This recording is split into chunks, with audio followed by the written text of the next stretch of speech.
Shen Jingle was transmigrated from a wealthy heir to a detritus successor. Fortunately, he possessed an innate talent, having awakened with a golden finger upon his arrival.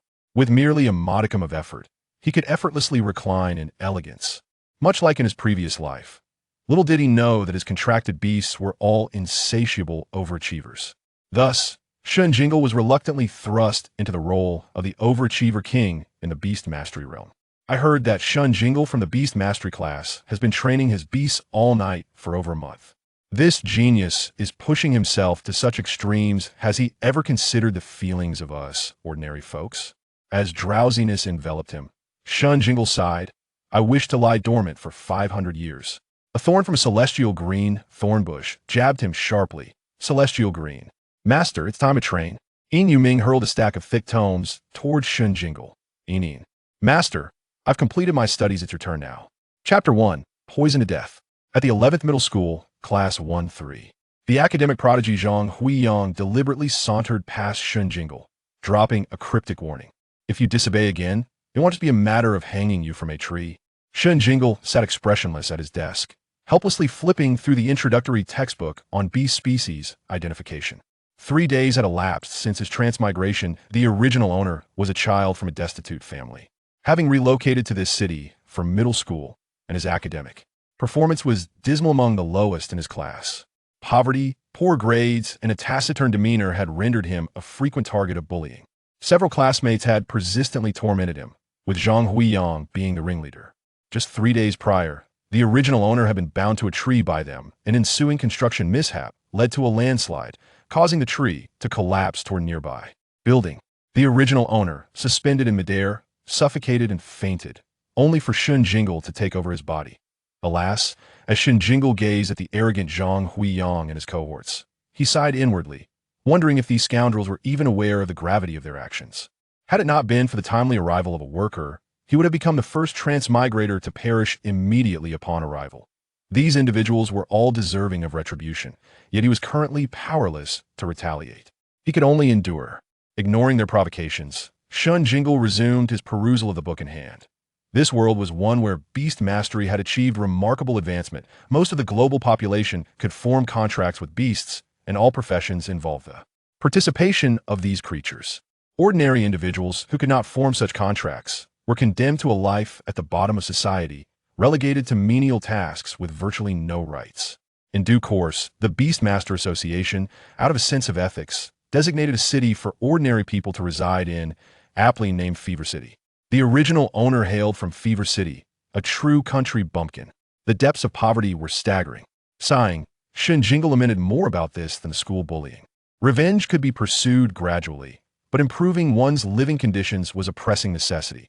Who would have thought that oil residue, stir-fried with cabbage, could be classified as a meat dish, and was indeed the finest fare in their household? His aunt was so frugal, she wouldn't touch a speck of oil residue, instead piling on his plate. He had never experienced such destitution, no.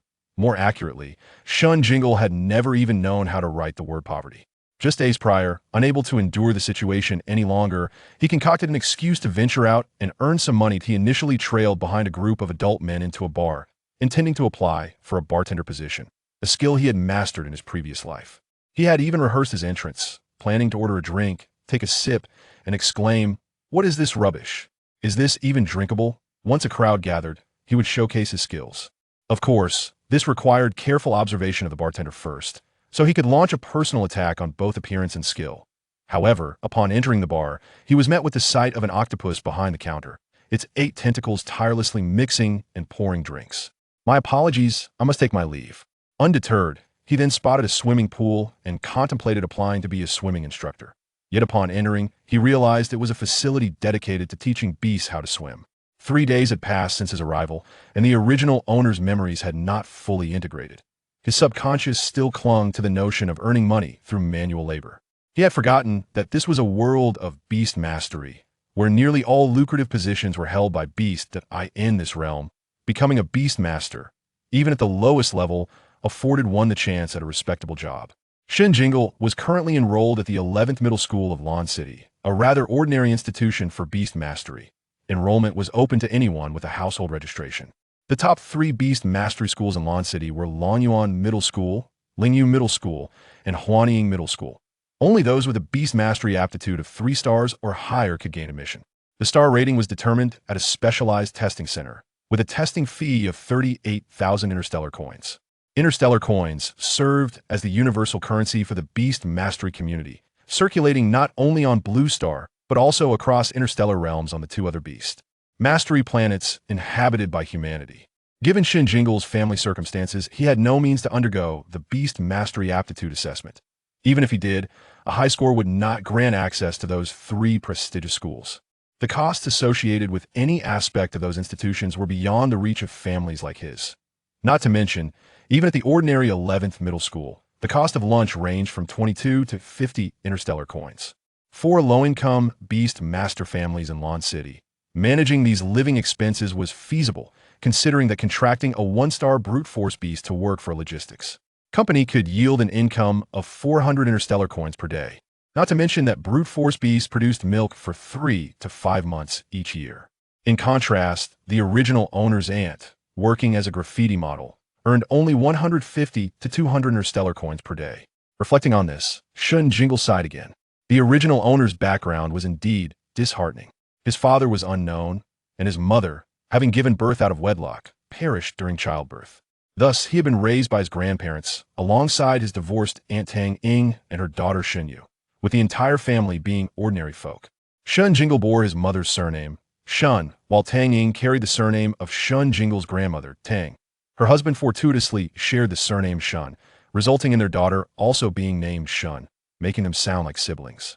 A year prior, a traveling merchant claimed that Shen Jingle possessed Beast Mastery aptitude, prompting Tang Ying to bring him to Lawn City for middle school education in Beast Mastery. Tang Ying sold off 80 of her family's assets, managing to purchase a small apartment in the poorest area of Lawn City to secure Shen Jingle's household registration. Initially, she intended to bring both Shen Yu and Shen Jingle, but due to financial constraints, she could only take Shen Jingle, who was about to transition to middle school. After all, without entering a Beast Mastery middle school, the chances of becoming a Beast Master were virtually non-existent. Currently, their monthly property fee stood at 360 interstellar coins. Their mortgage amounted to 1,250 interstellar coins each month. Shen Jingle's tuition for a semester was 8,600 interstellar coins, with various miscellaneous fees around 2,000 interstellar coins. Tang Ying had to diligently save money to eventually bring Shen Yu over for Beast Mastery Middle School next year, thus strictly limiting their daily expenses to within 50 interstellar coins. Breakfast consisted of steamed buns paired with pickled vegetables. Lunch saw Shen Jingle bringing food from home, usually 2 vegetable dishes and a bun, while dinner offered a meager oil residue stir-fry with cabbage or an egg drop soup. Now, as the first semester of junior high was nearing its end, Shen Jingle was about to face a significant financial burden. The day after the final exams, all students would undergo a collective awakening of their soul maps. The cost for this endeavor amounts to 3,200 interstellar coins, a figure that reflects the substantial subsidy provided by the state. Should this awakening prove unsuccessful, subsequent participation will incur no financial assistance, necessitating a personal expenditure of 10,000 interstellar coins. Conversely, those who successfully awaken during this session will be assigned to the elite class during the second day of orientation, thereby becoming promising candidates for the prestigious Beast Master High School renowned for its exceptional academic standards. Chapter 2. Some memories are hard to bear. Those who fail to awaken during their second year have one more opportunity upon graduating to awaken alongside the next cohort of first-year students. Those who successfully awaken the second time will be allocated to the prestigious Yupu class in their third year. Conversely, those who remain unable to awaken will languish in the ordinary class until graduation, destined to rely on their families or become the underprivileged of society, or perhaps choose to live in the bustling city of Feiqing. In an average school like number 11 middle school, the initial awakening rate hovers around 30%, while the vast majority of the remaining 70% manage to awaken during the second attempt, resulting in an overall success rate of approximately 60%. Ultimately, only about 10% of students will find themselves in the ordinary class. Tang Ying had been saving for Shen Jingle's awakening for quite some time, having prepared 200 interstellar coins well in advance. Unfortunately, just a few days prior, a guest child broke a toy, insisting that it was Shen Jingle's fault, which was corroborated by a blind spot in the surveillance footage. Consequently, she was coerced into paying 5,000 interstellar coins. Now, Only a little over 600 interstellar coins remained in her household. Next Wednesday marks the final exams, and Friday is the day of awakening. Have you all decided what pet you wish to contract? Queried Shen Jingle's deskmate, Milele. Milele, a boisterous and cheerful boy, was among the few classmates who showed kindness to Shen Jingle. I wish to contract a violent bear, powerful and imposing, exclaimed Zhang Xiaoka from the front row, turning with excitement. Though not particularly tall, Zhang Xiaoka was quite stout and had a fondness for larger pets, sharing a bond as underachievers. He and Shen Jingle maintained a decent friendship. Is a violent bear really the most suitable choice for a first pet? Its temperament is notoriously fierce. Regardless, I just like the violent bear. What about you, Lele? I, on the other hand, am torn between the flame sparrow and the fire hound. Both are fire-type creatures. What about you, Jingle? Shen Jingle's parents were ordinary folk, leaving him unable to deduce his elemental affinity. Any prior consideration was futile. Before Shen Jingle could respond, Zhang Xiaoka interjected. I believe that certain country bumpkins should refrain from participating in the awakening. It would be a waste, and it might even save your aunt, who models for graffiti, some money. A member of Zhang Huiyang's clique derisively shouted. Haha, do you even know what a graffiti model is? It's a clown who wears various pet outfits for kids to doodle on while shopping in malls. Shen Jingle's aunt works at the Wanjing Mall. Your ignorance is astounding. Being a graffiti model earns next to nothing. How could one afford a house in Lawn City? The real money-making graffiti models only wear lingerie, lounging on beds while patrons paint them. 200 is nothing. Perhaps she is currently lying down to earn Shen Jingle enough for a pet. Tell me, how many times must one recline to afford a 10,000 coin pet? Ha ha ha, 10,000 coins is merely my daily allowance. You lot are going too far. Milele stood up, visibly irate. Zhang Xiaoka shrank back, afraid to speak, for he dared not provoke Zhang Huiyang. Shen Jingle gripped his book tightly, his inner adult spirit boiling with indignation. At that moment, fragmented memories, previously unintegrated, surged into his mind. Among them were images of Zhang Huiyang and others moving his desk beside a trash bin, scenes of being cornered and beaten, instances of them snatching and tossing his lunch before discarding it into the refuse, and even moments of being pinned in the restroom, subjected to punches and kicks, culminating in them urinating on him while encircling the original owner. A visceral fear, etched into his very being, engulfed Shen Jingle, causing him to tremble uncontrollably, his complexion paling. Jingle, are you all right? Next Wednesday is the final exam. This illness is rather ill-timed, is it not? Milele, noticing Shen Jingle's increasingly ashen face, voiced his concern. There's no need to fret, Lele. With grades like ours, whether sick or healthy, our results will be similar. Zhang Xiaoka and Shen Jingle were regarded as the academic underachievers of the class. While Zhang Xiaoka harbored no desire to study, Shen Jingle was diligent. However, the educational system he encountered in Feiqing during primary school was entirely different from that here, leaving him bewildered. I'm fine, thank you, Shen Jingle murmured weakly, resting his head on the desk. In truth, he harbored no fear. Yet, certain memories seemed ingrained within this body, triggering an instinctual dread he could not control. He despised this sensation of fear. The most effective remedy would be to eradicate its source. A vengeance for the original owner was imperative. Shen Jingle resolved silently. The final period was devoted to the homeroom teacher's lesson. Class, next Wednesday marks the final exam, and immediately afterward, we will collectively undergo the awakening of our soul maps. Please sign the consent forms for the Unified Magic Array Soul Map Awakening. There are 2 copies. Shen Jingle signed in disagreement, citing financial constraints and expressing a desire to participate in the next awakening round. Upon collecting the forms, the homeroom teacher noted that Shen Jingle was the sole student to sign in dissent. He chose not to comment, as he believed it entirely plausible that Shen Jingle would forego the first awakening opportunity in a bid to save money.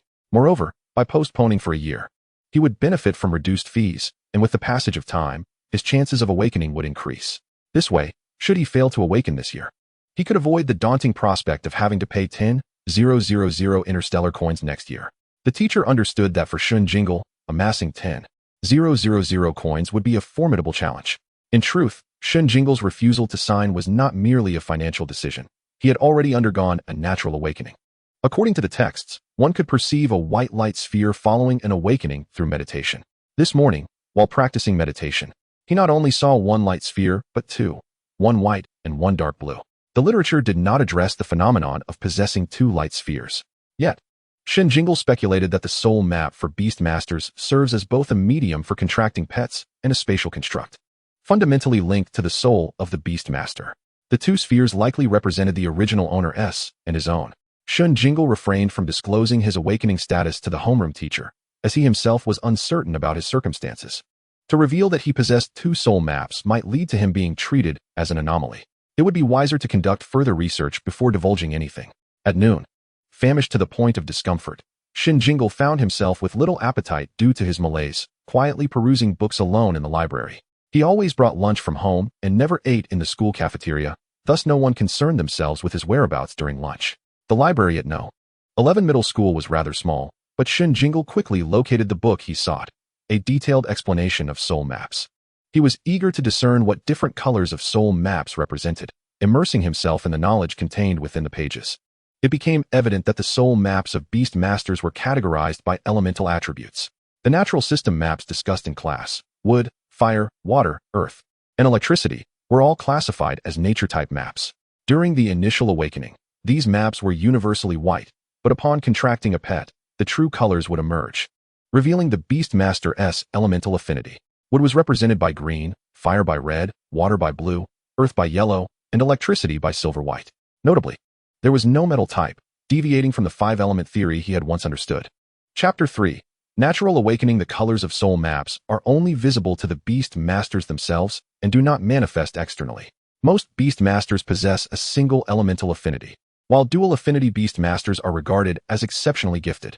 As for those rare individuals with triple affinities, they are regarded as legendary figures.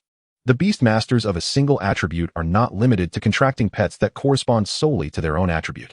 It is essential to first elucidate the categories of attributes that pets possess. Pets are broadly classified into three categories: the general type, the nature type, and the abyss type. The general type encompasses those pets that can be contracted by any attribute Beastmaster, including wind, fighting, fairy, psychic, and ice types, with the fairy and psychic types being particularly rare. Nature-type pets, on the other hand, can only be contracted by Beastmasters of corresponding or adjacent attributes, including water, fire, earth, wood, and electricity. Notably, wood and water are adjacent, as are fire and earth. The electricity type is a unique nature type. Beastmasters awakened to this attribute can contract both electricity and water-type pets. After absorbing this knowledge, Shen Jingle felt a sense of dissonance and imbalance, as if something was amiss. He decided to dismiss the elemental theory of mutual restraint and reciprocity that he had previously understood. Beyond the nature types, there exists a peculiar category known as the artificial type. Currently, the only pet in this category is the mechanical pet. To contract a mechanical pet, a Beastmaster must first outline the mechanical form within the soul blueprint, subsequently nurturing a beast soul from this design. Once summoned, this beast soul merges with the crafted mechanical body, thus creating a mechanical pet imbued with life and soul. Only water, wood, and electricity attribute Beastmasters possess the ability to nurture a beast soul. In addition to the nature type, another category that is often shrouded in mystery is the abyss type. The proportion of abyss attribute Beastmasters is relatively low, with no more than 5 among every 100. However, those who belong to the abyss category are invariably powerful, enigmatic, and profound. Many of the world's most notorious and extreme Beastmasters hail from this attribute, which contributes to the public's trepidation surrounding it. It should be noted that not all abyss Beastmasters are criminals or inherently malevolent. Rather, when they do commit offenses, they are often unprecedented and extreme, leaving a lasting impression. A few years ago in Lawn City, there occurred a series of murders perpetrated by an abyss-type Beastmaster. This individual ruthlessly claimed the lives of 15 victims, all of whom shared a common trait. They were unfaithful young men and women. Upon their demise, aside from their characteristic organs being severed, their external appearances remained intact. However, forensic examinations revealed that all their internal organs had been transformed into water, teeming with numerous parasitic worms, which would ooze out upon the slightest poke of the abdomen. It was rumored that 2 interns assisting with the examination were unable to eat for an entire week afterward. The soul blueprint of the abyss type is characterized by a deep, dark hue, and is divided into 3 subcategories: the ghost type, the demon type, and the elemental type. Corresponding pets also exist within these 3 divisions. Ghost-type Beastmasters can contract both ghost-type and general pets. Demon-type Beastmasters can contract demon-type and general pets. Elemental Beastmasters are unique. Divided into fire, water, earth, and wood types, they can contract their corresponding elemental pets as well as general pets, and additionally, nature-type pets of corresponding attributes. For instance, a fire elemental Beastmaster can contract fire elemental pets, general pets, and fire-type pets. As Shen Jingle contemplated the abyss type, he patted his cheeks, feeling a sense of awe at its formidable nature. However, it seemed rather unpopular, and he was uncertain as to which abyss subcategory he belonged. The notion of the elemental type falling under the abyss category struck him as peculiar, a fusion of nature and abyss attributes. With such a lofty potential, he mused that it would be utterly unacceptable if he were to remain stagnant in his pursuits. Shen Jingle, by nature, was not particularly ambitious. In his previous life, he enjoyed a moderately affluent upbringing, with an older brother to share the familial responsibilities. He reveled in the comforts provided by his family without the burden of managing their business, essentially adopting a laid-back approach to life. It was only due to the low starting point of his current circumstances that a flicker of determination had been ignited within him. Upon exiting the library, he realized it was already time for afternoon classes. The atmosphere remained tranquil, as Zhang Huayang and his companions refrained from troubling Shen Jingle, likely mindful of the impending final examinations. Ding-dong. As the school bell rang, Shen Jingle darted out of the classroom, only to have his path obstructed by Ruan Yuntong, the class beauty from Class 1. I heard that Zhang Huayang and the others have been bullying you again, Jingle? She inquired kindly. Shen Jingle ignored her and attempted to sidestep her, but she blocked his way once more. Jingle, if you agree to be my boyfriend, I can have someone help you deal with them so they won't dare to bully you again. Shen Jingle exclaimed, what on earth? Are you unwell? A chilling sensation washed over him as he hurriedly pushed Ruan Yuntong aside and sprinted away. He rummaged through his memories and recalled that this eccentric class beauty had harassed the original owner of his body numerous times, simply because he was handsome. He rushed to the school gate and swiftly hopped on his bicycle, making his way home. Auntie, I'm back. Shen Jingle called out as he expertly hung up his backpack and washed his hands before sitting down for dinner. Once again, it was steamed buns and fried cabbage with pork cracklings. Famished and dizzy from hunger, Shen Jingle savored the flavor of the pork cracklings as if it were a delicacy. Jingle, there's something I need to discuss with you, Tang Ying said suddenly, her expression grave. What is it? Shen Jingle asked, his demeanor shifting to seriousness. A few days ago, I accidentally broke something belonging to a customer and had to pay for it.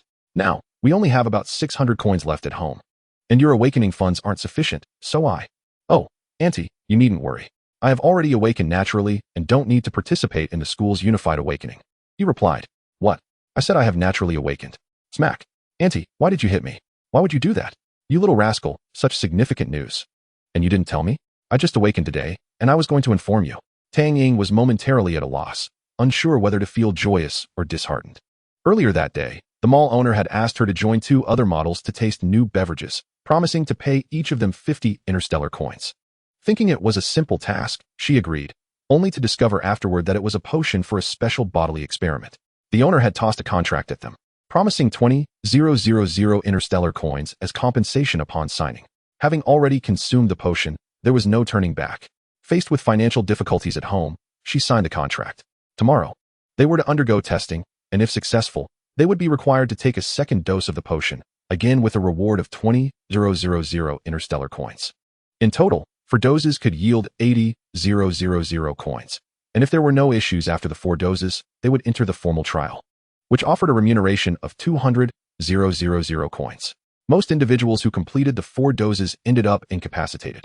She planned to only take today's dose, regardless of the outcome, claiming she was unfit for the trial, earning 20,000 coins to fund Shen Jingle's awakening, while leaving the remainder for the other 2 children as tuition fees. However, now that Shen Jingle had already awakened naturally, then, does that mean we need to buy a pet? Tang Ying suddenly had a flash of inspiration. Purchasing a pet also required funds. Her decision to drink the potion today would not be in vain. That can wait. We should first stabilize the soul blueprint to reach the 1-star level before we can contract a pet. There's still time. Look at our school. Most students awaken during the first semester of junior high before they start contracting pets in the second semester. Indeed, there is no need to rush, Tang Ying remarked, her voice tinged with disappointment. That evening, Shen Jingle, isolated in his room, once again delved into the intricate study of his soul map. To spare Tang Ying from financial worries, he had withheld the truth. In reality, his soul map had undoubtedly reached the 1-star standard. His teacher had once stated that a 1-star Beastmaster's soul map is approximately the size of a coin. Presently, however, the white light orb was as large as an egg, while the dark blue-black orb had the size of an apple. According to the texts, upon attaining the 1-star status, one could harness the soul energy from the map, delineate the soul veins, and set the soul energy into motion. Only with the soul veins could one contract a pet, akin to how flowing water sustains fish. Yet, he faced a predicament. He was unable to invoke the soul energy from either orb. Nonetheless, during his meditations, he sensed a stronger connection with the dark blue-black orb, leading him to deduce that it was indeed his. Chapter 4, the number 8. Shen Jingle entered a meditative state once more, this time aspiring to merge the dark blue-black orb with the white orb. As this thought emerged, the dark blue-black orb gradually inched closer to the white orb. However, it halted just an inch away. At that moment, scenes of Zhang Huiyang and others tormenting him flashed uncontrollably through Shen Jingle's mind. He recalled the resentment and fury he felt while suspended from that tree, the suffocating sensation tightening around his throat, rendering him breathless once more. Was this the original owner's spiritual imprint? Do not worry. I shall avenge you and ensure that those who wronged you face retribution. The dark blue-black orb drew nearer to the white orb again, and the suffocating feeling began to subside. Observing the minuscule gap between the two orbs, Shen Jingle felt a sudden pang in his heart, recalling Tang Ying's sacrifices for him. Tears flowed uncontrollably down his cheeks, and he fervently assured the white orb, "Rest assured, I shall honor your beloved aunt. I will ensure she lives a prosperous life. And I will also aid your cousin, Shen Yu, in becoming a beast master." At last, the white orb lowered its defenses and willingly approached the dark blue-black orb. In an instant, a brilliant flash illuminated the room, engulfing Shen Jingle in a blinding radiance. As the white orb advanced towards the dark blue-black orb, the two light forms collided, merging into one. Dazzling light erupted from the depths of Shen Jingle's soul, illuminating the entire room, even casting fragmented beams through the cracks of the door, providing a glimmer of hope in the otherwise darkened living room. Regrettably, Tang Ying, lost in her thoughts, remained oblivious to the extraordinary event. As the light dissipated, Shen Jingle promptly resumed his meditation, turning his focus inward. He observed that the white orb and the dark blue-black orb had not fully merged. Instead, they formed two interconnected discs resembling a solid number 8. Upon closer inspection, he noticed the white orb pulsating with vibrant light, akin to surging waves, yet firmly contained within its circular bounds, no longer dissipating as it had before. The dark blue-black orb, aside from its own rolling energy, mirrored the characteristics of the white orb. Next, Shen Jingle concentrated and invoked the swirling soul energy within the dark blue-black orb, following the instructions in the book. Guided by his mental focus, several streams of soul energy coalesced, tracing the perimeter of the dark blue-black orb to form a line that elongated continuously until it connected, creating a circle. More soul energy gathered, establishing a flowing vein. The soul vein was formed. This was the first step towards becoming a beast master, paving the way for him to contract a pet thereafter. Shen Jingle replicated this process to form a soul vein within the white orb. The two soul veins repelled each other at the point of intersection, causing the original circle to lose its perfect shape. The dark blue-black soul vein slightly protruded outward, while the white soul vein was somewhat concave. Having completed this, Shen Jingle opened his eyes to find dawn breaking. Though he had spent the entire night awake, he felt invigorated rather than fatigued. Tang Ying, too, had remained sleepless in the living room. With Shen Jingle's natural awakening, there was no immediate need for funds to procure a pet. The money earned from the experimental potions seemed superfluous now. Nonetheless, the child's awakening was a fortuitous event, and with this newfound wealth, he could facilitate Shen Yu's education without worry. One could hardly find many peers in the entirety of Lan City's first-year students capable of natural awakening, and such potential could even warrant enrollment at Longyuan High School. Suddenly, Tang Ying's spirits lifted. Yes, given the child's exceptional aptitude and talent, he ought to contract a formidable pet. The previously considered options, such as the green silkworm, muscle cow, or explosion shrimp, were undoubtedly insufficient. They would need to invest in a more expensive pet. If today's examination yielded positive results, they could proceed with the second dose, given that she had already ingested the first. Dr. Hua had praised her as possessing a rare constitution, and she had felt no adverse effects after the first dose. Taking another should pose no significant risk. With renewed determination, Tang Ying hurried to prepare breakfast. Meanwhile, Shen Jingle, observing his aunt's spirited demeanor, assumed it was due to his natural awakening and thought little of it. His foremost concern was where to acquire a pet. As they set out, each lost in their own thoughts, Shen Jingle pondered which pet to contract. Previously, he had discussed options such as the green silkworm, muscle cow, and explosion shrimp with his aunt. The green silkworm, a wood-type pet, has a growth level of 3 stars, with the sole function of producing silk at the first star level, which could be sold. Upon reaching the second star level, it would transform into a moth, with wings that could disperse toxic scales, typically priced between 3,000 to 4,000 interstellar coins. To evolve into the second star level, it must consume the tender leaves of the poisonous mulberry. Upon reaching the 3rd star level, it metamorphoses into the green poison butterfly, whose scales possess enhanced toxicity and the ability to spray venom, making it highly sought after by pesticide companies. The muscle cow, a combat-type pet, holds a growth level of 2 stars, possessing considerable strength even at the 1st star level, frequently utilized in logistics and freight transport. With a price tag of around 8,000 interstellar coins. Upon evolving to the 2nd star level, its strength increases further, enabling it to dismantle steel bars. And it produces milk from April to September, regardless of gender. The explosion shrimp, a fire-type pet at the 2nd star level, resides on land and is known for its ability to spew fire from its rear, hence the nickname, but shrimp, with prices ranging from 10 to 12,000 coins. The unique flavor of its fire makes it a favorite among barbecue chefs, yielding tender yet char-free meat with a rich texture. Upon reaching the 2nd star level, its combat prowess escalates, allowing beast masters to potentially pass the 2nd star examination.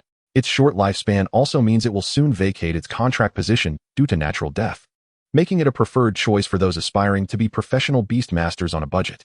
The classification of beast masters is divided into 2 stages: star-level beast masters and superstar-level beast masters. Star-level beast masters range from 1 to 3 stars, capable of contracting 1 to 3 pets. The majority of beast masters on Blue Star fall within the star-level category.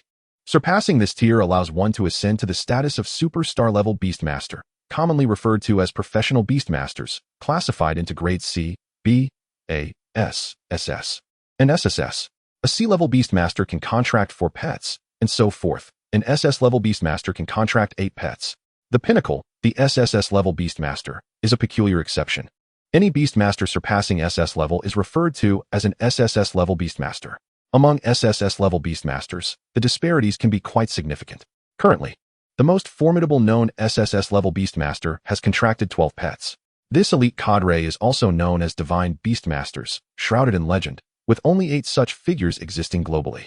The original host aspired to pursue a professional career as a beast master, but due to familial considerations, he once contemplated the option of a mighty bull for its stability, gentle temperament, resilience, and ability to produce milk.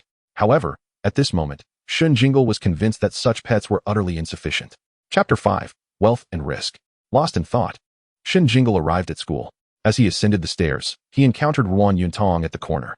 Shen Jingle internally cursed. Ruan Yuntong, though clad in the same uniform as everyone else, had evidently tailored hers to accentuate her figure, making her appear notably tall, with her developing curves subtly evident. As she descended the stairs, it seemed a chance encounter with Shen Jingle. Jingle, I can cover the cost of your awakening. Ruan Yuntong flashed a quintessential lovesick grin. As long as you agree to be my boyfriend, even if you don't awaken this time, I can still support you next time. Shen Jingle ignored her and hurried upstairs, yet doubts began to plague his mind. He had submitted a form to the homeroom teacher yesterday, which had not been mentioned in class, yet Ruan Yuntong was already aware that he had opted for a non-unified awakening. Watching the corner of her uniform disappear, Ruan Yuntong raised her voice. Be my boyfriend, Jingle. I can give you 2,000 coins as pocket money every week. Why does he get 2,000 while we only receive 500? Interjected a boy behind Ruan Yuntong. You're simply not as handsome as him.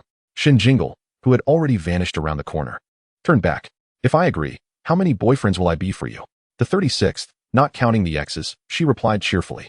With 35 current boyfriends, each receiving 500 a week, that's a total of 18,000 coins. I prefer exclusivity. If you want me as your boyfriend, you must end things with all of them and transfer their allowances to me. Sure, no problem. I'll break up with them immediately, Ruan Yuntong exclaimed joyfully, bouncing with excitement. After a long pursuit of over half a year, Shen Jingle finally acknowledged her. Oh joy. Meanwhile, the 2 boys accompanying her glared at Shen Jingle with resentment. 18,000 a week, that's 970,000 a year. Goodness, if I were to be with you, I'd at least save myself 1,000 chapters of effort. Indeed, the wealthy are genuinely wealthy, while the bizarre are truly bizarre. 35 current boyfriends. Do you even have time to study? Shen Jingle chuckled. I was just joking, don't take it seriously. Cherish your current boyfriends. He swiftly departed once more. That woman is utterly amusing, he thought, but upon returning to the classroom, Shen Jingle's smile faded. Gazing at the remnants of his textbook, torn to shreds by Zhang Huiyang and others, he fell into contemplation. After successfully sketching his soul pulse, he discovered he could effortlessly choose to summon the soul power from the nature-based diagram or the abyss-based diagram, allowing him to showcase only the nature-based soul diagram in front of others. Initially, he intended to inform the homeroom teacher of his natural awakening today, hoping to secure a scholarship to alleviate his family's burden. However, considering that Zhang Huiyang and his gang had always bullied him, would they accept his superiority upon learning of his natural awakening? Certainly not. they would likely redouble their efforts to torment him. Before he contracted a pet, it was all too easy for them to assault him. Unless Zhang Huiyang lost favor in his family, he would remain arrogant. In a few days, the unified awakening day would arrive. Perhaps he could find an opportunity to outmaneuver Zhang Huiyang. Reporting to the homeroom teacher after school was not too late. In any case, the scholarship application process would not be swift, and with the approaching finals, any report submitted now would only be reviewed next semester. Suddenly, a tremendous noise erupted from outside, followed by a cacophony. A spatial rift. A spatial rift has appeared. Shen Jingle rushed out of the classroom and sprinted to the rooftop. There, in the southwest direction, a brilliant white light enveloped the area, intermittently illuminated by flashes of lightning. In Lawn City, spatial rifts occasionally emerged, connecting to otherworldly realms teeming with wild, extraordinary creatures, attracting many professional beastmasters eager to seek out pets for contracts. The campus buzzed with disarray before the school intercom crackled to life. Dear students, due to a substantial collapse at the construction site of the school's second phase, the spatial stability has been compromised, resulting in a spatial rift. Please remain calm and return to your classrooms in an orderly fashion. Teachers will soon organize everyone for exploration. The so-called orderly exploration, however, would not involve first-year students, as those without awakened soul diagrams were at great risk of having their souls torn apart by the chaotic temporal flows within the spatial rift. Only those who successfully awakened and reached a stable 1-star level could withstand the onslaught of the temporal flow. In reality, even a 1-star beastmaster would not dare venture into the spatial rift alone, as the wild, extraordinary creatures encountered within could be exceedingly powerful, posing a lethal threat. Ultimately, only a handful of third-year students, who had successfully awakened and contracted pets, would enter the rift under the supervision of their teachers. The remaining awakened 1-star students observed from the periphery of the rift's radiant light. Meanwhile, first-year students were left unsupervised. Countless students took the opportunity to slack off. Shen Jingle too discreetly slipped away from the classroom. He was well acquainted with the direction of the spatial rift, recalling that the original host had perished there. Considering this, he realized that the area had experienced a second collapse, even more dramatic than the first. In pursuit of wealth amid peril, Shen Jingle decided to chance his luck near the outer fringes of the spatial rift. As long as he did not enter, the danger would be minimal. Following a familiar path, Shen Jingle soon arrived at the area bathed in white light. Although referred to as white light, it resembled a luminescent mist. The air was filled with glowing particles, growing denser the deeper one ventured. After weaving through several groups of people, he gradually found himself alone. Remarkably, there were no teachers present. Presumably, they had all ventured into the rift to seek treasures. Observing the older students struggling to traverse the area, Shen Jingle understood. Those with lower soul diagram levels could hardly approach the spatial rift on their own. It was no wonder the teachers were unconcerned. Evidently, those whose souls had been shattered by the rift were either unlucky enough to have it opened before them or had been maliciously thrown in by others. After walking for about 15 minutes, Shen Jingle finally beheld the spatial rift. It resembled a crescent moon suspended in the air, pointed at both ends and wide in the middle, with one end stretching across half the sky and the other plunging into the earth. The edges shimmered with dazzling white light, continuously releasing glowing particles. The center was as dark as ink, intermittently illuminated by bolts of lightning. Shen Jingle cautiously approached the edge, feeling the warm particles brush against his face. Taking a deep breath, he stepped forward with his left foot to peer inside. A pair of enormous eyes materialized upon the ebony curtain, beneath which lay a gaping maw adorned with sharp teeth. In that fleeting moment, only one thought reverberated through Shen Jingle's mind: run. He pivoted and sprinted away, dashing past the densely populated area of fine dust and the clusters of second and third-year students.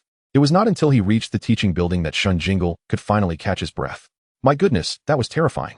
Panting heavily, he leaned against the wall, gasping for air. To his astonishment, he noticed a similar sound of heavy breathing emanating from his left leg. Glancing down, he was met with a pair of round, vibrant green eyes. A verdant vine was clinging tightly to his thigh. What is this? With diamond-shaped serrated leaves and transparent green thorns adorning its tendrils. It bore a small yellow flower atop its head, from which two round eyes emerged. The magical thorn, a wood and wind dual attribute pet beast of 1-star rank. Classified at the silver growth level. Its market price hovers around 500,000 interstellar coins. With a swift turn, Shen Jingle dashed into the boys' restroom. If not now to form a contract, then when? Chapter 6. Clinging to the leg. As previously mentioned, a beast master faces certain restrictions when attempting to contract a pet beast. One cannot simply contract any creature they desire. The magical thorn, being a dual attribute beast of wood and wind, can be contracted by any beast master due to the wind attribute's generality, but since its primary attribute is wood, only beast masters of the wood and water attributes can form a contract with it. Shen Jingle was uncertain of his own natural attribute. Yet with the magical thorn before him, he could ascertain his chances through a trial. Locking himself in a stall, Shen Jingle turned to the vine clinging to his leg and eagerly inquired, "Do you wish to form a contract with me?" The magical thorn gazed back at him, breathless and seemingly still recovering from the earlier scare. That creature was truly frightening, wasn't he it? Shen Jingle attempted to establish rapport, suspecting that the magical thorn had also been terrified by the enormous beast, which caused it to cling to him for safety. Magical. The magical thorn nodded vigorously. The Scion dragon, a king-level beast, was indeed rampaging. How could it not be frightened? Fortunately, it had encountered him, or else, lacking legs, it would have surely been unable to flee. Magical. Exactly. It had randomly clung to a pillar, not expecting that pillar to run, ultimately leading it to safety. The magical thorn nodded emphatically. "Then, are you willing to contract with me?" "What? A contract?" "Magical." The magical thorn shook its head vigorously, unwilling to bind itself just yet. It yearned to continue enjoying its freedom and would seek a beast master after reaching 2 stars. How disappointing. If that's the case, I shall return you to your original location. Magical. The magical thorn nodded earnestly. It wished to return to find its mother. The colossal creature was also present, and this time, he would not be taking it along. No. The magical thorn trembled. It did not wish to go back. It wanted to form a contract. Magical. The magical thorn regarded the human before it with a serious expression. Though this human was also weak, having fled at the sight of the Scion dragon, he was still comparatively stronger, possessing legs. "How about you stay and contract with me?" Although Shen Jingle could not comprehend the magical thorn's words, its expression clearly reflected a moment of hesitation. This time, the magical thorn did not refuse. It released its hold on Shen Jingle's leg and nodded decisively. Shen Jingle was overjoyed and hurriedly recalled the knowledge he had acquired from the library regarding how to contract a pet beast. To contract a pet beast, one must first use soul power to outline the creature's form within the soul map, ensuring it can be drawn in a single stroke as a simple illustration. Once the figure is completed, the soul power must flow along the outline, marking the first step in the contracting process. Observing the magical thorn before him, Shen Jingle summoned his soul power and sketched a kindergarten-level blade of grass topped with 2 marbles. Then, he directed his soul power to flow along the shape. Above the magical thorn, a star formation composed of 2 interlocking pentagrams appeared. The magical thorn offered no resistance, allowing the star formation to sweep over its entire being. Then, it vanished from sight. The grass he had just sketched transformed into a miniature version of the magical thorn. "Magical!" it exclaimed, indicating satisfaction. The star formation outside shrank, morphing into the shape of the grass Shen Jingle had drawn, which he guided to rest on the inner side of his left thigh. A green grass tattoo materialized on his leg. Simultaneously, a glowing pentagram tattoo appeared atop the magical thorn's yellow flower, marking the completion of the beast's contract. The contract was successful. Although the grass design was somewhat juvenile and not particularly attractive, it was on his thigh, out of sight from others. Shen Jingle quickly checked the color of his soul map and found it remained white. It was neither the green of the wood attribute nor the blue of the water attribute. Wasn't it said that upon a successful contract, one could discern the color of their soul map to determine their attribute? A multi-attribute possibility? That indeed seemed the only explanation. Shen Jingle longed to find an institution to test his attributes, but alas, he lacked the funds. The value of his first contracted pet beast was a staggering 500,000. Regrettably, he could not spend that amount as currency. Shen Jingle directed his soul power along the tattoo on the inner side of his thigh. The tattoo emitted a delicate green light, illuminating a 2-star formation before him, within which the magical thorn materialized. The color of the star formation relates to the pet beast's primary attribute, hence the green star formation for the wood attribute. The 2-star formation, featuring 2 interlocking hollow pentagrams, indicated the Beastmaster's rank as 2 stars. 1-star Beastmasters possess a single star formation, while 3-star Beastmasters bear 3 stars. The star formation of a sea-level Beastmaster is a hexagram, which serves as the mark of a superstar Beastmaster. Moreover, the size of the star formation correlates with the pet beast's size. A pet beast's size reflects its rank to some extent. The higher the rank, the larger the size. However, size is also influenced by genetic factors, so evaluating a pet beast's strength solely based on size can be misleading. After summoning the magical thorn, Shen Jingle briefly explained matters to it before hurrying back to the classroom. A disturbance had occurred in the spatial rift, and he suspected the teacher would soon emerge. Fearing his absence would be discovered, the time spent contracting the magical thorn had been considerable. Sure enough, shortly after returning to the classroom, The homeroom teacher, Liao Qingfeng, arrived.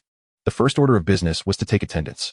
Zhang Huiyang and several of his followers returned to the classroom after the attendance had been taken. Everyone from class 3 was present. Liao Qingfeng let out a sigh of relief. This spatial rift was no ordinary one. 2S-level beast masters had been vying for a Doragon in a secret realm, inadvertently leading to the demise of the Doragon, which sent its mother, the Scion Dragon, into a frenzy. The Scion Dragon had rallied its entire clan, frantically seeking revenge against the 2S-level beast masters within the secret realm. The ensuing chaos had destabilized the space of the secret realm, coinciding with a collapse at the nearby construction site. The two sides collided with one another. The school mistook it for a typical spatial rift and organized students to explore the periphery. Little did they expect that, were it not for the assistance of 2S-class beast masters, the teachers and students would have faced a dire fate. The beast master named Hong Hong mentioned that he witnessed a student's leg appearing at the entrance of the rift as the frenzied Sanglong charged towards it, leading him to suspect that the student was in grave danger. Consequently, the principal ordered the homeroom teachers to conduct a head count in their respective classes.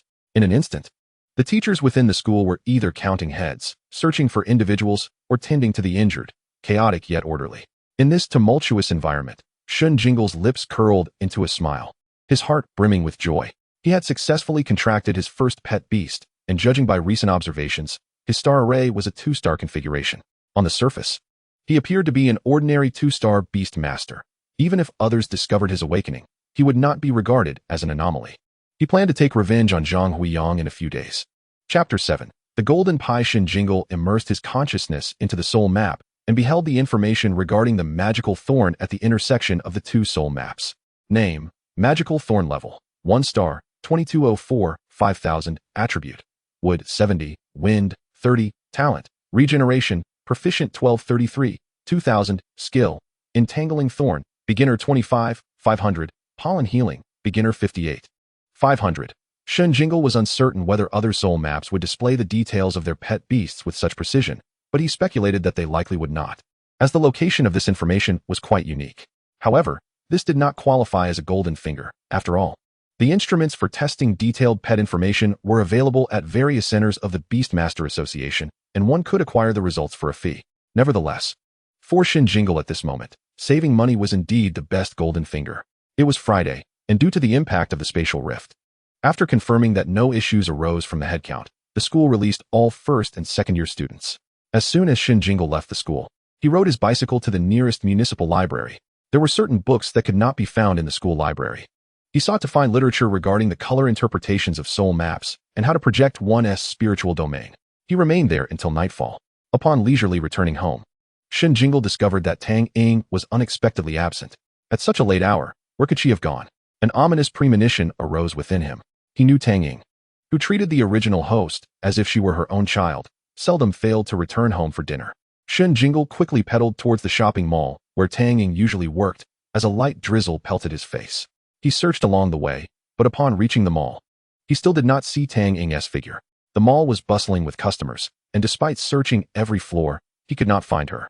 Panic began to set in as he hurriedly rode back home. This time, he encountered Tang Ying at the entrance of the community, drenched in blood. Shen Jingle tossed his bicycle aside and rushed to support her. "Aunt, what happened?" "I'm fine, don't worry. The blood on me is from someone else." What is going on?" Shen Jingle still felt uneasy as he held her up. The moment he saw Tang Ying covered in blood, his heart sank. Perhaps having absorbed all of the original host's memories and merging with the original soul map, he had inherited a degree of the original host's emotions. "I participated in a human experiment," Tang Ying recounted, detailing how she had been coerced into a special experiment. Hearing that Tang Ying accepted to undergo human experimentation to raise funds for her awakening, and then planned to take a second dose to earn more money, Shen Jingle felt an urge to chastise her for her foolishness, but the words caught in his throat. This was the harsh reality of poverty, navigating through hardships by sacrificing one's health, only to face even greater suffering in the near future due to the loss of that health. Tang Ying might not be unaware, but she lacked the privilege to make choices, clinging to hope and entrusting fate to chance. I was behind her in line. I sensed she was in poor condition, barely able to stand. Sure enough, after taking the second dose, she collapsed. Those people didn't take care at all. They came over, ripped her clothes open, and began taking samples. Once they finished, they tossed her 20,000 coins and wrapped her in clothing, discarding her in the backyard as if she were a dog. As Tang Ying spoke of the blood on her, She revealed that it was due to a severe reaction from another person who had taken the drug, which led her to forego the second dose. In the backyard, there was a man who had previously tested the drug, appearing lifeless. After discarding the woman, those individuals kicked the man, and finding him unresponsive, they retrieved the 20,000 coins from him. The woman, too incapacitated to move, begged Tang Ying to carry her home. On the way, she was on the brink of death, barely able to stand, yet she managed to reach home, handing the 20,000 coins to her daughter before closing her eyes for the last time. 20,000 coins, a life, but only those who could walk out could receive it. They initially refused to let me go because my physical condition met the criteria for the second dose. If I wanted to leave, I had to return the previous 20,000 coins and sign a promissory note for 100,000 coins as a penalty. At this point, Tang Ying's tone was a mix of regret and resolution. When I signed the contract, they didn't give us time to read it thoroughly. It was a trap. There was even a penalty clause. They only emphasized that it was voluntary when I signed, never mentioning the penalty. I was powerless, and after some consideration, I simply signed it. One cannot fight against the strong. As long as one is alive, it is better than anything else. Yes, it's wonderful that you can think that way. Shen Jingle dreaded the thought of others making sacrifices for him without warning. Thankfully, Tang Ying was not so rigid. Yet this debt has piled up. Sigh. Next year, I want to bring Xiao Yu over, and you will also need to contract a pet beast next year. I have already contracted a pet beast, and what? Tang Ying found it surreal. Just yesterday, she was worried about the funds for awakening, and he claimed he had naturally awakened. Today, she fretted over the money for a pet beast, and he announced he had already contracted one. Will it be feasible for me to say I'm worried about not having 1,000,000 tomorrow? Shen Jingle refrained from further discussion. Right before Tang Ying, he activated his soul power, and within the soul map, the soul power flowed along the outline of the small grass design, revealing a flash of green light on the inner thigh. In an instant, a green star array composed of 2 interlocking stars appeared before Shen Jingle. Within the star array, a verdant thorny plant materialized before Tang Ying's eyes. Magic power. He finally remembered to release it. It was nearly suffocating. The magical thorn emerged, immediately voicing its grievances to Shen Jingle. Feeling somewhat apologetic, Shen Jingle smiled at the magical thorn. He had no intention of revealing that he had awakened and contracted a pet beast just yet, so he had to put the magical thorn through some indignity. Tang Ying gazed at the unfamiliar pet beast before her, her heart in turmoil, and amid the magical murmurs, she finally regained her voice. It must be quite expensive, right? Indeed, it would sell for around 500,000 at the pet beast base. Shen Jingle replied as he stroked the leaves of the magical thorn. How much? Approximately 500,000. Shen Jingle gazed at Tang Ying, whose expression was one of sheer astonishment. Recalling the lengths she had gone to for a mere 20,000, he hastily clarified. I did not purchase it. Rather, there was a spatial rift at school today, and it fortuitously escaped from within, leading me to encounter it. 50,000. A creature worth an astonishing 50,000. The most significant aspect was that it was wild, encountered without any expenditure. In that moment, Tang Ying felt as though a colossal pie had fallen from the heavens, crashing down before her, filled with gold and diamonds. The burden of her 100,000 debt had significantly lightened. Chapter 8. The True Eighth. I recall you mentioning yesterday that you were not yet a 1-star beast master. How is it that you can contract a beast today? Moreover, just now I noticed that your star formation seems to possess 2 stars. Although Tang Ying was a novice in the realm of beast masters and unfamiliar with the intricacies of C or B level star formations, she understood the basics of star formations associated with beast masters. Perhaps it is a consequence of the shock from the spatial rift. Shen Jingle lied with a calm demeanor. Aunt, please take a seat. I shall allow the magical thorn to provide you with some healing. Though the healing pollen from the magical thorn was merely beginner level, it possessed extraordinary properties. Upon hearing this, Tang Ying ceased her doubts and sat down somewhat hesitantly. The yellow blossoms of the magical thorn unfurled and trembled slightly, showering Tang Ying with pollen that enveloped her like faint starlight, absorbed by her body. How do you feel? Shen Jingle inquired with concern. I feel a gentle warmth enveloping me. Otherwise, I do not sense much, she replied. Magical, magical. This individual actually bore no ailment and required no treatment. As the owner of the magical thorn, Shen Jingle comprehended its words. What did it say? Tang Ying asked curiously. It conveyed that your body is in good condition. There is no need for concern. That is reassuring. Even Dr. Hua, who conducted my experiments, remarked that I am in excellent health. The two conversed for a while longer, with Tang Ying stealing several glances at the magical thorn before Shen Jingle returned to his room. After freshening up, Tang Ying lay in the living room, and instead of being kept awake by the day's overwhelming events, she swiftly succumbed to slumber. Magical, magical. Within the room, the magical thorn expressed its hunger, yearning for sustenance. It was then that Shen Jingle realized the oversight. Alas, I am still influenced by the mental habits of my previous life, lacking any experience in caring for others or pets. In my past life, such duties were relegated to the caretakers. Gazing into the eager, pleading eyes of the magical thorn, Shen Jingle found himself at a loss for words. No matter how impoverished he may be, he could not allow a creature to go hungry. However, it was late at night. Where could he procure food for it? What do you, a plant, even eat? Can't you simply bask in the sunlight? Jingle looked once more at the magical thorn, which continued to gaze back at him. Suddenly, a flash of green light emanated from his leg as Shen Jingle recalled the magical thorn into his soul map. Perhaps it would be best to let you endure a bit of hunger for now. He then retrieved a book he had borrowed from the library today, titled How to Release the Spirit Domain. The Spirit Domain is a skill that allows one to project their soul map outward, creating a domain around their body. A unique ability of Beast Masters. To successfully release the Spirit Domain, a Beast Master must reach sea level, which entails the capacity to contract for beasts. The soul map of a sea-level Beast Master is approximately the size of an apple, and Shen Jingle estimated that his dark green map was indeed apple-sized. Simultaneously, there was a prerequisite for projecting the Spirit Domain. One must have contracted a beast. This crucial detail was not explicitly stated in the book, as it is generally understood that no one could contract a beast without first achieving sea level.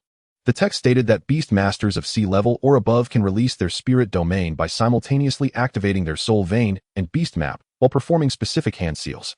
Shen Jingle dedicated several minutes to mastering the hand seals before attempting to activate his dark green map's soul vein.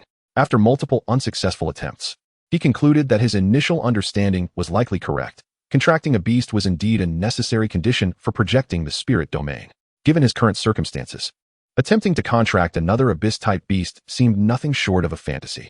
Even if he were to stumble upon a windfall, akin to his encounter with the magical thorn, he would still be unable to afford its care. His dark green map had met the sea-level Beast Master criteria, yet he had not contracted a beast. Conversely, his white map had contracted a beast, but had not achieved sea level. Shen Jingle pondered over his dual soul maps, shaped like the number 8. Musing on how to merge them. How could they be combined? Simply relying on their edges would not suffice. What if I set them into motion?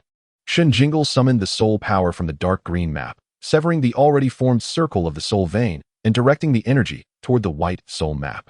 However, as the soul power approached the white vein, it faced rejection. He attempted to send a smaller portion closer, yet it too was repelled. Both maps could partially merge, so it stood to reason that the soul veins should be able to as well. A flash of green light ignited along his inner thigh as Shen Jingle summoned the magical thorn once more. Magical? Did you call for me to eat? The magical thorn exclaimed excitedly. Tomorrow, I shall find you something to eat. For tonight, you must endure, Shen Jingle replied. Magical? Then allow me to reside within the soul map. At least it feels comfortable there. In a moment, I must sever the soul veins within the map. Otherwise, you will suffocate. I shall recall you inside once I am finished. Magical? Why must you sever them? I will explain in detail later. After soothing the magical thorn, Shen Jingle resumed his meditation, focusing his mind on his soul map. This time, he simultaneously severed the soul veins of both maps, multitasking to connect the two strands. As the white and dark green strands drew near, they repelled each other, refusing to align. It matters not. I anticipated this, Shen Jingle thought.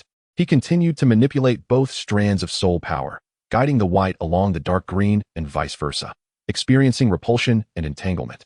The two strands of soul power spiraled together, ultimately leading the dark green to traverse the white's path and the white to traverse the dark green's. Meeting at their starting point, the dark green connected with itself and the white did the same. The soul veins reformed, and the soul power surged once more. The true figure of the number 8 emerged, establishing a connection that linked the two soul maps.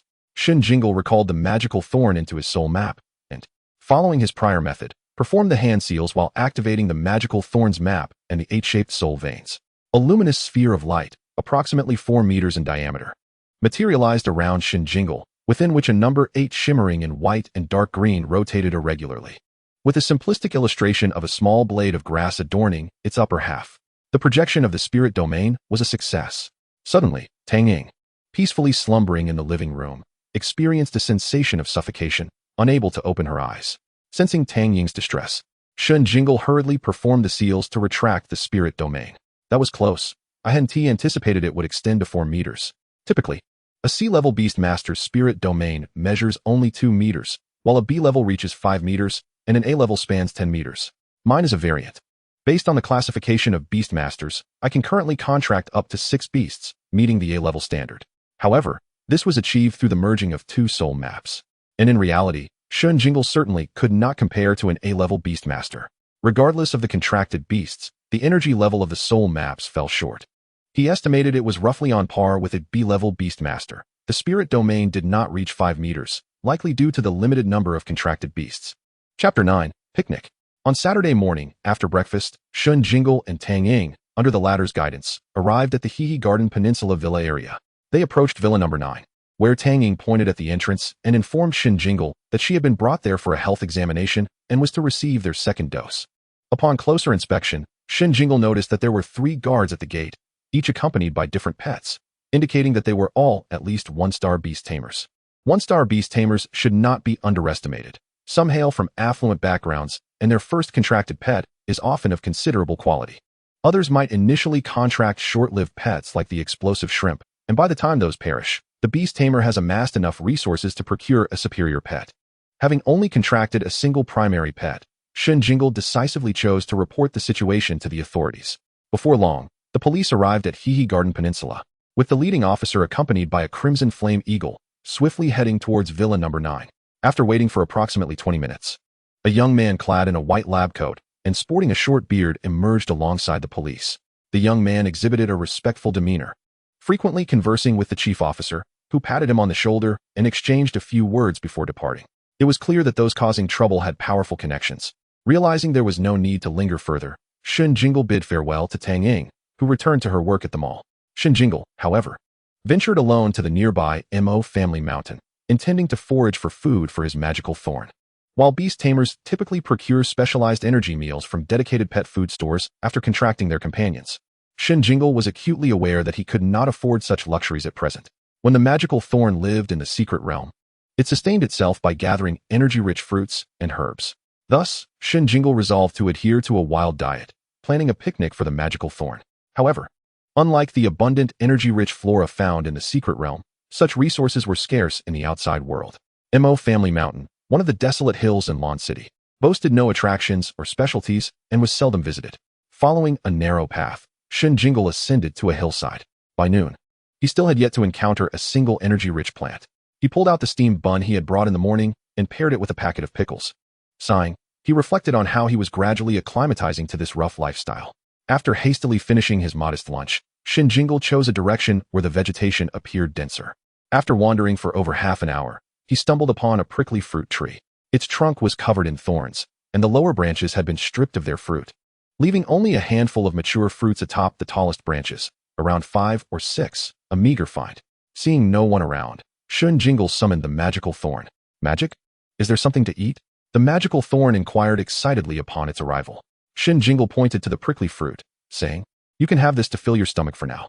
As he spoke, he couldn't help but scrutinize the magical thorn, wondering if it even had a stomach. The magical thorn raised its yellow flower, its eyes immediately spotting the few fruits atop the tree. Magic. I've never tasted this before. I must try it. The magical thorn coiled around the prickly fruit tree, its leaves brushing against the thorns as it climbed towards the top. Before long, it nestled beside the first ripe fruit. With its serrated leaves, the magical thorn efficiently sliced open the prickly fruit, revealing its yellow-green flesh. Lowering its little yellow flower head, it eagerly pressed against the fruit. And in a matter of moments, the flesh was devoured, leaving only the empty shell behind. Magic. The taste is quite good, though it lacks a bit of energy. In no time, the magical thorn had consumed all the mature fruits from the tree. Had the unripe fruits not been sour and devoid of energy, it would have ensured none remained. Magic. The magical thorn swiftly descended from the tree, indicating it was still hungry and ready for more. Shen Jingle recalled the magical thorn and continued his search. A few minutes later, he discovered another prickly fruit tree. As before, he summoned the magical thorn to climb and feed. In this manner, the magical thorn feasted upon the fruits of 4 trees until it finally felt satiated. Observing the magical thorn's unchanged slender form, Shen Jingle was tempted to inquire where its stomach resided and whether it needed to relieve itself after such a meal. In this world, he found himself lacking in many common understandings, and the original owner's knowledge was limited, having previously lived in Fever City. Once the magical thorn was well fed, Shen Jingle gathered over 20 prickly fruits, stowing them in his backpack for the magical thorn's nourishment the following day. By the time he descended Mo Family Mountain, evening had set in. Swiftly, Shen Jingle finished off another steamed bun before making his way back to the outskirts of Hehe Garden Peninsula to stake out the area once more. He was curious to see if there would be any further activity from the occupants of Villa Number 9. Around midnight, a middle-aged man emerged from the villa complex, accompanied by a Chilu Tarda. After greeting the gate guards, the man vanished in a flash of white light beside the Chilu Tarda. Shen Jingle immediately focused his attention. The Chilu Tarda, a 5-star Earth-type and Spatial-type dual-attribute pet, was large and exceptionally swift, possessing a unique internal space that allowed creatures within it to remain comfortable, unaffected by its speed, hence its common use for transporting passengers. Principal Fan Yong of the 11th High School owned one, which served as the school's exclusive vehicle and a symbol of prestige, often ferrying students and faculty during significant events. According to Tang Ying, she had seen a peculiar pet emerging from the belly of a creature at Villa Number 9. Observing the Chilu Tarda closely, Shen Jingle noted its body was covered in swirling grayish-white fur, with 3 toes on each leg. When it came to a halt, one foot would touch the ground while the other 2 stood upright like tree branches, resembling a tripod. As it sprinted, the 3 feet alternated on the ground, akin to rolling wheels, with a long, spiny tail trailing behind.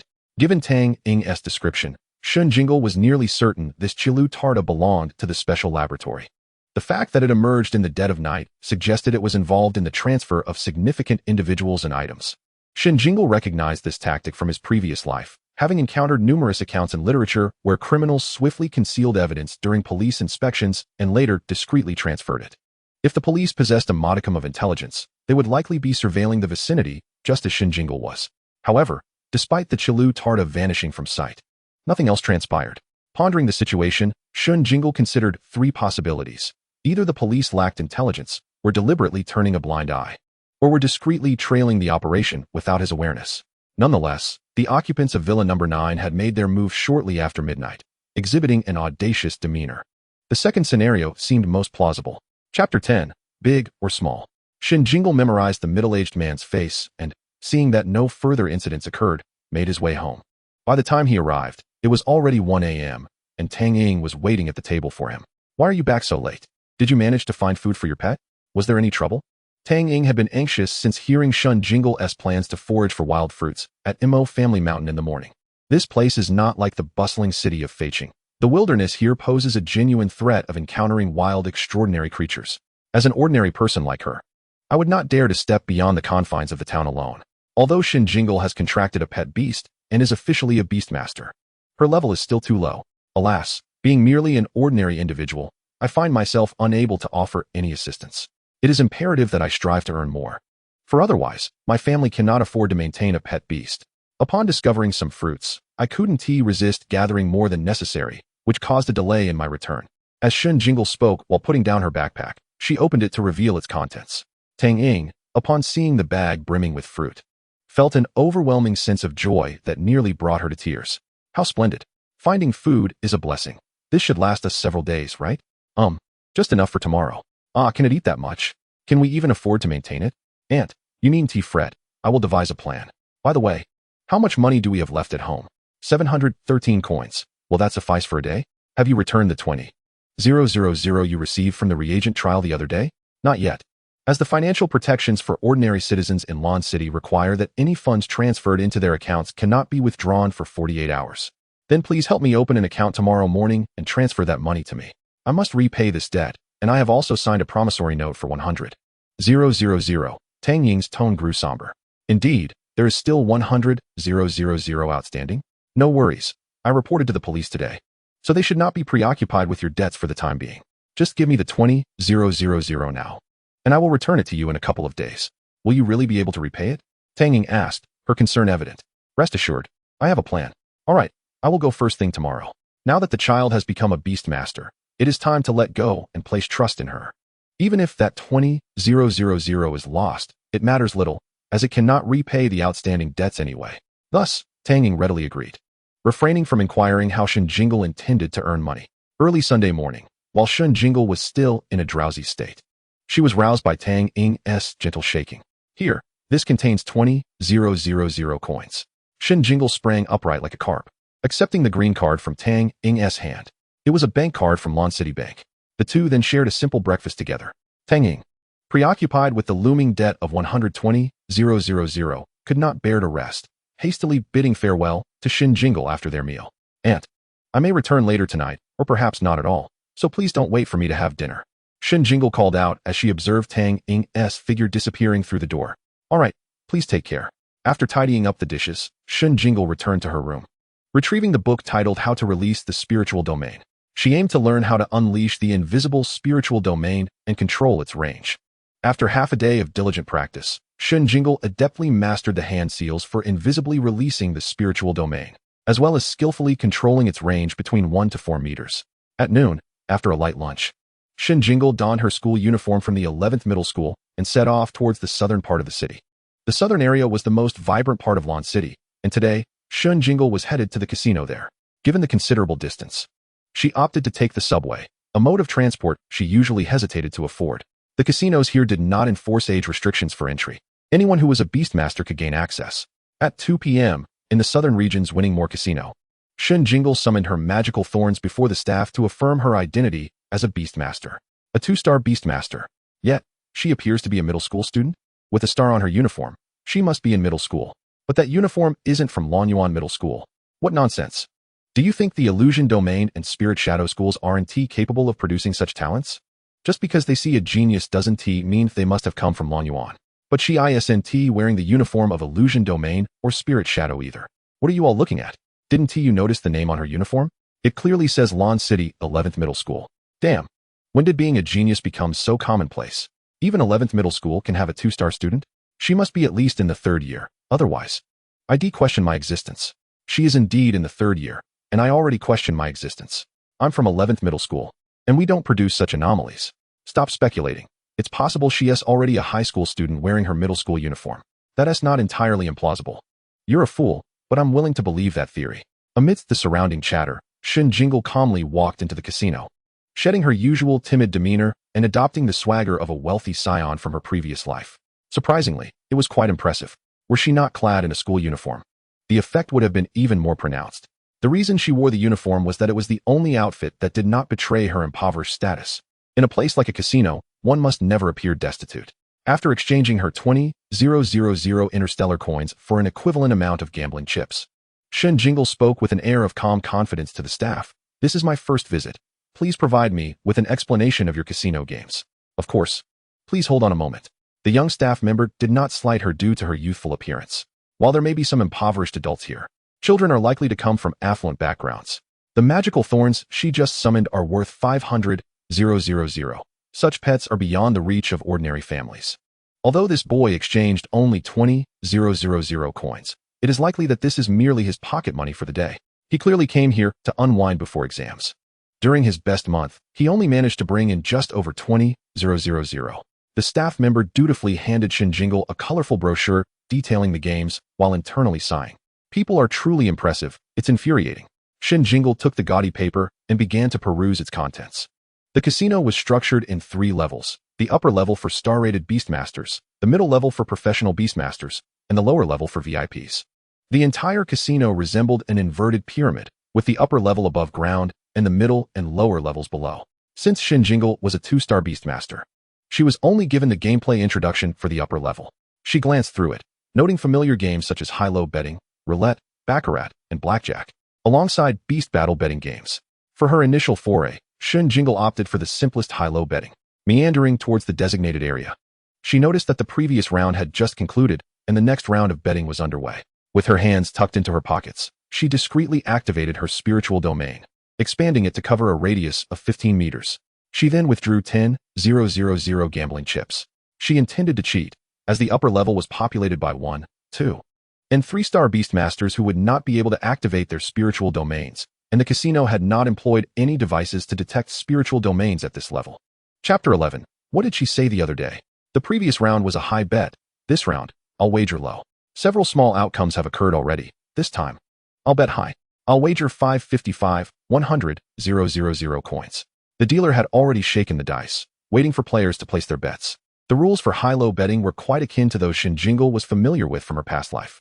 Both the big and small bets carry odds of 19. If one bets on 333, 555, or 666, and wins. The winner takes all. If no one places a bet, the house takes everything. Conversely, if a player bets on 111, 222, or 444 and wins, both the player and the house share the pot equally. If no one bets, the house takes all. The maximum payout for players is capped at 10 times their stake, and each wager must range between 5,000 and 100,000 coins. Shen Jingle squeezed next to a player betting on 555, discreetly using his spiritual domain to sense the dice within the cup. One die had 2 indentations, another had 1, and the third was somewhat unclear due to multiple indentations, but it was certain that this round would yield a small. Shen Jingle opted to observe, refraining from placing a bet. Before long, the dealer noticed that players had nearly finished placing their bets and lifted the cup. 3, 2, 1, here we go. The results revealed a 2, a 5, and a 1, small. Let us go again. This time, I'm betting 555, 100,000 coins, exclaimed the person beside Shen Jingle. After the staff distributed the previous round's winnings according to the odds, the dealer began shaking the cup once more. Betting is final. Betting is final. Come on, kid. Place a bet. Don't be shy. This is all in good fun. The individual betting on 555 encouraged Shen Jingle. All right, I'll join in, Shen Jingle replied, taking 10,000 coins in hand and using his spiritual domain to sense the dealer's recently placed cup. One die showed a 2, while the other 2 indicated either 5 or 6. I'm betting on big. In no time, the results were revealed, a 2 and 2 6s. Shen Jingle collected 19,000 coins. Subsequently, he continued to place 3 consecutive bets of 20,000 coins each, netting an additional 54,000. Meanwhile, the person beside him persistently wagered 100,000 on 555. Why do you favor betting on 555 so much? Shen Jingle casually inquired. The odds are high, came the reply. But your stakes are considerable too, he noted, sensing the dealer's recently placed cup with a look of longing. I'll follow your lead and bet on 555 as well. I'm in for 50,000. 1, 2, 3, reveal. 555. To Shen Jingle's astonishment, the result was indeed 555. Haha. On my 6th bet of 100,000, I knew it would pay off. I told you tonight would see 555. With tenfold odds, netting 400,000. Haha. Kid, look, sticking with me pays off, right? You bet 50,000 and ended up earning. Well, you made more than I did. 450,000. 450,000 is merely enough for a week's allowance. I'll take my leave. This thrill is too mild for me. I seek something more exhilarating. Shen Jingle replied nonchalantly. Next, Shen Jingle ventured to the big roulette, a game purely relying on luck, where his abilities could not be applied. He wagered 80,000 coins and returned with 30,000. Following that, he observed the Beast battle betting, which featured 3 gameplay options. The first involved participating as a challenger, sending forth one's own pet to battle. Winning would yield 50 of the house's earnings, with a guaranteed income of 10,000 coins, without needing to place a bet. In other words, as long as one won, they would secure the minimum reward. The second option involved betting on the victor of the match, with real-time odds varying according to the competitors. In the match Shen Jingle was observing, one player had odds of 153 while the other had 298. The third option allowed betting on a participant's ranking, where, after all matches concluded at 6 a.m., competitors would be ranked based on points earned, 50 points for a win, with no points deducted for a loss, and different odds applied depending on the betting players and their ranks. Given that Shen Jingle had only recently contracted a pet and had yet to train it, he deemed it imprudent to enter the fray, as he would undoubtedly lose with his untrained magical bramble. However, he harbored no fear of loss and perceived this venue as an excellent training ground for his pet. With free opponents and facilities, coupled with the potential for profit, what was there to lose? For now, though, he preferred to act discreetly. He wished to avoid exposing his pet too much, especially with examinations approaching. He sought no additional complications. Once the holidays arrived, he could utilize this place as a dedicated training ground for his magical bramble.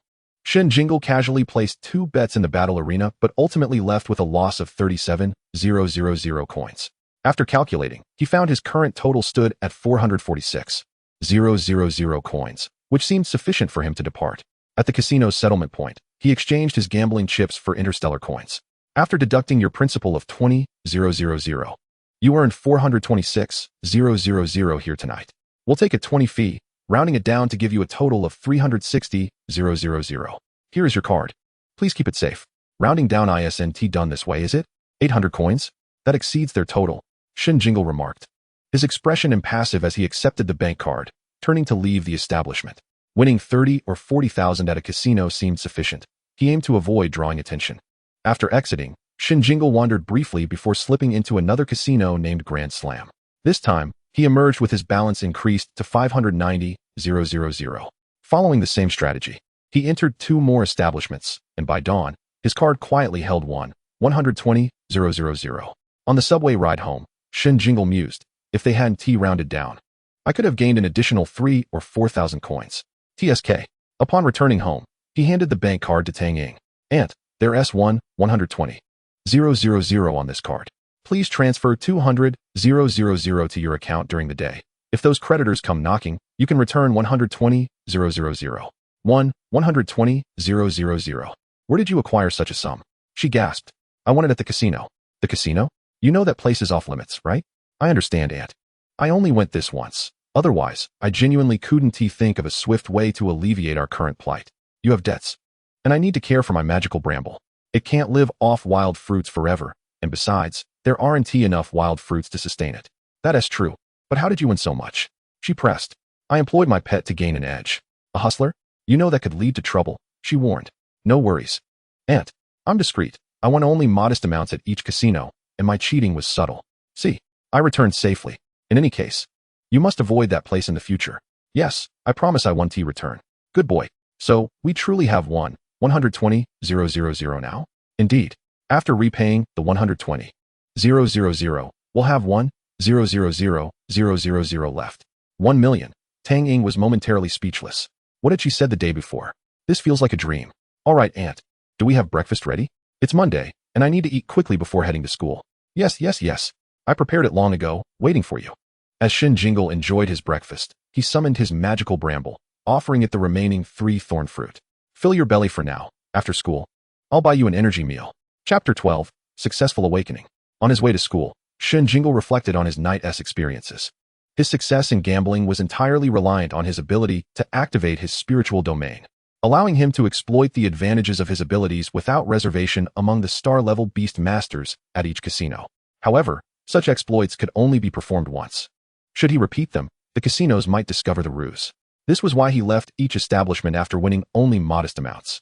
Furthermore, Shen Jingle resolved to gamble in the southern part of the city just this once, ensuring he left no opportunity for others to catch on to his tactics.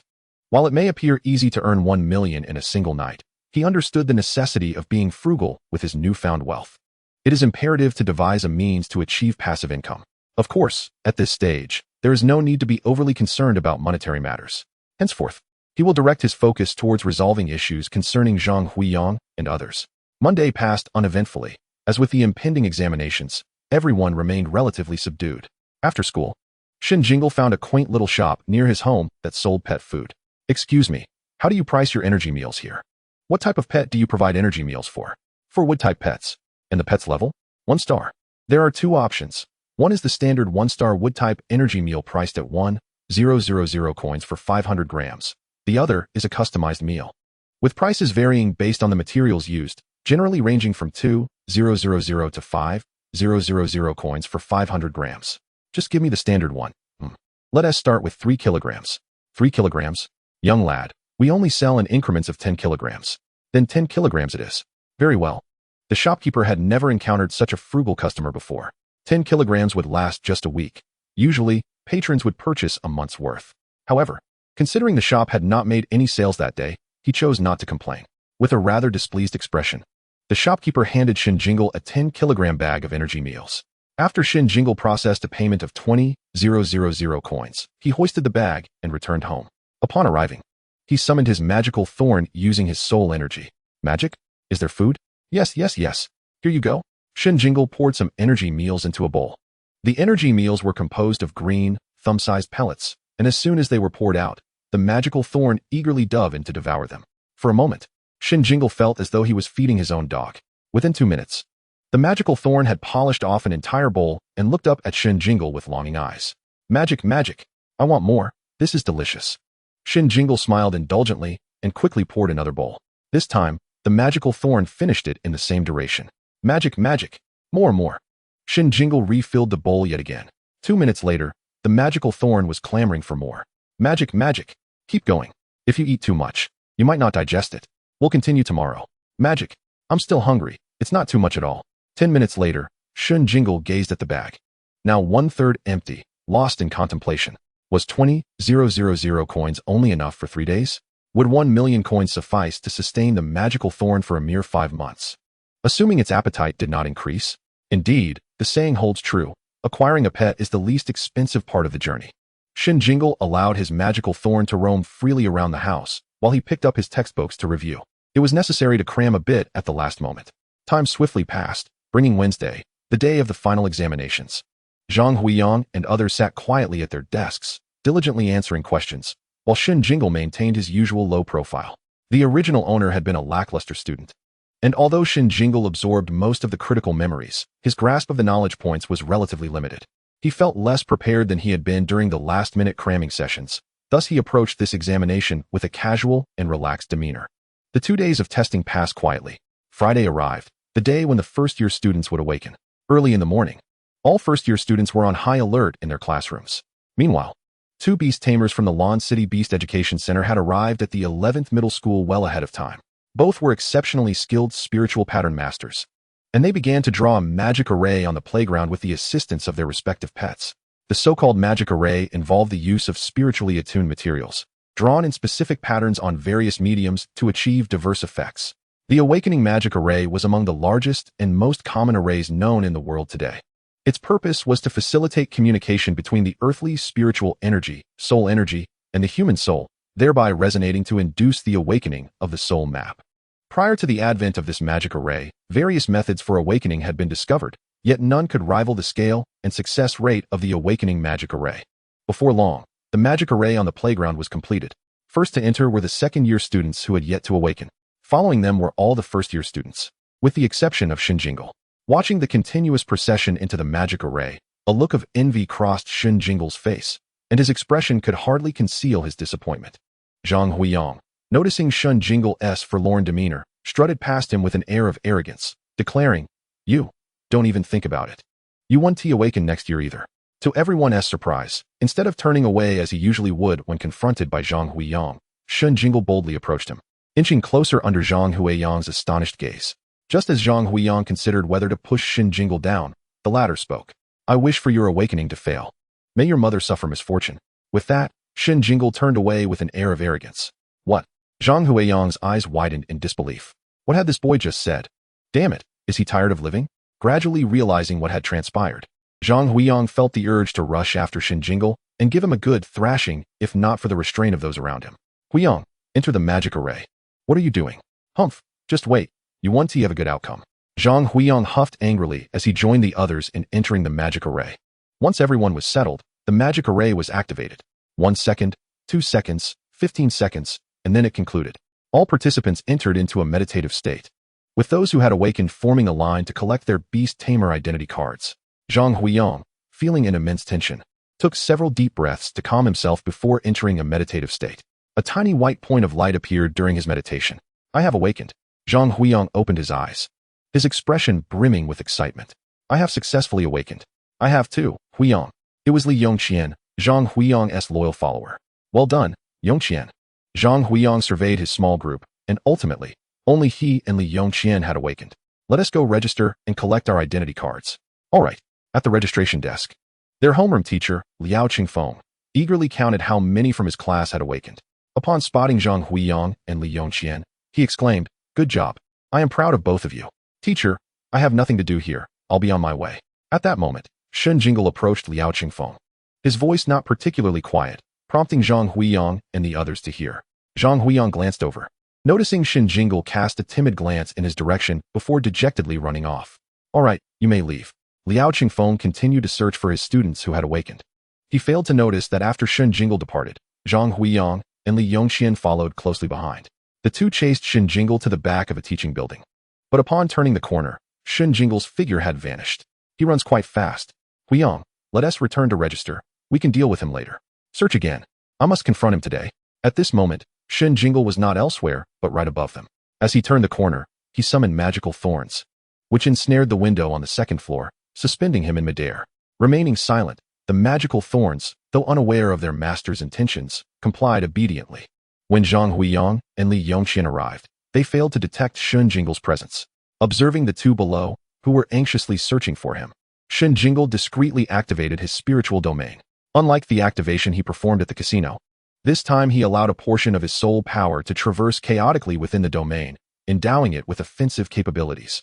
This particular domain was referred to as the soul domain, within which beast masters of inferior rank would be suppressed, while ordinary individuals would experience a suffocating sensation on a spiritual level. When Shen Jingle first successfully activated his domain, his inability to control his soul power resulted in the emergence of the soul domain, causing Tang Ying, who was asleep at the time, to experience an acute sense of suffocation. The reason Shen Jingle had dedicated himself to studying the spiritual domain in the days preceding this moment was precisely to prepare for today. Cheating at the casino was merely a secondary objective. Shen Jingle expanded his domain to its maximum extent.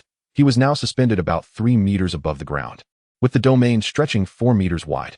Zhang Huiyang, having sprinted ahead of Li Yongqian, found himself directly beneath Shen Jingle. The moment he entered Shen Jingle's domain, his vision went dark, and he collapsed. Huiyang, what's wrong? Li Yongqian instinctively rushed to Zhang Huiyang's side, eager to assess his condition. However, as he approached and attempted to grasp Zhang Huiyang, he lost his balance and fell unconscious as well. Mission accomplished. A newly awakened individual's soul map is initially the size of a grain of rice, oval in shape, and unstable. After approximately 24 to 48 hours, it will transform into a circular shape, growing to the size of a pea and stabilizing. If the soul map remains unstable and encounters another soul domain or a spatial rift, it will shatter and vanish.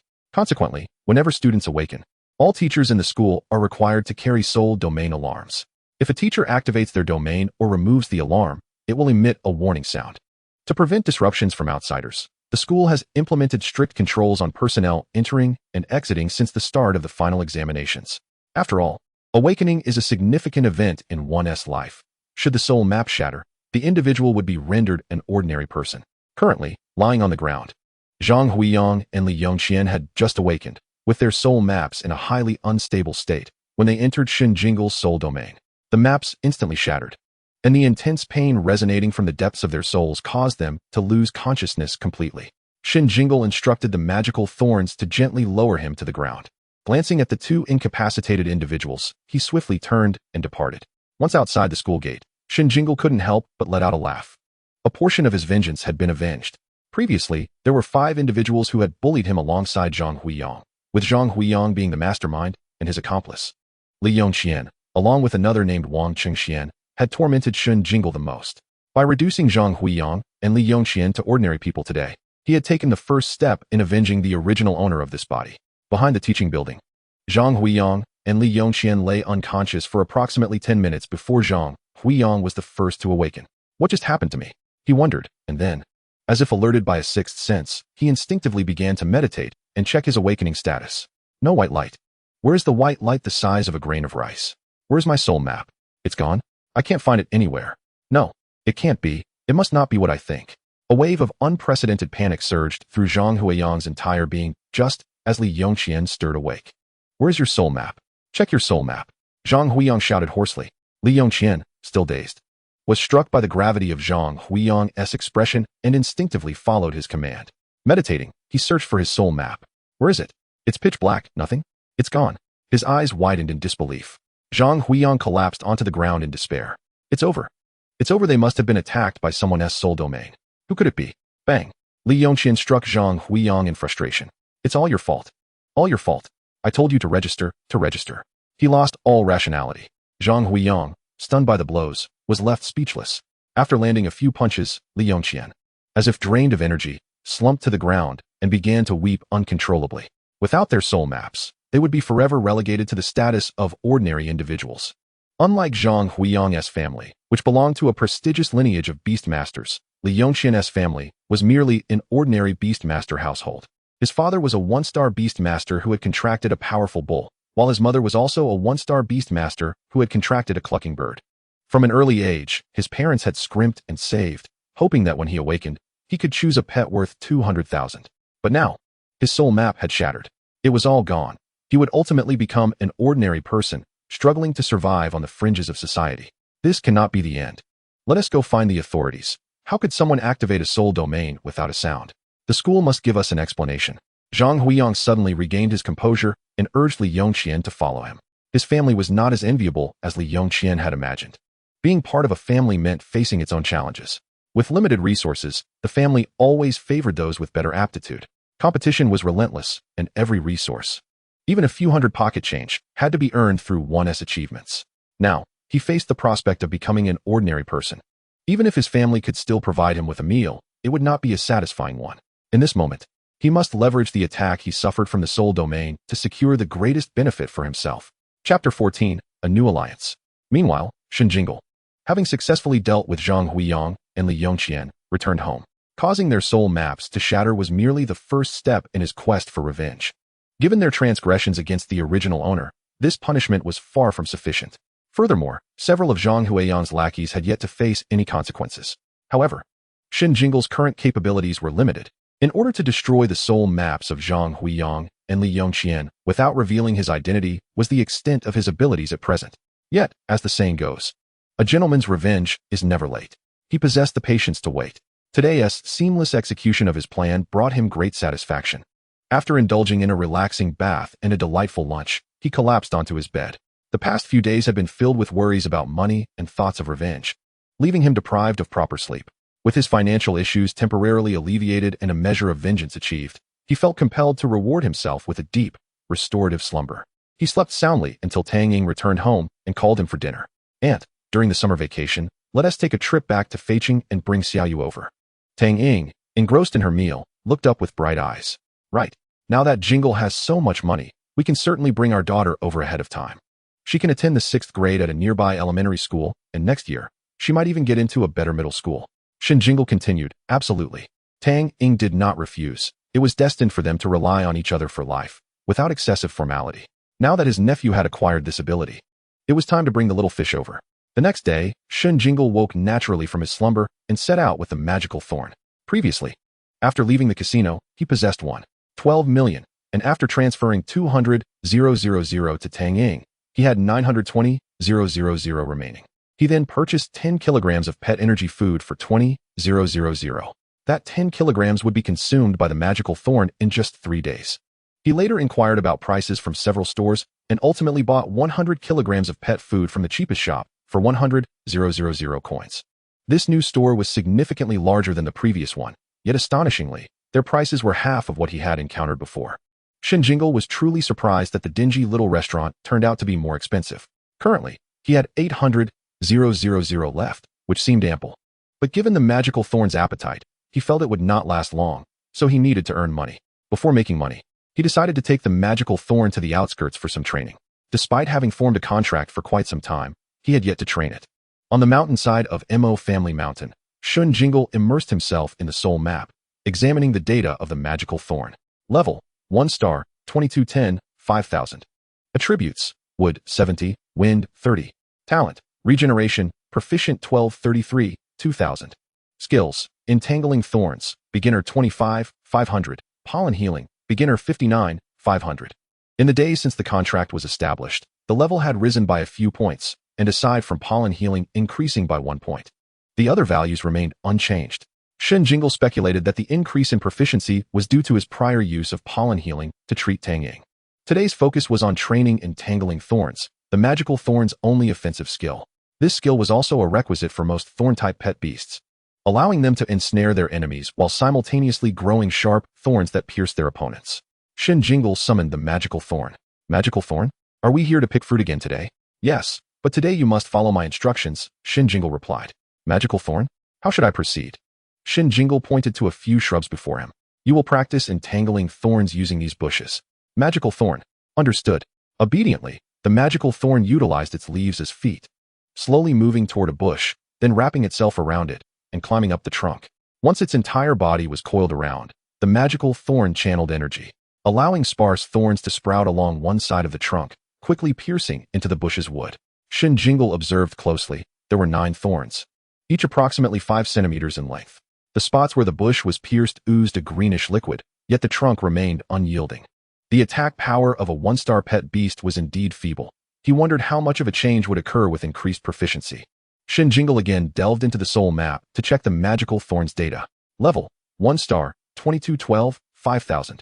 Entangling thorns, beginner 26, 500. These two data points had changed. Try to wrap tighter and exert more force to break the bush. Shen Jingle encouraged the magical thorn. Following his advice, the magical thorn complied, and the bush's trunk gently swayed.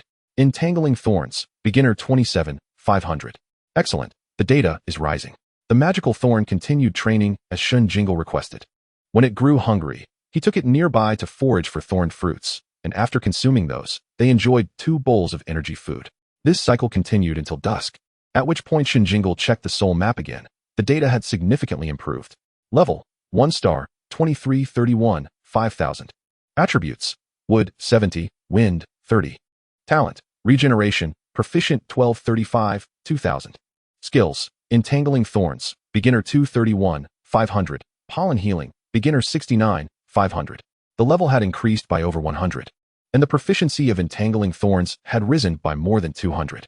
Even Pollen Healing and Regeneration had seen slight increases due to the magical thorn's injuries incurred during training. Initially, Shen Jingle stood watching the magical thorn train, but after noticing its earnestness, he began to lie on the grass, savoring the gentle breeze, except during feeding times. That night, perhaps due to the strenuous training throughout the day, the magical thorn's appetite doubled. Shen Jingle felt a jolt at the sight of its consumption, fearing his wallet might spring a leak. A few more days of training, and he would take the magical thorn to the casino for battle. 2 days later, the magical thorn's data had seen another breakthrough. Level 1 star, 2653, 5000. Attributes: Wood, 70, Wind, 30. Talent: Regeneration, Proficient 1267, 2000. Skills: Entangling Thorns, Proficient 503, 1000. Pollen Healing, Beginner 102, 500. The proficiency of Entangling Thorns had reached a proficient level. Shen Jingle wanted to train something different next. In pet battles, the competition primarily revolved around skills. Yet the effectiveness of those skills depended not only on proficiency, but also on the Beastmaster's command. A skilled Beastmaster could potentially triumph over a stronger opponent, provided the disparity in strength was not too great. Magical Thorn. On the morning of another day at Mo Family Mountain, Shen Jingle summoned the Magical Thorn. Today, we shall alter our training approach. He drew a line 4 meters away from the bushes. You will stand on this side of the line and extend your vines, striking swiftly toward the bush without crossing the line. Magical Thorn? Why practice striking? This is a technique devoid of extraordinary energy, merely a physical attack. Shen Jingle chuckled softly and replied, while you strike, you must also focus on allowing the tips of your vines to sprout thorns, using the force of the strike to pierce into the bush. Magical Thorn. I like this, it exclaimed, eager to practice. Entangling Thorns was a close-range attack skill, and as the only offensive skill currently available, Shen Jingle hoped to modify it into something capable of long-range attacks. Of course, in this context, long-range merely referred to a distance of 3 to 4 meters, which was relatively far for a 1 or 2-star pet beast. Under Shen Jingle's guidance, the Magical Thorn began its practice. Initially, its movements appeared somewhat stiff. In the midst of the strikes, controlling the timing of the thorn growth proved to be the most challenging aspect for the Magical Thorn. If it sprouted too early, the distraction would weaken the strike's force. If too late, the thorns would not be fully formed by the time they made contact with the target. From Shen Jingle's perspective, the Magical Thorn would first exert force to swing its vine toward the target, slow down midway to grow the thorns, and then accelerate again once the thorns were sufficiently developed. Overall, the motions appeared jerky and disjointed. Shen Jingle remained silent, chewing on a blade of grass while reclining on the ground, engrossed in a book. He had many knowledge points yet to master, and now, due to the contract with a pet beast, his energy and memory had improved, making his reading experience far less arduous than before. Thus, while the Magical Thorn trained beside him, he too utilized this time to catch up on his studies after a few days of rest. After all, the ability to lie flat presupposes the possession of capital to do so. Given their current situation, barely scraping by, any talk of capital feels like an affront to the very concept of it. He lacks the qualifications to adopt a languid disposition. Fortunately, having indulged in sufficient idleness in his previous life, he finds a certain charm in putting forth effort now. After a morning of practice, the Magic Thorn has finally become less cumbersome, exhibiting a significantly smoother range of motion, though its speed still leaves much to be desired, resulting in attack damage that falls far short of Shen Jingle's expectations. It seems that a few more days of training will be necessary. In the week that followed, Shen Jingle diligently trained with the Magic Thorn from dawn until dusk, subjecting it to an exhaustive regimen of rigorous training. By the end of the week, They appeared at a casino in the southern part of the city, known as Yun Ding Feng Yun. He had come to register for the Beastmaster battle. As the outdoor training had reached its limit, growth could only be achieved through combat. After a week of intensive training, the data for the magic thorn had undergone considerable transformation. Level, 1 star, 3453, 5000. Attribute, wood, 70, wind, 30. Talent, regeneration, proficient 1421, 2000. Skill, binding thorn, proficient 1689, 2000. Pollen healing, beginner 425, 500. The binding thorn not only allows for rapid and fluid strikes against enemies, but also ensnares them in the very moment of impact. The training foliage would be utterly severed in a series of quick, explosive movements involving strikes, piercings, entrapments, and constrictions. Shen Jingle was quite pleased with this outcome. Although victory against the opponents in the casino was not guaranteed, he certainly felt he had acquired the strength to compete. At the registration desk, Shen Jingle adopted the code name Blind Scorpion and summoned the magic thorn for registration. Fortunately, no inquiries regarding age were made, or else his status as a minor would have been revealed. Calmly, Shen Jingle donned the number 32 mask handed to him by the server and took a seat in the waiting area. Today, he had opted not to wear his school uniform, instead spending several thousand coins on a more mature outfit. Thus, with the mask in place, he appeared as a diminutive adult. Next up, number 17, Battle Lion, versus number 32, Blind Scorpion. Soon, it was Shen Jingle's turn. Guided by the server, he made his way to the battle area. The following are the details of the two combatants' beasts. Battle Lion, an old acquaintance of ours, boasts a 2-star flame cat, while Blind Scorpion, a new face tonight, presents a 1-star magic thorn. The flame cat, a fire-type beast, exhibits intense aggression and combat awareness, standing out among 2-star beasts. Whereas the magic thorn, a rare dual-type wood and wind beast, holds immense potential. Who do you think will triumph in tonight's contest? Place your bets. Betting on Battle Lion's Flame Cat yields odds of 107, while betting on Blind Scorpion's Magic Thorn offers odds of 32. In the audience, many players opted to wager on Battle Lion. Just because the Magic Thorn is such a rarity, I'll bet on number 32. Even if it's rare, it's merely a 1-star beast. Winning against a higher tier is nearly impossible. I'm betting on 17. Yes, I too shall wager on 17. The Magic Thorn, let alone winning, would be fortunate to withstand 5 minutes against the Flame Cat's onslaught. Have you seen Battle Lion's previous matches? Both the Beast's performance and the Beastmaster's command have been exemplary. It's going to be a challenge for number 32 to win. Betting on 17 is practically the casino handing us money. Agreed, I'm betting on 17. I'll place 50,000 on number 32 and another 50,000 on number 17. Are you here to jest? With such betting, the outcome is nearly the same. You'll get back what you put in regardless of who wins. I'll do as I please. It's none of your concern. Soon, the betting concluded and the battle commenced. Little squirt. Let us see if you can last 3 minutes against me. The tall Battle Lion taunted Shen Jingle. He chose not to respond, instead reviewing the information he had recently gathered on the Flame Cat in his mind. The Flame Cat, a 2-star fire-type beast, possesses skills such as Spark, Flame Jet, and Fire Dash, and is known for its rather volatile temperament. Fire-type attacks inherently counter wood-type creatures, and in terms of speed, the Magic Thorn is at a distinct disadvantage.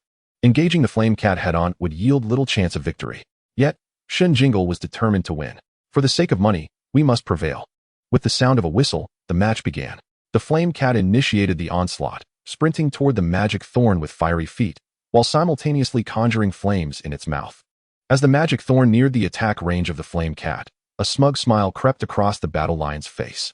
Though the Magic Thorn is a dual-type beast, plant creatures are inherently slow, and being only 1 star, its offensive capabilities are limited, likely just the Binding Thorn. That skill requires close proximity. And with the Flame Cat's fire attack range at 1 meter, the Magic Thorn stands no chance of ensnaring it before being scorched. As the Magic Thorn faced its first battle, it was clear it had yet to find its rhythm. In the blink of an eye, the Flame Cat unleashed its fiery breath, while the Magic Thorn was still preparing to evade. Attack and leap, Shen Jingle commanded. At that moment, the Magic Thorn entered combat mode, instantly grasping its Beastmaster's intent. 2 vines extended outward, lifting upwards before abruptly slashing to the sides towards the ground. Bang! Bang! The vines struck the earth, and with the ground's reaction force, the Magic Thorn propelled itself into the air, narrowly avoiding the Flame Cat's initial fiery assault. Up there, the Battle Lion instructed.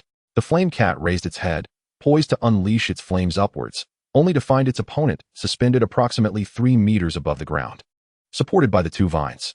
This is impossible to attack. The flame cat fell into contemplation. The battle lion frowned as he observed the airborne magic thorn, surprised that it could evade the attack in such a manner. Unbeknownst to the battle lion and the flame cat, on the ground, one of the supporting vines had sprouted a slender branch, stealthily inching toward the flame cat. Jump! Suddenly, the battle lion issued a command. Having noticed the creeping vine, he surmised that the opponent intended to close in and use binding thorn, prompting him to urgently call for the flame cat to leap. Fire down! The battle lion commanded once more. Strike! Shen Jingle also issued a command. The flame cat leaped, evading the vine that sought to ensnare it, and deftly adjusted its body in midair, directing its flames at the vine that had just attempted to ensnare it. The recoil from the flames allowed it to stabilize momentarily in the air. The burning flames seared the vine, quickly charring it to a crisp. Magic! The magic thorn cried out in pain, just as it heard its beastmaster's command. Strike! The movements honed over several days of training had already become muscle memory. The magic thorn retracted its supporting vines, descending while directing its strike at the flame cat, which was still focused on its fiery onslaught. Two vines, as thick as a child's wrist, lashed toward the flame cat with astonishing speed. Dodge! The battle lion shouted to the flame cat. Yet, it was still a moment too late. Two vines lashed out from either side, striking the flame melody cat. Following that, a resounding thud echoed as the two creatures tumbled to the ground, one after the other. The physical blows, while impactful, should not have caused significant harm to the flame melody cat. However, as the battle lion pondered this, a piercing cry of anguish erupted from its companion, Flame Melody. To the lion's horror, the two vines that had struck the cat sprouted green thorns, which embedded themselves deep within the creature's body. What kind of technique is this? It resembles the thorns of entanglement, yet it possesses distinct differences. A combination move, although it is a fusion of extraordinary and ordinary physical skills. The fact that a one-star creature can execute a combination technique is truly astonishing. In the audience, murmurs erupted among the spectators. A combination move, indeed. A one-star creature has mastered a combination move. Could this be the advantage of dual attribute beasts? Nonsense. The dual attribute creatures I have encountered never used combination moves at 1 star. Aren't such techniques exclusive to 4-star beasts? What a disgrace. Have you ever seen a 4-star creature utilize a physical skill in combination? While it may be a rudimentary combination, it is undeniably a combination move. Truly remarkable. Why had I never considered such an approach? I shall attempt it upon my return. Flame Dash. The battle lion steadied itself and issued another command. The flame melody cat must not be left to await its demise. Hearing its trainer's directive, the flame melody cat, despite the pain, summoned its energy. Flames ignited around its 4 paws, growing increasingly fierce. The vines ensnaring the flame melody cat recoiled, unable to withstand the scorching heat. Seizing the opportunity, the cat accelerated, distancing itself from the magic thorn. The magic thorn, having sustained injuries, shook its petals and utilized its pollen heal. However, as the skill's level was still too low, the healing effects were limited. Only superficial wounds began to mend quickly, while the deeper, charred areas healed at a sluggish pace. Nonetheless, the magic thorn possessed another innate skill, regeneration, of which it was already a master, albeit at a considerable energy cost. Green energy surged through the magic thorn, causing the charred vines to shed their blackened husks and sprout fresh green shoots, returning to their former glory. Witnessing this, the battle lion ground its teeth in frustration. It detested battling creatures with healing capabilities. The Flame Melody cat had already expended half its energy after using Flame Jet twice and Flame Dash twice. The opposing 1-star beast had likely used up a fair portion of its energy as well after executing 2 thorns of entanglement. The next moments were crucial. Although the opponent's striking speed was rapid, hitting a moving target was no simple feat, especially since the magic thorn itself was relatively slow. The battle lion quickly devised a plan. Flame Dash moved swiftly and erratically. The Flame Melody cat channeled its energy once more, launching itself towards the magic thorn. This time, it did not follow a straight path, but instead darted to the left and leaped to the right unpredictably. Shen Jingle understood that it was nearly impossible for the magic thorn to land a hit under such circumstances. Furthermore, having just employed regeneration, the magic thorn had expended considerable energy, leaving it with enough to execute perhaps 3 more strikes. It was imperative to secure a decisive victory, otherwise surrender would be inevitable. As the Flame Melody cat closed the distance to the magic thorn, now just over a meter apart, Shen Jingle made a swift decision. Unleash the flames, commanded the battle lion. Advance. Execute a dual strike. Shen Jingle instructed as well.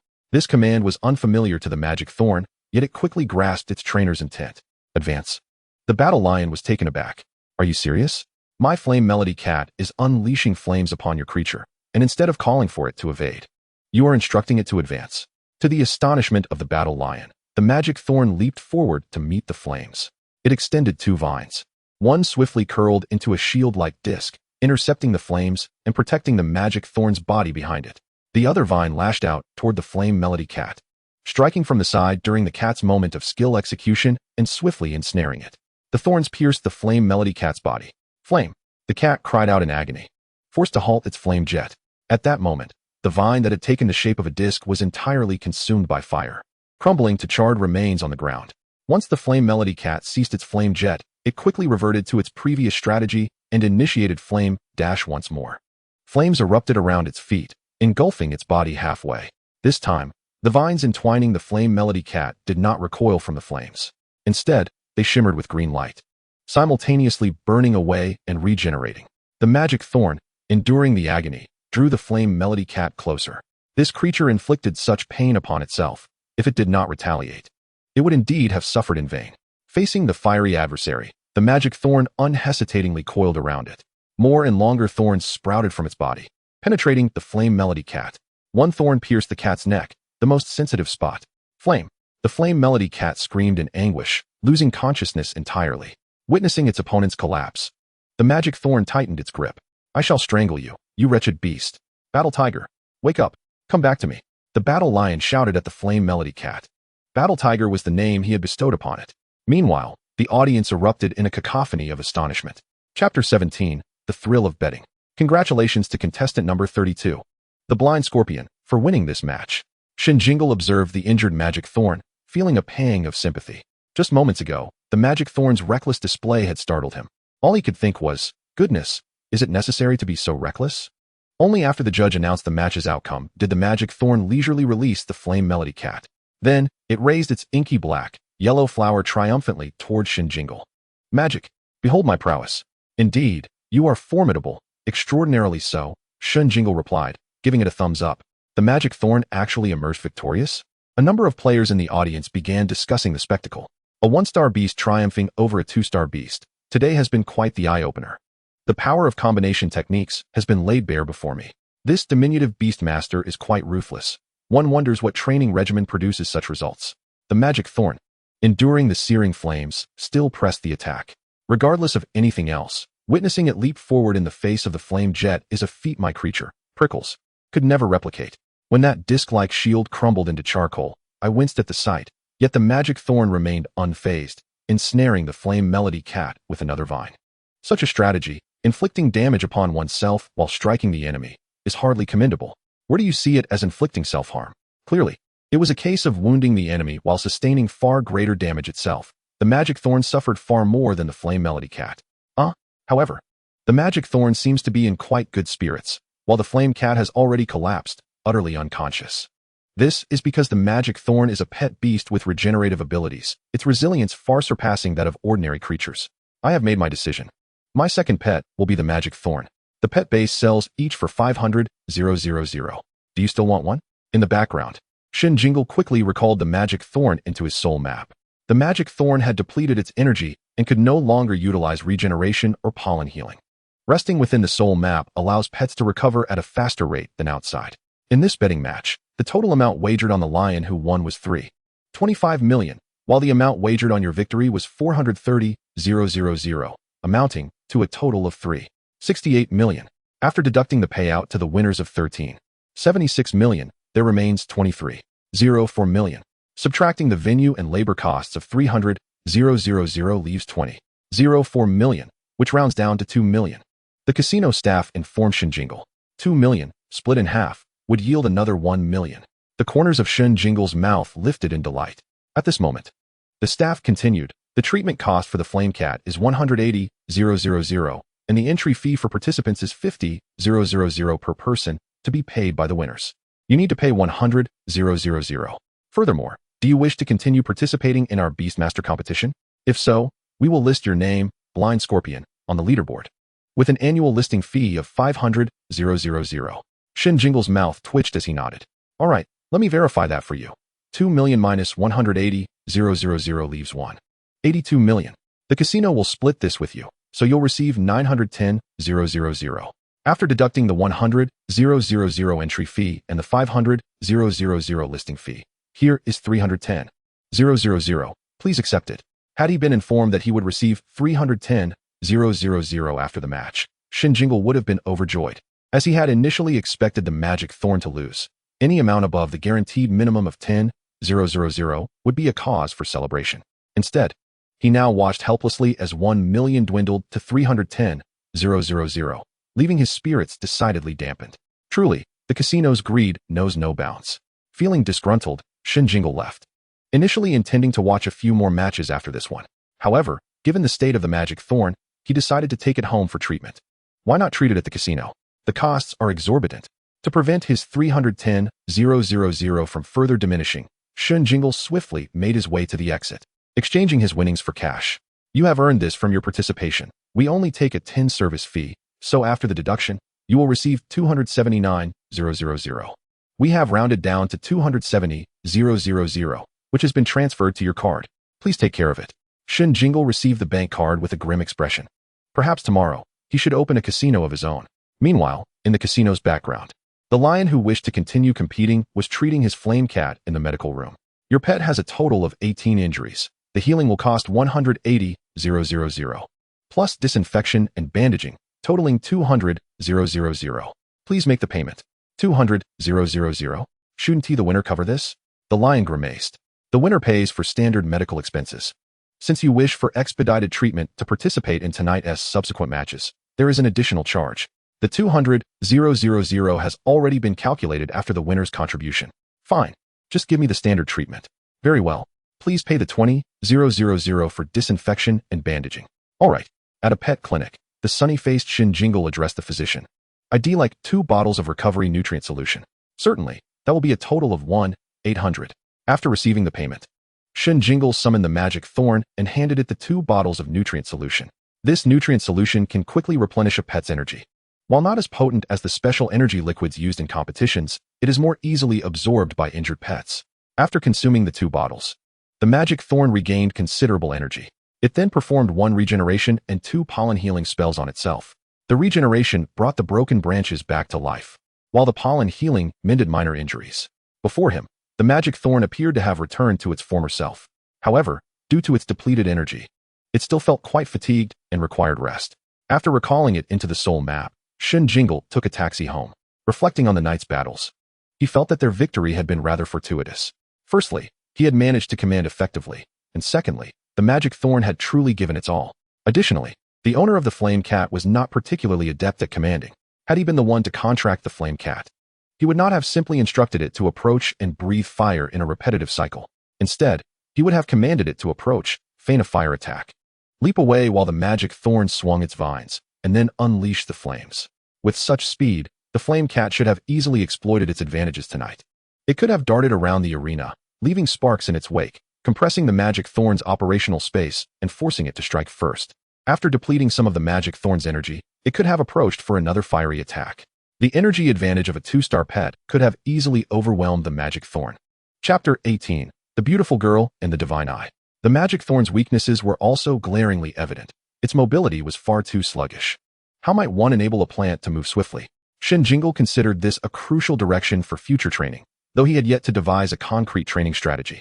Putting aside his thoughts for the moment, he dialed Tang Ying's number. Tang Ying was currently en route back to Boiling City. Originally, Shen Jingle had intended to return with her, but considering the training and battles that lay ahead for the magic thorn, he abandoned that notion. After all, a round trip to Boiling City would take nearly a month, and with the need to transfer Shun Yu's school records, it would be fortunate if they returned to Lan City by the end of summer vacation. They exchanged pleasantries and chatted briefly. Tang Ying was on her way back, and everything was going smoothly. After hanging up, Shen Jingle lounged on his bed, indulging in mobile games. This phone was a recent acquisition. Previously, the family had only provided Tang Ying with a low-end model to save money, leaving Shen Jingle without a phone.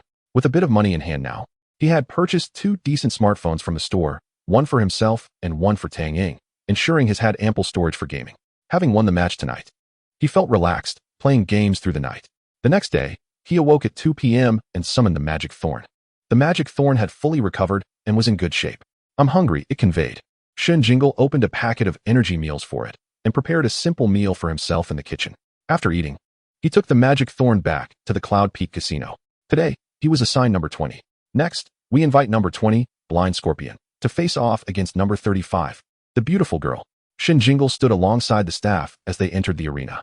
Opposite him, the beast master known as the beautiful girl was a towering man nearly 2 meters tall, accompanied by his pet, a six-eyed toad. The six-eyed toad, a water-type pet, is the 2-star evolution of the 4-eyed toad, with innate skills of venom and sound waves. Despite its rather unattractive appearance, its unique combination of skills fetches a high price in the market. However, the sound wave attack of the 2-star six-eyed toad is still quite weak, rendering it nearly unusable as an offensive skill. Herein lies the information regarding 2 competitors. Contestant 20, the Blind Scorpion, emerged as a dazzling new star yesterday, having triumphed in a formidable challenge. His cherished beast, the Enchanted Thorn, boasts the rare dual attributes of wood and wind. During the previous match, he executed a remarkable combination technique. Contestant 35, our recently familiar face, has just ascended to the 88th position on the leaderboard. Her beloved creature, the six-eyed toad, a water type, possesses a venomous attack that is seldom bested. Who shall emerge victorious today? Let the bets commence. The odds for the Blind Scorpion's Enchanted Thorn stand at 27, while the six-eyed toad's odds are 11. I shall continue to wager on the Blind Scorpion, for he granted me a fortune of 200,000 yesterday. It's individuals like you, blinded by folly, who will rue the day. The Blind Scorpion is destined to lose today, and I wager 50,000 on the beauty. I place 100,000 on the beauty. I've recently become an admirer of hers. I too shall bet on the beauty. Those who breach the top 100 of the leaderboard are not to be trifled with. Indeed, the Blind Scorpion has only fought once and has yet to even graze the leaderboard. Perhaps he may yet surprise us as a dark horse. I shall bet on the Blind Scorpion. You shall find yourself regretting this decision. I have long maintained that whenever the beauty takes the stage, I shall always wager against her opponent. Goodness, what a hulking brute to bear such a dainty moniker. Who does he intend to disgust? Today, I wager 200,000 on the Blind Scorpion. 200,000? Have you lost your mind? The Blind Scorpion is not that formidable. Yesterday's victory was merely a stroke of luck, as his opponent clearly underestimated him. 200,000 is but the cost of a single meal for me. Go on, boast all you like. With a sharp whistle, the battle commences. Both sides summon their respective beasts. Upon the appearance of Enchanted Thorn, it trembles upon sighting the six-eyed toad, its tendrils quivering into undulating waves. Enchantment. Good heavens, why does such an unsightly creature exist in this world? It has rendered me quite aghast. The six-eyed toad, ordinarily averse to any remarks about its appearance, felt its fury ignite at Enchanted Thorn's words, transforming its previously calm demeanor into a tempest of rage. Croak. It opened its maw and unleashed a venomous arrow towards Enchanted Thorn. The latter, quivering in its entirety, dodged with a wave-like motion. Enchantment. Please, do not spit at me. It's utterly revolting, do you understand? Consequently, the venomous arrow fell short, landing far from Enchanted Thorn. Contestant 35 wore a face of exasperation, wishing her creature had drawn nearer before launching its attack, thus wasting a precious shot. Shen Jingle, caught between laughter and tears, could hardly believe that Enchanted Thorn possessed such a fastidious nature. It seems that even a gentle slap from the six-eyed toad might dirty its delicate hands. Fear not. Enchanted Thorn, give it your all. Shen Jingle encouraged. Divine Eye, close in on it, commanded the beauty from across the arena. Divine Eye? Shen Jingle cast a glance at the imposing figure of the opponent, marveling at the creativity in his choice of name. He dubbed himself the beauty while bestowing upon his less than attractive six-eyed toad the title of Divine Eye. Perhaps I too shall christen Enchanted Thorn with a fitting name later. Shen Jingle momentarily lost focus, yet remained attentive to the battle. The six-eyed toad hopped towards Enchanted Thorn, and it was clear that in 2 or 3 seconds, Enchanted Thorn would be within range of the toad's assault. Shen Jingle issued the command, Pollen Heal. Unlike its debut, Enchanted Thorn was on high alert today, fully prepared for battle. Responding to the command, it shook its tiny yellow flowers, scattering a flurry of pollen upon the six-eyed toad. As a wood-type creature capable of healing, Enchanted Thorn's pollen not only had restorative properties, but also purifying effects, particularly effective against the toad's inherent toxicity. What would be soothing pollen to others was akin to acid rain upon the toad's skin. Tiny white bubbles erupted from its body, causing its movements to slow. Indeed, the pollen heal proved effective. This was a skill that demanded little energy from Enchanted Thorn. Pollen Heal. Shen Jingle commanded once again. Enchanted Thorn executed the technique anew. And this time, the areas previously bubbling with white expanded significantly. The six-eyed toad halted, writhing as if besieged by a swarm of ants. discomfort radiating throughout its being. Yet now, Enchanted Thorn found itself within the toad's attack range. Venomous arrow. The beauty commanded. The six-eyed toad, enduring its discomfort, summoned its energy, opening its mouth to unleash its venom towards Enchanted Thorn. Without waiting for Shen Jingle's command, Enchanted Thorn instinctively followed the previous strategy employed against the flame cat, extending two robust tendrils to elevate itself into the air. However, the six-eyed toad's venomous arrow was not akin to the flame cat's fiery breath. The latter was a sustained attack, requiring the flame cat to continuously emit flames to maintain the assault until it reached its intended target. In contrast, the venomous arrow was instantaneous. As one shot left its mouth, the toad could swiftly rotate its head and launch another. It could pursue its opponent's movements, unleashing a relentless barrage. Though Enchanted Thorn evaded the first venomous arrow, it was struck twice during its ascent, leaving two sizable holes in its main tendril. Enchantment. It cried out in anguish. Nevertheless, the six-eyed toad did not relent. Unable to shoot its venom higher than 3 meters, it shifted towards one of the supporting tendrils, attacking it with ferocity. Shen Jingle furrowed her brow, while the six-eyed toad's speed paled in comparison to that of the flame cat. Its combat awareness and reflexes surpassed those of the flame cat. Notably, it had altered its strategy autonomously, opting to target the supporting tendril instead of Enchanted Thorn's main body, even in the absence of a command from its trainer. Moreover, it was far more elusive than the flame cat. The flame cat's fiery breath required it to remain stationary while attacking, thus granting Enchanted Thorn an opportunity to strike back.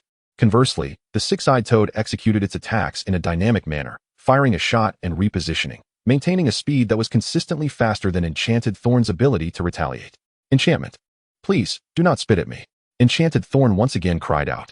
It clumsily maneuvered on the ground, using its supporting tendrils like legs, desperately evading the relentless pursuit of the six-eyed toad. Enchanted Thorn found itself in a most precarious predicament, utterly unprepared for this repulsive adversary. At that moment, it heard the voice of its trainer. Spin and strike. Spin, strike. After a brief moment of contemplation, Enchanted Thorn grasped the intent of its trainer. It swiftly harnessed its energy, dividing itself further to produce 3 additional tendrils, bringing its total to 5. The 5 tendrils spun clockwise, creating a whirlwind of movement. The six-eyed toad, initially taken by surprise, endured 2 swift slaps. Yet, Enchanted Thorn, repulsed by the toad's filth, refrained from ensnaring it, merely pricking it with its tendrils. The six-eyed toad, stifling its pain, leaped out of Enchanted Thorn's striking range. The tendrils of Enchanted Thorn became enmeshed with the toad's viscous secretions, leaving it thoroughly disgusted. It paid no mind to the toad's whereabouts, focusing instead on vigorously swinging its tendrils, determined to rid them of the unseemly residue. Thus, its tendrils transformed into a propeller of sorts. As the propeller spun faster and faster, to the point where the eye could scarcely follow its residual image, the magical thorn suddenly lifted off the ground by an inch, then 2. The propeller hoisted the magical thorn into the air. Simultaneously, it generated a considerable airflow around it. Shen Jingle's mouth fell slightly agape, clearly taken aback. He watched as the magical thorn ascended higher and higher, ultimately stabilizing itself at an altitude of 4 meters. The six-eyed toad, gazing up at its opponent, leapt forcefully to launch a venomous dart, but the distance was too great for it to strike. The scene fell into a momentary silence, with the six-eyed toad unable to reach the magical thorn, left merely to stare in frustration. Meanwhile, the magical thorn reveled in its newfound freedom.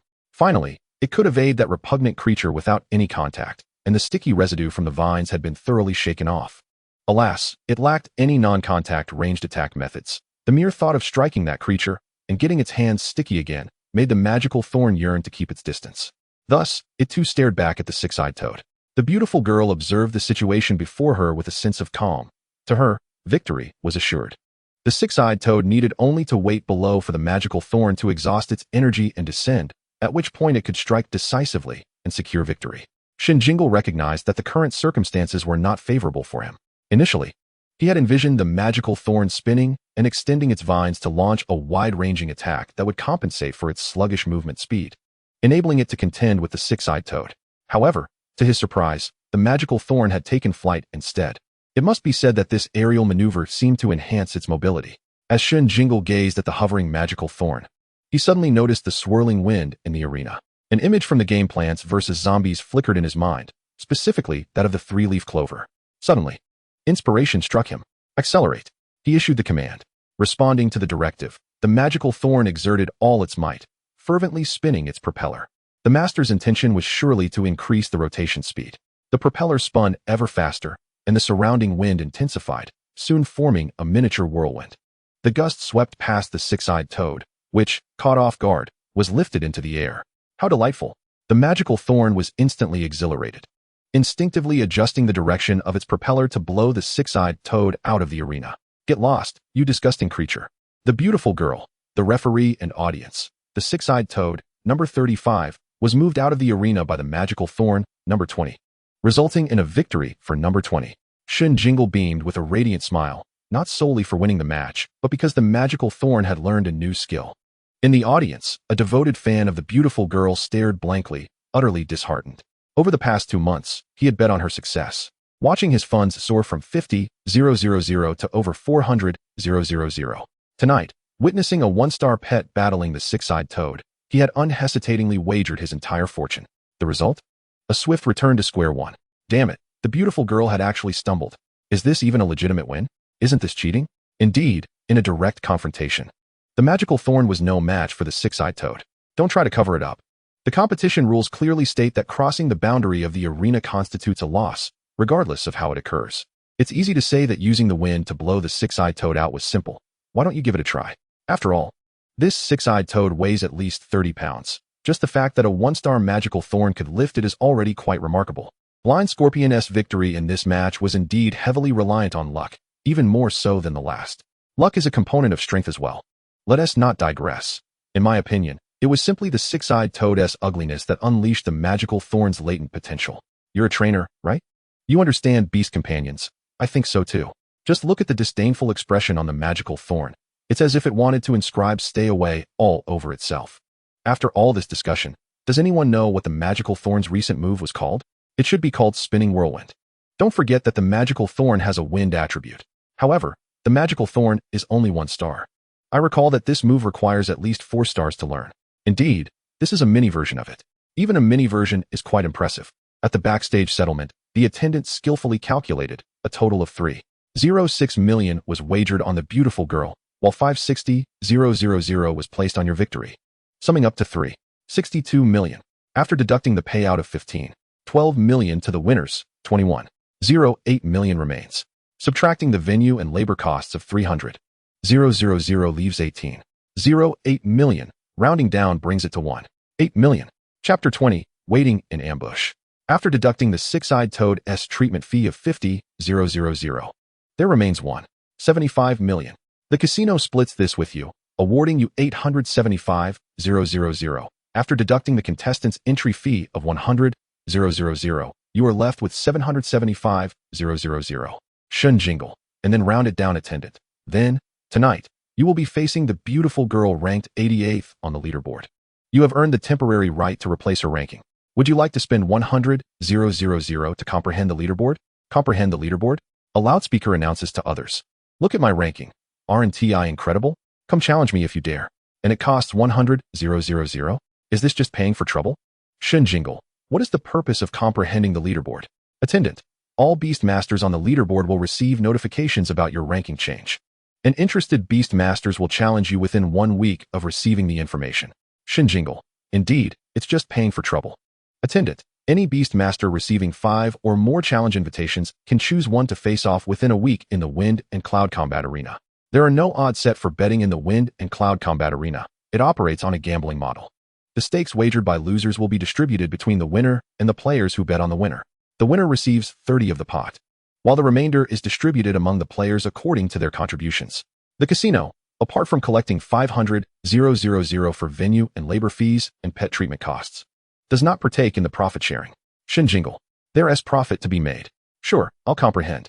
Very well, comprehension complete. You now have 6.75 million remaining. Here are your 670,000 betting tokens. Please accept them. Shen Jingle stayed to watch for more matches before departing. At the exchange exit, after a 10 deduction, he received 600,000. Now, Shen Jingle possessed 1.65 million interstellar coins. As night fell into stillness, Shen Jingle took a taxi back to the Hehe Garden Peninsula Villa area. Along the way, he delved into his soul map to review the data on the magical thorn. Level, 1 star, 3846, 5000. Attributes, Wood, 70. Wind, 30. Talent, regeneration, mastery, 1865, 2000. Wind stabilization, beginner 23, 500. Skills, binding thorns, minor achievement, 2021, 5000. Pollen healing, proficient 636, 1000. Spinning whirlwind, beginner 86, 500. The talent has added a wind stabilization ability, which allows for stability in the wind. The skill has introduced the spinning whirlwind, a high-level skill typically requiring a 4-star beast to learn. The magical thorn currently possesses only 1 star, and it remains uncertain whether the acquisition of this skill is due to the extraordinary talents of Shen Jingle or the inherent prowess of the magical thorn itself. Just 1,000 more points, and the magical thorn will ascend to a 2-star creature. Creatures are classified into star level and superstar level categories.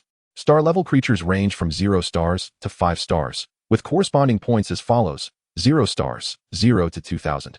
1 star, 2,000 to 5,000. 2 stars, 5,000 to 10,000. 3 stars, 10,000 to 20,000. 4 stars, 20,000 to 50,000.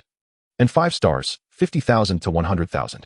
Superstar level creatures are divided into bronze, 100,000 to 200,000, silver, 200,000 to 400,000, gold, 400,000 to 700,000, king, 700,000, 100,000, emperor, 1 million to 2 million, and divine level, 2 million to 5 million. Furthermore, the skill levels of these creatures are categorized into low level, mid level, high level, super level, earth level, heaven level, and divine level skills. The higher the skill level, the more challenging it is to master, and the greater its power.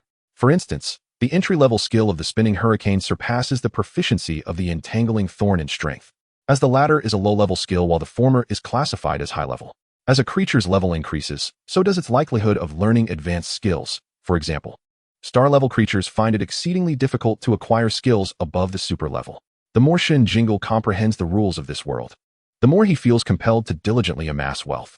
Only with wealth can one contract formidable creatures, nurture them effectively, and ultimately enjoy a life of ease. Lost in thought, he arrived at the Hellion Garden Peninsula Villa District. Recently, he had taken to lurking around this area. Aside from witnessing the Beastmaster who had contracted the Chilu Tower entering and exiting during the late hours, he had not encountered any other noteworthy incidents. He initially anticipated that this night would yield no surprises, yet unexpectedly, he spotted a familiar figure. At the entrance of the Villa District, Zhang Huiyang, hunched over, trailed behind the Beastmaster of the Chilu Tower towards Villa Number 9.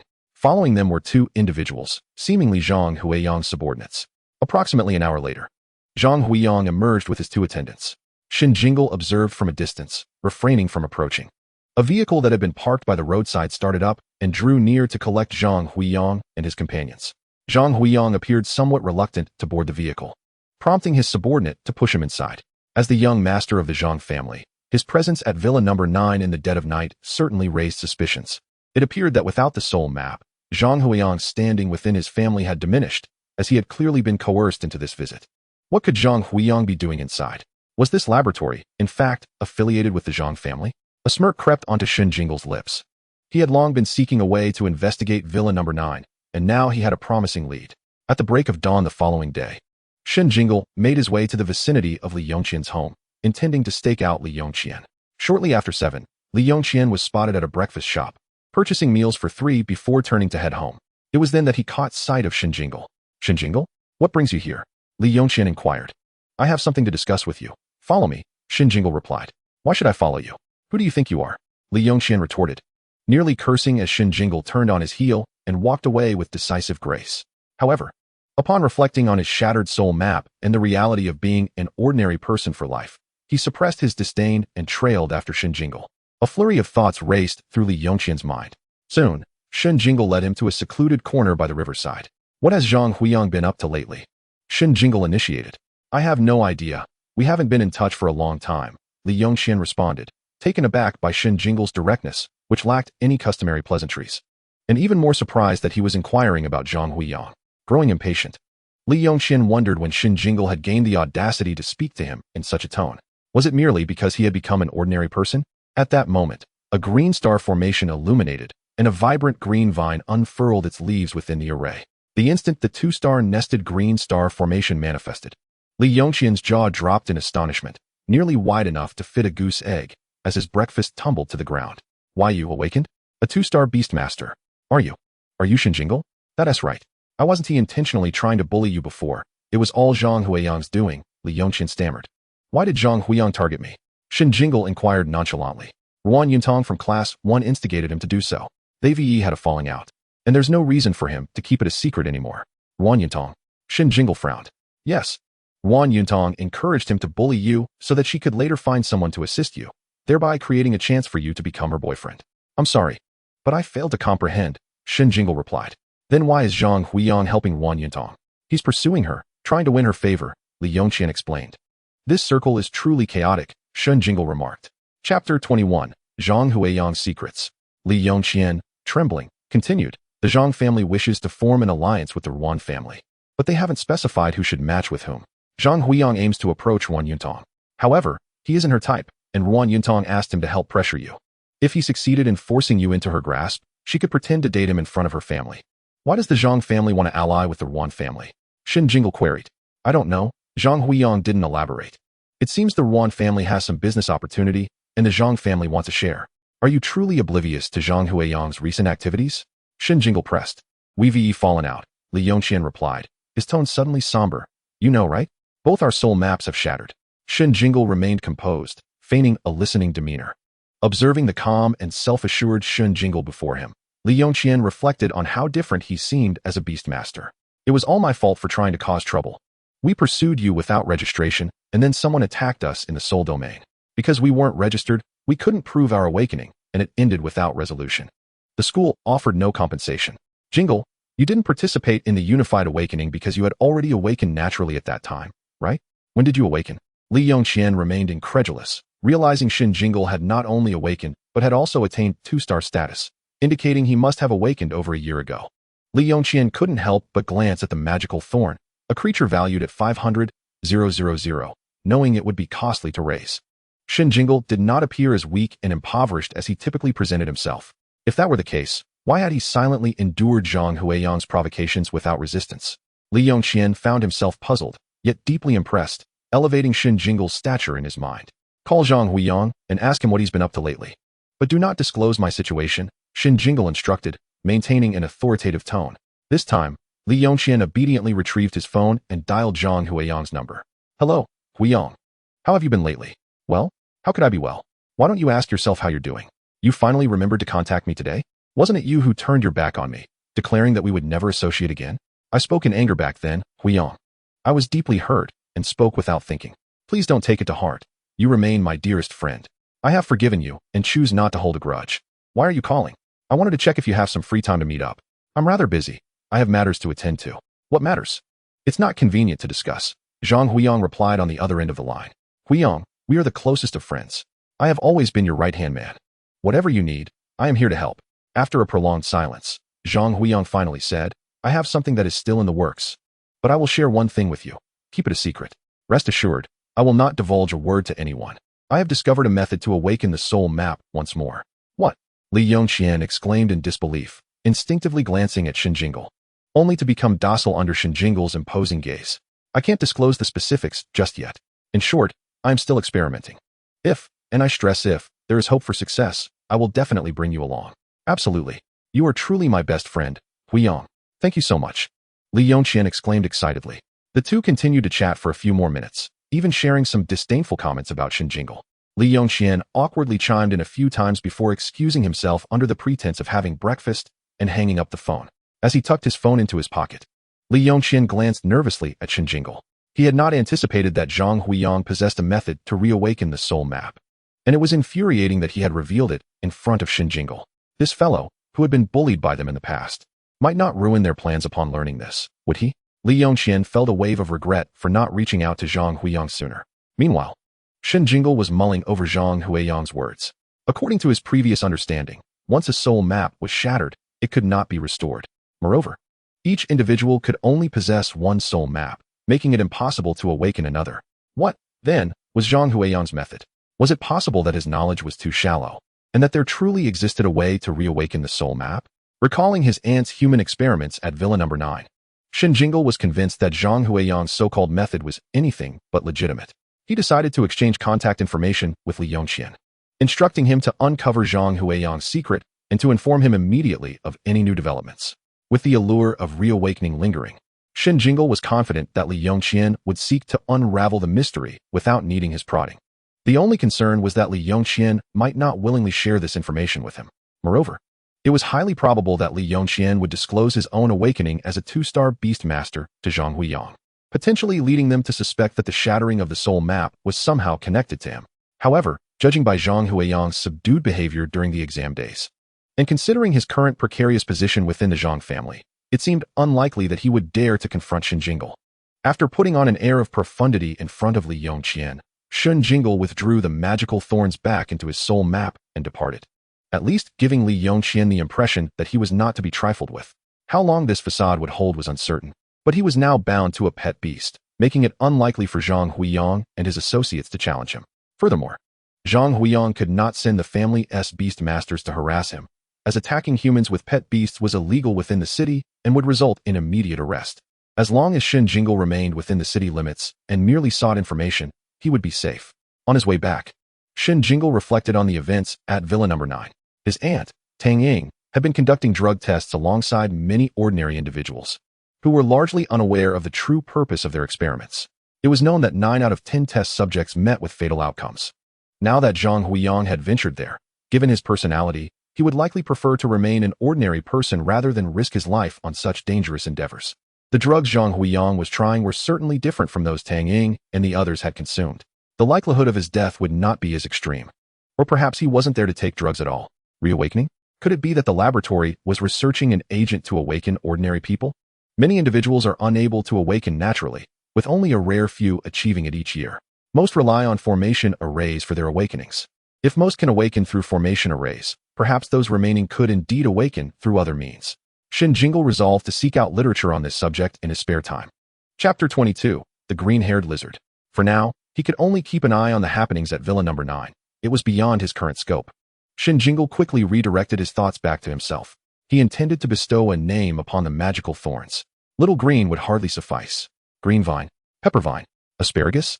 The more he pondered, the less reliable the names seemed. Clearly, he was at a loss for names. He certainly couldn't call it Nicolas Cage vine. After some consideration, he ultimately decided on Little Qing. When he later contracted a white pet beast, he would name it Little Bai, thus creating a pair. With time still on his side, Shen Jingle returned to his residence for a simple lunch before summoning the magical thorns. From now on, you shall be called Little Qing. Magical. Excellent. The magical thorns twirled joyfully, clearly pleased with its new name. With the evening still ahead, Shen Jingle was eager to train with the magical thorns before heading to the casino.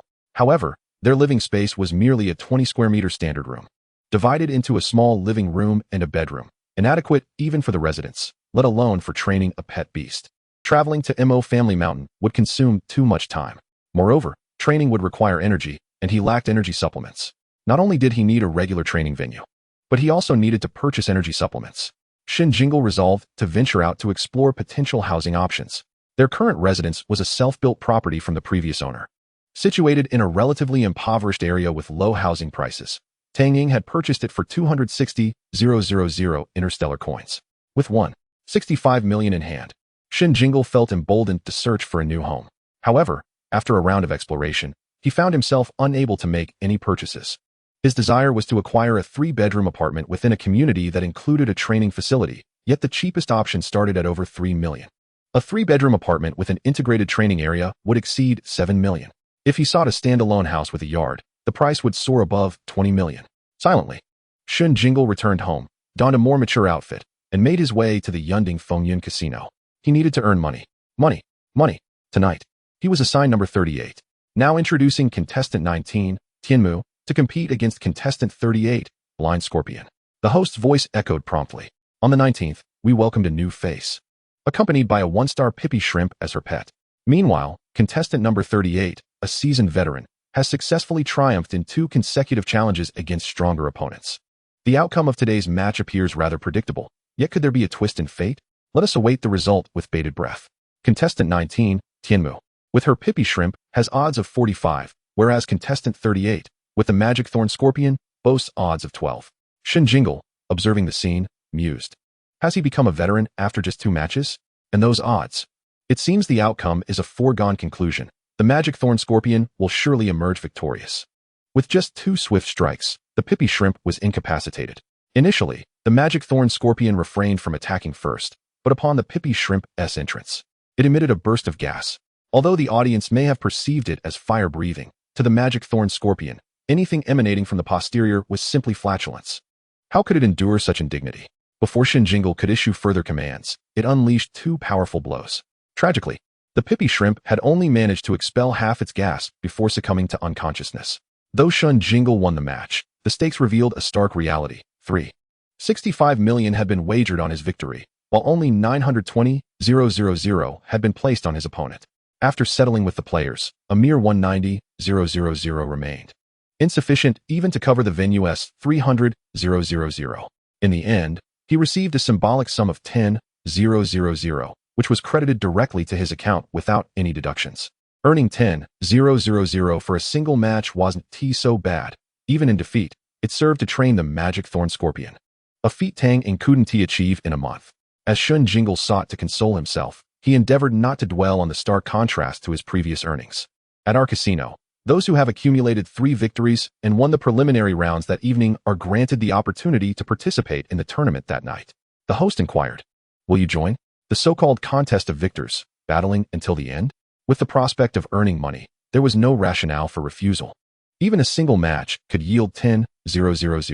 Apart from the split rewards for each bout, becoming the champion and accruing the most victories could result in additional bonuses. Players not only wager on the outcome of each match, but may also bet on an individual's consecutive wins or their final standing. Upon entering the tournament, Shen Jingle discovered that the rankings were categorized by pet levels. 1-star and 2-star pets occupied the Wind Rank 1, while 3-star pets were listed on Wind Rank 2. 4-star pets appeared on Cloud Rank 1, and 5-star pets on Cloud Rank 2. Each rank displayed only the top 100. Those beyond this threshold were neither ranked nor displayed, merely holding the status of having made the list. It became clear why he had entered the top 100 after just 2 matches. It was merely the ranking of 1- and 2-star pets.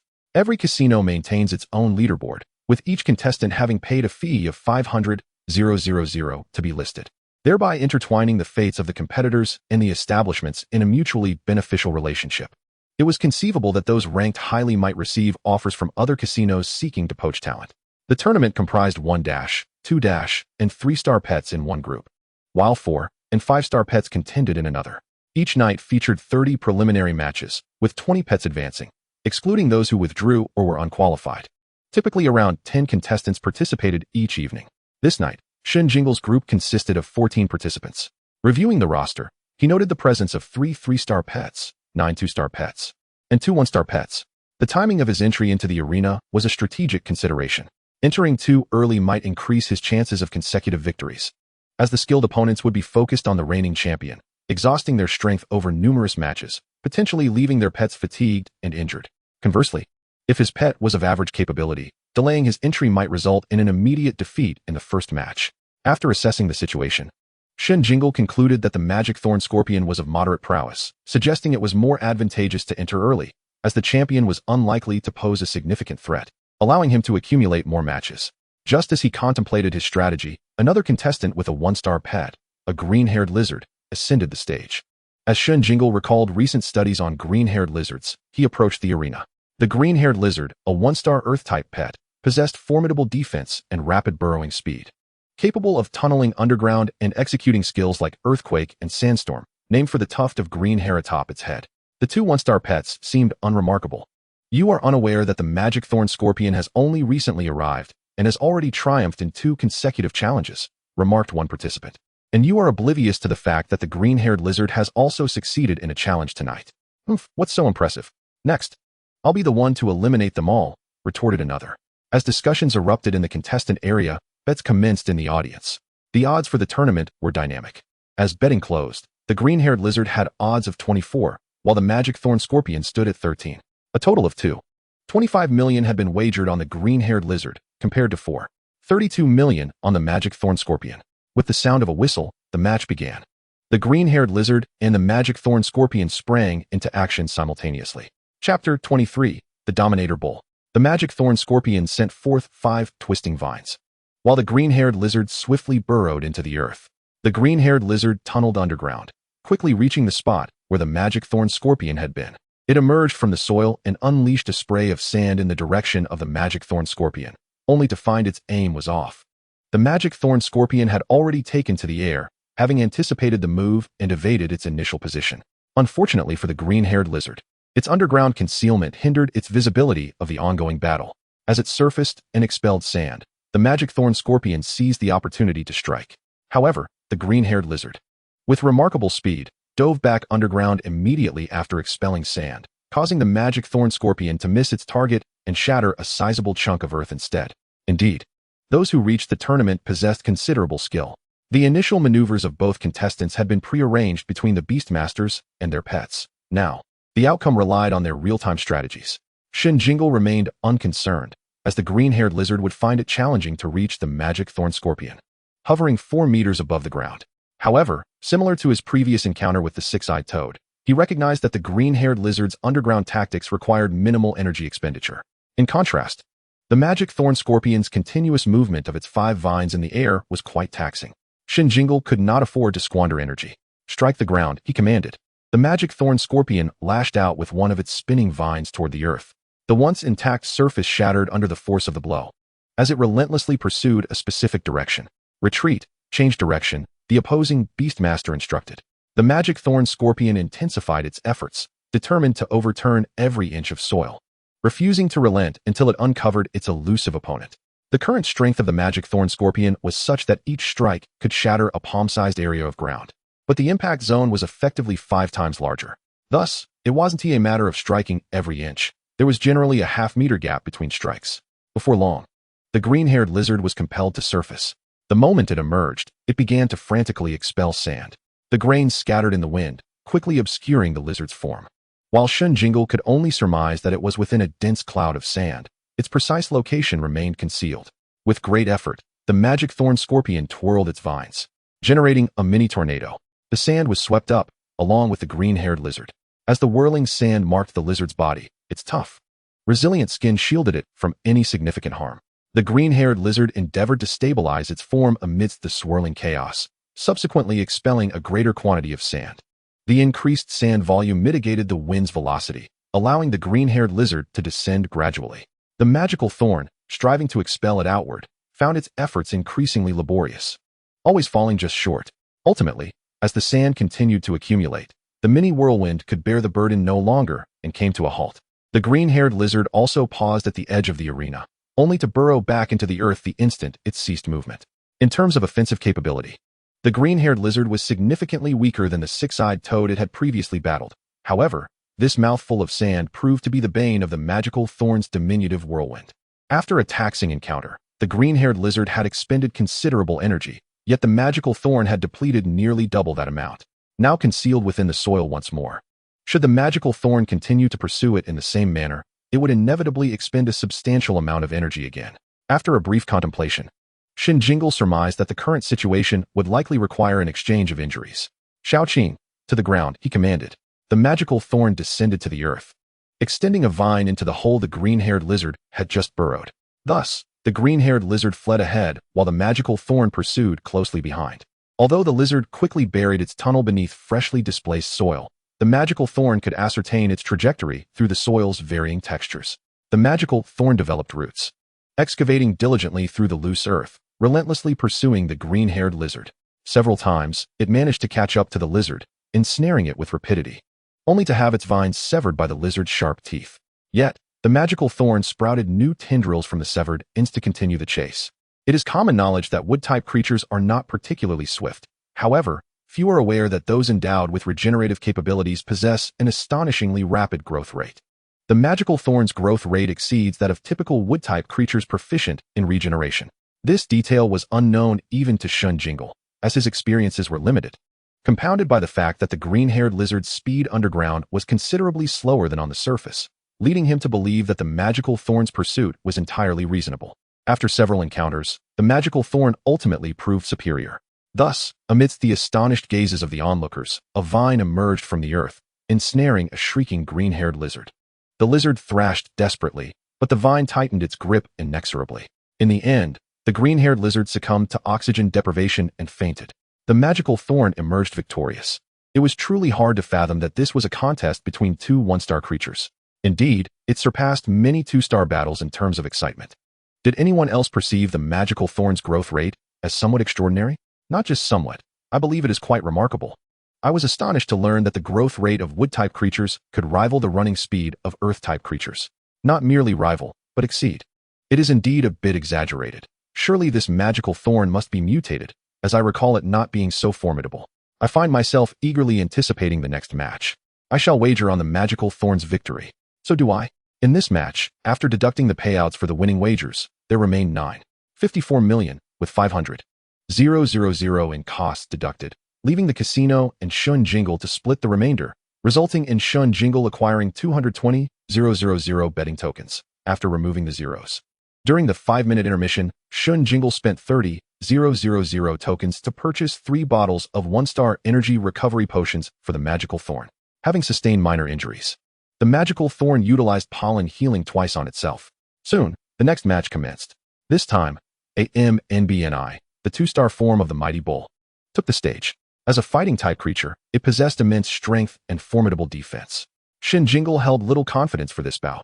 The mighty bull's reputation for power was well known, and it would be a considerable challenge for the magical thorn to subdue it. Unlike other 2-star creatures, the mighty bull had reached its ultimate form. Many 2-star creatures, their skills not yet perfected, would ascend to 3-star status upon meeting the energy threshold. The mighty bull could no longer evolve, thus most had maximized their skill attributes. Among the contestants, several creatures were weaker than the mighty bull. The opponent's decision to enter at this moment was clearly intended to secure additional victories. Surely it wouldn't lose so soon. In just the second match, Shen Jingle pondered privately. Chapter 24, Energy Absorption. I bet on the mighty bull, 50,000. But didn't you just say you were betting on the magical thorn for this match? However, the next opponent is Yangshan's mighty bull. You don't understand. He has perfected all its skills. Really? Perfection for the mighty bull signifies its limits. Then I shall wager on it as well. It must be the mighty bull. The probability of the mighty bull evolving from the mighty cow is exceedingly low, but once it evolves, it truly becomes a formidable presence among 2-star creatures. With no further potential for evolution, merely occupying a contract slot and possessing a long lifespan, I would never contract such a creature. I bet on the magical thorn. If a contracted creature dies naturally, the contract is dissolved, freeing up the contract slot for the Beastmaster to bind another creature. However, if a contract is forcibly broken without natural death, both the Beastmaster's soul and the creature's soul core suffer damage. The soul core is the essence of the creature's spirit, serving as the vessel for its energy and skills. It lacks a physical form, seemingly existing in another dimension. Studies suggest that human soul maps also reside within this dimension, which is one of the reasons humans can form contracts with creatures. As long as the soul core endures, the creature cannot perish. Hence, regardless of how intense the battles may be, the creatures merely sustain injuries. Soon, the betting concluded. Wagers on the mighty bull totaled 28 million, with odds of 12, while bets on the magical thorn amounted to 45 million, with odds of 26. A whistle sounded, signaling the commencement of the match. Upon entering, the mighty bull charged at the magical thorn with reckless abandon. Recklessness, a mid-level fighting skill, channels energy to the head, allowing for a rapid sprint to collide with the opponent. Observing the opponent's fierce approach, the magical thorn hastily anchored its twin vines to the ground, elevating its body to evade. The mighty bull missed its target, yet it remained undeterred. That was merely a warm-up. It lifted its head to gaze upon the magical thorn. At that moment, the magical thorn extended 2 vines to strike at it. The mighty bull turned and bolted away. The magical thorn raised its vines, continuing the assault as its body descended toward the ground. It executed a spinning strike, sending an array of vines toward the mighty bull. Although the mighty bull was swift, its larger size made it more susceptible to the magical thorn's attacks compared to the 6-eyed toad and the green-haired lizard. It was struck several times, feeling slight discomfort. Yet it was of little consequence, given its high defense. Each strike merely penetrated the surface of the mighty bull's hide before it quickly broke free. This time, the magical thorn seized the opportunity, swiftly coiling around the mighty bull as it swung, its spikes driving deeply into its flesh. The mighty bull finally emitted a pained roar. MNB / ordered its beastmaster. The mighty bull, only then realizing it had been ensnared, reacted to its master's command, understanding that the vines coiling around it originated from the main body. Though its slashing skill could not reach the already ensnared portions, it could still target the connecting segments. Without a moment's hesitation, it unleashed its skill. The cleave, a rudimentary combat technique, concentrated energy within its limbs, producing an effect akin to a blade's slash through rapid motions. The tendrils of the arcane thorn recoiled in pain, a reflexive response, allowing the rampaging bull to escape.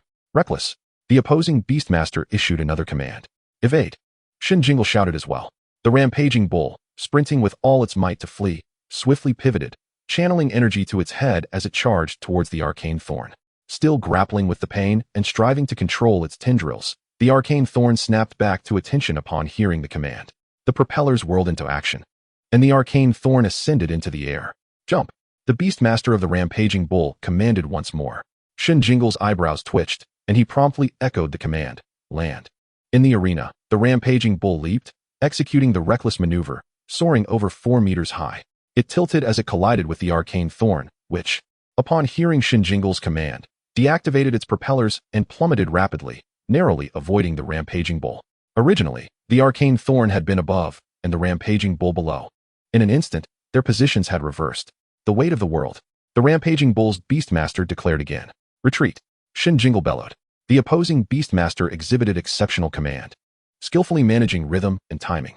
Shen Jingle felt the pressure mounting, his eyes widening as he focused intently. The main body of the arcane thorn retreated swiftly, yet 2 thick tendrils remained pinned beneath the rampaging bull. The tendrils were crushed into the ground, oozing sap. Magic! The arcane thorn cried out in agony. This pain surpassed that inflicted by the flame cat manifold times over. After all, the flames had only scorched the surface layers. The core of the tendrils remained intact. However, the rampaging bull had reduced the tendrils to mush. Sever. Entangle. Shen Jingle decisively commanded. The arcane thorn, enduring the torment, sliced through its 2 tendrils with thorns. It then swiftly employed its regenerative abilities, ensnaring the rampaging bull with newly sprouted tendrils. The rampaging bull, feeling the pain, thrashed desperately, its immense strength dragging the arcane thorn along. The arcane thorn found itself in a passive position. Hold on, little green, you can do it, Shen Jingle shouted fervently. Initially disheartened and on the verge of surrender, the arcane thorn, upon hearing the unwavering voice of its Beastmaster, felt a surge of determination. He has not given up. Does he believe in me? The arcane thorn recalled its first encounter with Shen Jingle, when it had clung to him in a bid for survival. He had sought to form a contract with it at first sight, akin to a fairy tale romance. After the contract, the arcane thorn realized how impoverished their household was. Yet he endeavored to provide the best for it.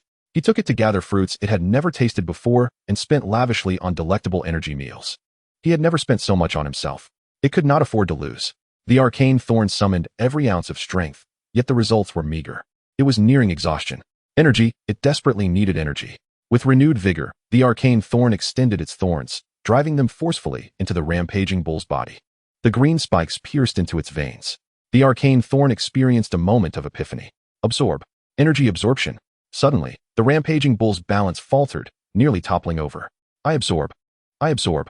The arcane thorn sent out 2 additional tendrils to entwine the rampaging bull, growing elongated spikes that penetrated its veins. The rampaging bull, thrown off balance, collapsed to the ground. Shen Jingle was momentarily stunned. Energy absorption. A super skill. The arcane thorn had effortlessly mastered a super skill. Truly, it was beyond anyone's expectations. Even if this match resulted in a loss, it was worthwhile. Chapter 25. Rematch with the Flame Cat. Training an advanced skill at a skill training facility costs hundreds of thousands of interstellar coins, let alone a super skill. The rampaging bull, drained of energy by the arcane thorn, soon lost the strength to struggle and ultimately succumbed, ensnared and rendered unconscious. Shen Jingle emerged victorious. What just happened? Why did the rampaging bull suddenly weaken? Indeed, who understands? Could there be some underhanded dealings? Did the rampaging bull deliberately throw the match? Absolutely, this reeks of collusion. The earlier skirmish was exhilarating, yet this latter half was far too lackluster. Are they trying to fool us? I demand a refund. I concur. This is the first time I've encountered such a situation. I want my money back. The prestigious Yunding Casino engaging in shady practices is simply unfathomable. I find it hard to believe. Yunding Casino is a massive establishment with a reputable standing. Then explain what transpired just now. The rampaging bull was clearly in an advantageous position. How did it suddenly collapse? There must be something fishy. Refund. Refund. The audience erupted into chaos. The previous match had been nothing short of spectacular, with the arcane thorn awakening a new skill, energy absorption, turning the tide. Let us congratulate Blind Scorpion. The casino commentator, witnessing the escalating turmoil, quickly grabbed the megaphone and shouted. What? Energy absorption. Is that the energy absorption I know? It is indeed energy absorption, a super skill. In that case, the rampaging bull's loss is not in vain. Hence, contracting a powerful beast is essential. That is easy to say. But one must be able to afford and nurture it. Even if one can afford and sustain it, cultivating it is another matter entirely. To witness a one-star beast mastering a super skill is unprecedented. I am eager to inquire how Blind Scorpion nurtures his beasts. Exactly. It feels as though he has gained an advantage. A one-star beast winning 2 consecutive matches in the arena is beyond my expectations. I too wish to contract an arcane thorn. Look at how much Blind Scorpion has profited from these 2 matches. When the six-eyed toad won 3 consecutive matches, you also expressed a desire to contract it. Not everyone possesses the capability to earn such substantial sums in the casino. Do not be envious. In this match, the stakes on the rampaging bull amounted to 5.28 million, with odds of 12, while the arcane thorn attracted 1.45 million, with odds of 26. In total, 6.73 million, after exchanging for the players 3.77 million, 2.96 million remained. After deducting 500,000 in costs, 2.46 million remained, and Shen Jingle received 1.23 million. It was a rarity that each calculation resulted in a whole number, leaving no opportunity for the casino to round down. This was Shen Jingle's first reaction. His second reaction was that the earnings from this match were substantial, the highest he had made in recent times. This amount had drawn the envy of many 2-star and 3-star beastmasters in the competitors' area. Although they often won matches, their odds were typically low, resulting in minimal earnings. Only those like Blind Scorpion, with high odds and the ability to turn the tide, had the opportunity to earn such bountiful rewards. They had only recently arrived at the casino. During the preliminaries, they had enjoyed similar treatment, yet after paying the entry fee, little remained. Shen Jingle felt a surge of happiness. With a little more earning, he could purchase a house worth 3 to 4 million. Certainly, in comparison to the substantial financial gain. The arcane thorn acquiring a new skill was the most significant reward from this recent battle. The energy absorption skill is not commonly possessed among beasts, yet it is not unheard of. This skill allows the user to absorb the energy of their opponent for their own use. The magical thorn, at present, has merely begun its journey in energy absorption, capable of harnessing only its corresponding elemental affinity alongside the fighting and wind elements from the general category. This is because energy absorption mandates the assimilation of energies aligned with one's elemental affinity, as well as those from the general category that can be easily converted. As skills mature, it will eventually be able to transmute energies from other elemental categories into its own, thereby significantly expanding the variety of energies it can absorb. The ability to drain from adversaries while rejuvenating oneself is indeed a remarkably advantageous skill. Observing the magical thorn beside him, Shen Jingle offered it a bottle of energy restorative. Although it had expended a considerable amount of energy in the previous match, it had absorbed some of the energy from the Mamba Bull, necessitating only a modest replenishment. The next match was about to commence, and preparations were essential. Subsequently, the magical thorn triumphed in 4 consecutive battles, each opponent being of the 2-star classification, yet significantly weaker than the Mamba Bull, comparable to the earlier encounter with the Flame Cat. Typically, the foes were swiftly dispatched shortly after the battle commenced. In these 4 matches, the odds for the magical thorn were not particularly high, resulting in winnings of 180,000, 230,000, 310,000, and 140,000, respectively. By the conclusion of the 4th, 5th, and 6th matches, he purchased 3 bottles of energy restoratives, totaling an expenditure of 90,000. Thus far, in the arena tournament, Shen Jingle had eliminated 6 opponents, leaving 7 yet to make their appearance. After deducting expenses from his winnings, he amassed a total of 180,000 betting coins. Victory was intoxicating. Shen Jingle stifled a grin, yet his lips betrayed him, curving upward.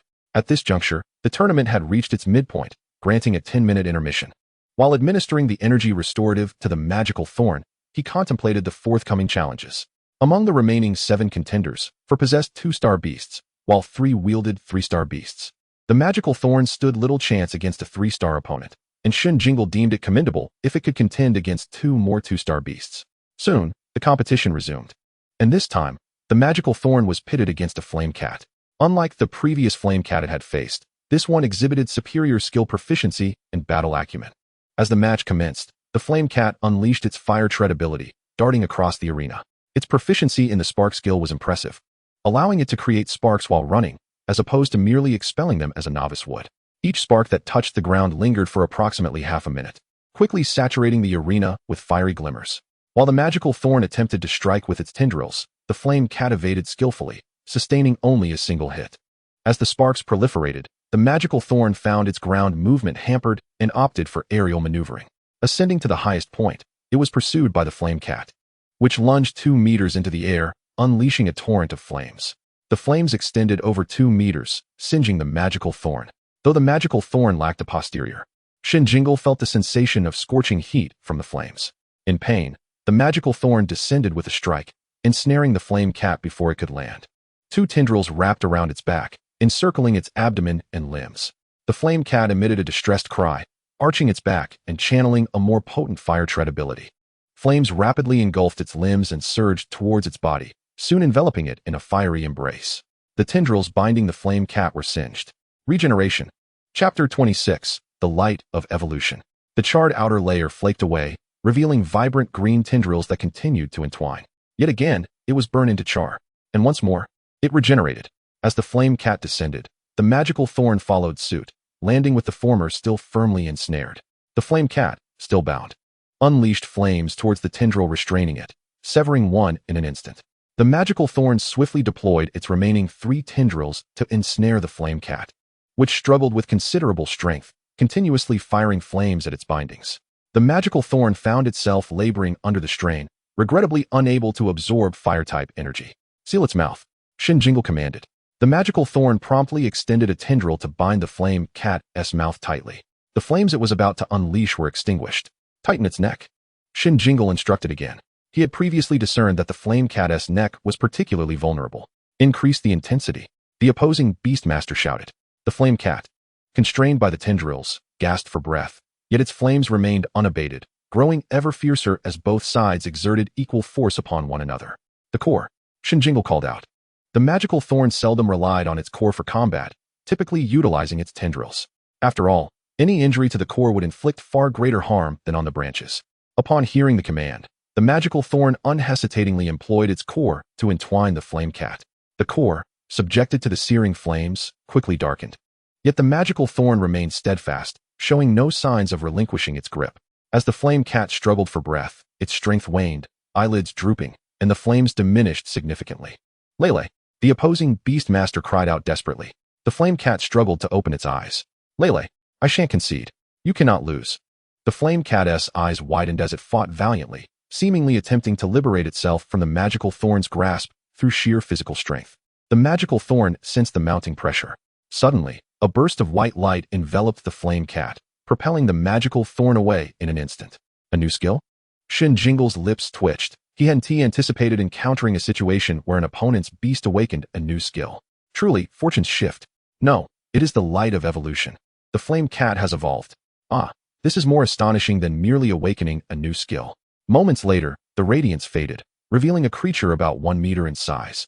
Adorned in alternating red and white hues, with a tuft of red fur upon its forehead and flames licking its limbs and tail. The blazing cat. The 3-star form of the flame cat. It stood tall, exuding confidence, and opened its mouth, unleashing a vortex of flames towards the magical thorn. Flame vortex. The flames struck the magical thorn, rapidly engulfing it whole. The magical thorn was reduced to char, its eyes blinking momentarily before collapsing. In this bout, it faced defeat. Shen Jingle's lips twitched. He suspected the other party had seized the protagonist's script. After receiving complimentary healing at the casino, the magical thorn regained consciousness, albeit with serious injuries, requiring 200,000 betting coins for further treatment. Shen Jingle decisively spent 30,000 on 3 bottles of restorative potions for the magical thorn, allowing it to heal itself. He then settled into the stands to observe the remainder of the evening's matches. The newly promoted 3-star flame cat, however, proved inferior to the other 3 3-star beasts, ultimately being eliminated in the semifinals. The crown was claimed by a saber-toothed hawk, whose beast master received the grand prize, amounting to over 1.2 million, representing 10% of the casino's profits for the evening. As for Shen Jingle, being the individual with the most consecutive victories that night, he received a share of the betting pool for his winning streak, totaling 330,000, which, when combined with his earlier earnings, amounted to 510,000 betting coins. At the exit, Shen Jingle exchanged his betting coins for interstellar currency, incurring a 10% deduction and receiving 250,000. Shen Jingle hailed a cab home. his heart brimming with an exhilarating thrill from his newfound wealth that he could scarcely contain. Although he had experienced vast fortunes in his past life, amounting to hundreds of thousands or even millions, all of that had been bestowed upon him by his father. The sensation of earning such a sum through his own efforts was an unprecedented experience. This feeling was simply sublime. During the journey, he delved into the soul map, scrutinizing the data of the magical thorn. Level, 1 star, 5025, 5000. Attributes, wood, 70, wind, 30. Talents, regeneration, minor mastery, 23, 45, 5000. Wind stabilization, novice 29, 500. Skills, entangling thorn, minor mastery 35, 32, 5000. Pollen healing, proficient 1345, 2000. Rotating gale, skilled 809, 1000. Energy absorption, novice 203, 500.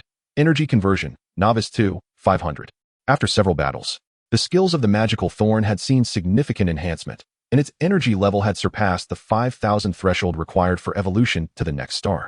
However, it was unexpected that, despite reaching this numerical value, evolution had not occurred. Shen Jingle had always assumed that once the energy requirement was met, evolution would happen automatically. It seemed he would need to visit the library to research whether additional conditions were necessary. In addition to the newly acquired skill of energy absorption, he was pleasantly surprised to find that he had also mastered energy conversion. This opened up prospects for absorbing energies from other elemental types. Prior to the battle with Flame Cat, the magical thorn had not possessed the energy conversion skill. He speculated that it might have awakened during the conflict, as the situation was reminiscent of the final showdown between the magical thorn and the mighty bull. It was likely that the skill had awakened at that moment, though sadly, he had not afforded it the opportunity to utilize it before Flame Cat evolved. Nevertheless, this was merely a minor regret. The gains from the night were already substantial. To reward the magical thorn, Shen Jingle made a special trip to a pet food store, purchasing 2 wood milk fruits and a wind lily, nourishing delicacies beneficial for wood and wind elemental creatures, respectively. He spent 80,000 interstellar coins, leaving him with a balance of 3.57 million. That evening, Shen Jingle treated himself to a sumptuous meal at a restaurant, and after indulging in delightful dishes, he leisurely made his way home. Upon arriving home, the first thing he did was summon the magical thorn. "Do you feel close to evolution?" he inquired. The magical thorn tilted its head in contemplation, indicating that it did not. Shen Jingle produced a wood milk fruit. The moment the fruit was revealed, it emanated a delightful aroma, a fragrant blend of fruit and cream, causing the magical thorn's eyes to widen in excitement. It was undoubtedly more delicious than the previous durian spike fruit. "Magical," it exclaimed, yearning to taste it. "This fruit is infused with energy. Consuming it may require some time for digestion and absorption," Shen Jingle explained, tossing the wood milk fruit to the magical thorn. "Magical. All right." The magical thorn swiftly extended its vines to ensnare the fruit, placing it before itself. Eagerly, it slapped its small yellow flower against the fruit. The fruit vanished at a visible speed, and most strikingly, the yellow flower of the magical thorn began to transform into a delicate pink hue, while its round, bulging eyes seemed to bubble with pink effervescence. Shen Jingle thought to himself, Chapter 27, Card Splitting. He couldn't help but admit that the magical thorn was indeed more suited for a girl. Its appearance resembled that of a girl who had just mustered the courage to confess her feelings. The pink-hued magical thorn gazed at Shen Jingle with innocent eyes, indicating that it needed to return to the soul map for proper digestion. Shen Jingle also felt that its current state was rather unbecoming, so he promptly returned it to the map. The following day, at the break of dawn, Shen Jingle set off for the city library without the guidance of a teacher, relying solely on his own efforts to sift through the materials. The energy level of the magical thorn had reached the threshold required for a 2-star evolution, yet it had not evolved, suggesting that there were additional conditions he was unaware of. The city library boasted 5 floors. The first floor served as a cultural exhibition hall, often hosting art, book, and craft exhibitions. The second to fourth floors were dedicated to reading rooms, while the 5th floor and rooftop were designated as training grounds. The reading rooms were open to the public free of charge, but access to the training grounds required a fee and a membership. Previously, Shen Jingle had not paid attention to the training grounds due to financial constraints, but today, he decided to glance at the membership prices. There were options for single-use cards, monthly cards, quarterly cards, and annual cards. "Are you considering a single-use card?" A voice interjected beside him. Shen Jingle turned to see a chubby boy taller than him. "Do you wish to?" Shen Jingle inquired. The boy shyly smiled and nodded. "But I don't have enough money. If you're interested in getting one, could we share a card?" he added, his face turning crimson. Shen Jingle could see that the boy was eager to obtain a card, and it took considerable courage for him to propose this. Looking at his own attire, Shen Jingle noted that he was not wearing the sophisticated clothing he had donned at the casino. Instead, he was dressed in old clothes that made him look like a child from a poor family. How do we split it? Shen Jingle asked. We'll each pay half, and I'll keep the card. When you need it, just let me know, the boy replied, appearing somewhat foolish and endearing. Shen Jingle regarded him once more. All right. The single-use card cost 28,000 interstellar coins, providing 50 uses with no expiration. The monthly card was 8,000 interstellar coins. The quarterly card was 20,000. And the annual card was 68,000 interstellar coins. For Shen Jingle, these prices were not prohibitive. His decision to share a card with this seemingly naive boy stemmed from having noticed the school uniform he wore, which belonged to Phantom High School. Moreover, the boy's slightly foolish demeanor reminded him of a sycophantic friend from his previous life.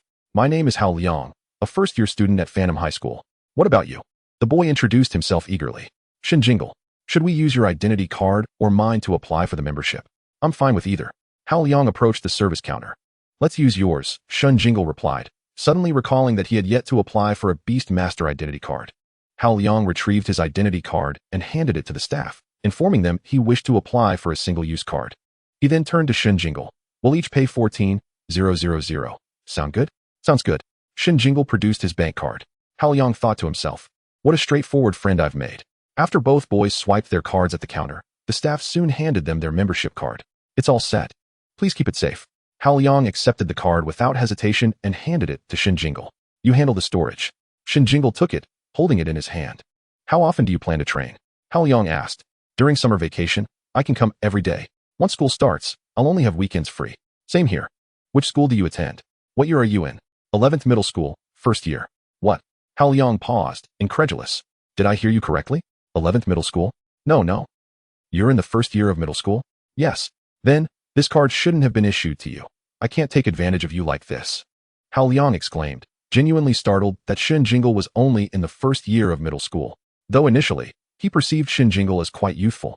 After observing the latter's prolonged gaze at the training ground's pricing list, Hao Liang assumed that Shen, like himself, was a financially constrained high school student. Hence, he proposed the idea of sharing a membership card. What is the matter? Are you trying to take advantage? Shen Jingle inquired, casually toying with his membership card. That card is essentially for my exclusive use. Even if I used half of it and left the other half for you, it would take ages for you to utilize it. There is absolutely no need for you to shell out that amount of money right now. A first-year student, who had only recently awakened his spirit in the unified array less than a month ago, achieving the remarkable feat of expanding his soul map to the size of a coin and becoming a one-star beast master by the end of the first semester of his second year, was already considered a prodigy. Even if Shen Jingle were indeed a genius, it was unnecessary for him to acquire a temporary card at this juncture. Realizing that Shen must be attempting to assist him, Hao Liang felt a pang of guilt and thus asked, Are you a student of number 11 high school? That particular school was somewhat distant from the city library, making it inconvenient for training.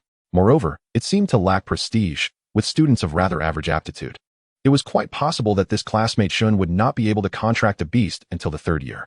With this thought, Hao Liang felt even more remorseful. Unaware of Hao Liang's assumption regarding his infrequent use of the card, Shen replied, I intend to swipe in just once now. Do you want to join me? Yes. I shall go. Did this classmate acquire the card merely to observe others train? He had indeed heard from teachers that many students would watch others train to accumulate experience. Upon reflection, Hao Liang cast a peculiar glance at Shen Jingle. So, you are a hidden affluent individual, spending money to observe others' training sessions. After swiping the card, Shen Jingle summoned his magical thorn. 2-star formation. 1-star beast. You mean to tell me you are only in your first year? The 5th floor of the library catered to training for 1- and 2-star beasts, while the 6th floor was reserved for 3- and 4-star beasts. Beasts of 5 stars and above could upgrade their membership cards to train at the adjacent city training facility. The 5th floor was divided into 2 areas, one for 1-star training and another for 2-star training. Shen Jingle glanced around before stepping into the 1-star training area. He had just consulted a book regarding the conditions for upgrading a beast from 1-star to 2-star, which required the beast's energy value to meet the standards, as well as possessing at least one skill at the major level of proficiency. Shen Jingle immersed his consciousness into the soul map, examining the data of his magical thorn, completely oblivious to Hao Liang, who had been gazing at him with curious admiration ever since he summoned the magical thorn. Beast name, Magical Thorn. Level, 1-star, 5025, 5000. Element, Wood, 70, Wind, 30. Talent, Regeneration, minor proficiency 2345, 5000. Wind stabilization, entry 29, 500. Skills, entangling thorn, minor proficiency 3532, 5000. Pollen healing, mastery 1345, 2000. Whirling hurricane, proficient 809, 1000. Energy absorption, entry 203, 500. Energy conversion, entry 2, 500. The skill closest to reaching the major level was entangling thorn, which theoretically had the potential for rapid upgrading to 2-star with focused practice. However, Shen Jingle had different plans. Chapter 28. A genius appreciates another genius.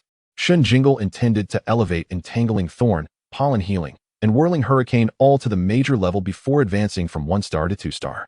As for the remaining skills, energy absorption and energy conversion, he hoped to cultivate them to at least minor proficiency. Thus, Shen Jingle found an open space and instructed his magical thorn, Xiaoqing, practice whirling hurricane here. Hao Liang watched in astonishment as a miniature version of whirling hurricane manifested, his jaw dropping again. Where am I? Who am I? This cannot be a dream, can it? A 1-star beast has already mastered advanced skills. He struggled to shift his gaze from the magical thorn back to Shen Jingle. Shen, are you truly only in your first year? Shen Jingle nodded calmly. Hao Liang's gaze darted back and forth between Shen Jingle and the magical thorn, his mind erupting in exhilaration. A genius, a true genius, living and breathing. He had encountered one. Come to our Phantom High School. This time, Shen Jingle was taken aback. Can one transfer into Phantom High School? The top 3 schools in Lon City did not typically allow such transfers. It's not a transfer. It's a special admission to the preparatory class, Hao Liang exclaimed, his eyes gleaming. A preparatory class? ISNT that only accessible after graduating from the second year? Shen Jingle queried, puzzled. Hao Liang wished he could roll his eyes in disbelief. With your talent, does it matter if you're in your first or second year? But he couldn't quite manage to contort his face into such a gesture. Instead, he grinned slyly. With your level, you're absolutely qualified. Are you joking? Even the natural awakeners in our school, when they first awaken, only possess a soul map the size of a coin and can only contract 0-star level beasts. Those who can nurture a juvenile beast to 1-star level before graduating from the second year can directly enter the special admission for the preparatory class. The preparatory class admits only 30 students each year, with about 5 or 6 being specially admitted, while the rest enter through the school's independent entrance examination, which is predominantly comprised of students with excellent grades and beasts on the verge of upgrading to 1-star. He himself had entered the preparatory class via the entrance exam.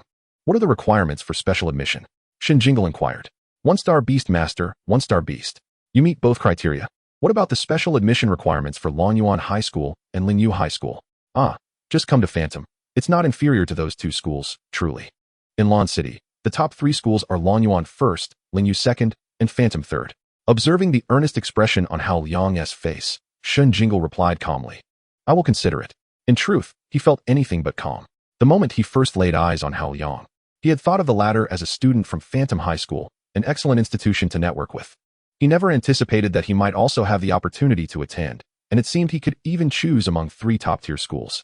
This sensation was something Shen Jingle had never experienced before. In his previous life, while he was not a poor student, he was hardly far from being one. Although the original owner had been relatively outstanding during his time in Feiqing, an ordinary person was inherently at a disadvantage compared to beast masters. No matter how well one performed academically, in a place like Feiqing, one could hardly hold their head high. Upon arriving in Lon City, his academic performance was comparable to the previous Shen Jingles. This was the first time he was experiencing the feeling of being a top student. It was quite exhilarating. Really, our school is not lacking at all. Seeing Shen Jingle's calm demeanor, Hao Liang grew anxious. The reason we rank third is merely because, during the annual Beastmaster League, we Haven T outperformed those 2. In reality, our graduation rates and the proportion of students admitted to prestigious institutions are quite comparable, and on some occasions, we have even surpassed Longyuan. The Beastmaster League's rankings are influenced by the number of geniuses they recruit, who possess better aptitude, rather than any inherent superiority of the schools themselves. Come to our Phantom. With you here, we can surely turn the tables. No, we can turn the tides several times. I will consider it, Shen Jingle replied with a smile. Hao Liang observed that his companion seemed rather indifferent, and he contemplated reaching out to Coach Guo upon returning, urging the school to scout for talent. Thus, he refrained from further conversation, stepping aside to summon his cherished beast. As he did so, the eagle emblem on his arm shimmered with a silvery brilliance, and a 1-star silver formation materialized upon the training ground, drawing the attention of those present who were training their own beasts. An electric-type creature. How rare. Hao Liang's lips twitched in amusement, pondering why everyone was fixated on him when they had such a remarkable genius nearby. Alas, the wood type was far too commonplace. And since no one was particularly interested in the age of a wood-type beastmaster, the summoning of Shen Jingle's magical thorns had not garnered much attention. Little Ice Thunder. Train with the lightning strike, Hao Liang commanded his beast. Shen Jingle's eyes lit up when he beheld Hao Liang's summoned creature. It was a Keelii eagle, an electric-type beast. And the sword-toothed eagle that had triumphed in the arena competition the previous day was the 3-star evolution of this very creature. The Keelii eagle before him was evidently well-bred. Its feathers gleaming, its leg muscles robust, and its wings strong and agile. Keelii. The Keelii eagle called out with vigor, initiating its training. Why did you name it Little Ice Thunder? Shen Jingle inquired, intrigued by the presence of ice in the name. Hao Liang smiled with pride, thoroughly pleased with Shen Jingle's reaction. Talents recognize talents. Shen Jingle was undoubtedly a genius. If Hao Liang were a mediocre individual, their friendship would be a challenge. Though not as extraordinary as Shen Jingle, he at least kept pace with the winds he had once blown, making their camaraderie quite feasible. Wouldn't you agree? When the Keelii eagle reached its 3-star form, it possessed 2 variations. The standard form was the sword-toothed eagle, while the special variant was the Lolka eagle, an electric and water dual-type creature, which could awaken an ice attribute upon evolving to 4 stars. I intend to cultivate Little Ice Thunder along that path, he mused. An electric, water, and ice tri-type beast would far surpass the magical thorns of wood and wind dual types in prowess. Even without awakening the ice attribute, the combination of electric and water elements would render its offensive capabilities superior to those of the magical thorns. Shen Jingle glanced at Hao Liang, his desire to forge a friendship intensifying. This was no ordinary student from Mirage High. He was a genius in his own right. Ordinary individuals lack the confidence to pursue such specialized training routes. The costs in both time and resources were considerable, and a minor misstep could jeopardize not only the beast's soul core, but the beastmaster's safety as well. Yet, this Hao Liang spoke of his unique cultivation path with unwavering confidence, as if it were a trivial matter. The two then engaged in conversation about their school life, growing increasingly familiar with one another, allowing Shen Jingle to glean considerable insight into Mirage High. After more than an hour of training, the Keelii eagle grew weary, prompting Hao Liang to return it to his soul map for a gradual recovery. Meanwhile, Shen Jingle purchased 2 energy recovery potions for his magical thorns from the training ground shop. After consuming them, the magical thorns resumed training. Hao Liang couldn't help but feel envious. Each potion cost 3,000 interstellar coins. Chapter 29, Battle Against the Keelii Eagle. The morning passed swiftly, and after enjoying a meal of noodles at a restaurant outside the library, the two returned to the training grounds. Each training session deducted a time slot, with daytime hours from 9 a.m. to 5 p.m. and evening hours from 6 p.m. to 10 p.m. Since they were training in the daytime, they would not incur additional deductions in the afternoon. Hao Liang's Keelii eagle was now fully recuperated, and as he observed Shen Jingle's magical thorns, he eagerly proposed, "How about we have a battle?" "Certainly," Shen Jingle replied, eager to engage in combat with an electric-type beast for the first time. They found an open space and summoned their respective creatures. At that moment, Hao Liang noticed that when Shen Jingle summoned his beast, he did not see any magical thorn patterns flickering on his companion's body. Where could this individual's patterns be concealed? It was peculiar.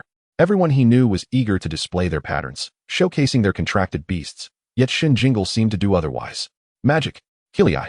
As the two beasts emerged onto the field, they positioned themselves opposite one another, instinctively understanding that a battle was at hand, and both let out battle cries filled with fervor. Hao Liang's thoughts were abruptly returned to the present by this resounding call. His opponent was a genius, and his beast was no ordinary creature. He must remain fully alert. Even in defeat, he must do so with grace. Bah. Why curse myself with thoughts of losing before the battle even begins? Winning is imperative. At that moment, Shen Jingle was contemplating the details of the Keelii eagle. A 1-star electric-type flying beast with remarkable speed, it could teleport using lightning once it evolved to 2 stars. And its body possessed innate conductivity. Typically, a 1-star creature could learn the skill Flying Feather. This skill, common among flying avian beasts, allowed electric-type creatures to imbue their longest feathers with lightning energy and launch them with a flap of their wings. Depending on proficiency, a 1-star creature could typically launch between 1 to 6 feathers. Both its mobility and attack speed surpassed those of the beast Shen Jingle had faced previously. During their morning training, he had observed that Hao Liang's Keelii eagle could launch 4 feathers at a time, indicating a commendable level of mastery. Skills like Flying Feather, known for their instantaneous activation, were rare among the beasts Shen Jingle had encountered. Only the six-eyed toad's venom arrow belonged to this category. One should not underestimate the Keeley-Eye Eagle's ability to launch 4 feathers at once. Compared to the six-eyed toad's solitary venom arrow, it was significantly more formidable. The venom arrow inflicted shallow but wide damage, while Flying Feather was both wide and deep. The magical thorns he had faced previously lacked aerial mobility, relying on propellers to ascend, making them difficult to target. However, the Keeley-Eye Eagle was a natural flyer, not only faster than the magical thorns in the air, but also far more agile. Should the magical thorns take to the skies, they would undoubtedly suffer considerable setbacks. Even if the magical thorns managed to execute a swirling tempest from above, it would still affect the Keeley-Eye Eagle's flight. Thus, it was advisable for the magical thorns to engage on land. After initiating Flying Feather, the Keeley-Eye Eagle would need to retrieve its feathers and recharge them with lightning energy. This brief cooldown period would present a prime opportunity for the magical thorns to counterattack. However, given the current attack speed of the magical thorns, seizing this moment would prove quite challenging. As the duel commenced, the Keeley-Eye Eagle soared into the air, leading with a Flying Feather attack that had a striking range of 6 to 7 meters, launching 4 feathers directly toward the magical thorns. "Block it," Shen Jingle commanded. Upon receiving the instruction, the magical thorns swiftly extended a vine to form a shield reminiscent of a large pancake, successfully intercepting all the incoming feathers. Thud, thud, thud, thud. The 4 feathers pierced the shield like arrows, the electric energy scorching the area of impact to a charred blackness the size of 10 centimeters. While arcs of lightning surged along the vines, transmitting into the core of the magical thorns. The entire creature went numb, remaining motionless for several seconds. On the opposite side, Hao Liang was equally stunned. He had not anticipated that when the Keeley-Eye Eagle unleashed Flying Feather, Shen Jingle would not only command the magical thorns to confront the attack head-on, but also succeed in absorbing all the blows. According to the trajectory of the 4 feathers shot by the Thunderhawk, even if the magical thorn stood perfectly still, at most only 2 would hit. Yet, all 4 struck true, indicating that the opponent had willingly engaged. Is this truly the combat style of a genius? Hao Liang stole a glance at his own hawk. If he commanded it to take a hit, it would likely just peck at him instead. Why does the magical thorn obey so readily? Is it the allure of genius? The thought eluded him. At that moment, the feathers shot by the Thunderhawk seamlessly returned to its wings, which it quickly charged with electrical energy, drawing nearer to the magical thorn to unleash another volley. This time, without needing Shen Jingle's command, the magical thorn, having just recovered from its paralysis, once again raised its disc-shaped vine shield to catch all 4 feathers. For more muffled thuds echoed, causing even Hao Liang to wince. Yet the magical thorn showed no sign of hesitation. Truly peculiar. This time, the duration of recovery from paralysis was noticeably shorter for the magical thorn. Seizing the opportunity during the Thunderhawk's feather retrieval, it extended a vine to strike at the airborne Thunderhawk. The Thunderhawk deftly veered left, evading the attack. Just then, another vine swung in from the left, but the Thunderhawk soared upwards once again to evade. In the brief moment of the Thunderhawk's dodging, it continued to unleash feathers toward the main body of the magical thorn, all of which were intercepted by the vine shield. Did that vine feel no pain? Curiosity piqued. Hao Liang issued a command, "Attack the vine." Upon hearing the order, the Thunderhawk immediately redirected its feather assault toward the thrashing vine. 4 feathers shot forth. Thud, thud. 2 struck the same vine at the same spot, the electrical energy scorching the fibers. Crack. The vine snapped. From the break, green light burst forth as a new vine sprouted. Regeneration. Hao Liang's eyes widened. It truly felt no pain. Incredible. Is this a mutated magical thorn? Being injured only to regenerate is akin to being unscathed. It is as though all those attacks were in vain. This cannot continue. If the Thunderhawk exhausts its energy, the opponent remains seemingly unharmed.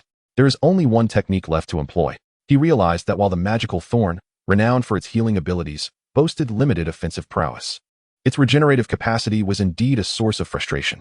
He must strike at its core. That technique should suffice. Little Ice Thunder. Hao Liang snapped his fingers at the Thunderhawk. Understanding the cue, Little Ice Thunder continued to fire feathers at the magical thorn, which caught each one. After 3 rounds, the Thunderhawk's flight speed noticeably diminished, and the speed of its skill activation slowed as well. Not only that, but the electrical energy attached to its feathers also weakened. Now is the moment. Entangle. Shen Jingle seized the opportunity to issue the command. The magical thorn swung out 4 vines toward the Thunderhawk. The first vine missed, the second grazed by. The third ensnared it. The fourth quickly followed suit. The first 2 vines joined in, tightly wrapping around the Thunderhawk. The Thunderhawk struggled fiercely, its body crackling with electrical energy as the vines of the magical thorn, now resembling a disc-shaped shield, entwined around it. The sensation of paralysis spread to every cell of the magical thorn, yet it did not hinder its actions. Its main body tightened its grip around the Thunderhawk.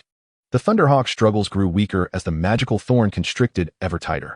Now, Hao Liang's eyes lit up as he shouted, "Thunderbolt!" Just as the Thunderhawk appeared visibly drained, it suddenly regained its vigor, opening its mouth to unleash a preformed energy orb. The Thunderhawk expelled the energy orb toward the magical thorn. The release lacked grandeur. The energy orb did not shoot forth, but rather rolled out. Yet, with the magical thorn's main body so close, there was no evasion, and it struck true.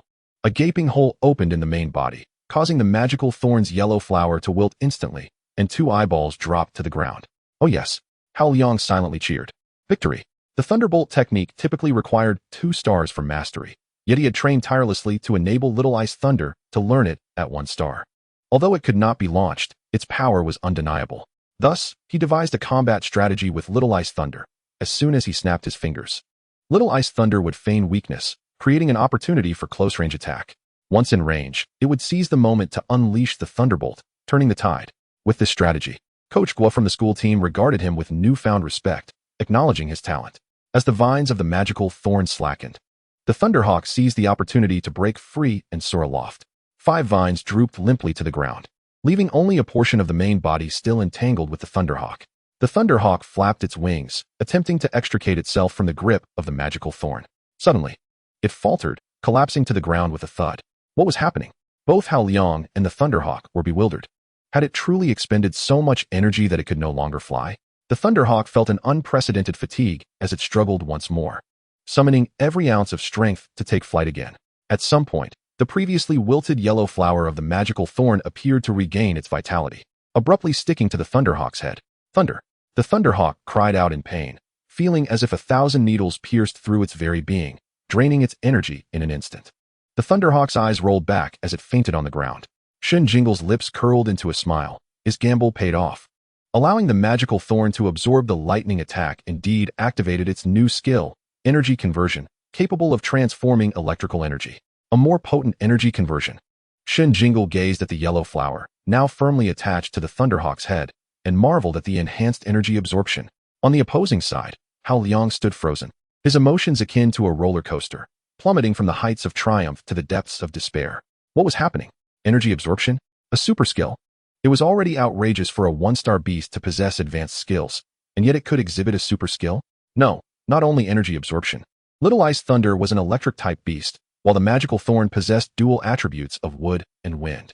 This meant the opponent could also perform energy conversion with a considerable level of proficiency.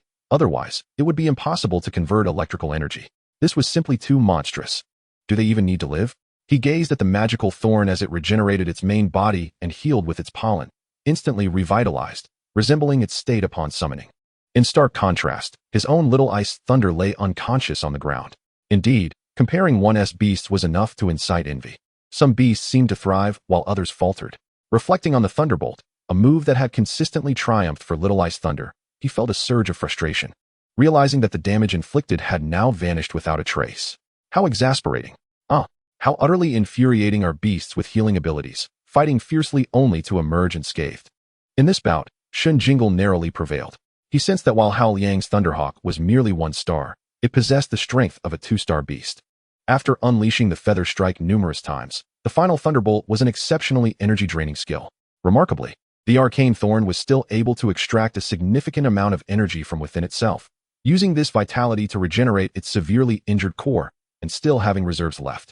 Its combat state, reaction speed, and the synergy with its Beastmaster were all impressive, making it a formidable opponent with considerable experience in battle.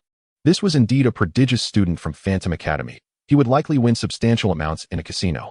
Shen Jingle smiled as he approached the dejected Hao Liang, saying, "Your Thunderhawk is truly remarkable." However, Hao Liang found no solace in this compliment. Was he truly distressed over losing the match? From the outset, he had anticipated the possibility of defeat against such innate talent. Ultimately, he was quite satisfied with the exhilarating battle, which had almost resulted in a narrow victory at one point. He merely felt a tinge of regret and was somewhat startled by the talent on display. His true sorrow lay in the fact that the Thunderhawk, now drained of energy, would need to return to the soul diagram for rest. It was his secondary card, and he had used it up on the very first attempt. With over 3 hours remaining in the afternoon, the Thunderhawk could only sleep. Oh, Why did it have to absorb energy? Was it energy it absorbed? It was all money. Hao Liang gazed at the arcane thorn, tears of frustration welling up in his eyes. Believing that Hao Liang was still mired in feelings of defeat, Shen Jingle thought to himself, surely, he isn't one to crumble under loss. He decided to let him process it in his own time. Shen Jingle called the arcane thorn aside to continue training the whirling tempest. It had just absorbed a wave of energy and was now brimming with vigor. While the arcane thorn trained, Shen Jingle closed his eyes and delved into the soul diagram to examine the current statistics of the arcane thorn. Level, 1 star, 5103, 5000. Element, wood, 70, wind, 30. Talent, regeneration, minor proficiency, 2580, 5000. Wind stabilization, novice 29, 500. Skills, binding thorn, low level, minor proficiency 3702, 5000. Pollen healing. Intermediate, mastery 1386, 2000. Whirling tempest, advanced, mastery 1002, 2000. Energy absorption, super, novice 283, 500. Energy conversion, super, novice 96, 500. This battle had significantly enhanced the proficiency of regeneration, energy absorption, and energy conversion. Meanwhile, after a morning of training, Whirling Tempest had progressed from proficiency to mastery. Excellent, he thought. Let us keep pushing forward. Upon opening his eyes, Shen Jingle intended to slowly review the recent battle, only to be met with Hao Liang's face, which was heavy with resentment. Still not processed it. Shen Jingle pondered. He instinctively searched for the Thunder Hawk, only to realize it was absent from training. Suddenly, an understanding dawned upon him. Is your Thunder Hawk injured? Summon it. I will have the arcane thorn heal it. Hao Liang's eyes lit up as he summoned the Thunder Hawk. Though it had regained consciousness, it appeared rather dispirited, likely due to its defeat. The arcane thorn approached slowly and used pollen healing on it. The Thunder Hawk had sustained only superficial injuries, and as the orange-yellow pollen sprinkled over it, the wounds healed in no time. Shen Jingle handed a bottle of energy restoration potion to the arcane thorn, signaling it to present it to the Thunder Hawk. One vine coiled around the bottle while another twisted off the cap, swiftly delivering the open potion to the Thunder Hawk. Thunder Hawk, is this for me? It inquired. Arcane thorn. Yes, drink it. It will give you strength, Shen Jingle urged. No, I won't drink it. The Thunder Hawk vehemently shook its head, fearing the cost would be too great for its master to bear. No need. Thank you, Shen Jingle. Hao Liang also declined. Arcane thorn. Drink it. Afterward, we can battle again, Shen Jingle insisted. The Thunder Hawk's eyes sparkled with determination, and it seized the potion, drinking it without hesitation, eager to defeat the verdant foe before it. Hao Liang, resigned, pulled out his phone and transferred 3,000 interstellar coins to Shen Jingle. A notification chimed on Shen Jingle's phone as he glanced at it, only to return the amount to Hao Liang. This one's on me. No need to be polite. Initially, Hao Liang intended to refuse, but upon meeting Shen Jingle's carefree gaze, he felt that further refusal would appear petty, silently vowing to remember this favor. After consuming the energy restoration potion, the Thunder Hawk felt invigorated, its fighting spirit renewed as it eyed the arcane thorn. Thunder Hawk, let us battle again, it cried. Arcane thorn, come. Just as the two were about to clash once more, Shen Jingle swiftly intervened. He intended to take the arcane thorn to the casino for a match that evening and did not wish to exhaust its energy during the day. That night, Shen Jingle made his usual appearance at the Cloud Pinnacle Casino, where he swiftly defeated a prickly shrimp in the preliminary round with a single strike. However, due to the low odds, he only received a consolation prize of 10,000 betting coins. He wished to continue participating in the arena matches, only to be informed that each individual could only compete once a week. Shen Jingle felt a pang of disappointment and opened the casino app to check for messages. Previously, when the arcane thorn had defeated the 88th rank in the wind ranking, he had spent 100,000 coins to gain insight into the rankings, allowing him to receive battle invitations from others. If he received 5 invitations, he could select one opponent for a match, with 11 unread messages indicated by a red dot. Shen Jingle felt a surge of excitement. Opening the messages, he found 1. The six-eyed toad of the beautiful girl has ascended to the 89th rank in the wind ranking. All challengers are welcome. 2. Chio Pijian, ranked 95th in the wind ranking, challenges you. Will you accept? 3. The armored dragon of the Vanguard has reached the 53rd rank in the cloud ranking. All challengers are welcome. 4. Emma, dude, you were phenomenal in the arena today. Here is a chicken leg for you. 5. Muzi's Yao Yao Spirit has claimed the 36th rank in the wind ranking. All challengers are welcome. 6. The rookie, Saga, challenges you. Will you accept? After reviewing the 11 messages, only 3 were challenges directed at him. Shen Jingle clicked on the chicken leg message, unexpectedly receiving 50 betting coins. He chuckled, surprised at this functionality. Seeing that there was still time, he decided to leave the casino and find a nearby internet CAF. He intended to research the special recruitment conditions for the preparatory classes of the 3 high schools. Upon entering, he found the counter unattended, with only a loquacious parrot on duty. Please present your identification card to log in. Shen Jingle handed over his ordinary citizen identification card, recalling that he had yet to apply for a Beast Master identification card. Machine 33, 1 hour for 15 coins. The parrot returned his identification card along with a CAF card. As he took them, Shen Jingle resolved to apply for his Beast Master identification card when he had the chance the next day. At Machine 32, a curly-haired young man was engrossed in the recently popular game, Dominance King, playing as the pet beast, Flame Burst Dragon. After finishing a match, he was about to message a friend to hurry up when a brash young boy sat down beside him. "Hey, this seat is taken," the curly-haired youth grumbled. Shen Jingle paid him no mind, swiping his card to log in and opening the web page. When applying for internet access here, a specific location was designated. Should one wish to change their position, they must seek out the network administrator anew. Shen Jingle could not possibly relinquish his spot without cause. "Hey kid, are you deaf? This spot is already taken." A curly-haired boy slammed his hand on the table. Shen Jingle cast a cold glance his way, but maintained his composure, responding politely. "Then you should speak with the network administrator. This is the position they just assigned to me." The curly-haired boy ignored his words entirely, insisting, "I've set my sights on this spot. Are you pretending not to understand, or do you genuinely not get it? Move aside." A mere child, seemingly just awakened, without even a contracted beast, dared to confront him? Shen Jingle chose to disregard him, focusing instead on entering the name of Phantom Middle School to begin his inquiry. As soon as the webpage loaded, the curly-haired boy approached and seized Shen Jingle by the collar, lifting him off the ground. "What the hell?" Shen Jingle cursed internally, unwilling to indulge his antics. He swiftly summoned his magical thorns. "Are we going to fight?" Shen Jingle inquired. "A 2-star array? Magical thorns?" The curly-haired boy momentarily froze, only to have his grip pried apart by the magical thorns. The magical thorns could not tolerate the bullying of their beast master and was ready to retaliate against the curly-haired boy. Fortunately, Shen Jingle intervened just in time. In the city, it was forbidden for contracted beasts to attack humans. Should such an event occur, the beast master might face a few days of confinement or, in severe cases, legal repercussions. Thus, when conflicts arose, it was customary for beasts to engage one another. At this critical juncture, the curly-haired boy could not afford to back down. "Let us fight, then. Each of us can summon only one beast." He set the terms, being a 1-star beast master with a contracted Pippy Shrimp.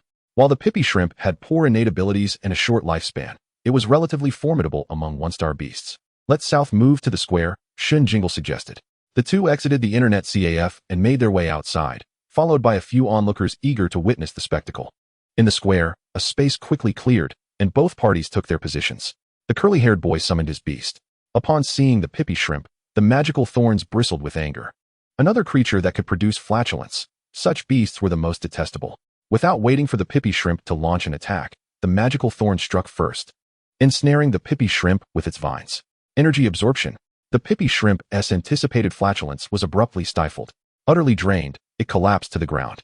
The onlookers gasped in shock. Was that it? It was completely one-sided.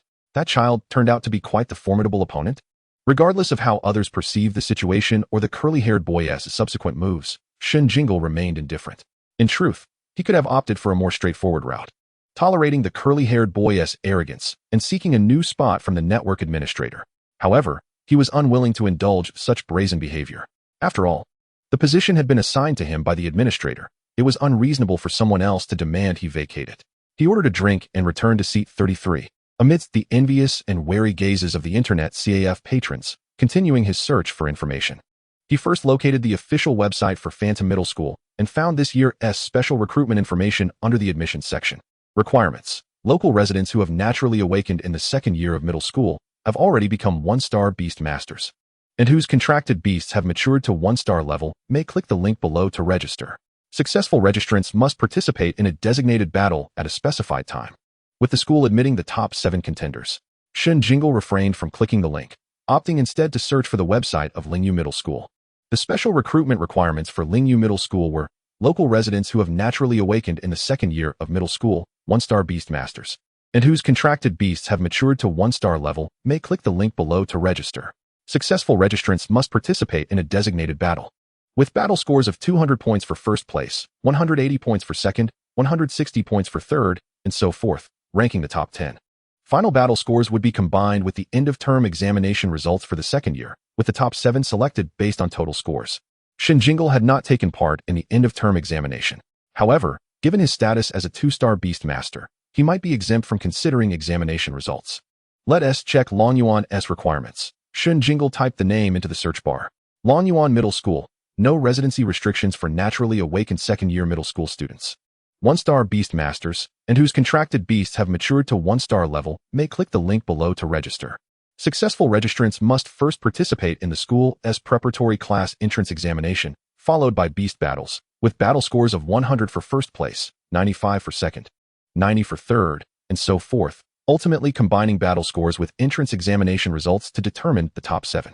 Upon glancing further down, Shen Jingle noticed that the registration link was grayed out, indicating that registration for the preparatory class entrance examination had closed. Undeterred, he returned to the homepage. Discovering the latest news announced that the written examination for the preparatory class had concluded successfully, with the beast battles scheduled for July 15th. Great, that is not an option anymore. Today is already July 20th. The beast battles have concluded.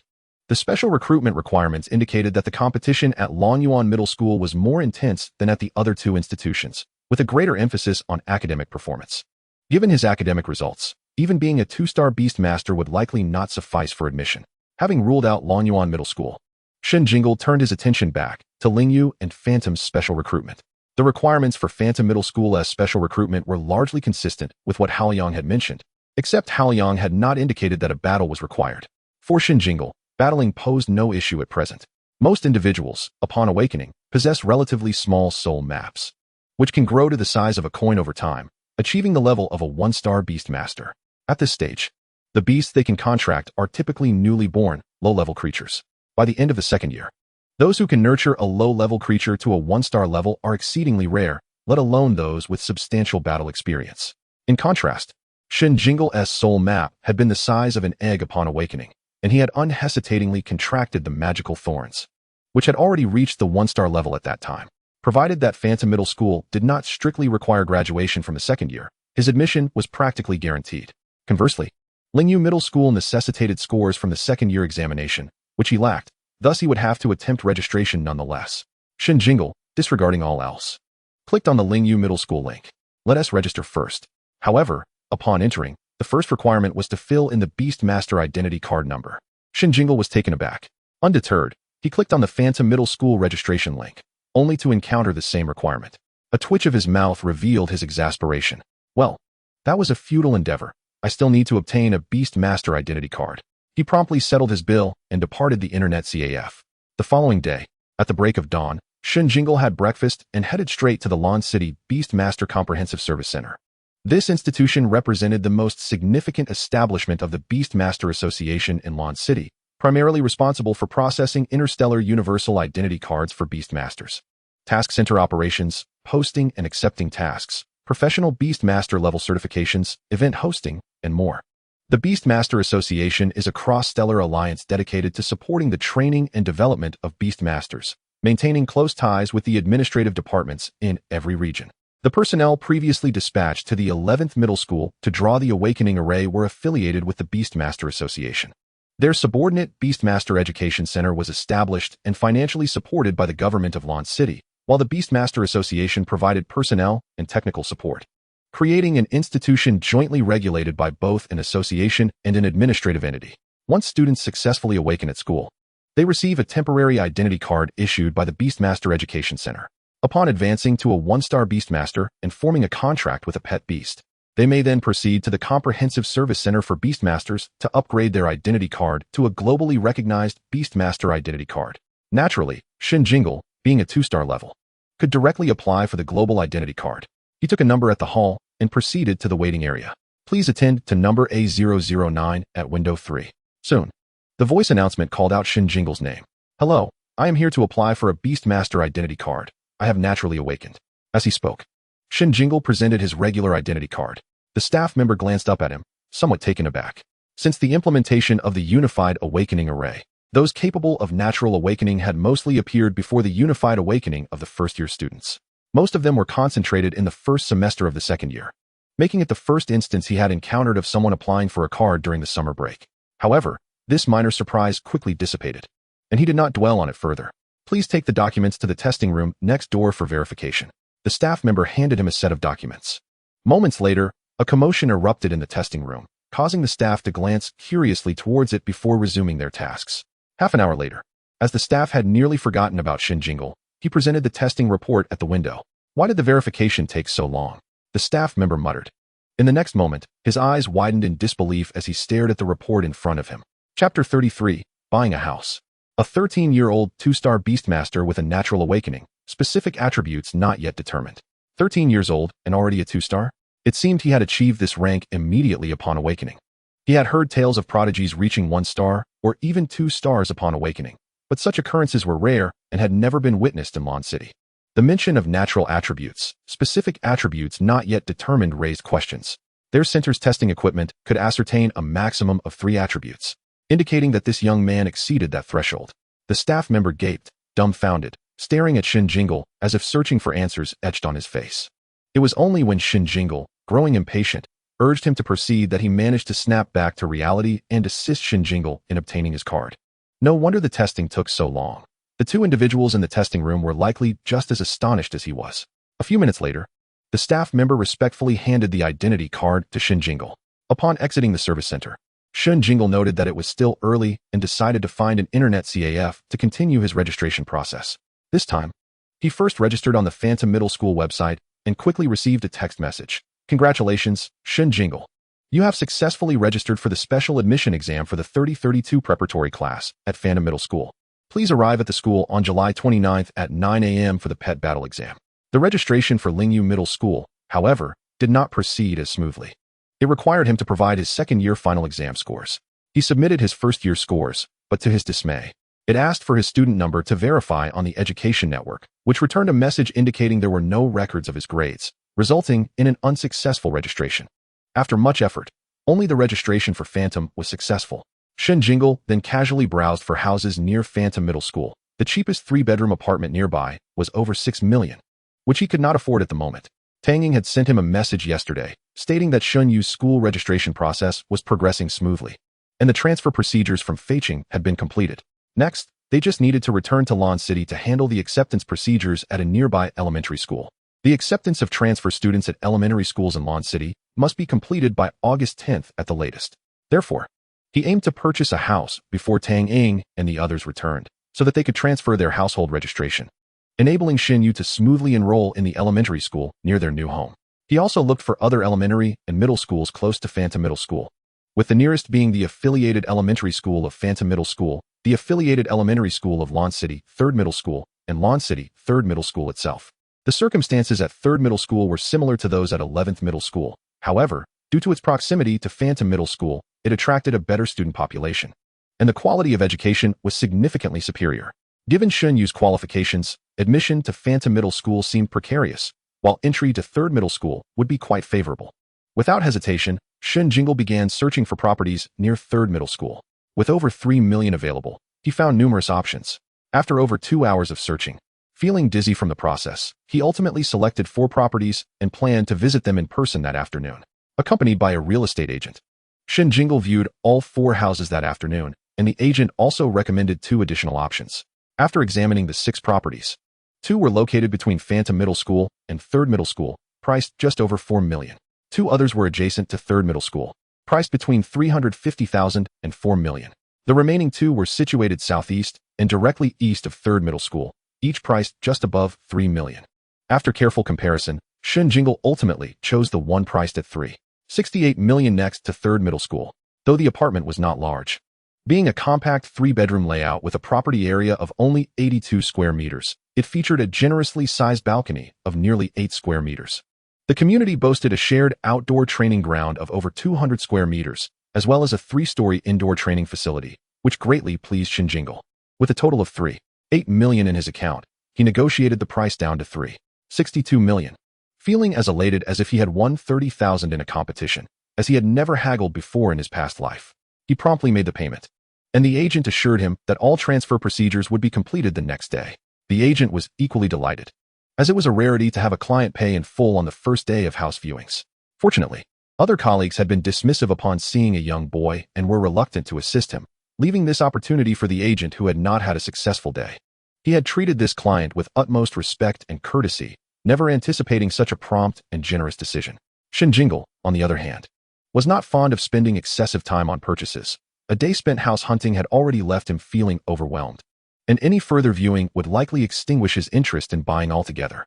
Had it not been for the urgency of handling Shen Yu's enrollment upon Tang Ying's return, he would have considered delegating the house-buying process entirely to Tang Ying. With only a small balance remaining on his card, he experienced no pangs of guilt as he returned to the previous store to purchase 10,000 coins worth of energy meals, leaving him with just 80,000 remaining. Shen Jingle felt compelled to swiftly devise a method for generating passive income, as relying solely on gambling competitions yielded returns that were far too slow. Should the other participants in the casino discover his thoughts, many would likely roll their eyes. For not everyone possessed the ability to frequently win big by competing beyond their ranks. Shen Jingle returned to the modest apartment that Tang Ying had initially purchased, deciding to postpone the move until Tang Ying and Shen Yu arrived. He had no desire to clean the new house or organize the belongings. Instead, he lay on his bed, relishing the rare opportunity to rest that night. He picked up his phone and opened a game he had not played for several days. Engrossed in play when he suddenly received a call from Hao Yang. Jingle, are you free tomorrow? I conveyed your circumstances to our coach, who wishes to arrange a meeting with you tomorrow. I have sent you a link on Lolo, which directs you to the registration page for our school's preparatory class. Please take a moment to register. It is indeed a fortuitous coincidence that he just completed his registration today and tomorrow. Hao Yang has arranged to meet with the school's instructor. Without hesitation, he readily agreed. They decided to meet at the city library. The following day, at the crack of dawn, before the sun had even risen, Hao Yang was abruptly awakened by the shrill ringing of his phone. Are you up yet? Hurry. Take me to meet the genius you spoke of. Boomed Coach Gua's thunderous voice from the other end. Hao Yang's drowsiness dissipated somewhat. Yet as he opened his bleary eyes to the darkness outside, fatigue returned in waves. Hao Yang, rise and shine. Gua's voice pierced through the silence once more. Startled, Hao Yang bolted upright. What time is it? He muttered, vexed. Coach Gua, known for his booming voice and fiery temperament, was affectionately nicknamed Gua Cannon among the team. Hao Yang picked up his phone, feeling a twinge of resentment. Coach, what time is it? The genius isn't going to run away. You little rascal, stop whining and hurry. I can't wait any longer. I fear that genius might be snatched away by someone else. Chapter 34, The Meeting. When Hao Yang arrived at the city library with Coach Gua, the sky was just beginning to lighten, leaving them with an hour and a half before the library opened.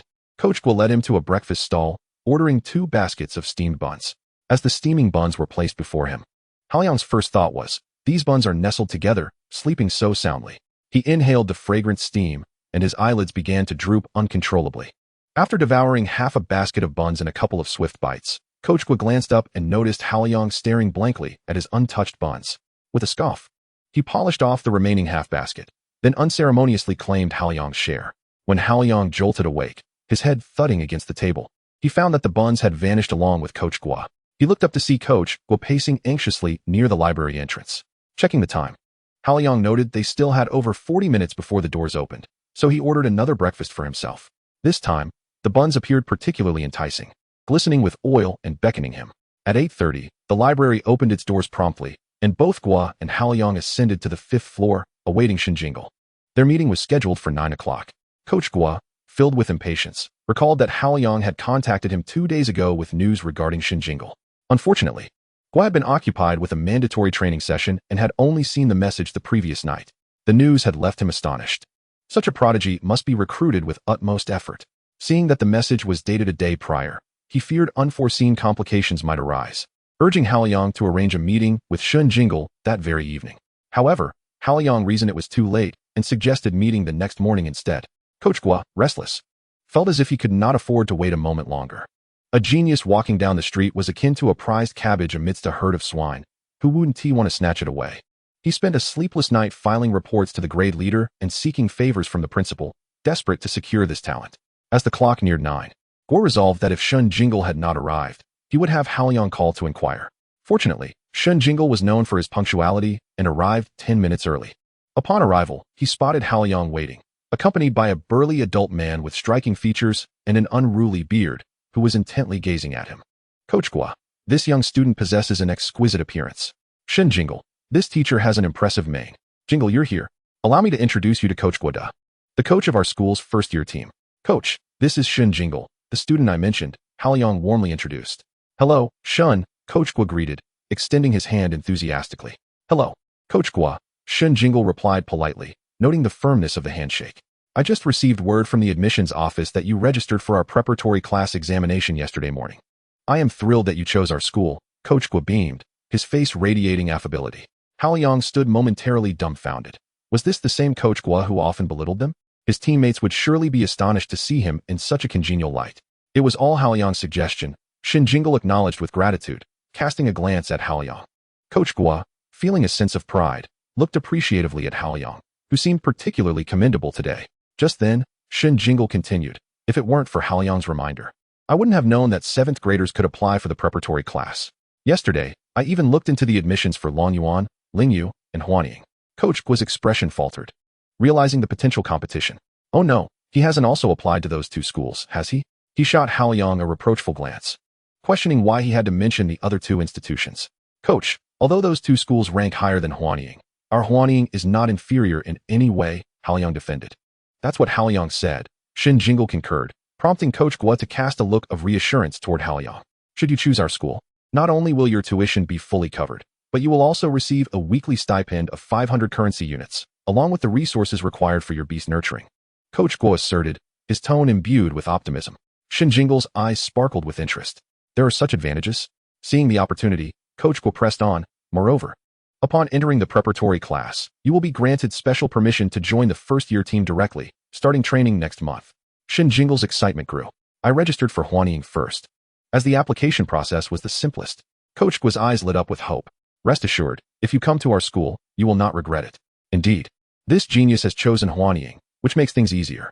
Shen Jingle added, you're the only teacher from the 3 schools to meet with me. The others had no connection. They didn't even know who I was. Coach Gua declared, as soon as Haoyang mentioned your qualifications, I couldn't resist wanting to see you in person. After all these years of teaching, you are the most exceptional student I have encountered. My sincerity is unmatched. He shot another appreciative glance at Haoyang, acknowledging that without his introduction, they would not have been able to seize this opportunity. Haoyang thought to himself, what has gotten into Coach Gua today, showering him with such praise? Did he not realize that his imposing stature might intimidate others? May I take a look at your beast? Coach Gua inquired. Of course. Shen Jingle replied readily. He summoned his spirit power, and a verdant silhouette emerged from a 2-star formation, revealing the enchanting magic thorn. Indeed, as Haoyang had described, this was a once-in-a-century talent. Wait, why does it seem like this 1-star beast is on the brink of evolution? Coach Gua, is your magic thorn about to evolve? Shen Jingle, yes, the energy level is sufficient, but the skills have yet to reach mastery. Coach Gua, what is the skill with the highest proficiency at present? Shen Jingle, the skill is Thorn Bind, which it utilizes most frequently. Coach Gua, have you measured it? What is the latest data? Shen Jingle, not yet. He did not wish to reveal his ability to directly view the PEDS data. Coach Gua, come, let us measure it now. Chapter 35, Testing. A moment later, at the Lon City Beast Tamer Comprehensive Service Center, Coach Gua led Shen Jingle to queue in front for the data measurement of the magic thorn. Haoyang stood behind, his expression one of bewilderment. How could Shen Jingle's magic thorn be on the verge of upgrading to 2 stars? Just moments before, during their conversation in the library, Haoyang was consumed by a singular thought. Who am I? Where am I? He was in the first year of high school, and yet his pet was not significantly different from Shen Jingle's. He could barely accept this. But now, about to ascend to 2 stars? That was simply outrageous. How long had it been since he contracted the magic thorn, and it was already nearing 2 stars? Haoyang glanced at Shen Jingle, who was a head shorter than him, and sighed, conceding that Shen Jingle was already a 2-star beast tamer, far beyond their level. Yet, why did his heart feel so sour? He recalled how Shen Jingle had freely provided a restorative energy potion to his little ice thunder and suppressed the bitter feelings within. No more envy. From now on, he would be the elder brother, and Shen Jingle the younger, letting others feel envious instead. The testing data for the magic thorn had emerged, and Haoyang hurriedly pushed forward to take a look. Pet name, Magic Thorn. Type, Wood Main, Wind, Secondary. Level, 1 star, 5152, 5000. Talent, Regeneration, Minor Mastery, 2583, 5000. Wind Steady, Entry 89, 500. Skills, Thorn Bind, Minor Mastery 3785, 5000. Pollen Heal, Proficient 1417, 2000. Whirling Hurricane, Proficient 1231, 2000. Energy Absorption, Entry 284, 500. Energy Conversion, Entry 97, 500.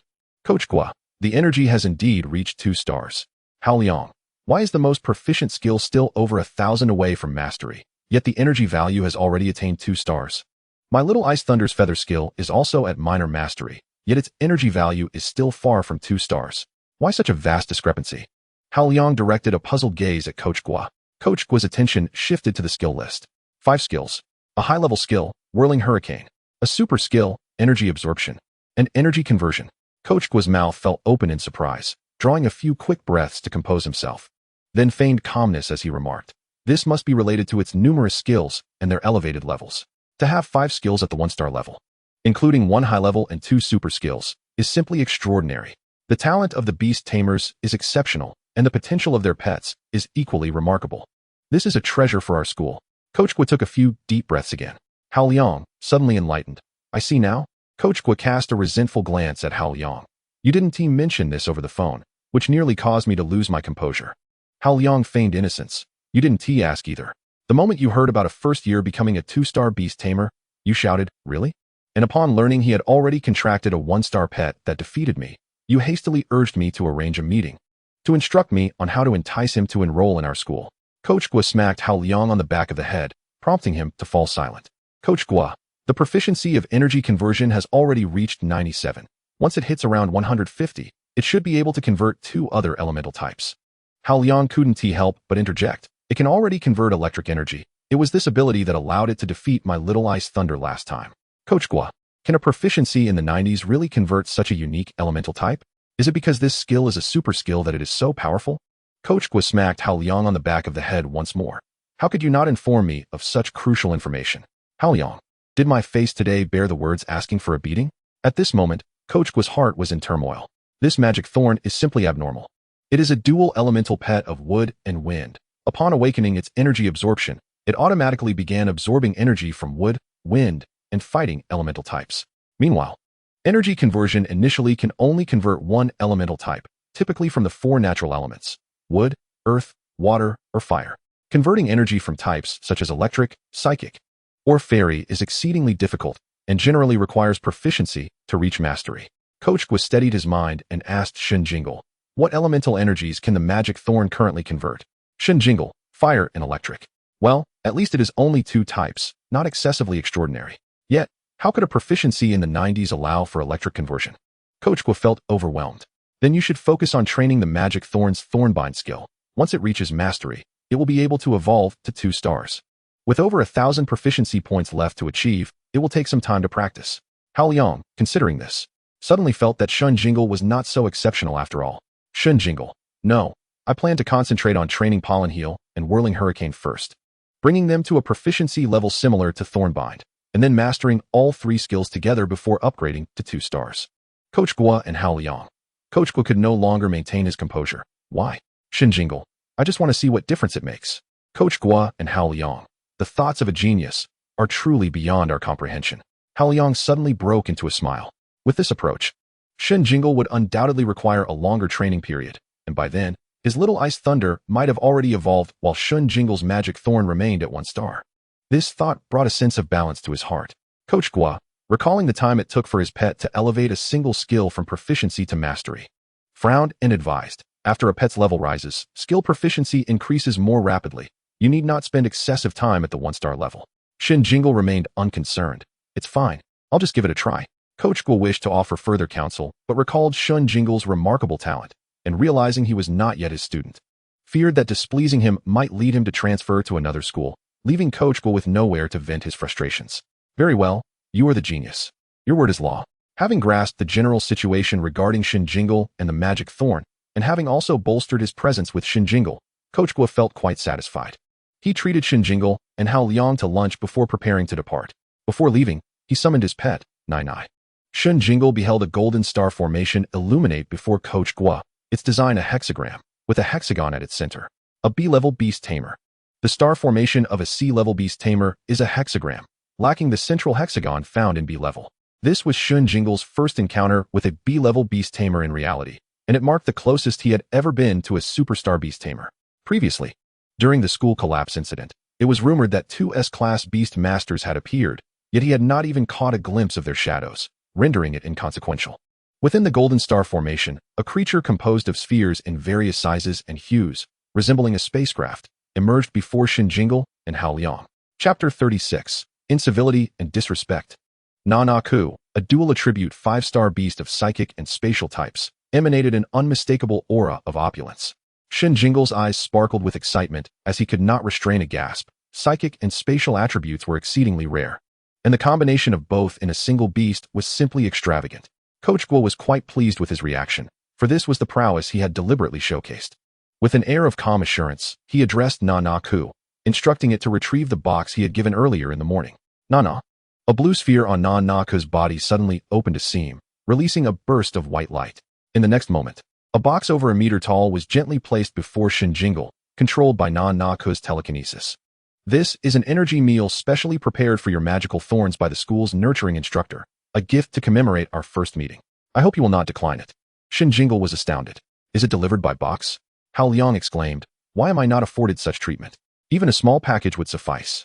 Coach Guo did not grant Shen Jingle the opportunity to refuse. All right, I must take my leave. I look forward to seeing you at school on the 25th. Farewell. The last two words were directed at Na-Na-Ku. In an instant, a red sphere shot forth a light curtain enveloping Coach Guo, and then both man and beast vanished before Shen Jingle's eyes. Spatial transfer, a super skill of the spatial type. How impressive! Shen Jingle was utterly captivated, feeling that following this teacher would lead to a promising future. Hao Liang remarked, "Goodness, Coach Guo's flamboyant demeanor is as amusing as a peacock flaunting its feathers." Isn't it? Shen Jingle mused to himself that he must contract a spatial beast in the future. It was simply too cool.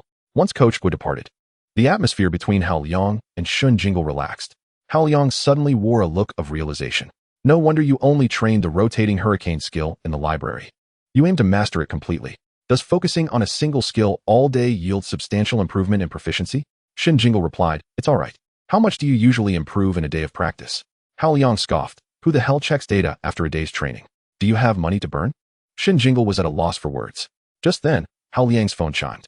He pulled it out to find a message from Coach Guo, asking him to inquire whether Shen Jingle had enrolled in Lingyu and Longyuan. With a sly grin, Hao Liang wrapped his arm around Shen Jingle's neck. I can't believe you registered for our school yesterday morning.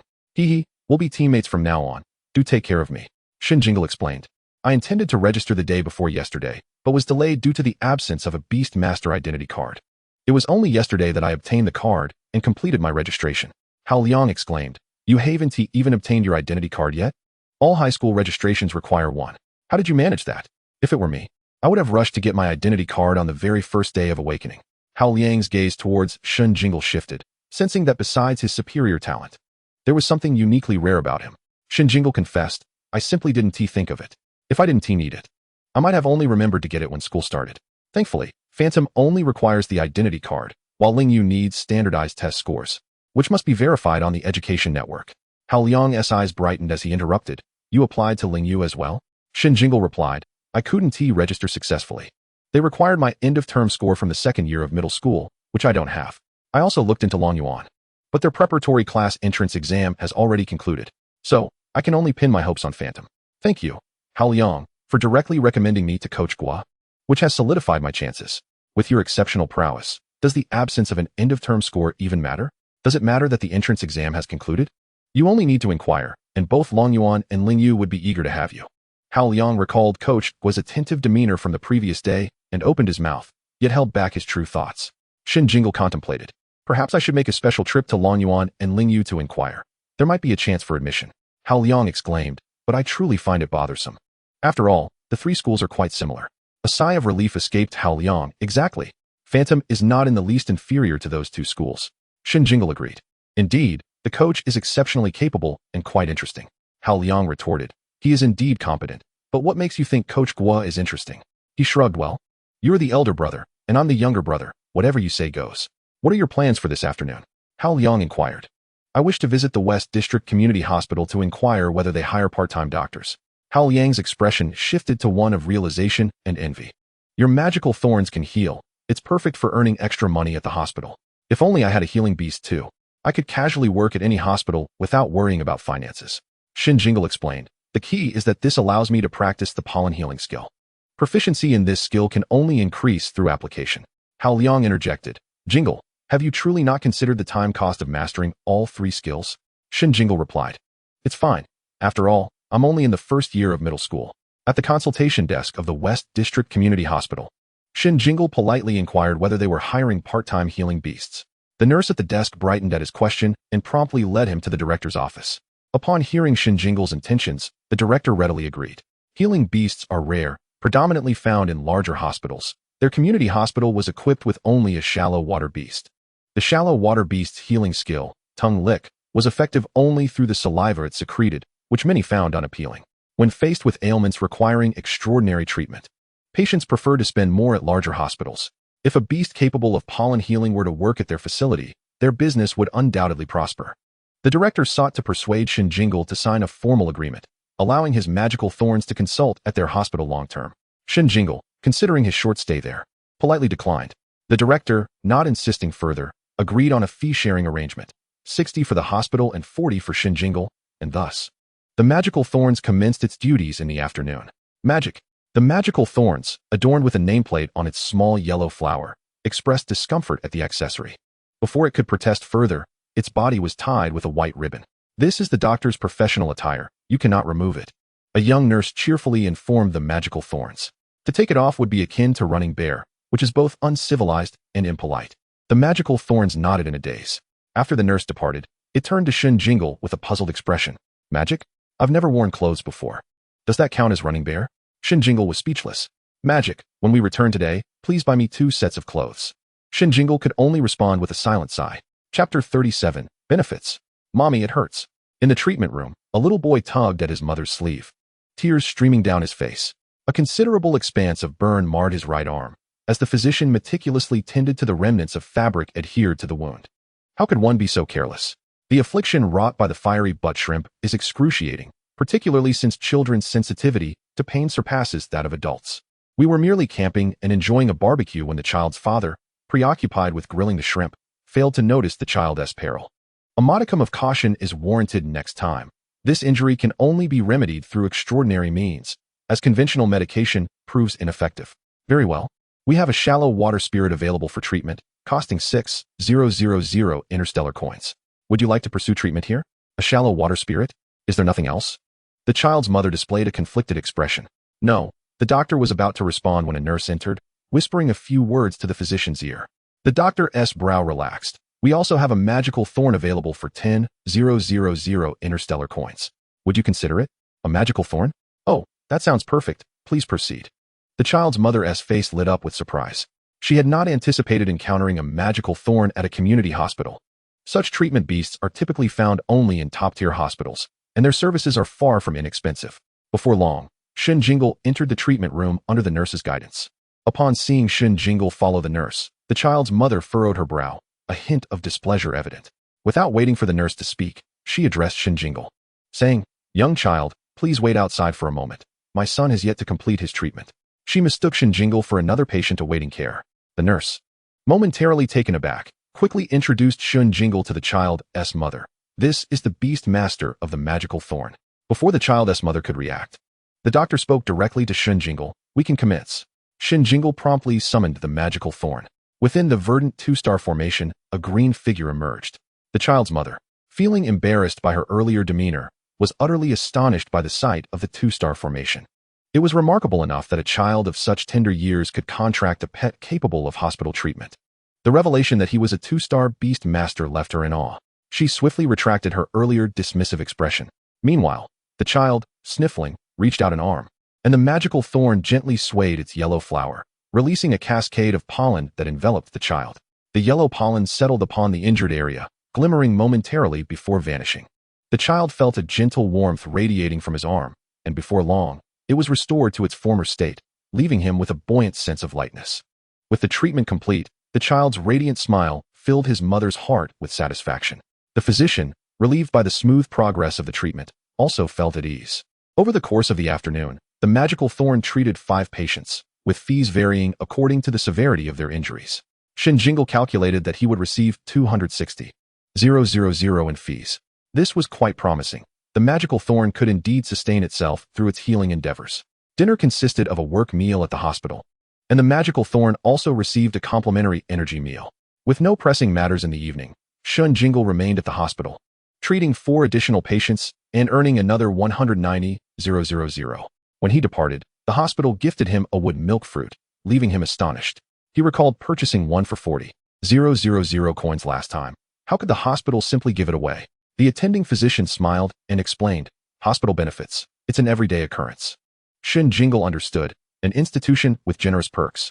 On his way home, Shen Jingle tossed the wood milk fruit to the magical thorn, which transformed into its pink, chubby form once again. How unsightly, he thought, retracting the magical thorn back into his soul map. He recalled having bought a bellflower previously, wondering where he had carelessly tossed it. Upon arriving home, Shen Jingle rummaged about and ultimately discovered his bellflower in the kitchen cabinet. Food items belong in the kitchen? That seemed reasonable, yet he distinctly remembered placing it in his room. Perhaps he had inadvertently set it in the kitchen? In any case, the details escaped him. Each time the magical thorn savored a delectable treat, it would turn pink. Both the wood milk fruit and the bellflower were classified as first-tier treasures, offering little more than a tastier alternative to ordinary energy meals, possessing merely higher nutritional value. Thus, after one purchase, Shen Jingle had refrained from acquiring another. He would have to wait until he amassed sufficient wealth to grant the magical thorn the freedom to indulge in snacks. The following 2 days saw Shen Jingle frequenting the library in the mornings, while afternoons and evenings were spent at the hospital, treating patients when needed and engrossed in books when there were none. After all, having successfully enrolled in Phantom High School, he would be studying alongside a cohort of second-year students. Already a mediocre student, he now faced the challenge of advancing a grade, leaving his academic performance in a precarious state. Time swiftly passed, and soon it was Sunday. Shen Jingle checked the casino app, discovering 12 unread messages. 1. The Iron Warrior Flame Dragon ranks 63rd on the win list. Everyone is welcome to challenge. 2. The 76th ranked Tinder Lily challenges you. Will you accept? 3. Newcomers to the Wind and Cloud list. Including the previous challenges, he had received 6 invitations, the highest rank being the second message, the 76th, from Tinder Lily. The name clearly suggested a girl, exuding a gentle aura. Yet, there was something about her presence that felt incongruous with the casino atmosphere. Shen Jingle clicked to accept the challenge. Before long, the app notified him of a new message. You have accepted Tinder Lily's challenge. Arrangements for tonight's match will be made. Is it convenient for you to participate? He selected yes. Both parties have agreed to participate tonight. The match has been locked in for the 8th battle at the Wind and Cloud Arena. Returning to the homepage, Shen Jingle located the Wind list and scrolled to 76. Tinder Lily, Charming Shadow Fox. The Charming Shadow Fox, a fairy-type 1-star pet, was rumored to have the potential to ascend to royal rank, primarily excelling in transformation and allure. Fairy-type pets are typically scarce, and one capable of reaching royal status would undoubtedly command a hefty price. The opponent likely possessed ample resources, entering the casino primarily for experience. However, Shen Jingle pondered her motive for challenging him with the magical thorn. It was uncommon for challengers to approach those ranked above them. Such a reversal of roles was suspect. In the most bustling shopping mall in Lawn City, Milo, who was dining with Lele, lightly tapped her fingers on the casino app to confirm her participation. Then looked up at Lele and asked, "Would you like to visit the casino tonight?" Lele's eyes sparkled. Yes. Chapter 38, Charming Shadow Fox. Milo, Lele's cousin, was a prodigy within their family, having attended Lanyuan High School. She ascended to 3-star Beastmaster just before graduating this year and achieved high scores in her college entrance exams, securing a spot at Blue Star International Beastmaster University. The Charming Shadow Fox was a recent contract pet for Milo, and with summer vacation at hand and her family relaxed due to her academic success, she took the fox to engage in battles at the casino. Recently, she had heard of a 1-star magical thorn awakening and energy absorption skill, which intrigued her greatly. After requesting battle footage from the casino, she realized this magical thorn was indeed extraordinary. Renowned for its healing abilities, it exhibited a remarkable combat consciousness. What brought her the greatest joy was the fact that the magical thorn was a genderless beast. Her enchanting shadow fox was a female variant, and under normal circumstances, its mesmerizing skills would only affect male beasts.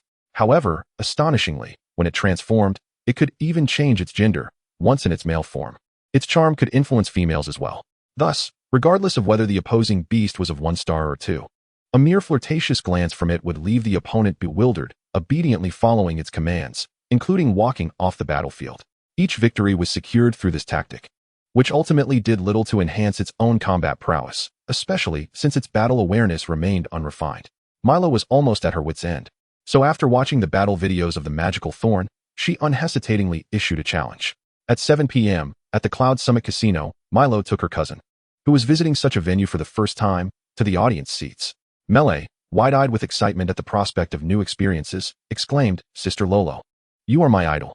I admire you immensely." Milo replied with a faint smile. "If I manage to having May ascend to the top of the wind rankings this summer, you may worship me then." Melee's gaze of admiration intensified. The thought of a newly contracted one-star beast achieving the pinnacle in just one summer was simply unfathomable.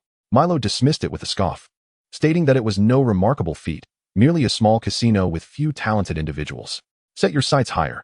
Focus on the major tournaments," she advised. Melee responded, "Sister, I too aspire to great heights, yet my abilities do not permit it."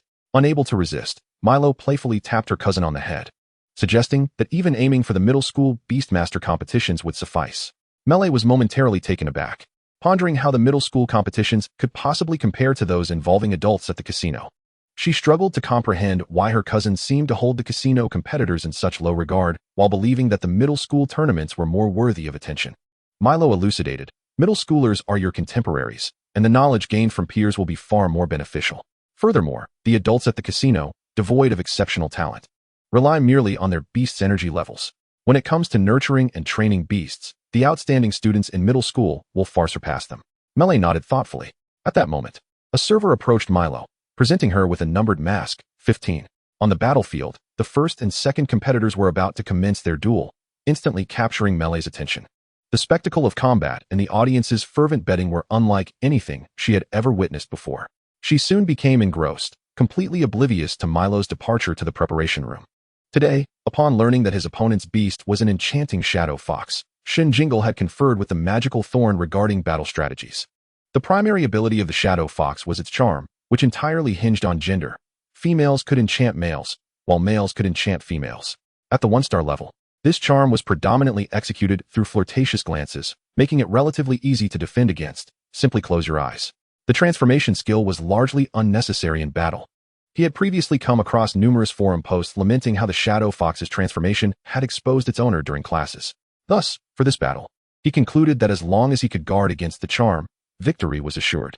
Shen Jingle was unaware of the magical thorn's gender, so he inquired. The magical thorn simply responded, "What is gender?" Shen Jingle sighed, "Forget it. I'll just close my eyes and swing wildly when the time comes." To enhance his chances of hitting the target, he and the magical thorn devised a novel technique. Inspired by the previously used burrito-shaped shield, this time, he instructed the magical thorn to roll its tip into a ball. With a flurry of blows, he hoped to strike the shadow fox, known for its fragility, likely incapacitating it with a single punch. Shen Jingle donned the 16 mask and reviewed their strategy once more in the waiting area. "Remember, no matter what, keep your eyes shut. When I shout directions, you strike where I indicate." "Magic. No problem." Soon, the host announced their group. "Next, we present the 8th group of the Wind and Cloud Battle Tournament, featuring the 76th ranked Gentle Lily and the 88th ranked Blind Scorpion. The Gentle Lily's beast is an enchanting shadow fox, having triumphed in 3 battles to reach the 76th position, winning each with a single strike. The Blind Scorpion's beast, a magical thorn, is renowned for its healing abilities but possesses formidable battle prowess, having awakened the super skill energy absorption at the 1-star level. Who shall emerge victorious? We invite you to place your bets." The audience erupted into fervent discussions. "Surely, the shadow fox will win. You are unaware that this one is a variant, capable of charming both genders." "Indeed, I witnessed its previous matches. Its charm skill is formidable, effortlessly captivating 1- and 2-star beasts, compelling them to obey and exit the arena. Regardless of whether the magical thorn is male or female, defeat is inevitable. This match is devoid of suspense and lacks excitement. I just hope to win some money." "Haha, you underestimate the magical thorn. It already possesses a high-level skill, Spinning Hurricane, and the super skill energy absorption at the 1-star level. I have watched the magical thorn's matches. It possesses considerable strength. I will place my bet on it." "A bunch of fools. No matter how powerful the skill, it requires an opportunity to unleash it. A mere flirtatious glance from the shadow fox will leave it dazed, obeying commands to go east or west, leaving no room for skill execution. The shadow fox can only throw flirtatious glances. If the magical thorn keeps its eyes closed, it will be fine, right? Do you think only your magical thorn can keep its eyes closed? I have seen competitors whose beasts entered the arena with closed eyes, but they could not maintain it for 3 seconds before being compelled to open them by the shadow fox." Supporters of both the shadow fox and the magical thorn engaged in heated debates, ultimately leading to a significantly higher number of wagers placed on the shadow fox. Melee bet all her pocket money on the shadow fox and cheered for Milo. "Go, Sister Lolo. Casting a glance at the masked blind scorpion across the arena, Melee frowned, feeling a sense of familiarity about the figure. Chapter 39. Who is the victor? On the battlefield, Shen Jingle and Milo simultaneously summoned their beasts. Shen Jingle was taken aback by the sight of the pink 3-star formation opposite him. This was his first encounter with a 3-star beast master in a casino. And judging by the opponent's stature and attire, they appeared quite youthful. In Lawn City, 3-star beast masters were already considered to be in a relatively prosperous tier. Milo, upon seeing the summoned magical thorn, displayed a sly glimmer in her eyes. She had purposely refrained from discussing the situation with her shadow fox in advance, eager to see if the magical thorn could temper its temperament. Thus, her face was alight with anticipation to witness the shadow fox's bewilderment. As the shadow fox emerged, it struck a graceful pose, crouching on its hind legs, its front paws poised together, standing erect, head tilted to the left at a 45-degree angle, slightly raised to showcase the plush white fur around its neck, eyes gently scanning forward, casually surveying the magical thorn from an elevated position, akin to a noble queen surveying her subjects. The magical thorn was taken aback by this display, utterly astonished. Magic! How beautiful! It thought, recognizing this as the most stunning beast it had ever faced. Just then, the whistle of the match sounded. Recalling its master's instructions, the magical thorn promptly closed its eyes. The enchanting shadow fox had just overheard the magic thorn praising its beauty, feeling a sense of pride swell within. Upon hearing a whistle, it immediately cast a flirtatious glance, only to discover that the opponent had already closed its eyes. The enchanting shadow fox scoffed, TCH, yet again with the closed eyes. Can't we have a bit of originality? Such weaklings. Unbeknownst to it, the magic thorn had already unleashed 5 tendrils, each curling into a ball at their tips. Taking a deep breath, the fox slightly closed its eyes, preparing to marshal the energy within. At that moment, the magic thorn's fists began to swing. Just as the enchanting shadow fox was about to expel the energy it had been brewing, a fierce wind swept in from the side. Startled, it opened its eyes wide to see a ball larger than its own head whizzing past its ear, followed by a tremendous crash as the ground behind it shattered. How terrifying! Exclaimed the fox. Sister Shadow, we must flee.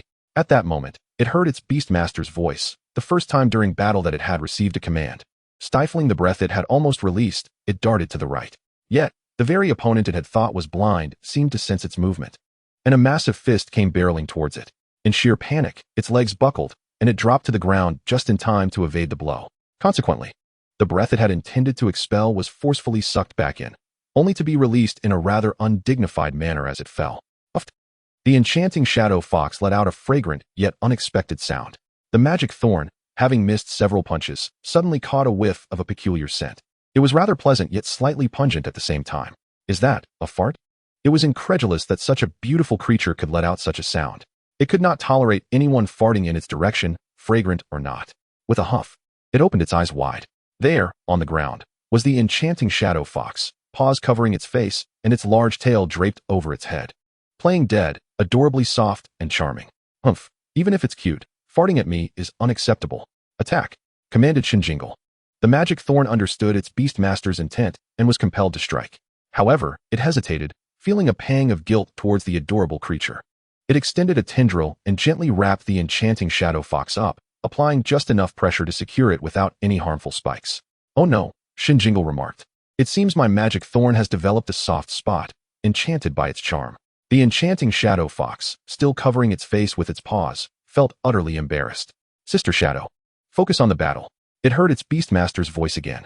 Indeed, it was in the midst of a battle and had to cast aside any unnecessary shame. The fox peeked out from behind its paws, revealing a pair of vibrant, rosy eyes. It then noticed its opponent glaring at it in frustration, and to its dismay, it was being dragged towards the magic thorn. What a splendid opportunity. Seizing the moment, the enchanting shadow fox threw a flirtatious glance at the magic thorn, only to lament as it saw the magic thorn blink in confusion, unresponsive. In a hurry, the fox harnessed its energy to transform into a male form. Its once delicate figure, now honed with muscular definition, accentuated by 2 striking black lines beneath its eyes, exuding an air of fierceness and inexplicable dominance. The magic thorn was taken aback. What is this transformation? It was bewildered, yet deeply impressed. The enchanting shadow fox, catching the magic thorn's entranced gaze, smirked mischievously and tossed another flirtatious glance, but to its dismay, the magic thorn remained unfazed, continuing to pull it along. The fox was bewildered. What is happening? My charm seems to have failed. In the stands, Shen Jingle couldn't help but feel a pang of frustration, realizing that the magic thorn was quite smitten. It seemed she would need to train it further in resisting such a lure. Strike! She shouted once more. Hearing the command, the magic thorn, now seeing its opponent as less charming and more formidable, extended another tendril, its tip curling into a ball. Bang! A ball larger than the enchanting shadow fox's head came crashing down onto it. The fox's eyes rolled back as it fainted, reverting to its original form. The magic thorn glanced at its unconscious, soft opponent, thinking, this is much better. It looks so adorably gentle, and besides, it won't be letting out any more farts. Perfect. Milo, witnessing the enchanting shadow fox finally receiving a solid blow, couldn't help but cheer with a clenched fist. This display left Shen Jingle utterly perplexed. Had she truly just won the match? What was she celebrating? With a whistle, the match concluded, and the audience erupted in a cacophony of chatter. Having lost all her pocket money, Milo finally recalled that before entering the betting hall, she had heard Milo mention placing all her money on the enchanting shadow fox's match. How could this happen? The enchanting shadow fox lost. How did the magic thorn withstand its charm? She pondered. It should still be somewhat affected. I felt it was gentler towards the fox's female form. Gentler? I didn't see that. It seems to have developed a new move. That punch looked quite impressive. She couldn't shake the feeling that the magic thorn was adopting a rather peculiar fighting style. Is it possible that it has no gender? Are there indeed pet beasts without gender? The competitive atmosphere was rife with wagers. The bet on the enchanting shadow fox amounted to 5.82 million, while the magic thorn was 2.16 million. The casino took a cut of 500,000, leaving 7.18 million. After subtracting the winning player's stake of 2.16 million, Shen Jingle received a staggering 15.06 million, having invested a mere 100,000 to understand the betting intricacies. No wonder people were eager to pay that amount. The rewards for winning were immense. It made perfect sense that competitors were clamoring to join the ranks of the elite. While Shen Jingle contemplated her strategy of participating in both tournaments each week, she noticed a girl in a number 15 mask approaching her. The very beast master of the enchanting shadow fox. Hello, the girl said, extending her hand. Shen Jingle politely shook it, replying, hello. Could I have your contact information? I hope to have the opportunity to battle you privately, Milo inquired courteously. Of course, let us connect on Lolo, Shen Jingle replied. All right, Milo said, promptly retrieving her phone. Do you have any plans later? If you're free, would you like to join me for a late-night snack? Not at all. It would be an honor, Shen Jingle responded, intrigued by the spirited competitor before her. Please hold on for a moment. I need to call someone from the audience. Sure, I'll head to the settlement area and wait for you at the entrance. A short while later, Shen Jingle received a notification of 1.26 million after the casino's cut was taken. Earning 1.26 million from a single match was indeed delightful. Shen Jingle stood quietly at the exit, clutching the mask numbered 16. Before long, he spotted a girl approaching, adorned with the mask numbered 15. She was exceptionally tall, her delicate features gracing a visage that was remarkably pure, devoid of any blemish, and her every gesture exuded an air of elegance. Indeed, she did not appear to be one who lacked wealth. Shen Jingle, what a surprise to see you. A resonant voice called out from behind the girl. Shen Jingle turned to see his deskmate, Mi Lele. What a coincidence. Shen Jingle smiled. Mi Luo's eyes lit up. Do you know each other? Mi Lele nearly leapt with excitement. He's my deskmate, Luo Jia. Your deskmate? Mi Luo pointed at Shen Jingle in disbelief. A 2-star beast master? Mi Lele recalled the green 2-star formation that had appeared during their earlier battle, utterly astounded. She approached and playfully patted Shen Jingle's shoulder. Ah, Shen Jingle. You're incredible. A 2-star beast master already? Goodness, I can't be dreaming. Shen Jingle humbly replied. It's merely 2 stars. Your cousin has 3 stars. Mi Lele squeaked like a groundhog. That's true, but she's already in her senior year, and you're only in the first year of junior high? A big shot, I'm going to stick with you from now on. You can't refuse. Mi Lele's exuberance left Mi Luo in stitches. Though she was quite astonished that a beast master of the magic thorn was only in junior high, especially one from the number 11 middle school. Such talent was indeed unprecedented in their dragon abyss. Mi Luo contemplated sending a message to her former coach later. The three of them hailed a cab outside the casino and headed to a popular barbecue restaurant. Jingle, when did you awaken? At the table. Mi Lele stuffed a skewer of grilled meat into her mouth as she inquired. Before the final exams, Shen Jingle replied. Mi Lele exclaimed, Oh, this might be a bit forward, but I can't help but ask. Did you awaken directly to 2 stars? Yes, Shen Jingle replied, leisurely savoring his grilled skewers. Wow. I declare you my second idol. Mi Luo, smiling, listened to Mi Lele's barrage of questions with graceful poise while enjoying her barbecue. Her pace was unhurried, not at all forced. exuding a natural elegance that was both regal and unpretentious, a real delight to behold. She comes from a fine background, Shen Jingle remarked. Have you contracted your second pet? Mi Luo, who had been silent until now, suddenly spoke. Not yet, Shen Jingle admitted. What do you wish to contract? She inquired. I'm not sure, Shen Jingle replied. No, it's not that. It's just that I don't have the funds yet, he clarified. Mi Lele, cheeks stuffed like a hamster, chimed in. Yes, cousin, Jingle's family is particularly poor. They came from Feiching. Mi Luo pondered Shen Jingle's magic thorn, valued at over 500,000, and probed further. So, you're at the casino to earn money for your pet? Shen Jingle replied candidly. Yes. Most people come to the casino to battle for profit. Speaking of which, you are the exception. Mi Luo chuckled. Indeed, I simply want to train my shadow sister. But why did you choose the magic thorn? Shen Jingle asked. Today, the charming shadow fox lost, yet you seemed rather pleased, Mi Luo noted. Because your magic thorn is genderless, completely immune to the shadow sister's charms. Previously, the shadow sister's battles relied on allure, and few 1- or 2-star pets can withstand that. That makes sense, Shen Jingle replied. How did you know the magic thorn was genderless? I heard that your magic thorn awakened the energy absorption skill at 1 star. So I was curious and watched your last battle video. To my surprise, I discovered it was indeed genderless. I've raised it for so long. And I didn't even know, Shen Jingle admitted, eager to learn. How can you tell? It's the petals. If a magic thorn has an even number of petals, it's female. If odd, it's male. A genderless individual will have a mix of normal-sized petals and 1 narrower petal. Your magic thorn has 9 normal-sized petals, and the 10th one is considerably narrower. Shen Jingle was enlightened and immediately summoned the magic thorn to examine it closely. According to your explanation, if it has 8 normal petals and the 9th is narrower, is it still genderless? What is the difference between the 2 scenarios? Mi Lele asked.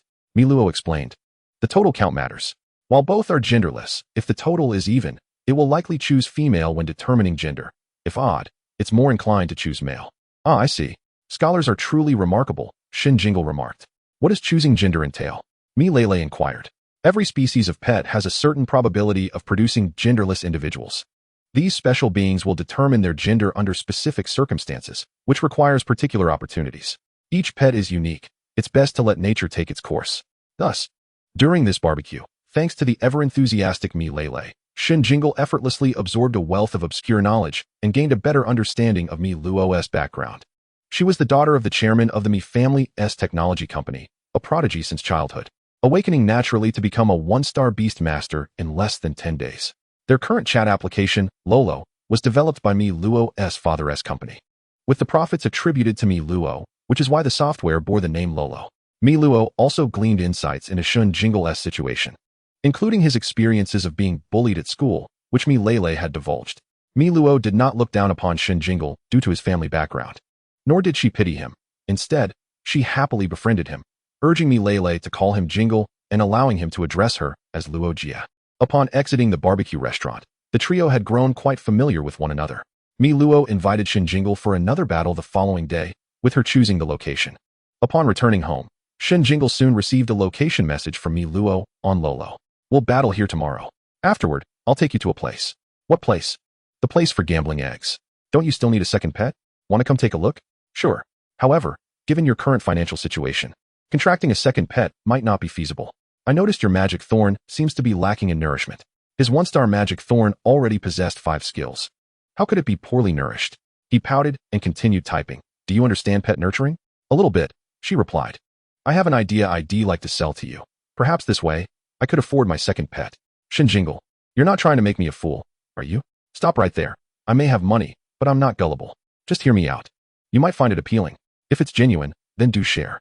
Lolo is currently just a chat and social app, but it has a vast user base and a solid fan foundation. I suggest integrating some mini programs into the software. What kind of mini programs? Games, daily convenience services, anything really. My father's research department likely lacks the bandwidth to develop numerous programs. Focusing on a few would be too monotonous and ultimately unnecessary. You need not develop everything independently. Create a platform, a mini program release hub, open the interfaces, and embrace open source. Allow others to contribute their programs to your platform, and you can simply take a commission from their transaction volumes. Milo, who had been casually chatting while lounging in bed post-bath, suddenly sprang upright as if jolted by a fish leaping. This idea is brilliant. With the existing fan base, all that is required is to establish a shared platform technologically and procure a few servers. You are truly a genius, Jinglo. Fear not. I shall not exploit your idea without recompense. I will consult my father for an evaluation. I await your good news. Shen Jingle contentedly set his phone down, unperturbed by the thought of Milo taking advantage of him. His magical thorns were, after all, the only challenging partner she had managed to find, making her unlikely to sever ties with him in the near future. The only concern was the financial aspect. However, should this idea be adopted, he could develop several programs himself to generate income, freeing him from the singular path of gambling. The following day, Shen Jingle arrived early at the location Milo had sent him. It was a bustling marketplace, filled with various stalls. Milo approached, lively and accompanied by Mi Lulu. Today, we shall not engage in battle. My shadow sister has yet to recover. Let us postpone our duel for a few days, Milo announced upon their meeting. Shen Jingle, puzzled, queried whether the injury she sustained yesterday was truly severe. Perhaps I should have my magical thorns heal her? Milo seemed unable to articulate her thoughts, merely wishing to avoid encountering the magical thorns. Why? Shen Jingle asked. Milo replied, the allure of the shadow sister, the fragrance of emotion, is typically released through the mouth. However, yesterday's battle resulted in an embarrassing release from her rear. Such an undignified act has left her mortified, and her spirit has been wounded. Shen Jingle was momentarily speechless. Come, I shall take you to the egg-bedding location. Soon, Milo led Shen Jingle and Mi Lulu through a labyrinth of alleys to a secluded shop bustling with onlookers, freshly procured from the secret realm. These eggs from the blue spirit wood tree are priced at 100,000 each. Choose whichever catches your fancy. The shopkeeper enthusiastically greeted the crowd. Upon spotting Milo, the proprietor rubbed his hands together with an ingratiating grin. Ah, the young lady has arrived. Interested in some eggs? A special price of 200,000 each for you. Milo shot him a glare. I'm merely bringing friends to observe. She beckoned Mi Lulu and Shen Jingle forward, whispering to Shen Jingle.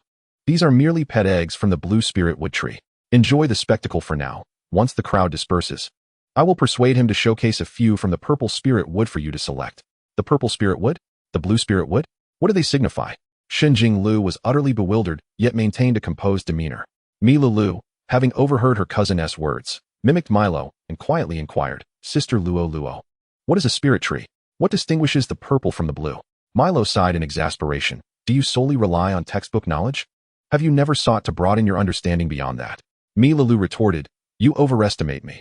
I can barely keep up with my textbook studies. Milo. Mi Lulu, stop glaring at me. Just explain it. Jingle surely knows nothing, having attended elementary school in Face City, where he struggled more than I did. Shen Jingle nodded, free of any burden. Only then did Milo proceed to enlighten them. All extraordinary creatures, which we typically can form contracts with as pets, are birthed from spirit trees. Mi Lulu exclaimed, aren't two pets supposed to marry and have offspring? My mother once expressed a desire for her fire sparrow to bear a baby for me to contract. Milo clarified, you must understand that every pet possesses its own soul core. As long as the soul core endures, the pet shall not perish. Shen Jingle and Mi Lulu nodded in unison, astonished. Milo continued, when two pets mate, what they produce is actually an embryo of the soul core. This embryo must find a spirit tree to attach itself to, and through the nurturing of the spirit tree, it can grow into a mature pet egg. Shen Jingle and Mi Lulu nodded again, thoroughly impressed. Milo elaborated, during the nurturing period, the pet egg is encased in a thick shell. When it matures, the shell bursts open, and the pet egg drops to the ground. Mi Lulu asked, won't it break? Milo replied, even if you were to smash it with a hammer, it would remain intact. Mi Lulu. Chapter 42. Betting on eggs, thanks to Milo's patient explanations. The two academically challenged individuals grasped a considerable amount of fundamental knowledge about spirit trees. There are various levels of spirit trees. The cultivation potential and growth limits of the soul cores they produce differ according to their rank. The first rank is the green spirit tree, the most abundant of spirit trees, with a chance of encountering them in the wild surrounding various cities, capable of nurturing pets with a growth limit of 3 stars. The second rank is the blue spirit tree, which can nurture pets with a growth limit of 5 stars. They are rarely seen in the wild, but have a higher chance of being found in secret realms. The third rank is the purple spirit tree, capable of nurturing pets with a growth limit of golden rank. They are also quite rare in secret realms and are primarily controlled by breeding bases and prominent families in major cities. The fourth rank is the silver spirit tree, nurturing pets with a growth limit of imperial rank. Each city possesses no more than 3 of these trees, making them exceedingly rare in secret realms. The fifth rank is the golden spirit tree, nurturing pets with a growth limit of divine rank. They are extremely scarce, with only 2 known to exist in the Dragon Kingdom, and there have been no reports of anyone encountering them in secret realms. Due to the rarity of high-level spirit trees, Many breeding bases also contain soul cores with growth limits exceeding those of the trees, allowing for the possibility of nurturing pets to unknown levels. Under artificial management, it is naturally advantageous to pair the soul core embryos with spirit trees of the same level. However, in secret realms, the situation becomes chaotic. This leads to the phenomenon of betting on eggs. While the trio conversed, 4 blue spirit pet eggs had already been sold from the shop. Shen Jingle, eager to partake, stepped forward, feeling a curious connection to one particular egg that seemed to resonate with him. Milo observed him intently fixating on a smaller egg compared to the others and requested the shopkeeper to retrieve it for Shen Jingle to inspect. Upon holding the egg, the faint connection he felt intensified. The egg was shaped with a smaller top and a larger bottom, adorned with blue patterns similar to the others, apart from its reduced size. "I'll buy this one," Shen Jingle declared. Milo frowned. "This is merely an egg from a blue spirit tree. Even if it harbors a decent pet, it won't be significantly superior. I recommend you wait and choose a purple one. They are rare and highly competitive, ensuring that even the lesser ones are still quite remarkable." Shen Jingle insisted, "No worries, I want this one." Milo glanced again at the egg in Shen Jingle's hand. The attached label indicated it was of a common type and indeed contractable. "I have discussed the idea you shared with me yesterday with the technical department of the company. It is indeed feasible. My father has approved the initiation of this platform's development. If all goes well, I will be able to offer you a substantial remuneration within 2 days. So you need not worry about finances," Milo continued to persuade him. Shen Jingle smiled. "It's not about the money. I am simply intrigued." Milo chuckled lightly, no longer attempting to dissuade him. After all, 100,000 was not exorbitant. If the egg turned out to be of inferior quality, he could always resell it to the shopkeeper. Milo led Shen Jingle to join the few individuals who had already purchased eggs, patiently awaiting the shopkeeper to scan the eggs with his device. The first buyer gingerly placed his egg into the machine's slot. The scanner slowly swept over the egg, projecting the scanned image onto the computer screen. With wings, a sharply pointed beak, and a tail adorned with a long tuft of hair. Its tip was either fan-shaped or triangular, unclear at best. Triangular. It was a flame sparrow, undoubtedly. What a windfall. The egg's owner erupted in jubilant cheers. Betting on eggs was all about exceeding expectations. The flame sparrow, a fire element creature, could reach a maximum growth level of bronze and was a delightful surprise, as it could be obtained from a bluewood soul tree egg of the highest 5-star level. With proper nurturing, this flame sparrow could at least evolve into a 5-star creature, with a decent chance of reaching its racial limit. A normally cultivated flame sparrow egg at the creature base was valued around 200,000. The second individual, however, was less fortunate. His egg revealed itself to be a marsh-spotted catfish, a water element creature with a mere 3-star growth level. Moreover, it was notoriously foul-smelling, placing it among the lower-priced creatures of its tier, with a market value of approximately 10,000. Ultimately, he sold it to the shopkeeper for 5,000, who promptly placed the egg on another shelf, attaching a new label: marsh-spotted catfish, price 10,000. The third individual scanned his egg, uncovering a blazing eagle, a fire element creature boasting a 5-star growth level, typically priced around 80,000, an insignificant loss, not too shabby. The fourth person faced misfortune as well, discovering a prawn, a fire element creature with only 2-star growth potential and a short lifespan, typically priced just over 10,000. He too sold it to the shopkeeper for 5,000. Now it was Shen Jingle's turn. Milo, brimming with excitement, dashed ahead, even more animated than Shen Jingle. As the scanned image appeared, Milo's eyes widened in concentration. Was that a worm? Or perhaps a snake? Snakes should be larger, so it must be a worm. Milo scrutinized it closely. It resembled a green silkworm, though the number of legs was incorrect. Likely not a silkworm, perhaps a sucking bug? No, the shape of the antennae was incorrect. It wasn't a sucking bug either. In truth, he couldn't discern what it was. Regardless, it clearly wasn't a desirable breed, so he let the shopkeeper take it back. The shopkeeper, with a cheerful demeanor, prepared to transfer 2,000 to Shen Jingle, who declined the offer. "It's fine. I want to be contracting it. Just keeping it as a pet," Shen Jingle replied nonchalantly. Creatures like green silkworms, prawns, and sucking bugs, along with other low-growth beasts, were indeed kept by several families. While they might not grow as swiftly as contracted creatures, they could still yield significant economic value once they matured to the 1-star level, provided there was space for them to grow. Milo's grandmother had a green silkworm farm. However, for someone like Shen Jingle, who only kept one, it was merely a pastime. At worst, it could serve as a toy for his magical thorn. While Shen Jingle feigned indifference, he harbored some doubts. This egg had exuded a faint resonance with him, suggesting it shouldn't correspond to a creature of low growth potential. Subsequently, 2 more individuals purchased eggs. One revealed a fire cat with a bronze-level growth potential, while the other unveiled a 5-star electric crow. The excitement intensified. As both creatures were valued at over 200,000, the crowd swelled, and soon the betting shelf was entirely devoid of eggs. As the throng dispersed, the shopkeeper closed the door and led Milo and the others upstairs. He understood that Miss Milo had brought friends to purchase a purple wood soul tree egg. In the shop's second floor, the shopkeeper opened a display case containing 3 eggs adorned with purple patterns. Previously, 5 had been procured, 2 of which had been purchased by the young master. The shopkeeper respectfully informed Milo, "These 3 are of various elemental types." "What elemental types do they represent?" Milo inquired, stepping closer to inspect. Each egg bore a label: 1 general type at 100,000, 1 fire type at 70,000, and 1 wood type at 65,000. When detecting elemental types in creature eggs, only a rough estimate could be determined. The energy similarity of general types was too high for precise categorization. Natural types could reveal the primary subtype. The numbers on the labels indicated the detected percentage. With a smile gracing her lips, Milo noted, "These 2 natural types are clearly at least dual elemental creatures." "How do you know, Sister Lolo?" Milo pointed to the fire type labeled 70. "Look at this. It shows that fire energy constitutes 70%, which means the remaining 30% is not fire energy. Can't we identify what that remaining 30% is?" Milo replied, "Not at this moment, Jingle. Both the general and wood types would suit you. The wood one is the safer choice. The wood type can be confirmed as at least dual elemental." "How much does this one cost?" Shen Jingle asked the shopkeeper. 70,000. "This is already a discounted price. It typically retails for 100,000. 70,000 for a dual element creature, with a maximum growth potential of at least silver level, and possibly even a gold level if luck favored it, was indeed an exceptional deal.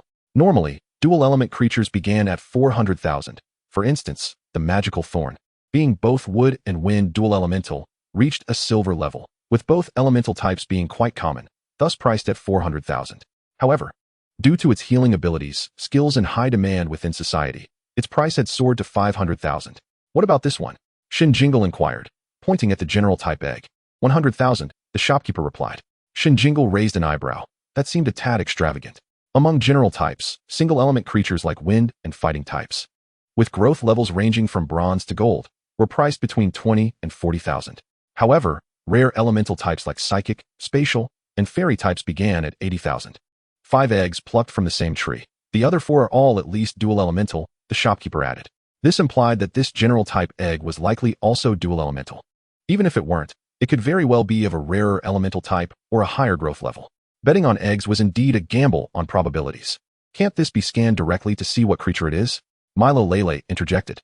Milo chuckled. "The shell of the purplewood egg is thick, and the egg liquid is murky with clumps. Scanning 1T yield results. It's purely speculative." "May I take a closer look at these eggs?" Shen Jingle asked, holding the general type egg. "Of course, no problem at all." The shopkeeper and Milo stepped back to the door, waiting quietly.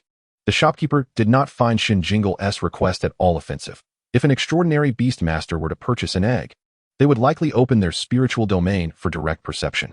In the room, Shen Jingle stood with his back to the entrance, his left hand tucked into his pocket as he discreetly formed a seal to activate his spiritual domain, carefully sensing the 3 eggs before him. There appeared to be no discernible differences. He released a thin strand of white soul power from his soul map, gently allowing it to traverse within the spiritual domain. At that moment, the wood type and fire type eggs exhibited slight tremors, and Shen Jingle could perceive 2 distinctly different energy vibrations within each. Indeed, they both were dual elemental, and judging by the amplitude of their vibrations, they both appeared to belong to the natural type. Shen Jingle released a trace of soul power from the azure black soul diagram, and this time, the energy fluctuations of the wood system at 65 and the fire system at 70 were markedly more pronounced. The ordinary system gem also began to tremble slightly. Shen Jingle focused intently and discerned 2 distinct energies within it, one potent and the other feeble. Indeed, it was a dual attribute gem. A smirk graced Shen Jingle's lips as he turned to open the door. "I'll choose that ordinary gem." The 3 individuals outside were somewhat taken aback, yet they refrained from further conversation. Shen Jingle swiped his card for payment, and the shopkeeper promptly packaged the items. Soon, the trio stepped out of the store. "Let us call it a day. Lunch is on each of us. I'll pay a visit to my father's company to finalize your compensation." Milo waved at Shen Jingle, taking Lele with him to their chauffeur-driven vehicle. "Thank you. Sister Luo, goodbye." Shen Jingle recognized that Milo was indeed a commendable friend, aware that he would soon contract a new egg and face financial challenges. Milo promptly returned to expedite the matter. A true friend is often one who understands your needs without you having to articulate them. uncertain of what price might be offered. Shen Jingle researched the circumstances surrounding Me's technology company, estimating that the compensation would likely range from 3 million to 10 million. After all, if it were his father from his previous life, he would probably settle for around 5 million. However, given Milo's earnestness, he would likely negotiate a better deal for him. Contemplating the 2 eggs he held, Shen Jingle decisively hailed a cab.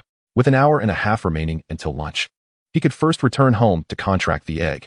Once in the vehicle, he retrieved his phone to search for information on how to contract an unknown beast egg.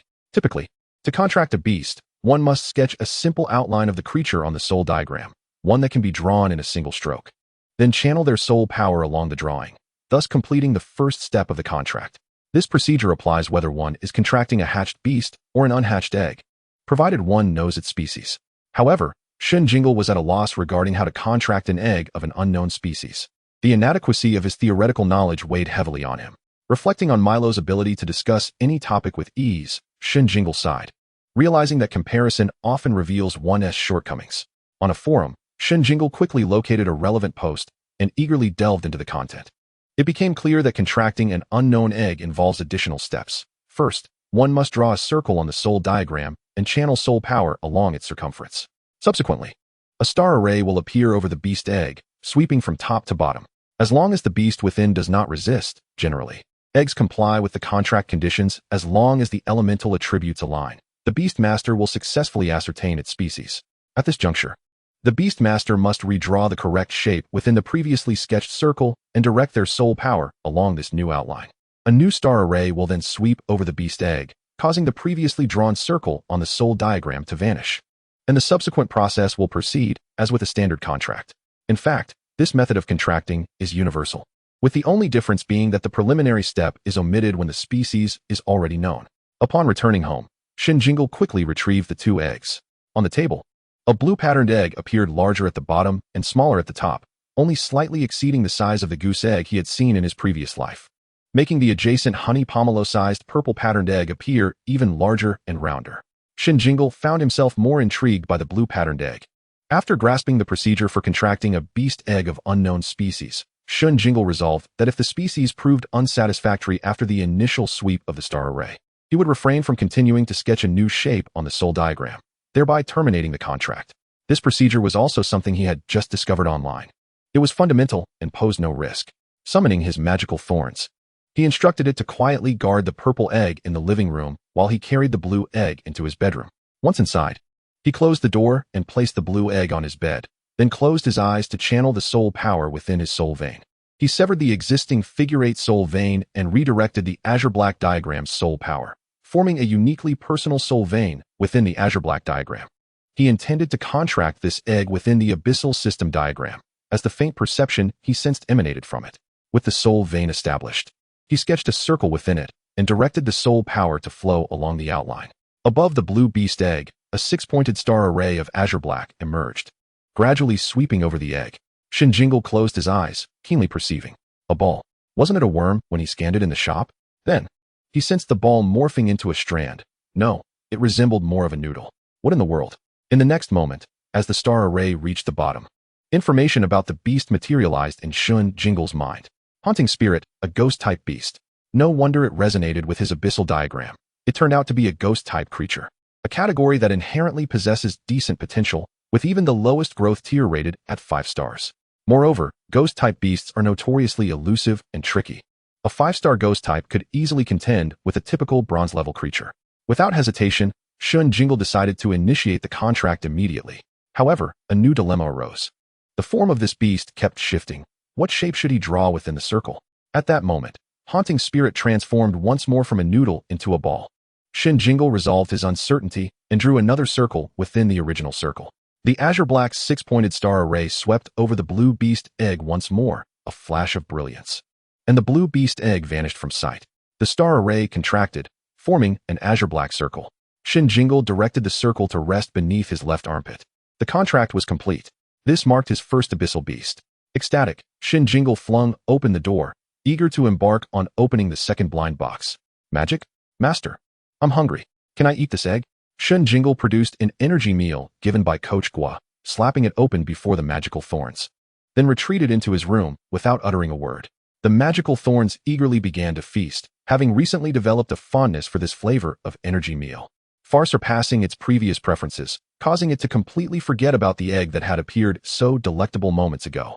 Inside the room, Shen Jingle first redefined the soul vein within the white soul diagram, then replicated the process by sketching a circle within the white diagram. A white 2-star array swept over the purple beast egg, and information about the creature flooded Shen Jingle's mind. Zhi Ling, a dual attribute beast of psychic and spatial types. Wow, a combination of 2 rare attributes. How delightful. Shen Jingle swiftly sketched a simple outline of Zhi Ling within the soul diagram. It possessed a round, large head adorned with 2 antennae, each ending in a spherical shape, with a body somewhat resembling that of a bat. The soul artist, Shen Jingle, depicted a trapezoidal-bodied round-headed kite within his soul diagram, then channeled his soul power, causing the purple beast egg to disappear from its place. The star array shrank, transforming into the shape of a kite, and Shen Jingle directed it to rest beneath his right foot. The contract was complete. Shen Jingle could hardly contain his eagerness to review the data of the 2 new contracted beasts. However, the intersection of the 2 soul maps revealed nothing. After a brief moment of contemplation, he directed his thoughts towards the ghostly entity, Yu, and the data successfully materialized. Name, Yu, the haunting spirit. Level, sporadic, 683, 500. Type, ghost, 100. Talent, transformation. Skills, none. To his astonishment, the level value was a negative number. What could this possibly mean? With a sense of curiosity, Shen Jingle shifted his focus to the other creature, Zhi Spirit. Name, Zhi Spirit. Level, sporadic, 3, 500. Type, psychic, 60, spatial, 40. Talent, levitation. Skills, none. This egg's stats appeared relatively normal, leading Shen Jingle to deduce that Yu was somewhat underdeveloped. The Bluewood Soul Tree could nurture beasts to a maximum growth level of 5 stars. Suddenly, he grasped the situation, unlocking his phone to confirm his hypothesis. Indeed, when the growth cap of a beast species surpasses that of the soul tree, the beast suffers from malnourishment, resulting in negative values. In rare cases, some may even perish before hatching, becoming dead eggs. Zhi, master. The voice of Zhi's spirit suddenly echoed in his mind, its tone clear and ethereal, reminiscent of a 3-year-old child. Shen Jingle was taken aback. He anticipated that Zhi's spirit could speak while still encased in its egg. Most beasts in the soul map were usually in slumber, much like the magical thorn, which always dozed off whenever he entered. After pondering for a moment, Shen Jingle found himself at a loss for words to say to an egg. Zhi, master. The voice rang out once more, prompting him to stammer, good boy. Zhi, I'm very good. Shen Jingle was momentarily speechless, feeling a bit like a person who gazes at a pregnant woman, catches a glimpse of her belly, and then hears the unborn child call him big brother. How should one respond in such a situation? After a moment of thought, he ventured. Would you like to come out? There's a big green brother, or maybe a big sister outside to play with you. Zhi. Is it the big green vine that was just keeping me company? Zhi. No, I feel like it wants to eat me. Zhi. Besides, it's very comfortable staying in my master's soul map. I don't want to come out. All right then, sleep well. Zhi. I've already slept today, and I'm not sleepy at all now. Then I'll play some music for you. Good. Wiping away the non-existent sweat from his forehead, Shen Jingle sighed. It was quite an arduous task to soothe a child, especially one that had yet to be born and was undergoing prenatal education. He suddenly felt that the silent magical thorn was much easier to manage. The haunting Yu in the abyssal map spun around, reflecting, my master is struggling to even coax a foolish little one like Zhi. Truly pathetic. Chapter 45, The Foolish Woman. Casually selecting a lullaby on his phone, Shen Jingle opened a search engine and typed in Yu, the haunting spirit, before hitting search. The internet was sparse in discussions concerning Yu. All women's underwear from apartment 242 has been stolen. Suspect is Yu, the haunting spirit. A 1-year-old girl fell from the 32nd floor unharmed. It is said that she was saved by a Yu. If you encounter Yu, be sure to admit you are a fool. What do you know about Yu? I really want to contract a Yu. Does anyone know where to buy one? Ghost-type pet. Yu, the king of urban mischief. How do you lure out a Yu that has turned into jelly and been consumed by a child? Shen Jingle scrolled through the posts with a furrowed brow, his expression remaining tense. He returned to the thread titled, What do you know about Yu? And clicked in. A new coach has joined the Beastmaster system, claiming to send his Yu out for our training in the next lesson. Does anyone know anything about this beast? Seeking knowledge, thanks. 1. Yu can become invisible. 2. Please safeguard your underwear. 3. Do not act smart. It is best to play the fool throughout. 52. Yu, a ghost-type beast, can transform and become invisible from level 0 with a strong learning ability. It can master most ghost-type skills, with a growth cap at the king level, and sells for around 2 million on the market. This beast is exceedingly cunning. It can only be contracted while still an egg. Once hatched, it cannot be captured. Thus, each year, 2 or 3 UUs go missing nationwide, mingling in cities and spawning urban ghost legends. Each UU has its unique preferences, and experienced beast masters do not let it know about underwear from the outset. After all this, I beseech the original poster for the coach's contact information. My thesis is just 2 photos of UU shy of completion. After scrolling through over 50 replies, Shen Jingle finally found the information he sought. He clicked on the profile of the answerer named Research Room Mice, discovering that their responses were quite knowledgeable. Shen Jingle decided to follow them. To his surprise, the pet he purchased for 100,000 coins turned out to be a rare beast with a growth cap at the king level. No wonder its stats were negative. It was indeed a wonder that the Bluewood could nurture it properly. He could only wonder how its parents had the audacity to leave it hanging on a Bluewood tree. At the very least, they could have chosen a Purplewood. Returning to the homepage, he clicked on another thread titled, I really want to contract a UU. Does anyone know where to buy one?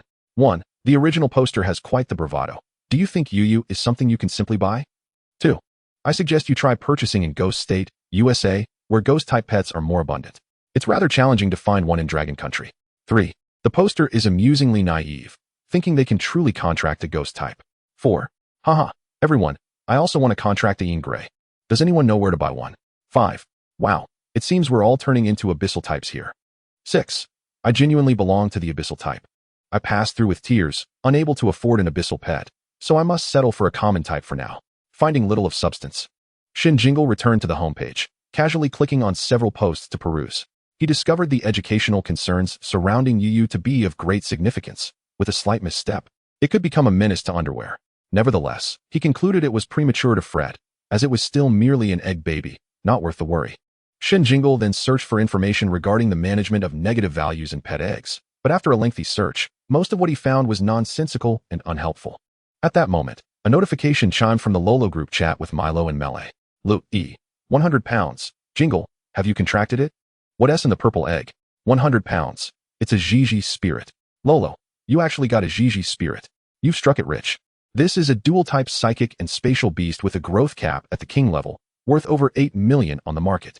If you encounter someone reselling, it could even reach 20 million, but since yours is on a purple wood, its development isn't normal. As a general type capable of contracting any attribute, it was always in high demand, while psychic and spatial types were considered rare. Even a single-type beast would be fiercely contested, let alone a dual type of 2 rare attributes. Milo couldn't help but marvel at Shen Jingle's extraordinary fortune. Even she, a paragon of grace, felt a twinge of envy. Her family had exerted considerable effort to procure an elusive spirit beast for her. Meanwhile, Shen Jingle's eyes sparkled with excitement as he swiftly began typing. He suddenly realized that Milo was far more effective than any search engine. While Shen Jingle was still engrossed in editing, Milo sent another message. Luo. The intelligence of the Gigi Ling is notably high. It tends to be quite affectionate, possesses a gentle temperament, enjoys being adorable, and can be somewhat talkative, making it a delightful companion. Shen Jingle, I declare that the Gigi Ling is my ideal spirit beast. I must possess it in the future. With its playful demeanor and chatty nature, combined with its excellent attribute affinity, where else could one find such a spirit beast?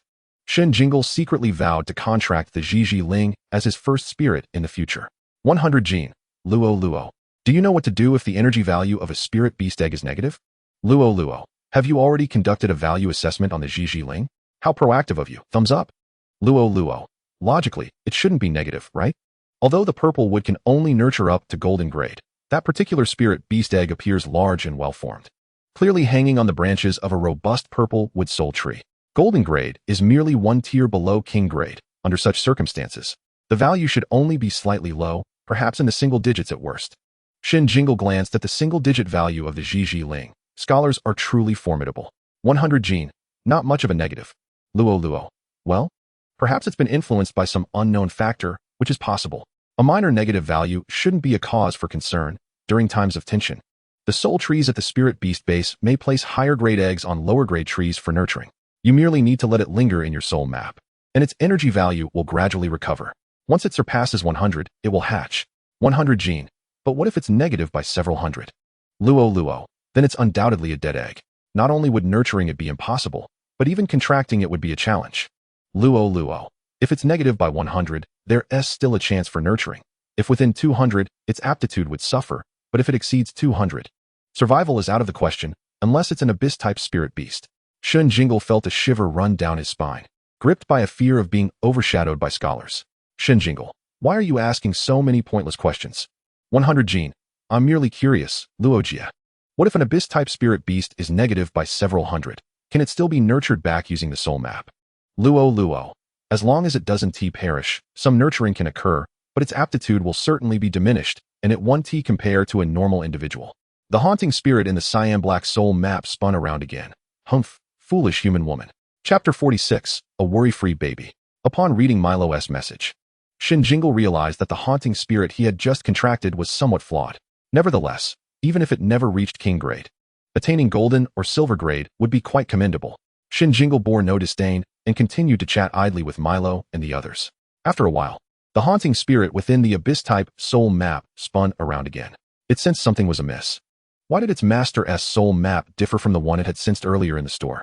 It felt no different from ordinary abyss types. Had it known this would be the case, it would not have enticed him. In the secret realm of its birth, there was indeed a purple wood soul tree. But a demon guarded it daily, harvesting the nearly ripe abyss-type spirit beast eggs for sustenance. For its safety, its parents had hung it on a blue wood soul tree. And out of fear of being discovered, they dared not visit during its nurturing period. It was only when it was close to maturity that its father came to see it. Its father taught it how to become invisible and float out of the egg, instructing it to wait until it was fully matured before floating back and hanging itself on the blue wood tree for another round of nurturing. The self-important human woman had mentioned dead eggs, but the haunting spirit knew that they could not possibly be dead eggs. What she referred to as a dead egg was merely an empty shell devoid of life. On the day it reached 99% maturity, it encountered a human who plucked it from its tree. It had intended to nurture itself one last time before exiting the secret realm, but fate had other plans. It did not resist as it was enclosed in a box by the human. The eggs from the same batch were sold together, being the smallest. It was overlooked and ultimately remained unsold until the shop owner took it in. Over a month later, a new batch of blue wood soul tree eggs arrived, and the shop owner presented it again for sale. Thus, it found itself purchased by Shen Jingle. During its month in the store, it floated around a nearby elementary school for a few days, wandered through a bookstore, and spent time in a cinema, learning most human characters. A few days ago, it discerned the direction to the city spirit beast cultivation base and planned to return to its egg for a couple of days of rest before seeking a tree to hang itself on. Little did it expect that when the shop owner displayed it for sale, it would encounter Shen Jingle. It felt a peculiar fluctuation from this human-s soul map, providing a sensation far more comfortable than that of the soul tree. On a whim, it decided to try and cause the energy within itself to tremble, capturing Shen Jingle's attention. Yet now, lying within this soul map, it felt an unsettling discomfort. The more it pondered, the more it despaired over its spirit beast existence. At that moment, after finishing his conversation, Shen Jingle set down his phone and summoned the Zhi Ling and the haunting spirit in succession. He then severed his two soul veins once more, restoring them to a spiral figure eight. Zhi, master. The Zhi Ling's voice rang out, clear and ethereal. Shen Jingle affectionately rubbed its shell. Good boy. Then, he turned his gaze toward the haunting spirit. Little one, greetings. Unsure if the haunting spirit could hear him, he waited for a response, but none came. The haunting spirit mused. The post mentioned something about undergarments. It must refer to the triangular thing the master wears on his rear. What is so special about this item that so many of my kind adore it? What are undergarments like? Why do humans wear them? With so little fabric, they provide no warmth. Wearing them seems unrelated to aesthetics. What difference does it make to wear them or not? So, why wear them at all? Should I try one on to see what it feels like? Just then, the magical thorn, having finished its energy meal, entered through the door. Magic? Are these two eggs for me to eat? Gigi, hello. Magical thorn. Unbeknownst to Shen Jingle, the magical thorn had just saved his undergarments. Hearing the magical thorn express its desire for eggs, he quickly introduced it, explaining that these two were its new companions, destined to live, grow, and together confront evildoers and vanquish foes. The magical thorn gleefully turned pink, excitedly greeting the Zhi Ling and cautiously touching the still silent haunting spirit with its vines. Feigning death, the haunting spirit thought.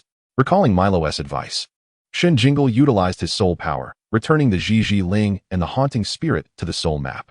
Upon entry, the haunting spirit exclaimed, "What just happened? Why has my master's soul map changed again? This is the feeling. Indeed, it is far more comfortable than residing within the soul tree." On the other side, Zhi Ling also sensed a change, yet did not dwell on it.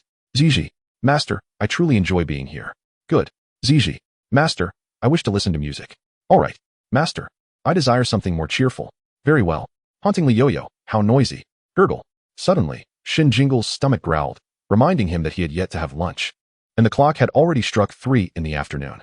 With a flick of his wrist, he retracted the magical thorn back into the soul diagram, stepped outside to grab a meal, and then prepared to return to the community hospital for his part-time job. Upon arriving at the hospital, he received a message from Milo. The payment details have been confirmed. Let us dine together tonight to discuss. Okay. That evening, Shen Jingle entered the private room reserved by Milo, accompanied by the magical thorn, which was currently gnawing on a wooden milk fruit. After days of consuming the fruit, the magical thorn no longer changed color when eating it. As Shen Jingle sat down to eat, his mind remained in a haze. Throughout the afternoon, Ziji Ling had been trying various ways to engage him in conversation. Master, does getting an injection hurt? A bit. Why did that little child cry so fiercely earlier? Because he was scared. Why was he scared? Because he feared pain. Why does he fear pain? Shen Jingle. Master, that nurse's legs were so pale. Yes, indeed. Did you see them? No. Then how do you know they are pale? I believe you. Hee. Remember to look later. All right. Here it comes, Master. That nurse lady. Quick, look. Not above. You can't see up there. Look below, hurry. Shen Jingle. He no longer believed that there was a baby inside the egg. Quickly summon my dream companion. I want to take a look. Milo exclaimed eagerly, addressing the just-seated Shen Jingle. With a blank expression, Shen Jingle released Ziji Ling. Upon emerging, Ziji Ling twirled around and floated to Milo's side. Ziji. Hello, beautiful lady. You are truly stunning. Milo gasped. Wow, a talking egg. What did it just say? Shen Jingle's lips twitched slightly. It was complimenting Sister Kwa. Indeed, it is my dream companion. Its emotional intelligence is truly commendable. Milo smiled as she handed Shen Jingle a document.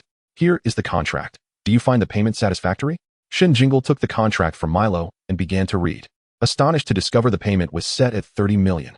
He looked up in bewilderment. Your suggestions will allow Lolo to undergo a complete transformation and possibly become the flagship business of the Milo Corporation. To be honest, I initially intended to offer you shares, but I lack that authority, so I fought for a larger payment instead. Milo continued with a smile. 30 million is still on the lower side. But if I offered more, Lolo wouldn't be able to afford it. Therefore, in addition, I promise you a favor. Feel free to request anything within my capacity. Shen Jingle sincerely thanked Milo and signed his name. What Milo didn't mention was that her father initially intended to offer 5 million, and after her persuasion, he raised it to 8 million. When she informed her father of Shen Jingle's talent, he pondered for a moment and subsequently increased the payment to 30 million, clearly intending for her to foster a connection with him. By the way, Jingle, have you considered attending the high school preparatory class at Longyuan after graduating from the second year? Milo inquired. I mentioned you to my previous coach a couple of days ago. He wants to arrange a time to meet with you. Is there hope for this year as preparatory class? Shen Jingle asked. This year? Skipping grades might hinder your cultural studies. Jingle, I sincerely advise you to prioritize your cultural coursework. Shen Jingle recalled the weight of cultural grades at Longyuan. Sister Luo, does Longyuan place significant importance on cultural studies? Milo nodded vigorously. Absolutely.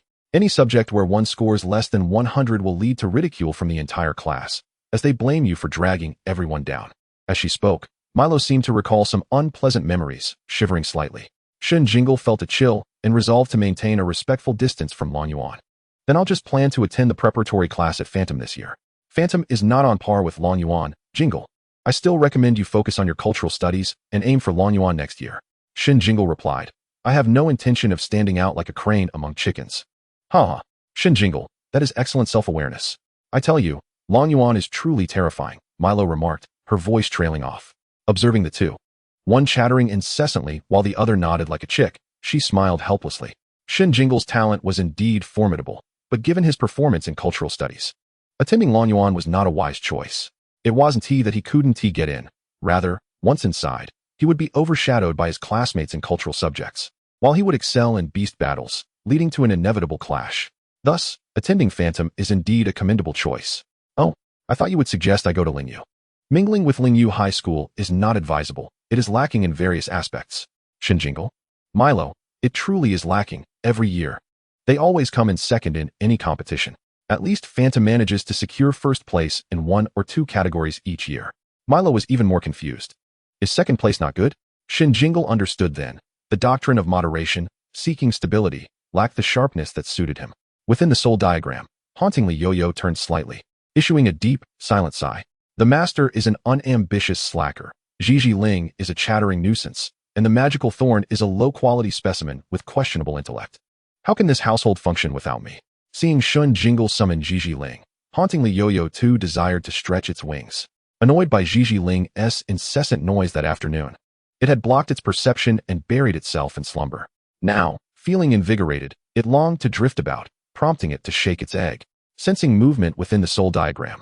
Shen Jingle excused himself to the restroom. Once inside the private stall and locking the door, he summoned hauntingly Yo-Yo.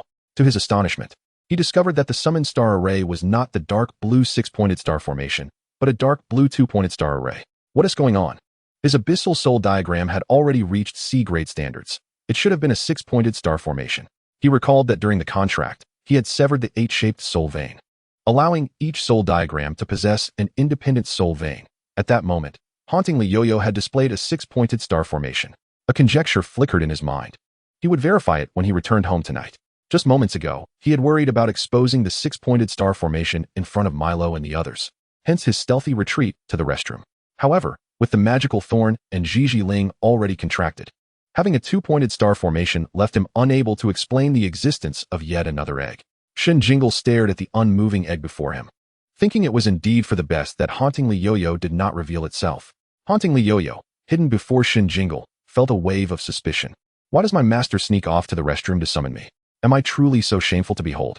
Or perhaps he merely needed to relieve himself and took the opportunity to call upon me. In the next instant, a blur enveloped my vision, and I found myself once again drawn back into the spectral tapestry, along with the beast and the egg. Shen Jingle leaned out to wash his hands before returning to his seat. The spectral entity within the tapestry murmured in discontent. He didn't even take a leak. He really did go to the restroom specifically to summon me. Does he truly think I am unworthy of being seen? Resentment level 1. Just as Shen Jingle took a bite of his dish, he sensed the spectral entity stirring once more within the tapestry. He suppressed his urge to respond. Yet the entity continued its unrest. With no other option, he excused himself again to the restroom. Moments later, the spectral entity was summoned once more. Shen Jingle gazed at the egg before him and inquired, "Little one, can you speak?" The spectral entity, now hovering before his forehead, silently chuckled and mouthed, "No. That would be quite peculiar." In truth, due to the nature of their contract, if Shen Jingle were to concentrate, he could perceive the hidden location of the spectral entity. However, he had never entertained the notion that it would emerge from the egg, focusing solely on the egg itself, which he believed to be an underdeveloped infant. He continued to greet the egg with various phrases, awaiting a response, yet the egg remained utterly still. Meanwhile, the spectral entity had already drifted into the adjacent women's restroom. It had seen what men's underwear looked like, but the female variety was still a mystery to it. Just as a voluptuous young woman squatted down, she felt a sudden emptiness at her chest and instinctively reached to touch it. How could it possibly come undone when she had fastened it securely? Confounded, she struggled to reattach her bra. No sooner had she secured it than it popped open again. What was the matter with this bra? Could it not stay fastened? The spectral entity mused. So this undergarment is referred to as a bra. It reached out to unfasten it once more. How amusing. Each time it did so, the human woman appeared utterly perplexed. Chapter 48. Damn it. Shen Jingle continued his pleasantries with the egg. Meanwhile, the young woman in the adjacent restroom finally recognized that something was amiss after her bra had come undone yet again. She let out a piercing scream and dashed out of the restroom. There's a ghost-type pet. The commotion quickly stirred the patrons in the hall, prompting the restaurant's security personnel to summon their own pets. The young woman's companions rushed over to inquire about her distress. Mi Lele clutched Shen Jingle's Zhiji Ling, fearful that the unknown ghost-type creature might snatch it away. Hearing the uproar outside, Shen Jingle hurriedly retracted the motionless egg back into the spectral tapestry and stepped outside. "What is happening?" he asked Mi Lele, noticing her tight embrace around her egg. Mi Lele urged Shen Jingle to return Zhiji Ling to the tapestry, fearing it might be stolen by the ghost-type creature. Obediently, Shen Jingle withdrew Zhiji Ling, while Mi Luo succinctly summarized the situation. "There's no need to worry. This ghost-type pet merely unfastens buttons. It's likely a rather weak creature. If it were a more formidable one, like the spectral entity, it would have stolen from afar without the need for such antics," Mi Luo reassured them. Upon hearing the name spectral entity, Shen Jingle's expression darkened. Moments later, he again excused himself to the restroom, rising to his feet. "Jingle, did something you ate upset your stomach? Should we consider a trip to the hospital?" Mi Luo asked with concern. Shen Jingle quickly waved his hands. No, it's just I need to use the restroom." Mi Lele interjected. "Jingle, You're not seriously having kidney issues at such a young age, are you? Shen Jingle stumbled slightly, mustering the courage to enter the restroom. He summoned the spectral entity once more, asking, "You weren't responsible for what just occurred, were you?" The egg remained still. The spectral entity, now hidden nearby, thought to itself, "I want to tell you. Who told you to think I'm unfit to be seen?" It pondered, why does that human girl named Miluo wear a bra when she has so little to show? It's such a curious mystery. As Shen Jingle unfastened his trousers, the sound of running water soon echoed within the single restroom. The spectral entity mused, "Why does my master wear underwear? I'm so curious." After relieving his discomfort, Shen Jingle gazed at the unresponsive egg and concluded it could not possibly be his spectral entity. It was far too underdeveloped to even speak, only able to stir slightly within the tapestry. How could it engage in mischief? He chided himself for doubting his companion. Reaching out to gently pat the spectral entity's egg before retracting it into the tapestry, Mi Lele remained anxious, yet everything continued peacefully thereafter. Not only did the ghost-type creature cease its antics, but Shen Jingle also refrained from frequent restroom visits. During the meal, Shen Jingle inquired about the Zhang and Ruan families. From Mi Luo, he learned that both families were esteemed beast tamers, possessing considerable rare resources for beast taming as well as treasures required for beast evolution. The Ruan family even owned a purple wood soul tree, while the Zhang family, though lacking this tree, had several blue wood specimens and 2 mines dedicated to producing metals for mechanical beasts. The 2 families were nearly equal in strength, and there were rumors of a potential alliance through marriage, Mi Luo whispered. Mi Lele was aware of Shen Jingle's troubles with Zhang Huiyang and others at school, and upon hearing that Mi Luo had done him a favor, she worried that Shen Jingle might ask Mi Luo to assist him in dealing with Zhang Huiyang. Feeling awkward about declining, Mi Luo continued, "Compared to the Ruan and Zhang families, although my uncle, Mi Luo's father, has achieved much in the tech and business sectors and may have more capital, we, being newcomers from a white-collar background, lack the deep-rooted heritage of those old families. And thus, we naturally don't dare offend them." "I understand. Don't worry. I want to ask you to help me with Zhang Huiyang," Shen Jingle assured her. "I'm merely gathering information, as you surely know more than I do. If you only need detailed information about the 2 families, I can gladly assist you at no charge. I'll compile whatever I can gather," Mi Luo offered. Shen Jingle raised his glass in gratitude. The 3 engaged in light-hearted conversation, enjoying their meal before departing in high spirits. Upon returning home, Shen Jingle eagerly set out to verify his earlier hypothesis. He summoned all 3 pets, then severed the 8-character soul pulse, isolating the soul pulses of the 2 spectral tapestries. He retracted the spectral entity, then released it again, forming a hexagram array. Shen Jingle restored the 8-character soul pulse, then retracted and summoned the spectral entity once more, creating a 2-star array. Indeed, the spectral entity exclaimed, "What is going on? Are the 3 pets lined up to eat snacks? Whoosh. Why did you single me out? Ugh, this tapestry is rather unfortunate. Whoosh. Why am I being summoned again? Whoosh. And back in you go. Ugh, this time it's correct. Whoosh. And out I come again. What the hell is this?" After venting, it suddenly realized its master was conducting an experiment and meticulously replayed the process in its mind. Finally, it grasped the distinction. Now it all makes sense. No wonder I sensed a distinct essence in his soul chart. It turns out he possesses not only dual charts, but also a remarkable connection between them. Within the soul veins of the abyssal system, there flows a current of natural essence. This realization unveils the true reason behind my comfort around him. Despite being academically challenged, his prowess is indeed formidable. I must commend my discerning eye. It is regrettable that my master lacks such insight, mistaking it for something unworthy. What a misguided perception. Having clarified the doubts in his heart, Shen Jingle retracted Jiji Ling and the haunting Yu back into the soul chart, subsequently retrieving an energy meal for the magical thorns. He then lay down on his bed, intending to send a message to Li Yongqian. Several days had passed, and he believed Li Yongqian must have made some progress. 100 Jean, how has your communication with Zhang Huiyang been lately? Have you figured out how he can reawaken his soul chart? However, Li Yongqian did not respond to his message, and Shen Jingle thought little of it, opting to take a shower instead. Upon returning, he still found no message from Li Yongqian. Dismissing the matter, he soon fell into a deep slumber. The following morning, the first thing Shen Jingle did upon waking was to check for any messages from Li Yongqian, only to find none. However, Hao Liang had sent a message. "Liangzi, are you heading to the library for training today? Your exam is tomorrow." Upon noticing the date, July 28th, with the special admission combat examination at Phantom High School set for July 29th, he felt a rush of urgency. Chapter 49, The Flying Duel. In the 1-star combat arena of the city library, Hao Liang's eyes sparkled as he beheld the violet beast egg summoned by Shen Jingle. "My goodness, is that Jiji Ling?" Comparable to Gua Gongpao's Nai Nai, it sparked envy in him. Pure, unadulterated envy. You see, Gua Gangpao had to wait 2 years through connections to acquire that Nai Nai. And you, by mere chance, have stumbled upon this egg? Gua Gangpao would surely contort in agony upon hearing this.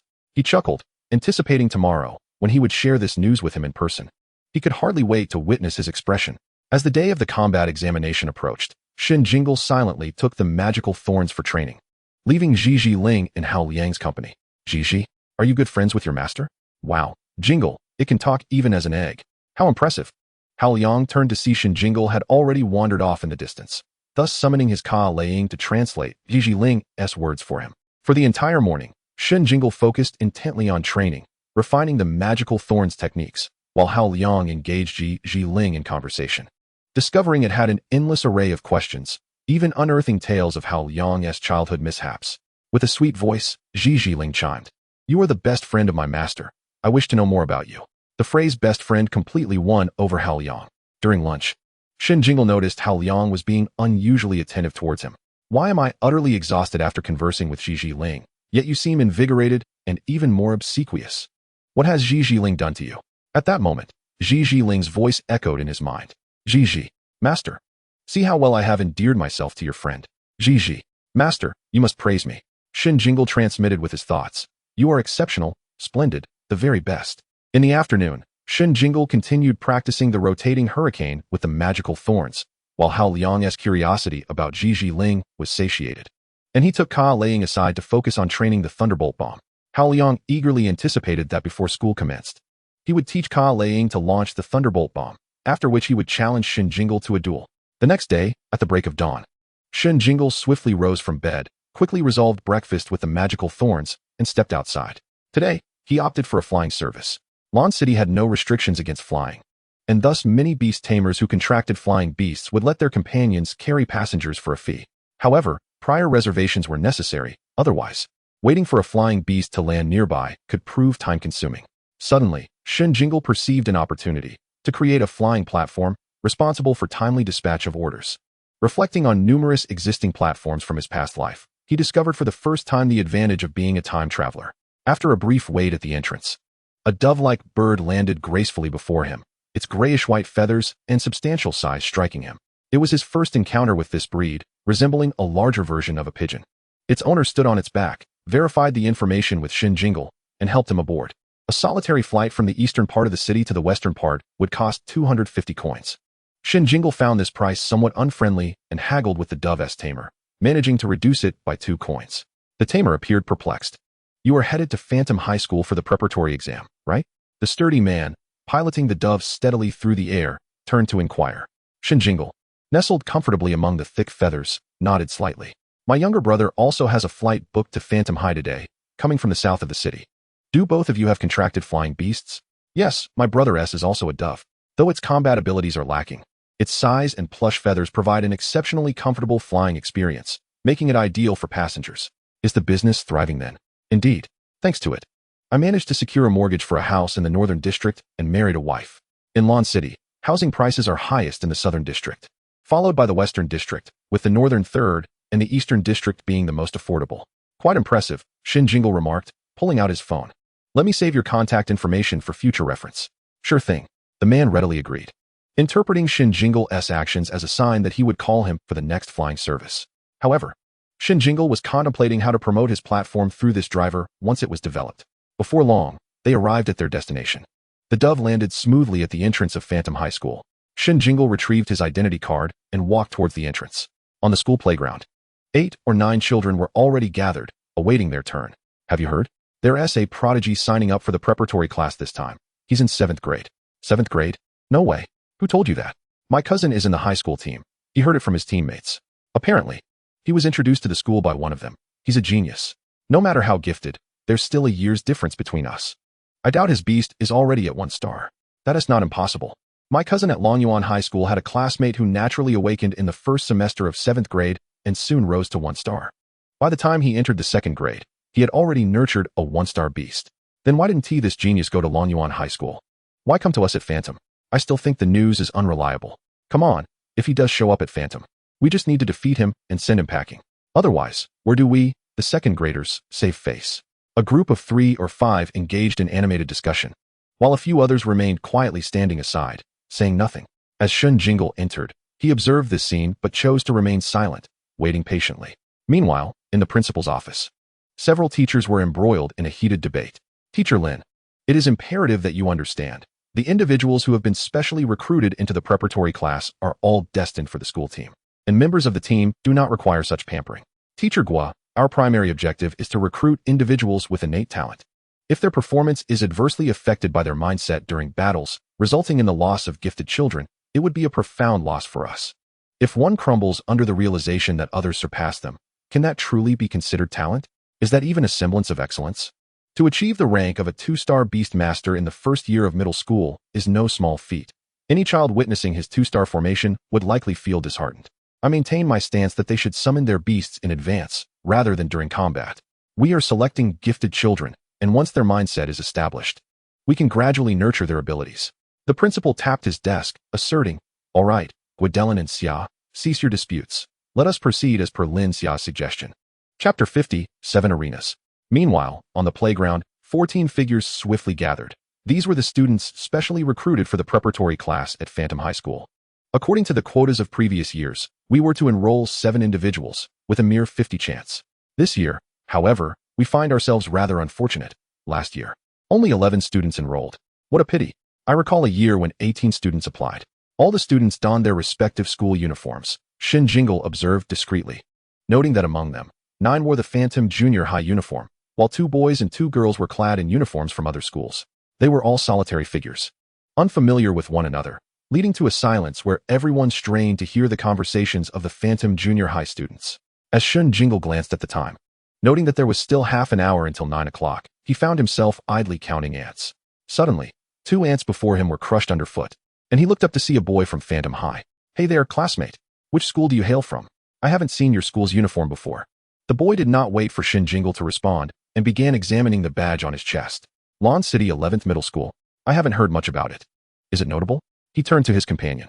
Shen Jingle tugged his uniform back, replying nonchalantly, "Not particularly. It's merely 3rd in the city." A girl from Phantom Junior High interjected, 11th Middle School? They're actually 3rd from the bottom. Haha, and they dare to say that. Indeed. We at Phantom are too modest to claim our 3rd position, Shen Jingle thought, amused. After all, true heroes are not defined by their origins. Ah, such a sentiment. If you possess true talent, do not seek to embellish your reputation at Phantom, remarked a tall boy with a buzz cut. Unfazed, Shen Jingle did not even glance at him. He delivered a succinct retort that left the boy speechless. "If I were rubble gilded in gold, I would still be but one among countless inconspicuous stones from prestigious schools. If I were a pearl, the school would shine brightly because of me." Well said. Principal Deng Ming clapped as he approached, stating, "I am more eager to hear about an individual who emerges from Phantom High than to learn of someone merely affiliated with it." Upon hearing the principal's magnetic voice, Shen Jingle turned to see the diminutive figure of Principal Deng, with Coach Gua smiling and nodding at him from behind. Teacher Lin briskly stepped forward, calling out, "Students, follow me. We will first fill out the information regarding your beasts and conduct their value assessments."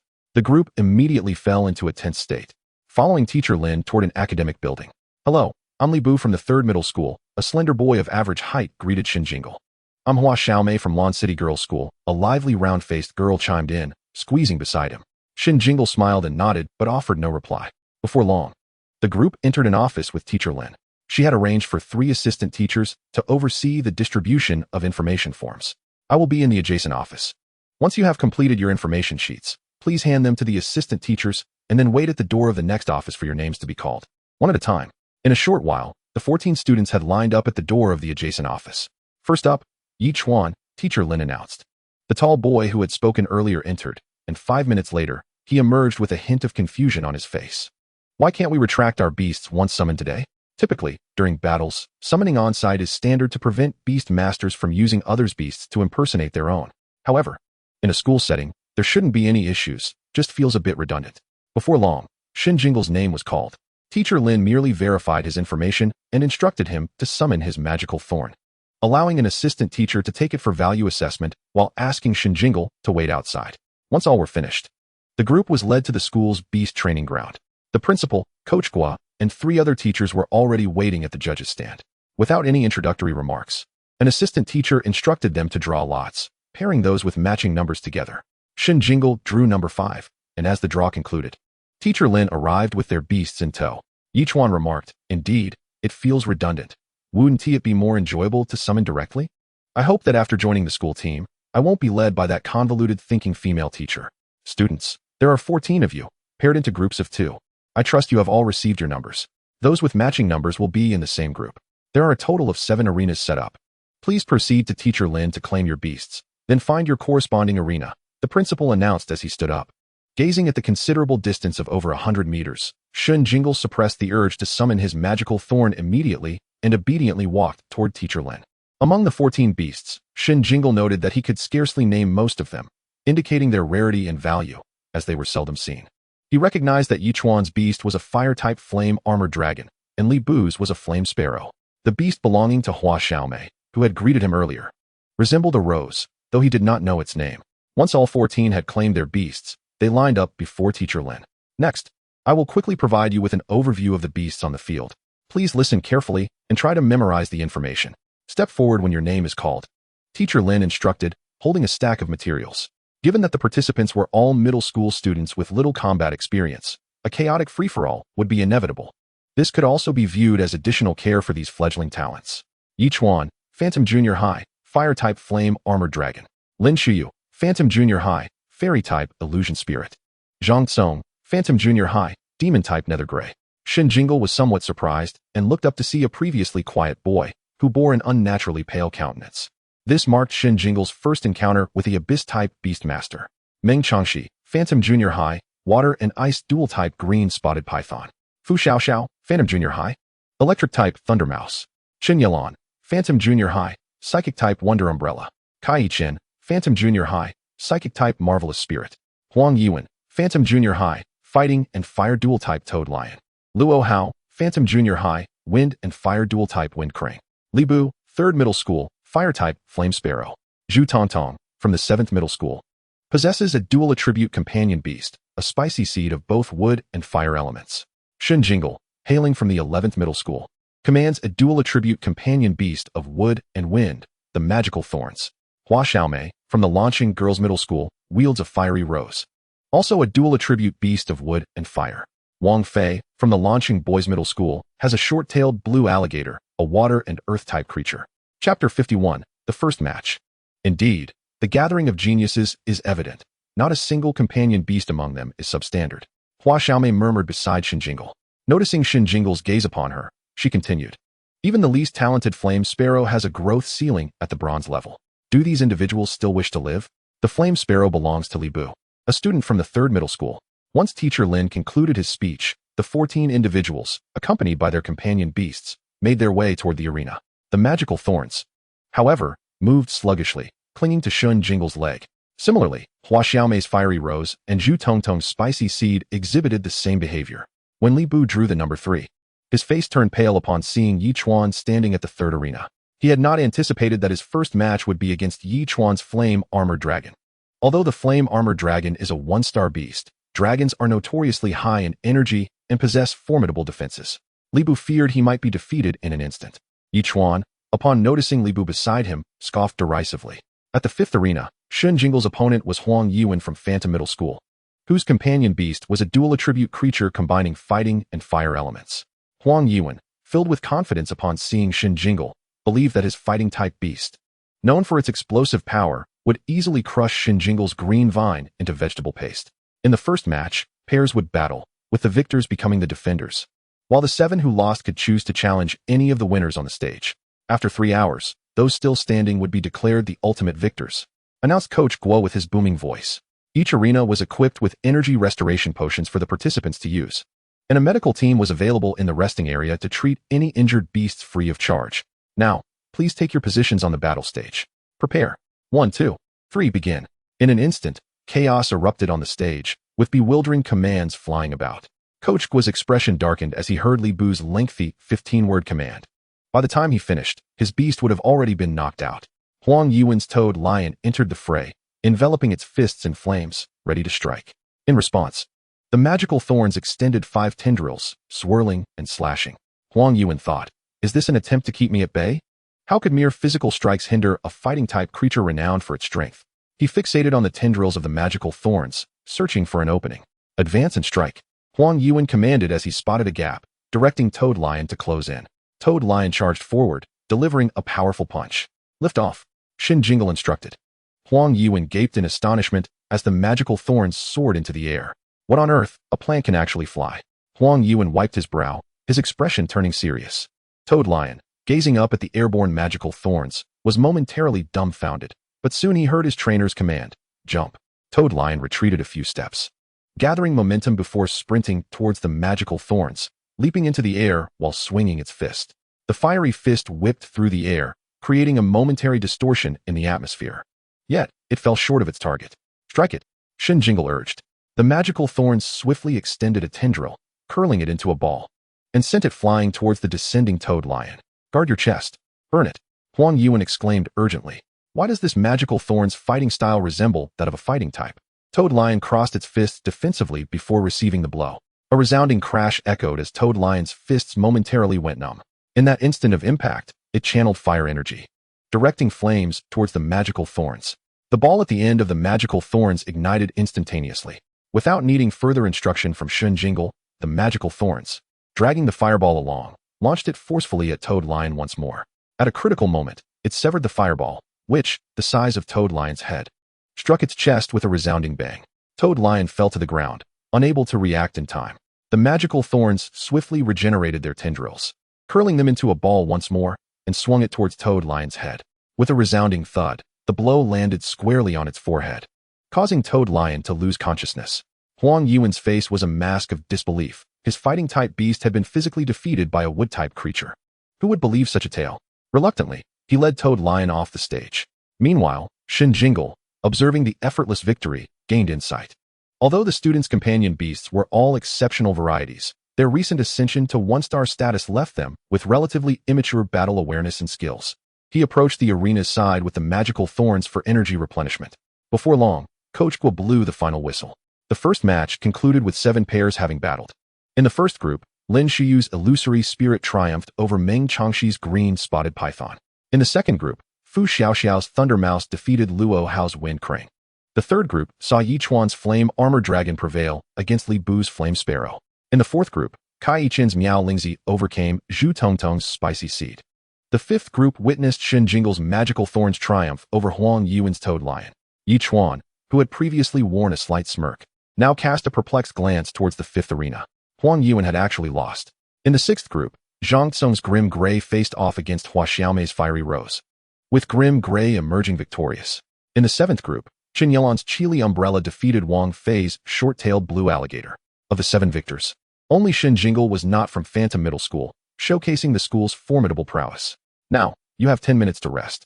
After 10 minutes, the 7 who just lost may challenge any participant on the stage to seize the arena.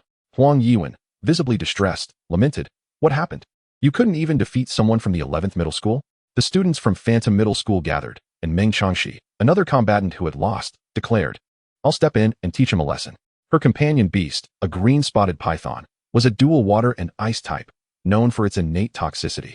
Previously, she had fought Lin Shuyu from Phantom, whose companion beast, a male illusory spirit, had mesmerized her female green-spotted python upon entry. Feeling disgruntled, she believed her green-spotted python had yet to demonstrate its true capabilities. "Changxi, be cautious. That magical thorn seems quite sinister," Huang Yuan advised kindly. He had previously battled against the green-spotted python, which had not triumphed over his Toad Lion. Thus he held little faith in Meng Changshi's creature. "Do not underestimate me. My green-spotted python has recently acquired a new skill. In our next match, you may not be my match." 10 minutes later, Meng Changxi stood opposite Shen Jingle, accompanied by her green-spotted python. Chapter 52, A Grudge Not Easily Settled. Huang Yuan, accompanied by his Tory Lion, was cheering for Meng Changxi. Beside him stood a girl with dark skin and short hair, Fu Xiaoxiao, another student from Phantom Junior High. She too had faced defeat in the previous match, having contracted an electric-type thunder mouse, battling against Luo Hao, a fellow student from Phantom. Luo Hao's pet was a flying creature, a dual wind and fire type known as Wind Crane. The electric type was renowned for its formidable attack power. However, the adversary could soar, rendering her thunder mouse incapable of closing the distance. Moreover, the thunder mouse was small and lightweight, with a few flaps of its wings. The wind crane sent it flying out of the arena, resulting in an especially frustrating defeat. She stood guard at Arena 5, her eyes blazing with determination as she glared at Shen Jingle and Meng Changxi. Regardless of who emerged victorious, she was resolute in her decision to take the stage next. In the arena, the green-spotted python swung its tail, sending a torrent of water surging towards the magical thorn. Observing the impressive display, Shen Jingle quickly commanded, "Freeze it." The magical thorn's main body extended roots, firmly anchoring itself in the ground just as the water cascaded down. The magical thorn reveled in the sensation, exclaiming internally how delightful it felt to indulge in such a refreshing bath after so long. The icy, abundant water was a boon in the sweltering summer. Its eyes sparkled as it gazed longingly at the green-spotted python, exuding an aura of contentment and compliance. It practically begged for another deluge. Sensing the magical thorn's elation, Shen Jingle couldn't help but smirk. He hadn't realized it had a penchant for such pleasures. The green-spotted python did not disappoint, curling its tail and unleashing an even greater torrent of water that drenched the magical thorn from head to toe. The magical thorn luxuriated in the experience, stretching its leaves with utter bliss. Huang Yuan, watching from the sidelines, recognized that the magical thorn was thoroughly enjoying itself. He had previously warned Meng Changxi that the green-spotted python's move, while visually impressive, lacked substantial power. Despite the grand display, his Tory lion always emerged from such encounters feeling as if it had merely taken a bath. She had dismissed his concerns, attributing it to the Tory lion's robust physique. But now, even a mere vine exhibited the same response.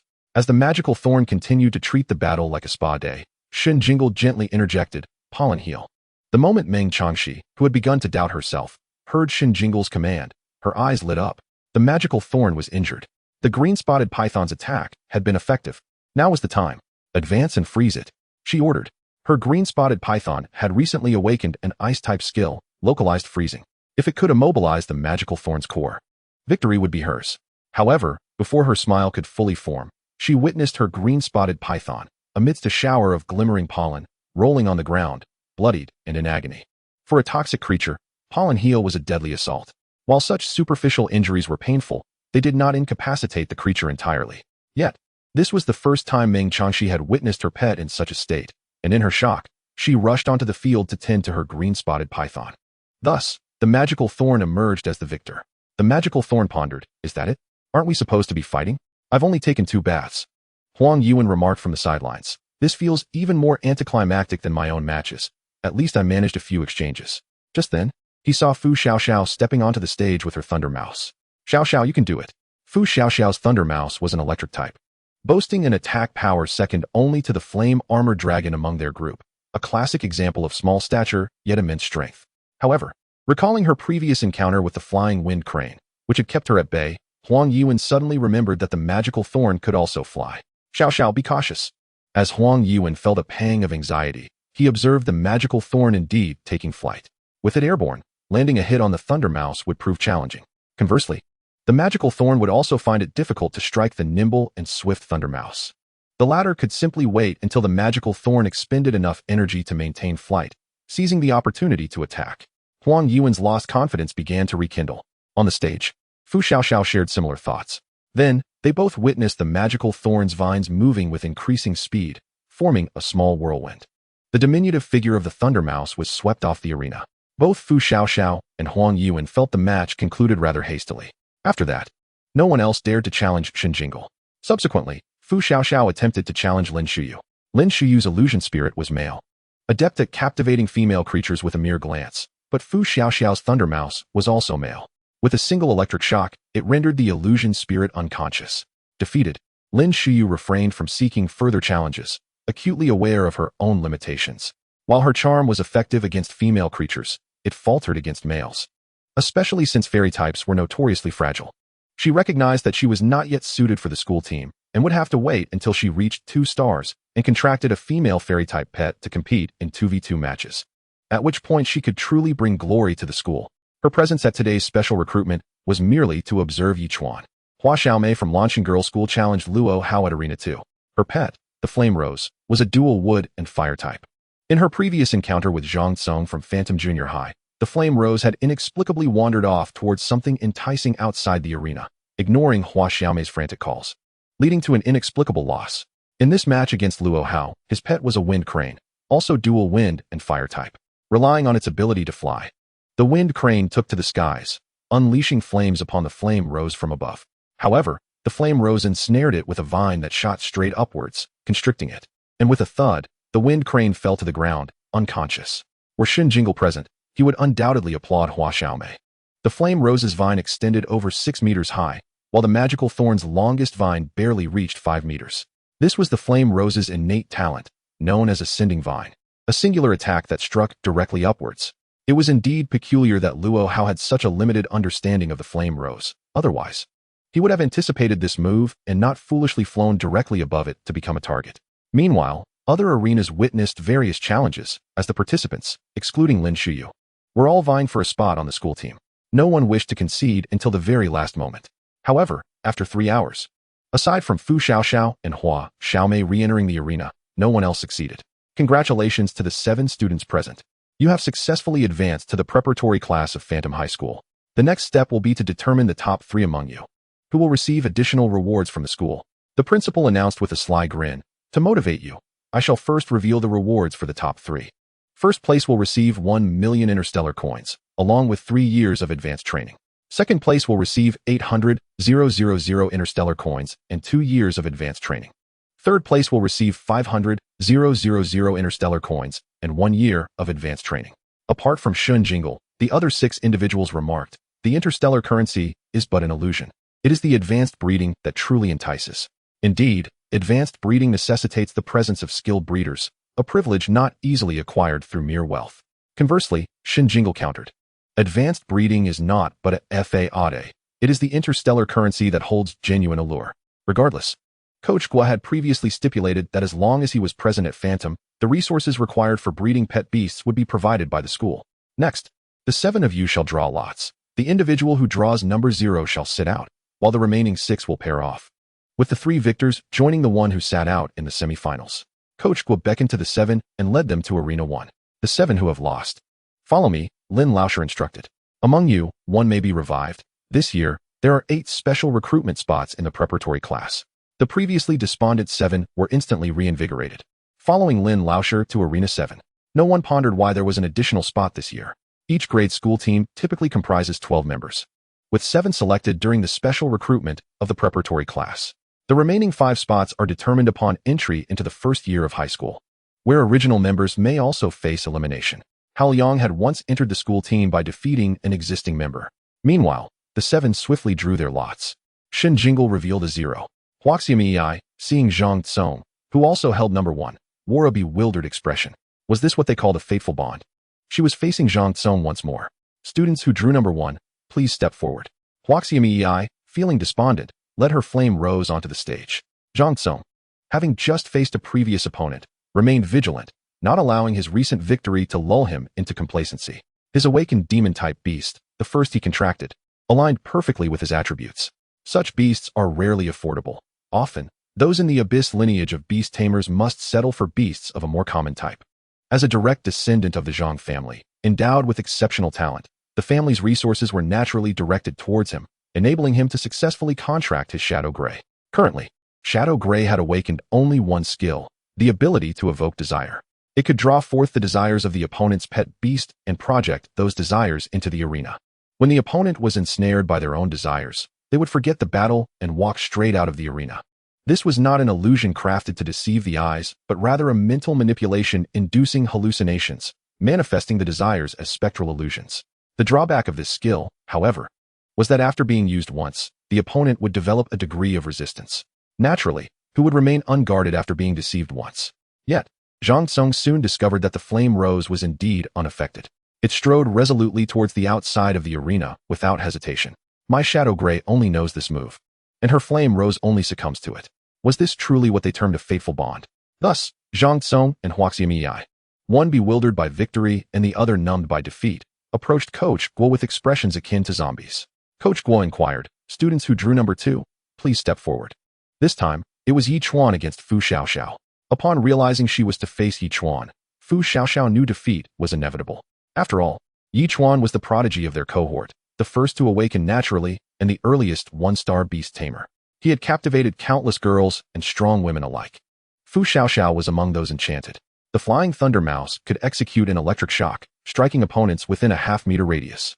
However, Yichuan's flame armor dragon could unleash a fire breath attack reaching 1.5 meters, its flames augmented by draconic attributes, resulting in exceptionally high temperatures. Fu Xiaoxiao's flying thunder mouse stood no chance in a direct confrontation.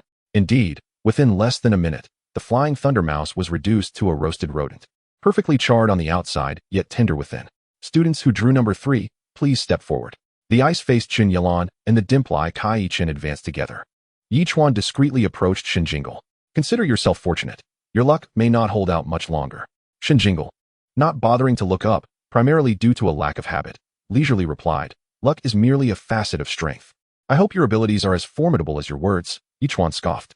Then I shall accept your challenge, Shen Jingle retorted without modesty. Qin Yalan's Chili Umbrella and Kai Qin's Myolingzi were both psychic-type beasts, with their one-star skills revolving around telekinesis. In prior matches, both had used their beasts to control opponents with telekinesis, forcing them out of the arena. Now, the two beasts engaged in a silent tug-of-war, each striving to overpower the other, aiming to push their opponent out while simultaneously resisting their own expulsion. Soon, both beasts were perspiring profusely. Ultimately, Qin Yalan's Chili Umbrella succumbed first, granting victory to Kai Qin. Excellent. We shall now draw lots for the semifinals. Number 1, Shen Jingle against Zhang Kong. Number 2, Yichuan against Kai Qin. Shen Jingle's eyes gleamed with excitement. This marked his first encounter with an abyss-type beast. He had just heard from Huaximei about the match between the Flame Rose and Shadow Gray, knowing that the opponent had been lured out of the arena. Demon-type beasts typically possess skills targeting the mind and intent, with one-star skills often linked to desire. Thus, he communicated with his magic thorn in advance. In a moment, remember, regardless of what you see outside, wait until the battle concludes before leaving the arena. If you listen, I'll reward you tonight with the bellflower you've been longing for. The magic thorn nodded eagerly, having craved that bellflower for a long time. Shen Jingle chuckled apologetically. He had previously found it in the kitchen and had absent-mindedly returned it. Before long, Shen Jingle and Zhang Tsong stood atop the platform. Shen Jingle scrutinized his opponent. Shadow Gray resembled a large tadpole, cloaked in shades of black and gray, with a round head crowned by two glossy, dark eyes and a slender body. Shadow Gray intently focused on its adversary, searching for their desire, and soon envisioned the bellflower. The magic thorn, initially fixated on Shadow Gray, contemplated how to strike this small, ethereal opponent when it spotted a bellflower outside. Oh, is my master about to fulfill their promise? The bellflower has been brought out. My master said I could eat it after the match. Focus on the battle. The magic thorn forcefully redirected its attention back to the opponent, deciding it would be better to blow it away. Its small size and ability to float made it a challenging target. The magic thorn began to sway its vines. Chapter 54, Hasty Decisions. Shadow Gray, noticing the magic thorn's distraction, grew anxious. At that moment, it heard its Beast Tamer say, switch it up. The Tamer had previously advised against relying on a single lure too often, especially against an opponent they had faced before. Although this was their first encounter, the desire they had invoked didn't seem particularly successful. Shadow Gray once more harnessed its internal energy, attuning itself to the surroundings. As the magical thorns soared into the air, they discovered several large and fresh wooden milk fruits just outside the arena. Slurp. No, I can't let my mouth water. Let's act swiftly. Whoosh. A gust of wind swept up the still struggling Ming Huaihui. In a whirl of motion, Ming Huaihui found himself at the feet of his beast master. Zhang Tsong inquired, do magical thorns lack desire? He cast a dubious glance at Shen Jingle. How had he cultivated such a creature? His curiosity was piqued. Meanwhile, the duel between Yichuan and Kai Qin reached a fever pitch. Kai Qin's psychic-type pet floated in the air, employing telekinesis to control its opponent. However, Yichuan's flame armor dragon was too heavy. It could only manage slight movements, and only if the dragon did not resist. The notion of pushing it out of the arena was utterly impossible. As a dragon-type creature, the flame armor dragon possessed the ability to fly, though it lacked the agility of the petite and nimble Miao Lingzi, who could effortlessly float about using telekinesis. Thus, a stalemate ensued. The flame armor dragon pursued Miao Lingzi, darting up and down in the air, occasionally unleashing bursts of flame. Although Miao Lingzi could not control the entire flame armor dragon, she intermittently influenced one of its wings or its tail, disrupting its balance and causing its attacks to miss. The back-and-forth exchange was thrilling. It was not until the resurrection match concluded with the other 7 that Miao Lingzi finally showed signs of fatigue, struck by the flames of the flame armor dragon, and plummeted from the sky. In this round, Yichuan emerged victorious. Excellent. Everyone take a moment to recuperate. In 10 minutes, Shen Jingle will face Yichuan for the first and second place, while Kai Yichin and Zhang Tsong will contend for third. The individuals who had just lost to Shen Jingle gathered around Yichuan. Brother Chuan, our Phantom's reputation relies on you. We cannot allow an outsider to snatch the top spot. Fu Xiaoxiao exclaimed. Huang Yuan added, remember to keep your flame armored dragon's head protected. His magical thorns will attack vertically. His Torii lion was so focused on blocking sideways that it failed to guard its head. It was only during the recent match that he realized the Torii lion's weakness. He had participated in the resurrection match, but lost in the first round against Luo Hao and decided to watch Shen Jingle to see if he was being overwhelmed. Fu Xiaoxiao remarked, it also possesses the advanced skill, rotating hurricane. I suspect this is its most formidable move. While it may be challenging to blow the flame armored dragon out of the arena, this technique can undoubtedly disrupt its flight. You must be cautious. After their discussion, both turned their attention to Meng Changxi, hoping she would offer Yichuan some insightful advice. Meng Changxi sighed. Can I just say that I lost because I was inexperienced? It was only when she was taking her green spotted python for treatment that she realized her pet was hardly injured. The healing teacher expressed dismay. Dear student, your pet could have continued fighting for several more rounds. It only sustained minor surface injuries, and it still has ample energy left. Reflecting on this, Meng Changxi felt a wave of regret wash over her.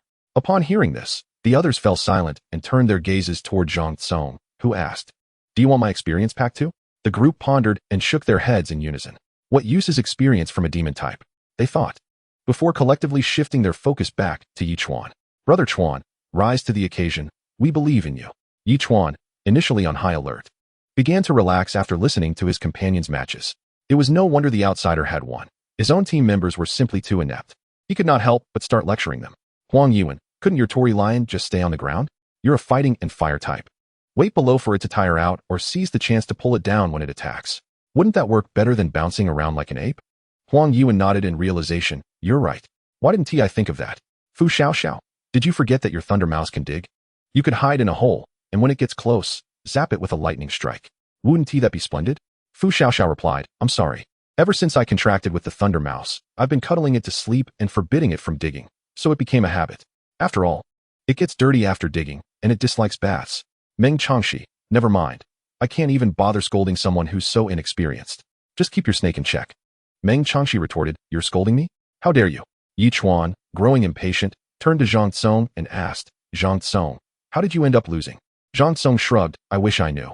Yichuan sighed, forget it, let us skip the commentary. Soon, it was time for Yichuan to face Shen Jingle.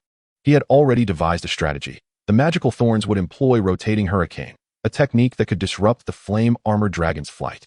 While it might not manage to blow the dragon out of the arena, it could potentially topple it. The flame-armored dragon should ideally seek opportunities to attack from the ground. Your magical thorns can fly, right? Then I shall remain as steady as a mountain, firmly planted in one spot.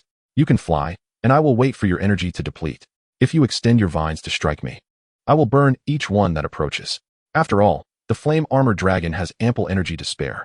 Once the magical thorns tire out, the flame-armored dragon will surely secure victory. As the match commenced, the magical thorns observed their opponent standing still, almost in a daze. The thorns pondered, typically, I find myself in a more reactive position, rarely initiating the first strike.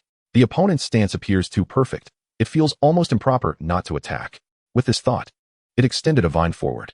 However, as the vine approached within a meter of the flame-armored dragon, the opposing beast master commanded, breathe fire. Instantly, the curled vine was reduced to ash. As expected, quite feeble, Yichuan remarked. Yet, in the next moment, he witnessed the severed vine sprouting anew, the fresh tendril reaching toward the flame-armored dragon's neck and ensnaring it. Yichuan scoffed, recognizing the opponent's intent to choke or topple the flame-armored dragon. With its tough skin and considerable weight, he felt no fear. Instead, he saw an opportunity to lure the opponent's main body forward, allowing the flame-armored dragon to incinerate it. Remain still, he instructed the flame-armored dragon. Just as the dragon prepared to attack, it heard its master's command and, despite the slight itch around its neck, remained steadfast. Moments later, it sagged, collapsing onto the ground. Yichuan exclaimed, what? Energy absorption? The super skill, energy absorption? No. My pet is a fire type, so it can also convert energy? Huang Yuan, Fu Xiaoxiao, Meng Changxi, and Zhang Tsong stared in disbelief as they witnessed the pride of their phantom team lose in such a haphazard manner. They exchanged glances, their expressions a mix of confusion and astonishment, as they watched Yichuan exit the arena, still in a daze. Chapter 55, The Freshly Minted Junior. Coach Gu could hardly believe his eyes. He was baffled by Yi Chuan's command to remain motionless as the magical thorns ensnared him. He had never encountered such a lack of awareness before and was about to scold him when he saw the towering figure of Yi Chuan step down, tears streaming down his face. Coach Gu sighed. I told you, these kids cannot be coddled. Just look at how accustomed they have become. It's merely a competition. It's not that serious. Boys should cultivate a bit of resilience, Coach Gu offered in a rather feeble attempt at consolation. Lin Shuyu retorted, is it just a competition? He has lost his honor. Coach Gu, you simply do not comprehend. With that, tears welled in her eyes as she stepped forward to embrace Yi Chuan's arm. In her heart, he was the epitome of perfection, and it was the first time she had witnessed him in tears. Meng Chang, she added, is it merely honor? He has lost an entire year of advanced training and 200,000 interstellar coins. An entire year of advanced training. You have no understanding of his plight. Following her words, she too broke down and rushed to pull Lin Shuyu aside, seizing Yi Chuan's arm. Fu Xiaoxiao approached, yanking Meng Changxi by her collar and dragging her down, then enveloping Yi Chuan in a bear hug as she declared, stop complicating matters. Brother Chuan is crying out of sheer foolishness. You all understand nothing. Her words only seemed to intensify Yi Chuan's sobs. Huang Yuan remarked, the girls are so considerate, as if this has nothing to do with them. Why don't we? Moments later, Shen Jingle looked at Huang Yuan and Zhang Tsong, who gazed at him with starry eyes. Zhang Tsong mused, how did I mysteriously acquire two sycophantic little lackeys? What should I do? I'm waiting online. It's quite urgent. Huang Yuan inquired, Jingle, your magical thorn is at 1 star? Why does it possess such abundant energy? Shen Jingle replied, it's nearing 2 stars. Huang Yuan exclaimed in surprise. While Zhang Tsong asked, how does your magical thorn resist the temptations of the dark gray? Shen Jingle pondered, perhaps this technique is ineffective against it? Zhang Tsong pressed on, how did you cultivate it? Do you possess any secret techniques to suppress the desires of your beasts? Shen Jingle answered, one must satisfy their needs when appropriate. Hua Xiaomei exclaimed, I finally understand why the flaming rose was so easily tempted by the dark gray for the second time. Zhang Tsong's eyes brightened, and he turned to inquire, why? He too was curious about this revelation. Hua Xiaomei explained, the flaming rose had previously set its sights on a beautiful bow accessory, which I never purchased for it. I promised to buy it if it performed well in the competition, but alas. She lamented, had I known, I should have bought it for her. She reminisced about a time when she coveted a limited edition ice cream. Her parents had promised to buy it for her if she performed well on her exam. However, during the exam, her mind wandered to that ice cream, causing her to overlook a crucial question. Indeed, fulfilling a child's wishes promptly is often wise. Zhang Tsong, Kai Chen, it's your turn, Coach Gu's voice echoed. Zhang Tsong suddenly remembered he still needed to compete against Kai Chen for 3rd place. Jingle, I'm heading over, he waved before departing. Shen Jingle nodded politely in acknowledgement. Kai Chen, also a phantom, had merely observed Shen Jingle's match from a distance and had not approached. He had a rather indifferent relationship with Yi Chuan, and seeing him lose brought him a modicum of pleasure. On stage, Kai Chen and Zhang Tsong took their positions. The dark gray scrutinized its opponent, searching for any sign of desire. Meanwhile, Maya Lingzi exerted her mental power. The dark gray possessed a talent known as devour, allowing it to consume simple thoughts at its current stage. The very essence of mental power constituted a singular type of thought, and when faced with the dark gray, one could feel as if being drawn into a black hole. Fortunately, the dark gray could absorb only so much. With enough effort, Maya Lingzi could maintain some control. As Maya Lingzi managed to slightly restrain the dark gray, she suddenly spotted a set of red lace lingerie hanging in the air. Her eyes widened in delight. It was the peculiar item her master had forbidden her from investigating. In a swift motion, she darted to the edge of the arena, only to discover that the red lingerie was merely suspended in nothingness. Nestled within the soul map, the mischievous spirit, Yuyo, scoffed, weakling, before rolling over and resuming its slumber. While it could sleep, the Jiji spirit found it increasingly difficult to do so. The master had emphasized the importance of today as competition and instructed it to remain quiet. It had already endured for most of the day. Finally, Jiji mused, Master, the competition is over. May I come out to play? Shen Jingle, both exasperated and affectionate, summoned Jiji, just as Zhang Tsong, who had just stepped off the stage after winning, stumbled slightly. Oh my, a 2-star formation? Just then, Luo Hao, who had recently revived after being eliminated, stood frozen in place, brimming with enthusiasm. Nearby, Teacher Lin remarked, that was a miscalculation. We only prevented him from summoning his magical thorn, but not from calling forth other beasts. Thankfully, the competition has concluded, so the impact is minimal. Has he truly contracted a second beast? She pondered. Does this imply that the energy value of the magical thorn is nearing 2 stars? Typically, when a beast is at 0 or 1 star during its early to mid stages. It cannot contract a new beast, as the fluctuations during the formation of a new contract could easily damage the existing contract mark, thereby harming the beast's soul core and the Beastmaster's soul map. You are actually a 2-star Beastmaster? Hua Xiaomei's voice interrupted Teacher Lin's thoughts. Yi Chuan, who had been sobbing, lifted his head in astonishment, momentarily forgetting his tears. His eyes sparkling as he joined Zhang Tsong and Huang Yuan at Shen Jingle's side. So, you are the one from the first year, they exclaimed. So, this egg contains the Ji spirit. Who knew gambling on eggs could be so fortuitous? Shen Jingle was soon overwhelmed by the clamor. Teacher Lin commented. It seems my worries this morning were unwarranted. The principal stepped forth to quell the din, once again announcing the rewards for the top 3 positions, then cheerfully adding.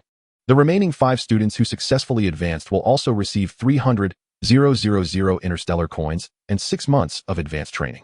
That concludes today's events. You may all disperse. A cheer erupted from the students, and Shen Jingle's rare smile illuminated his face. He appreciated the principal's succinctness. Coach Guo approached Shen Jingle with a hearty smile. Clapping him on the shoulder, welcome to the Phantom team. Come, let us have lunch together with Haoyang. At that moment, Shen Jingle spotted Haoyang rushing towards them from a distance. He had been watching their competition from the rooftop, having been restricted from entering the arena. Shen Jingle, wishing to foster camaraderie, accepted the invitation without hesitation. Besides, he was genuinely hungry. It was already 1:30, and the teachers had not granted any breaks for lunch. Just then, his phone rang. It was Milo calling. I've sent you an email with the information on the Zhang and Ruan families. I'll find you once I'm done. Bye. After hanging up, Shen Jingle noticed an unread email and slid his phone to Li Yongqian's chat, realizing Li had yet to respond to his messages. Chapter 56, unbeknownst to them. On one side, Shen Jingle, having secured first place, remained composed as he dined with Coach Guo and Haoyang. Meanwhile, several students from Phantom High School huddled together for their meal.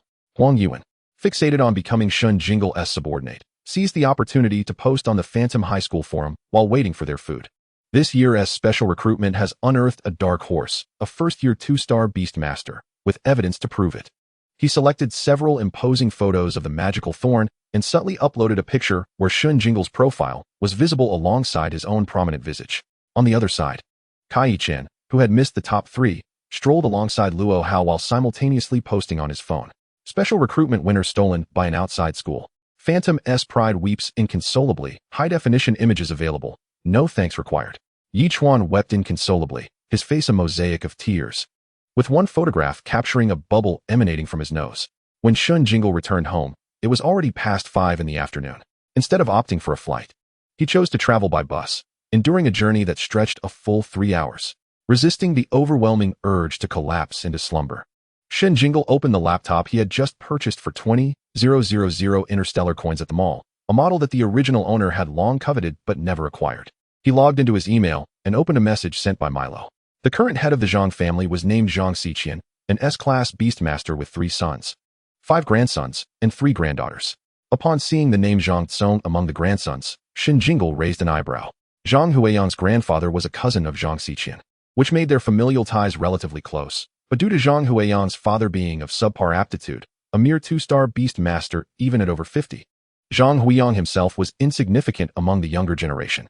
The Zhang family owned 2 mines that produced metals used in crafting mechanical pets, both of which were controlled by the direct lineage, though collateral branches could still secure positions and earn modest dividends. There were a total of 6 bluewood soul trees, all located at the Zhang family's ancestral home, a place where collateral branches were forbidden entry, let alone outsiders. The head of the Ruan family was named Ruan Xingyun, an S-class female Beastmaster with 2 sons and 1 daughter, the latter also married into the family. Among the grandchildren, there were 4 grandsons and 1 granddaughter, Ruan Yuntong being the latter. The Ruan family operated 3 pet equipment stores, which had once thrived but had suffered considerably in recent centuries due to advancements in mechanical pet technology. Traditional factories had begun integrating mechanical pets as cognitive cores, allowing for mass production of items that once required painstaking handcrafting. This had severely impacted the Ruan family's business, leading to a decline. Yet their status as an established family remained largely unshaken due to the presence of a purplewood soul tree at their ancestral home. After reviewing the information, Shen Jingle concluded, indeed, these were formidable entities he could not provoke. An S-class Beastmaster could contract 7 pets and would be a dominant force in a city teeming with 2nd and 3rd-tier Beastmasters. Moreover, Being a Beast Master was not merely a matter of numbers. The sole map of an S-class Beast Master and their ability to nurture pets were realms beyond the capacity of second and third-tier counterparts. For instance, a Zhiji Ling of equivalent aptitude contracted by an S-class Beast Master would undoubtedly ascend to the peak of its species, while the same creature bound to a 2-star Beast Master, the type who would die still at 2 stars, might reach only the bronze level. Thus, the superiority of advanced Beast Masters over their lesser counterparts lay not only in their sheer numbers, but also in qualitative differences. Shen Jingle closed his laptop and lay on his bed, lost in thought. It remained uncertain when he could exact revenge for the original owner. If he intended to do so in the near term, he would have to leverage other strengths. However, why would anyone lend their strength to him? Never mind. He decided to refrain from pondering the future for now and to conduct some reconnaissance on the periphery. He didn't need to overthrow the Zhang and Ruan families entirely. His true adversaries were merely Zhang Huiyang and Ruan Yuntong. As for the few lackeys who bullied him alongside Zhang Huiyang, he could easily deal with them himself. The following morning, after finishing breakfast, Shen Jingle set off to visit Li Yongqian. At the old residential building, he knocked a few times before the door opened. A slightly fatigued middle-aged woman greeted him. "Hello, Auntie. I'm a classmate of Li Yongqian. I came to see him." The woman called out towards the back, "Xiao Yong. Your classmate is here." "Hey, Mom, who is it?" Li Yongqian emerged from the room, and upon seeing Shen Jingle, his expression instantly tensed. Noticing her son's discomfort, his mother hesitantly asked, "Is he your classmate? What's his name?" Li Yongqian adjusted his demeanor, forcing a smile as he replied to his mother, "Yes, he is a classmate. Mom, I'll step out for a moment and be right back." Without waiting for further conversation, he swiftly moved in front of Shen Jingle and closed the door behind him. Shen Jingle followed him as they descended the stairs, making their way directly to a secluded park, both remaining silent during the walk. Observing Li Yongqian closely, Shen Jingle noted that he had lost considerable weight and appeared darker. "Why didn't you respond to my messages?" Shen Jingle inquired once they reached a deserted spot. Li Yongqian lowered his head, pursing his lips in silence. Then, he watched as Shen Jingle casually flicked a whip. Upon closer inspection, it was not a whip but rather the magical thorny vines of Shen Jingle's contracted pet, glimmering green under the sunlight. Typically, Beast Masters refrained from allowing their pets to attack others. Even in enmity, they preferred their beasts to duel for satisfaction. After all, we lived in a civilized, harmonious, and loving new era. However, Li Yongqian glanced around at the desolate surroundings and recalled the events of the past few days. He believed Shen Jingle might genuinely resort to unsporting tactics, commanding his pet to inflict harm upon him. "I'm afraid to speak. You know, people have died. Many. Zhang Huiyang has also disappeared. I can't reach him anymore." With that, Li Yongqian crumpled to the ground, as if all his strength had drained away. He had harbored this burden for several days, never daring to voice it, but at that moment, the tension within him snapped. Shen Jingle commanded the magical thorny vines to administer a healing pollen treatment. This skill possessed a slight calming effect on the spirit. Once Li Yongqian had regained some composure, he divulged all that he had experienced and learned over the past few days, no longer daring to conceal anything. After Shen Jingle had urged him to contact Zhang Huiyang, he had soon received an invitation from Zhang Huiyang, who claimed he would impart the method to awaken the soul map free of charge. Initially, Li Yongqian had resolved not to inform Shen Jingle, planning to wait until both he and Zhang Huiyang had awakened. With Zhang Huiyang gaining status within the family, he believed that with the Zhang family's power, Shen Jingle, a mere 2-star Beast Master, would be left at their mercy. Little did he know. Chapter 57. Humans are inferior to pigs. Little did he expect that, filled with anticipation, he would drink the potion Zhang Huiyang provided, only to be taken to the mines, where he witnessed a horrific scene. Individuals could no longer be referred to as human. In a cage approximately 10 square meters in size, dozens of people were imprisoned, their bodies barely clothed, covered in filth. As the so-called caretakers poured a slop of shredded leaves, rotten fruit, and half-cooked potato mash over them, the captives scrambled eagerly to catch the food. One individual, drenched in the mixture, was aggressively robbed of his food by those nearby, oblivious to the filth that coated it. Another, fortunate enough to be on the ground, grasped the food that fell from above with both hands, shoving it into his mouth, mixed with whatever unspeakable waste trickled down from above. Yet another person, perhaps having gone several meals without food, finally managed to snatch a morsel, only to inadvertently bite off his own pinky in his haste. Li Yongqian could no longer bear to watch. There were dozens of such cages. He didn't dare to count. Standing at the cave's entrance, with steel cables hanging down from which the cages were suspended, he saw Zhang Huiyang beside him, gesturing enthusiastically toward the cages. "As long as you contribute diligently, one of the awakened beasts from this batch of slaves will be yours." He trembled as he inquired, What is a human beast? What is a human beast? It refers to the transformation of humans into beasts, achieved by extracting the soul core from lowly pet beasts and concocting a potion through secretive methods, allowing individuals to consume it in doses. Those who endure the process gain extraordinary powers akin to those of beasts and can be contracted as human beasts. He yearned to flee along the path he had come, desperate to avoid becoming a human beast, yet he was seized by Zhang Huiyang. You and I are different, Zhang Huiyang asserted. We are destined to be beast masters, and we shall become human beasts capable of commanding beasts. No. He shoved Zhang Huiyang away and sprinted down the secret path that had led him here. Upon returning home, he locked himself in his room, cocooned in his blankets, plagued by nightmares for several days, unable to recover. At times, he dreamt he was a caretaker, sweating profusely as he struggled to carry 2 buckets of food, only to find that the individuals below could never be satiated, reaching out their hands toward him. Other times, he dreamt he had become a human beast contracted by Zhang Huiyang, who summoned him to battle against Shen Jingle, threatening that losing would result in his energy provisions being replaced with excrement. He wandered through his days and a daze, too fearful to step outside. His parents assumed he was merely wallowing in the disappointment of his unawakened potential, oblivious to his true distress. This is akin to raising humans like pigs, Shen Jingle remarked gravely after listening. Even pigs are not treated this way.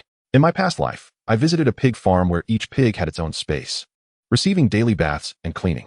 The mine, perhaps, is one of the Zhang family's 2 mines.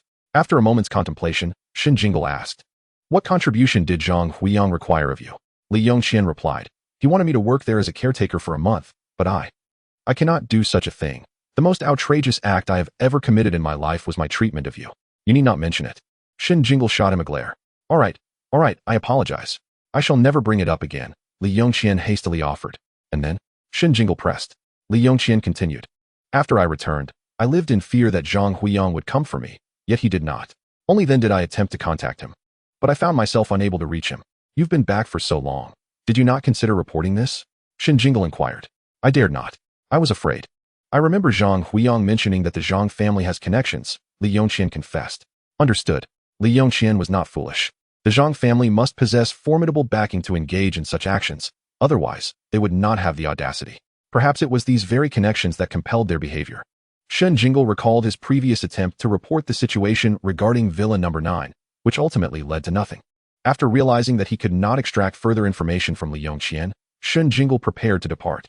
Before leaving, he collected some pollen from the yellow flowers of the magical thorns and instructed Li Yongqian to consume it. It had healing properties, but primarily, as the magical thorns had indicated, it could mark a person for 3 days, allowing their precise location to be sensed within a 10-kilometer radius. Once the pollen's marking ability was fully awakened, it would become far simpler to utilize the skill by merely touching the pollen. Upon returning home, it was already noon. Yet Shen Jingle felt no appetite. He recalled that the potion Tang Ying had consumed was likely of a similar nature. He retrieved his phone and dialed Tang Ying's number. "Hello, Jingle. I was just about to call you. Your cousin's transfer has been finalized. Now we just need to handle the acceptance procedures over there. We'll be heading out in a couple of days." Tang Ying's excited voice resonated through the line. Shen Jingle inhaled deeply and replied, "That's great. Transfer the household registration. And there should be no issues with enrollment." He had already inquired at the affiliated elementary school of 3rd Middle School and learned that having a household registration would suffice. "Aunt, how is your health?" Shen Jingle asked, striving for a calm tone. "I'm well, as always. You needn't worry," Tang Ying assured him robustly. "Brother, I brought you something wonderful." Shen Yu's voice chimed in on the call. "All right, I have a surprise for you too," Shen Jingle replied with a fond smile. He remained cautious regarding the quagmire that was the Zhang family, whether for himself or the original owner. It was far more vital to lead a good life in the present. After a bit more casual conversation, the siblings ended the call. At this point, Shen Jingle felt inclined to have lunch.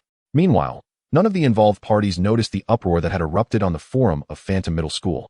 This year's special recruitment has unearthed a dark horse, a second-star beast master in the first year, complete with photographic evidence. Comments: 999. The first of the special recruitment was snatched away by an external school, the pride of Phantom in tears, high-definition images available. Comments: 999.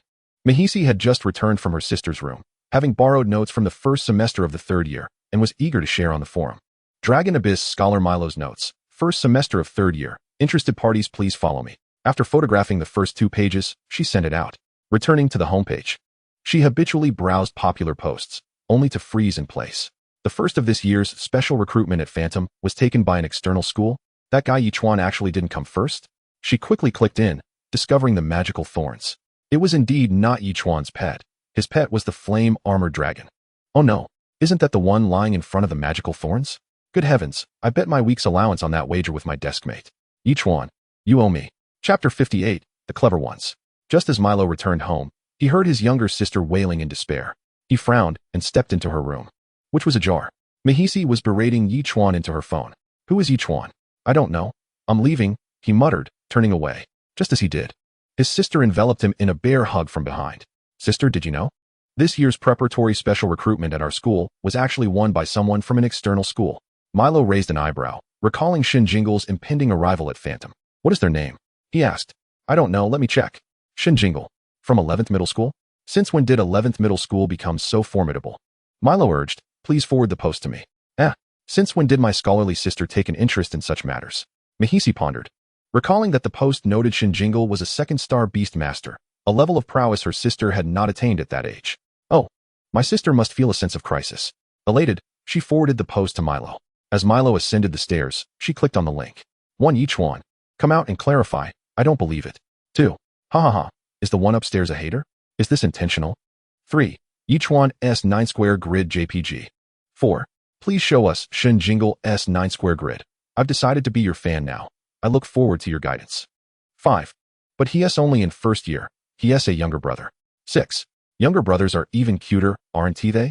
7. Ladies of Phantom. Please maintain some decorum. Doghead JPG. 23. Rumors are merely the product of loose lips. May I ask this fellow student Shen Jingle how much you paid the poster? Where's your bottom line? Where's your conscience? What about your address and phone number? After sleeping through the afternoon, Shen Jingle encountered the post that Milo had forwarded. He clicked in to take a look, feeling an inexplicable sense of disconnection. On one side stood a group of naive children, while on the other, individuals trapped in cages, living a fate worse than that of swine. Suddenly, Shen Jingle felt a throbbing headache. Something was amiss. He sensed a disquiet within himself today. Li Yongqian's words were rife with inconsistencies. Under such reluctance, how could he have witnessed those events and returned home unscathed? It was astonishing that he had believed him so readily, without a hint of skepticism. Even when the thought of reporting to the authorities crossed his mind, he had been effortlessly misled into abandoning that notion. Upon returning home, he found himself inexplicably fatigued. Having accomplished nothing strenuous throughout the day, yet he succumbed to a deep slumber for the entire afternoon. With these thoughts swirling in his mind, Shen Jingle hastily rose, donned his attire, and made his way back to Li Yongqian's residence. Midway, he needed to transfer buses. He stopped at a nearby clothing store to purchase an outfit and a cap. After changing into his new attire, he boarded the next bus. The magical thorns coiled around his arm pulsated softly, attuned to his pollen location. As he neared Li Yongqian's home, with 3 stops remaining, the magical thorns detected nothing. With 2 stops left, then 1, he arrived but chose not to disembark. He watched as the bus doors closed, continuing on his journey.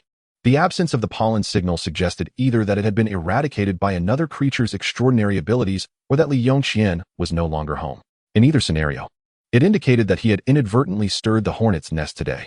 After another 3 stops, Shen Jingle alighted. With the current information insufficient, he required the assistance of an experienced individual to help him analyze the situation. Remembering his intended ally, he dialed Milo's number. Sister Luo, are you free this evening? I need to discuss something with you over dinner. Milo chuckled. Look at the time. I've already finished dinner. How about tomorrow? Shen Jingle insisted. It's urgent. Let us meet. Milo agreed. All right, come over. I'll send you the location. When Shen Jingle arrived by taxi, Milo was waiting outside a noodle shop. Aware he had yet to eat, she sent him the address of a nearby old noodle restaurant. At this hour, the establishment was relatively empty, and they settled into a quiet corner. What has happened? You don't look well, Milo inquired as soon as they sat down. Shen Jingle replied. It seems I've been targeted by someone using extraordinary abilities.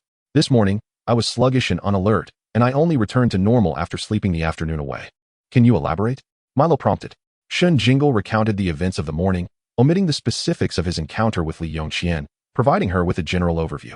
It sounds like you were hypnotized, and the creature that hypnotized you is likely of a high level, Milo noted. Recognizing that discussing such matters in a public restaurant was imprudent, thus understanding Shen Jingle's reticence. Hurry and finish your meal. We need to go to my house, she urged. He nodded. Is your father home? Yes. Do you wish to speak with him? Indeed. I'd like to hear his advice.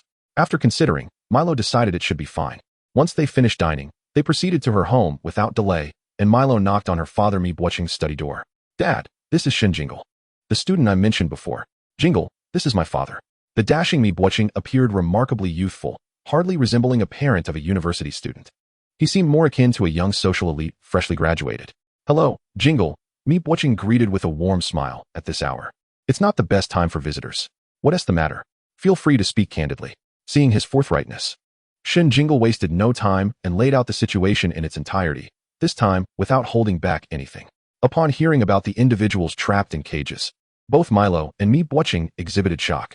After Shen Jingle finished, an uncomfortable silence enveloped the study. After a moment, Mi Buoqing tapped his fingers on the desk. Why do you trust me enough to share this? Are you not afraid I might sell you to the Zhang family? Shen Jingle replied, your family, as a rising star, has no conflict of interest with the Zhangs, nor do you share any dealings. Selling me would yield no profit. I hold little value to them. What he refrained from saying was that if Mi Buoqing were to sell him, it would imply the Mi family had uncovered the Zhang family's secret, thus inviting peril upon themselves. Mi Buoqing was well aware of this. He recognized Shen Jingle's understanding, and both were astute enough not to verbalize their awareness. However, what incentive do I have to assist you? I could easily dismiss tonight as unremarkable, Mi Buoqing stated nonchalantly. You have already invested 30 million in me. While it may seem a trifling sum to you, as a businessman, you surely wouldn't wish to see your investment go to waste. Shen Jingle understood that the 30 million was merely the beginning of Mi Buoqing's investment.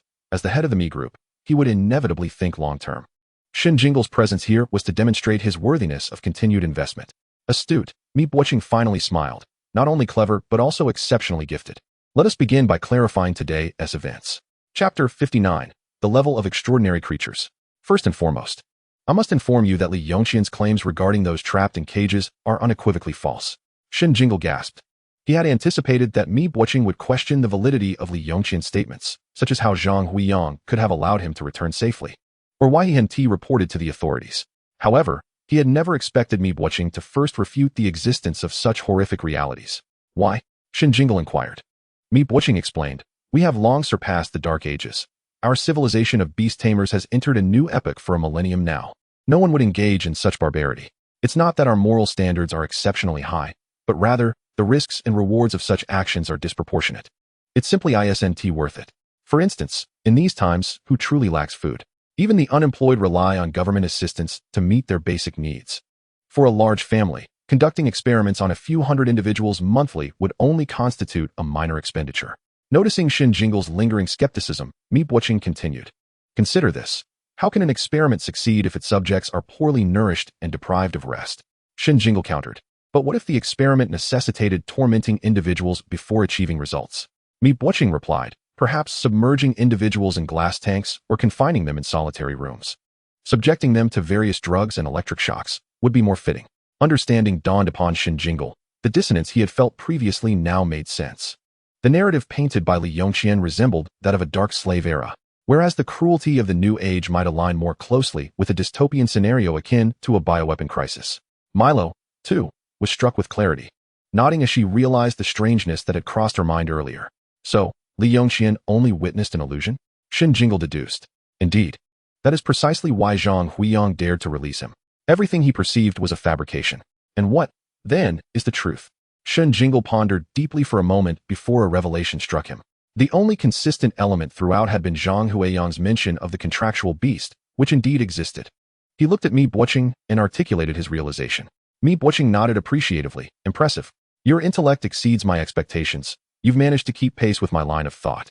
Thus, the matter becomes quite clear. Zhang Huiyang aimed to recruit Li Yongqian, testing him by crafting illusions, half-truths intermingled with deceit regarding the matter of beast tamers. To prevent him from disclosing the truth, they presented him with a fade. The implication that the Zhang family had connections above was a tactic to deter Li Yongqian from reporting to the authorities. Yet, did they not fear that Li Yongqian's mere mention of the words human and beast might incite an investigation? Mi Buoqing remarked, that is unlikely. What Li Yongqian perceives as an illusion is, in fact, an event that genuinely transpired during the Dark Ages. A subsidiary of the Zhang family operates a small film company. As long as the police refrain from conducting an in-depth investigation, they can easily dismiss any scrutiny under the pretext of filming a movie. With this revelation, Shen Jingle was struck by a moment of clarity. Mi Luo inquired, do you not watch television or films? Shen Jingle replied, the original family could not afford a television or movies. Is that my fault? However, since I began earning money at the casino, I can certainly afford them now. But during this period, who has the time to lounge and watch television? How could I possibly justify such leisure without first accumulating some wealth? Do I dare to relax? Observing Shen Jingle's expression, Luo swallowed the question concerning his historical knowledge. He decided it was best to refrain from further jabs during this serious moment. Shen Jingle, in truth, had been diligently studying recently, albeit primarily focusing on literature related to beast taming, with only a smattering of geography. History? That term seemed to have emerged out of nowhere. Next came the inquiry about his recent hypnosis. Did he know who was responsible? When it occurred? Was he still being followed? Shen Jingle's eyes brightened as he eagerly nodded in response. Meep watching, with remarkable composure, then summoned an intricate golden hexagram, which materialized before Shen Jingle. Within the hexagram, a circle appeared, and within that circle was a beast form, an A-class beast tamer. Shen Jingle found himself intrigued by the beast shape depicted within the star array. He understood that beast tamers were categorized into star level and superstar level, with star level tamers further divided into 3 ranks, each represented by 1, 2, or 3 pentagrams, capable of contracting 1, 2, or 3 beasts, respectively. The superstar level tamers were denoted by a hexagram, ranging from C to a class and beyond to S, SS, and SSS levels, all centered around the hexagram. The C-class beast tamer S array bore only a hexagram, while the B-class featured a hexagon embedded within. The A-class included a circle within the hexagon. In Meep Watching's star array, the circle contained a beast shape, resembling a contract mark during the beast contracting process. Shen Jingle fixated on that beast shape, his gaze shimmering, entirely overlooking the superpower-type beast that had also manifested within the star array. Uncle Me, what does this figure in your star array represent? Meep Watching chuckled resignedly, acknowledging the child's lack of knowledge, and glanced at Luo. Luo explained, upon reaching A-class, a beast tamer can contract their destined soul beast, which shares a life bond with the tamer. During battle, the tamer can merge with their soul beast, achieving a state of human-beast unity. Shen Jingle smiled sheepishly, realizing he had posed a rather naive question, and suppressed his urge to inquire further, instead turning his gaze to the beast before him. Encased within a transparent sphere, the creature was diminutive, approximately 20 centimeters in height, sporting a head reminiscent of a fox, but with disproportionately larger ears. Its body resembled that of a hamster, complete with a cloud-shaped tail. Luo introduced, this is a star spirit, the golden level form of the Meow spirit. This species diminishes in size as its level increases. Its ability, super sensing time, allows it to perceive events that occurred within the past 24 hours, and through another skill, super sensing projection, it can project those images. How remarkable. This is indeed a golden level superpower beast, Shen Jingle mused. Beasts are classified into star level and superstar level, with star level beasts ranging from 1 to 5. While superstar level begins with bronze, followed by silver, gold, royal, imperial, and divine levels. It is said that divine beasts possess the power to reshape the world, having only emerged during ancient times. Now, relax your mind and allow the star spirit to connect with your consciousness, Meep Watching instructed. Shen Jingle obediently stepped forward, inhaled deeply, and endeavored to unwind. The star spirit glided before him, extending a paw gently from the transparent sphere to touch his forehead. Meep Watching commanded, from 8 a.m. onward. Little spirit.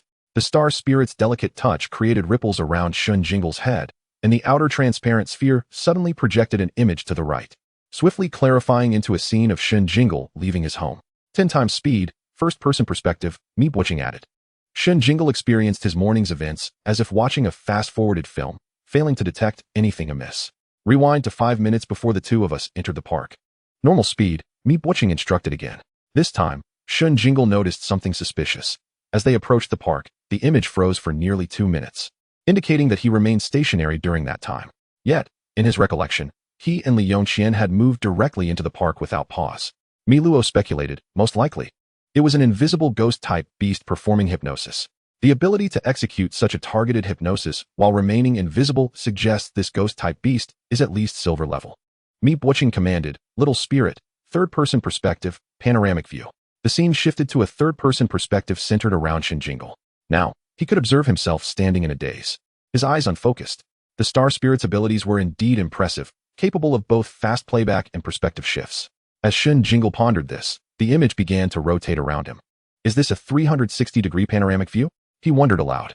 Zoom in, upper left, Meep Watching suddenly instructed. In the enlarged image, a man clad in a black trench coat and sunglasses was hiding behind a tree, his gaze fixed on Shen Jingle. Mark him, Meep Watching commanded. The star spirit extended another paw, creating a bubble that encircled the man.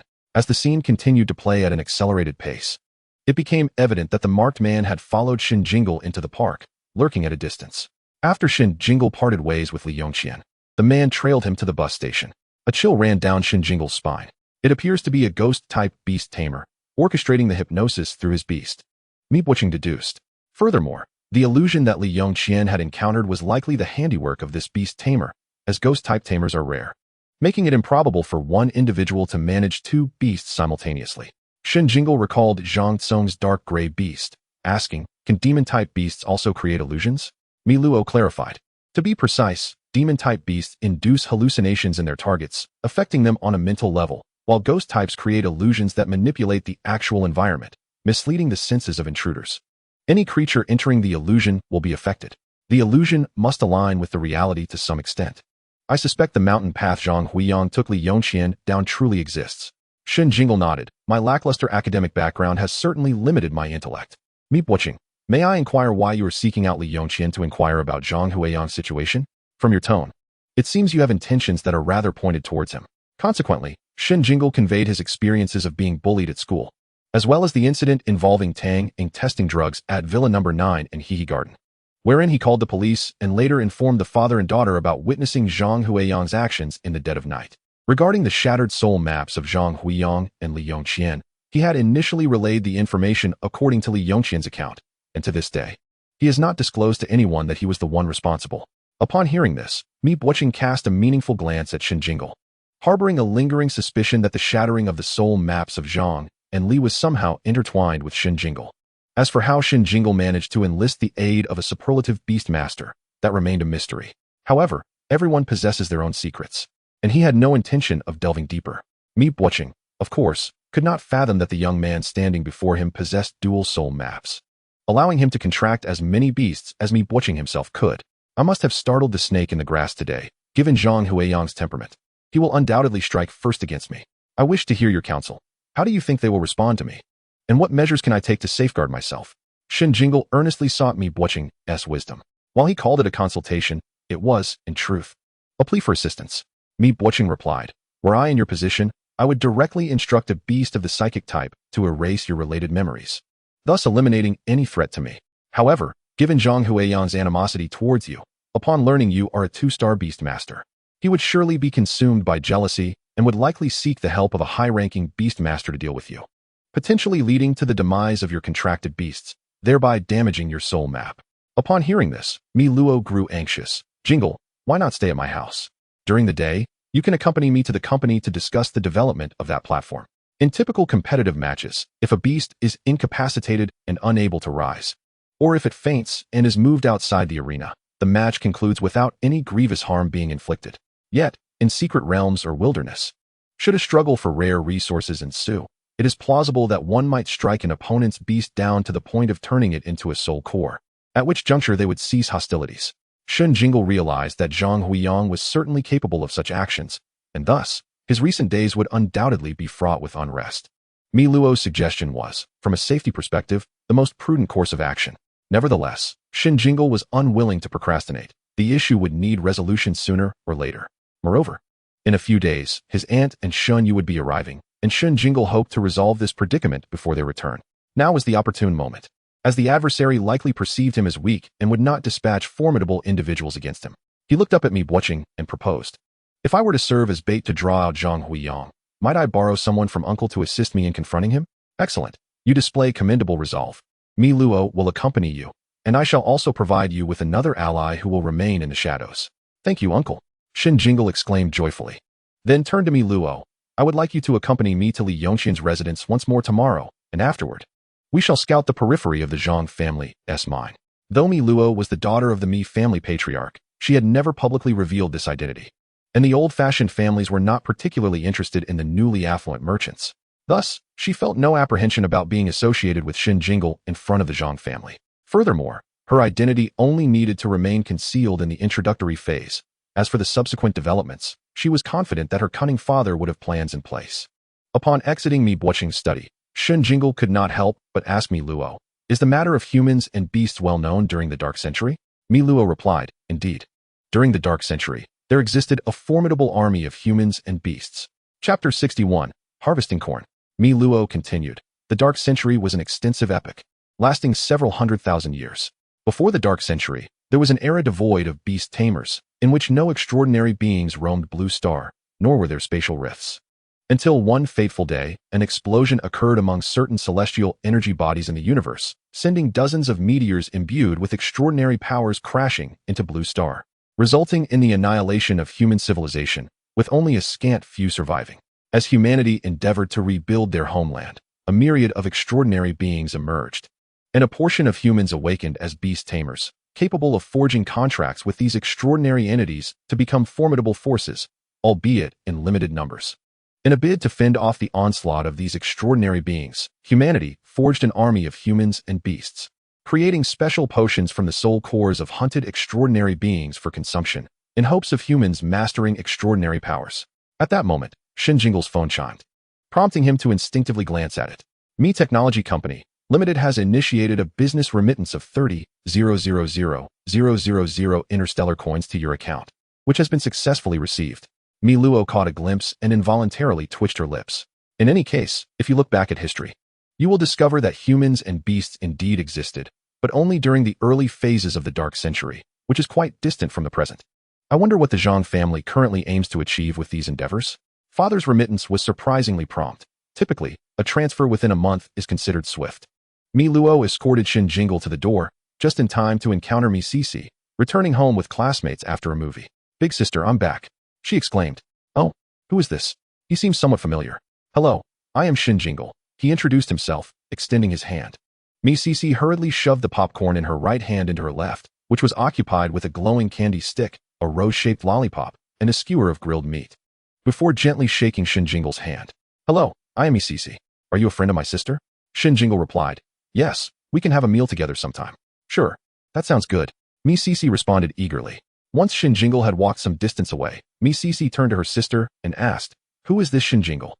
Mi Luo, speechless, pulled out her phone and opened a post her younger sister had forwarded to her. Flipping to the side profile picture of Shen Jingle and holding it up to Mi Cici. Oh my gosh, so he's my new fan's little brother?" Mi Cici exclaimed. Wait, don't get in the car yet, come back." Popcorn, glow sticks, lollipops, roses, and skewers tumbled to the ground as Mi Cici dashed out. But she only managed to catch Shen Jingle as he closed the car door. Adjusting her skewed bunny ear headband, she hurried back to pester her sister. "Sister, how did you meet Shen Jingle? Can you arrange to meet him again tomorrow? Oh, why didn't you tell me beforehand?" Bang! The door to Mi Luo's room slammed shut, narrowly missing Mi Cici's nose. "Sister, that call was a winding road. Go ask Mi Lele. I have matters to attend to." "Mi Lele? Oh, isn't Mi Lele the one studying at number 11 middle school?" Mi Cici said, dialing Mi Lele's number as she trotted down the stairs. Moments later, a scream pierced Mi Luo's eardrums once more. "Heavens, you're actually his desk mate. Oh my gosh, you even have a group chat. Add me. Mi Luo shook her head helplessly, bowing her head in contemplation of the Zhang family's affairs. Half an hour later, Mi Luo knocked again on her father's study door. "Xiao Luo, is there something else?" he asked. "Tomorrow, I will arrange for Uncle Chung to protect you in secret." "Father, I can't shake the feeling that the matter of humans and beasts does not align with the Zhang family's usual style, so I wanted to discuss it further with you." Mi Buoqing looked at Mi Luo with pride. "Oh? Pray tell, what leads you to this conclusion?" Mi Luo explained. The Zhang family has always relied primarily on mineral production. Although their extraction volume has declined in recent years, the rise in the popularity of mechanical-type beasts has driven up corresponding metal prices, which should not have greatly impacted their income. Mi Buoqing nodded, and with encouragement in his eyes, Milo continued. The head of their family does not adhere to outdated practices. In recent years, he has been encouraging the collateral branches to venture into different industries. For instance, Zhang Yuan's film company is one such example. And I know Zhang Yuan's brother is also making strides in the pet food industry. Therefore, Milo asserted with conviction, there's no necessity for them to engage in the perilous business of human-animal hybrids. Mi Buoqing nodded in agreement. Indeed, you have truly matured. What you articulated resonates with my own thoughts. I harbored a suspicion and have already dispatched someone to verify it. I shall provide you with news by tomorrow morning. Milo's eyes sparkled with enthusiasm. After embracing Mi Buoqing, he retreated to his room to rest. Upon returning home, Shen Jingle was unable to fall asleep for quite some time. Eventually, he compelled himself to repeat in his mind. 1 corn seed has sprouted, 2 corn seeds have sprouted, 3 corn seeds. It was only after counting to over 300 that he finally drifted off. In the soul map, The ghostly figure stirred slowly and awakened. Strange. Why have I slept for so long today? The ghost pondered. Sensing the presence of Ji Ling still asleep, it felt something was amiss. Why is this chatterbox so unusually quiet today?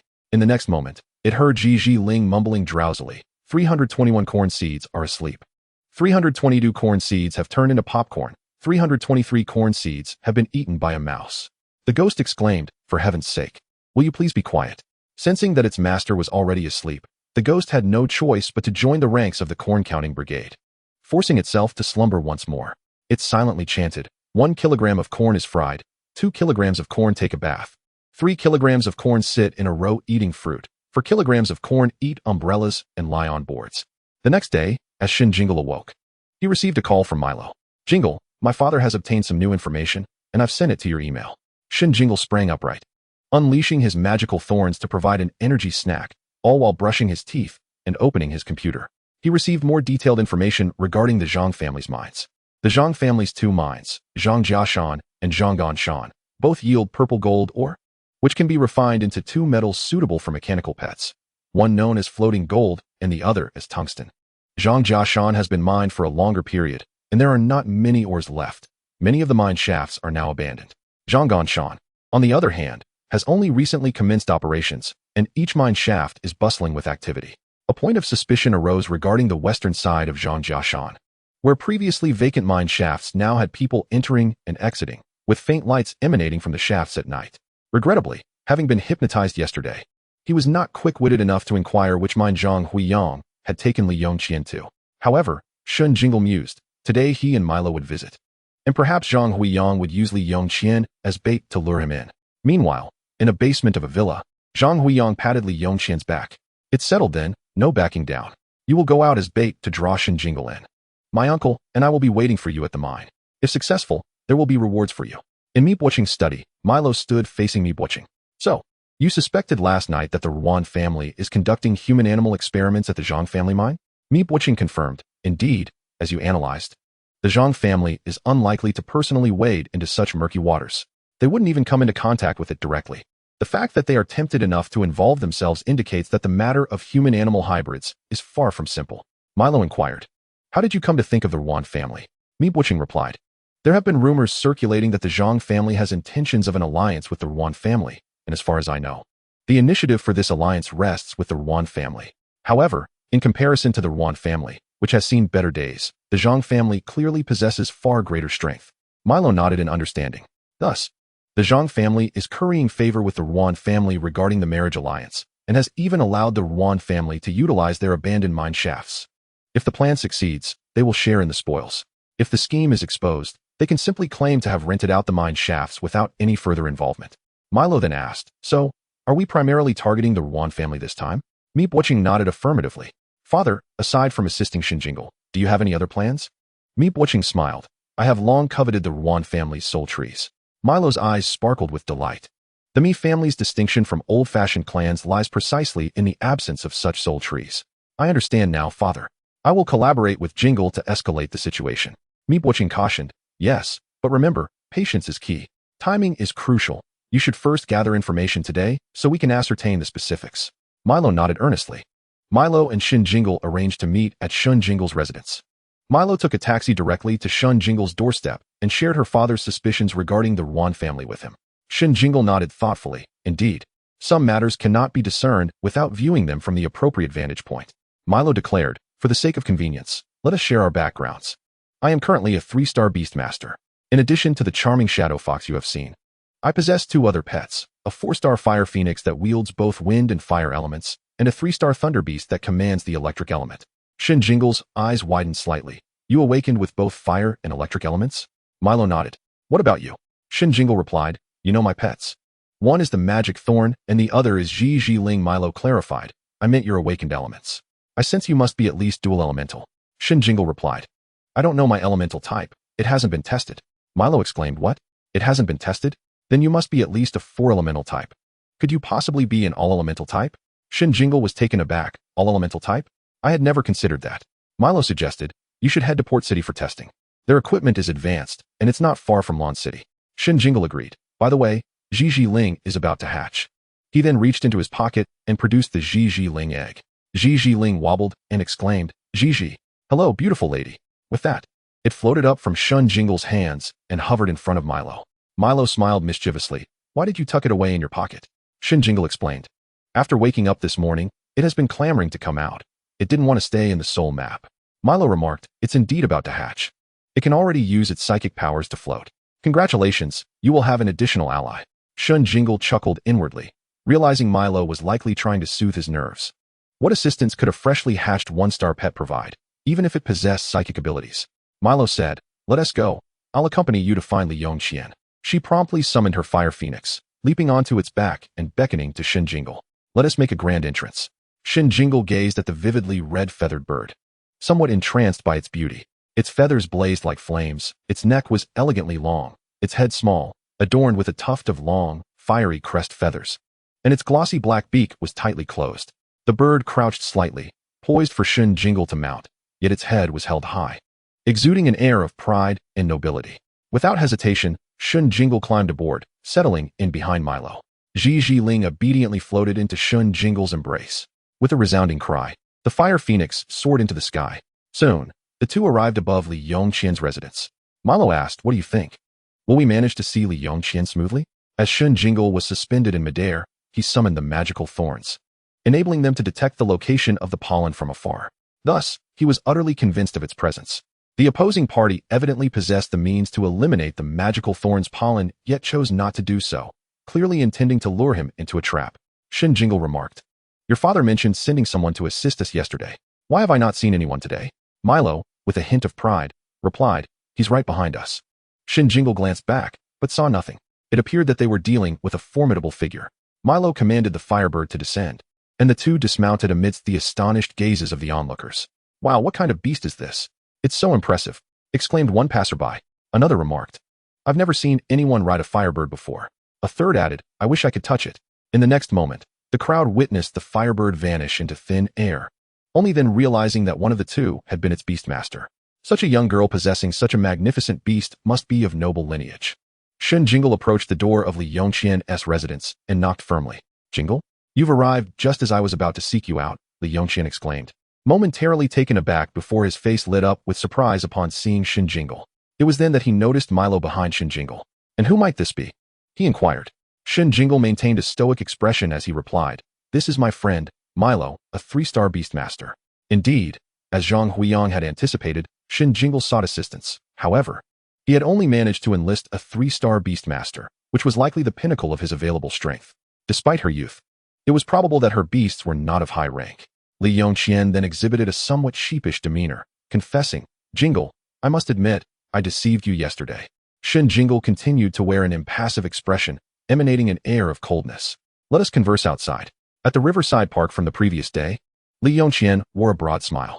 It was all my fault for ignoring Zhang Huiyang and giving him the cold shoulder. In retaliation, he took me to his uncle's film set to frighten me. I was so startled that I didn't pay much attention. Shen Jingle frowned, displaying skepticism. I recall you mentioning that many had perished. Li Yongqian quickly clarified, that was also a lie. Their acting was so convincing that I didn't scrutinize it closely. In today's society, if people truly died, they would surely be held accountable. Shen Jingle still appeared unconvinced. But you said there were powerful individuals behind the Zhang family. Li Yongqian responded, the Zhang family isn't the only one with influential connections. Every prominent family has their share. The individuals backing the Zhangs cannot possibly dominate everything. Listening to Li Yongqian's words, which clearly were beyond his usual wit, Shen Jingle's expression softened slightly, indicating he was beginning to be swayed. Chapter 63, Everything Goes Smoothly. Then what about your inability to contact Zhang Huiyang later? Shen Jingle inquired. Li Yongqian replied, he deliberately ignored me. In truth, Zhang Huiyang has been unresponsive these past few days because he was heavily affected by the second dose of medication and has been unconscious. Shen Jingle pretended to ponder for a moment, as if conducting a final verification. So how did you uncover the truth? Li Yongqian explained, after our conversation yesterday, I felt increasingly uneasy and suspected something was amiss. I had my uncle take me back, and it turned out the Zhang family was filming there. Confronting Zhang Huiyang revealed everything, and I was just about to seek you out to discuss this when you arrived. Did you meet Zhang Huiyang yesterday? Shen Jingle queried. Yes. Li Yongqian confirmed. You may not be aware, but Zhang Huiyang is in a dire situation now, completely devoid of status within his family. His soul map has shattered. and they relegated him to menial tasks at the film company. What do you say we teach him a lesson together? Shen Jingle raised an eyebrow at Li Yongqian, his silence suggesting, do you truly dare? Li Yongqian insisted, I mean it. He has bullied me far too much, and I cannot let this slide. Haven't you also wanted to teach him a lesson? Let us join forces. Shen Jingle shook his head. I cannot afford to provoke the Zhang family. Wait, so you've been asking me about Zhang Huiyang's situation, not to devise a plan against him? Li Yongqian exclaimed. We can discreetly deal with Zhang Huiyang without incurring the Zhang family's wrath. You don't understand. He genuinely has no standing anymore. Shen Jingle replied, if that is the case, you can handle it on your own. There is no need for my involvement. Shen Jingle's expression remained indifferent. I do not trust you. Who knows if you have not betrayed me to Zhang Huiyang, waiting to set a trap for me. After all, this would not be the first time. Li Yongqian, taken aback, realized he was running out of options. What should I say now? Milo chimed in, unable to watch any longer. This is ridiculous. How much longer do you intend to drag this out? Can't you be a bit more decisive? Jingle, you came today not only to reconfirm the situation at the mine, but also to persuade Li Yongqian to align with you, correct? Why are you still maintaining such a facade? If this continues, I shall lose interest. Feigning embarrassment, Shen Jingle retorted, I am merely concerned for him. After all, he has previously joined forces with Zhang Huiyang to bully me. Li Yongqian, having found his footing, declared, Jingle, trust me this time. I truly harbor an irreconcilable grudge against Zhang Huiyang. If it weren't for his interference, my soul map would not have shattered. Recalling the despair from the shattering of his soul map, a genuine hatred flickered in his eyes. Shen Jingle ceased his pretense and conceded, very well. Let us devise a plan. You will lure him out from the mine, and we shall find a location to incapacitate him. His words still carried an undertone of mistrust, subtly implying that Li Yongqian would take the lead. Li Yongqian eagerly nodded in agreement, assuring Shen Jingle there would be no issues. Leaning in, Shen Jingle whispered to him, outlining the plan in detail. Moments later, he bid farewell to Li Yongqian. Today, I was fortunate to enlist Sister Milo's assistance. We shall scout the vicinity of the mine, and once we have selected a suitable location, I will send you a message. You must follow my instructions to the letter. Understood, Jingle. Rest assured, I will give it my all, Li Yongqian responded. Milo summoned the Firebird before Li Yongqian, and together, they took to the skies. Shortly after their departure, the man in the black trench coat approached Li Yongqian. Li Yongqian quickly bowed and relayed the entirety of their recent conversation to the trench-coated man. The man in the trench coat had long been aware that his ghostly pet, the Ghost King, had already concealed itself nearby. Attentively listening to their conversation and conveying real-time updates to him through a long-distance communication method, he interrupted Li Yongqian. Irritation etched on his face. Enough. Were it not for the master's need for Zhang Huiyang, I wouldn't bother with your trivial matters. Just follow Shen Jingle's instructions, and when the time comes, I shall assist you in capturing Shen Jingle, along with the girl he has with him today. As he uttered the last sentence, a lascivious expression crept across the man's visage. The mining site was already outside the city, free from those infernal detection devices. A 3-star beast master among a crowd of children would be a formidable presence, rendering any resistance futile in his presence. When the moment arrived, he would confine her, indulge himself, and then erase her memories, without a trace of risk. He was quite experienced in this regard, and it would be a reward for helping Zhang Huiyang with his petty troubles. Contemplating the girl's fair skin and striking features, he smacked his lips, convinced that the frustrations of recent days had finally found their worth. After succinctly briefing Li Yongqian, the man departed. As he left, a quiet banyan tree stirred slightly before returning to stillness. Li Yongqian felt a tickle in his nose and sneezed, dismissing it, and dialed Zhang Huiyang's number. Huiyang, everything is proceeding smoothly. Shen Jingle has taken the bait. He remains somewhat distrustful of me and wants me to draw you out. In 2 days, he will feign a visit to the mining site with that 3-star beast master beside him. He wants me to signal you so you can apprehend him, and then. While Li Yongqian conversed with Zhang Huiyang, Milo and Shen Jingle had already flown to Shen Jingle's residence. Upon entering, they were greeted by a handsome man who had arrived before them. Milo cheerfully approached Uncle Chung. The handsome man smiled. Everything is going well. Jingle, this is Uncle Chung, a close friend of my father's who now works at the Mi family company. Milo introduced to Shen Jingle. Miss Milo is too kind. I am merely a homeless old fellow, fortunate to receive a meal from the esteemed gentleman. Chung Yu replied with a modest demeanor. Shen Jingle respectfully greeted, Hello, Uncle Chung. Thank you for coming to protect us. He understood that this man was likely the one who had been trailing them earlier, albeit unseen. Milo continued. Uncle Chung is a ghost-type beast master, and his most notable trait is that every contracted pet is exclusively of the ghostly variety, all belonging to a single attribute. This means that even when faced with dual attribute or higher ghostly pets, he would not accept them. He only desires pure ghost-type creatures. Shen Jingle's curiosity was piqued. Are there particular advantages to such a contract? Shen Yu replied, not particularly, if one must insist. The growth rate of the pets and their compatibility with me are somewhat elevated compared to the norm. Is that not significant? That alone is enough to evoke envy among most beast masters. Shen Jingle contemplated, wondering if focusing on a single attribute truly yielded a more refined essence. Milo nudged him. What are you pondering? Shen Jingle replied, nothing much. I recalled your speculation today that I might be an all-attribute beast master. I even considered contracting pets of every attribute. Milo quipped, so here we have a compulsive individual and a collector in front of me. Shen Yu smiled, steering the conversation back before your return. I have already scouted a suitable location near the mining site. After we finish our meal, you can fly directly to this position, and I will be there to assist you.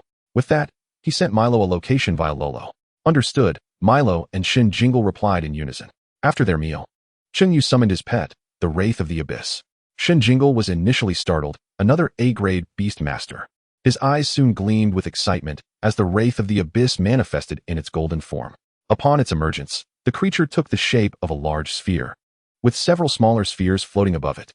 In an instant, the large sphere morphed into a cube, expanding until it formed a black portal before Changyu.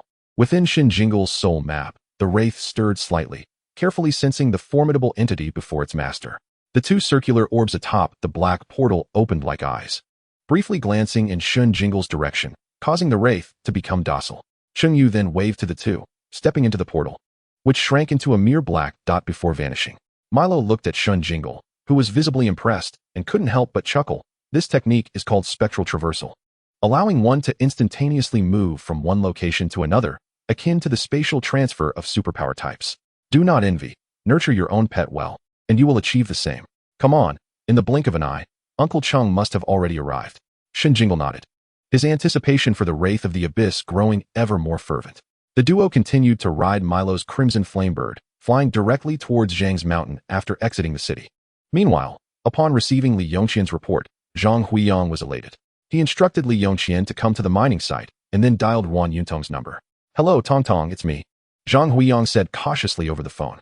Ruan Yuntong replied impatiently, Zhang Huiyang, do not think that just because the Zhang family has tasked you with liaising with us, you can harass me at will. Zhang Huiyang hurried to explain, I have something important to tell you, Tong Tong. Spit it out quickly. If you're deceiving me, you'll regret it. Ruan Yuntong remained irritable. Zhang Huiyang, not holding back, said, you're coming to the mining site today, and I will deliver Shen Jingle to you. Ruan Yuntong exclaimed, what have you done to him? I dislike coercion. I prefer those who are obedient. Zhang Huiyang continued to persuade. Do you not remember? We now have a ghost-type beast master who can assist with hypnosis. Ruan Yuntong hesitated, but ultimately, it's not his will.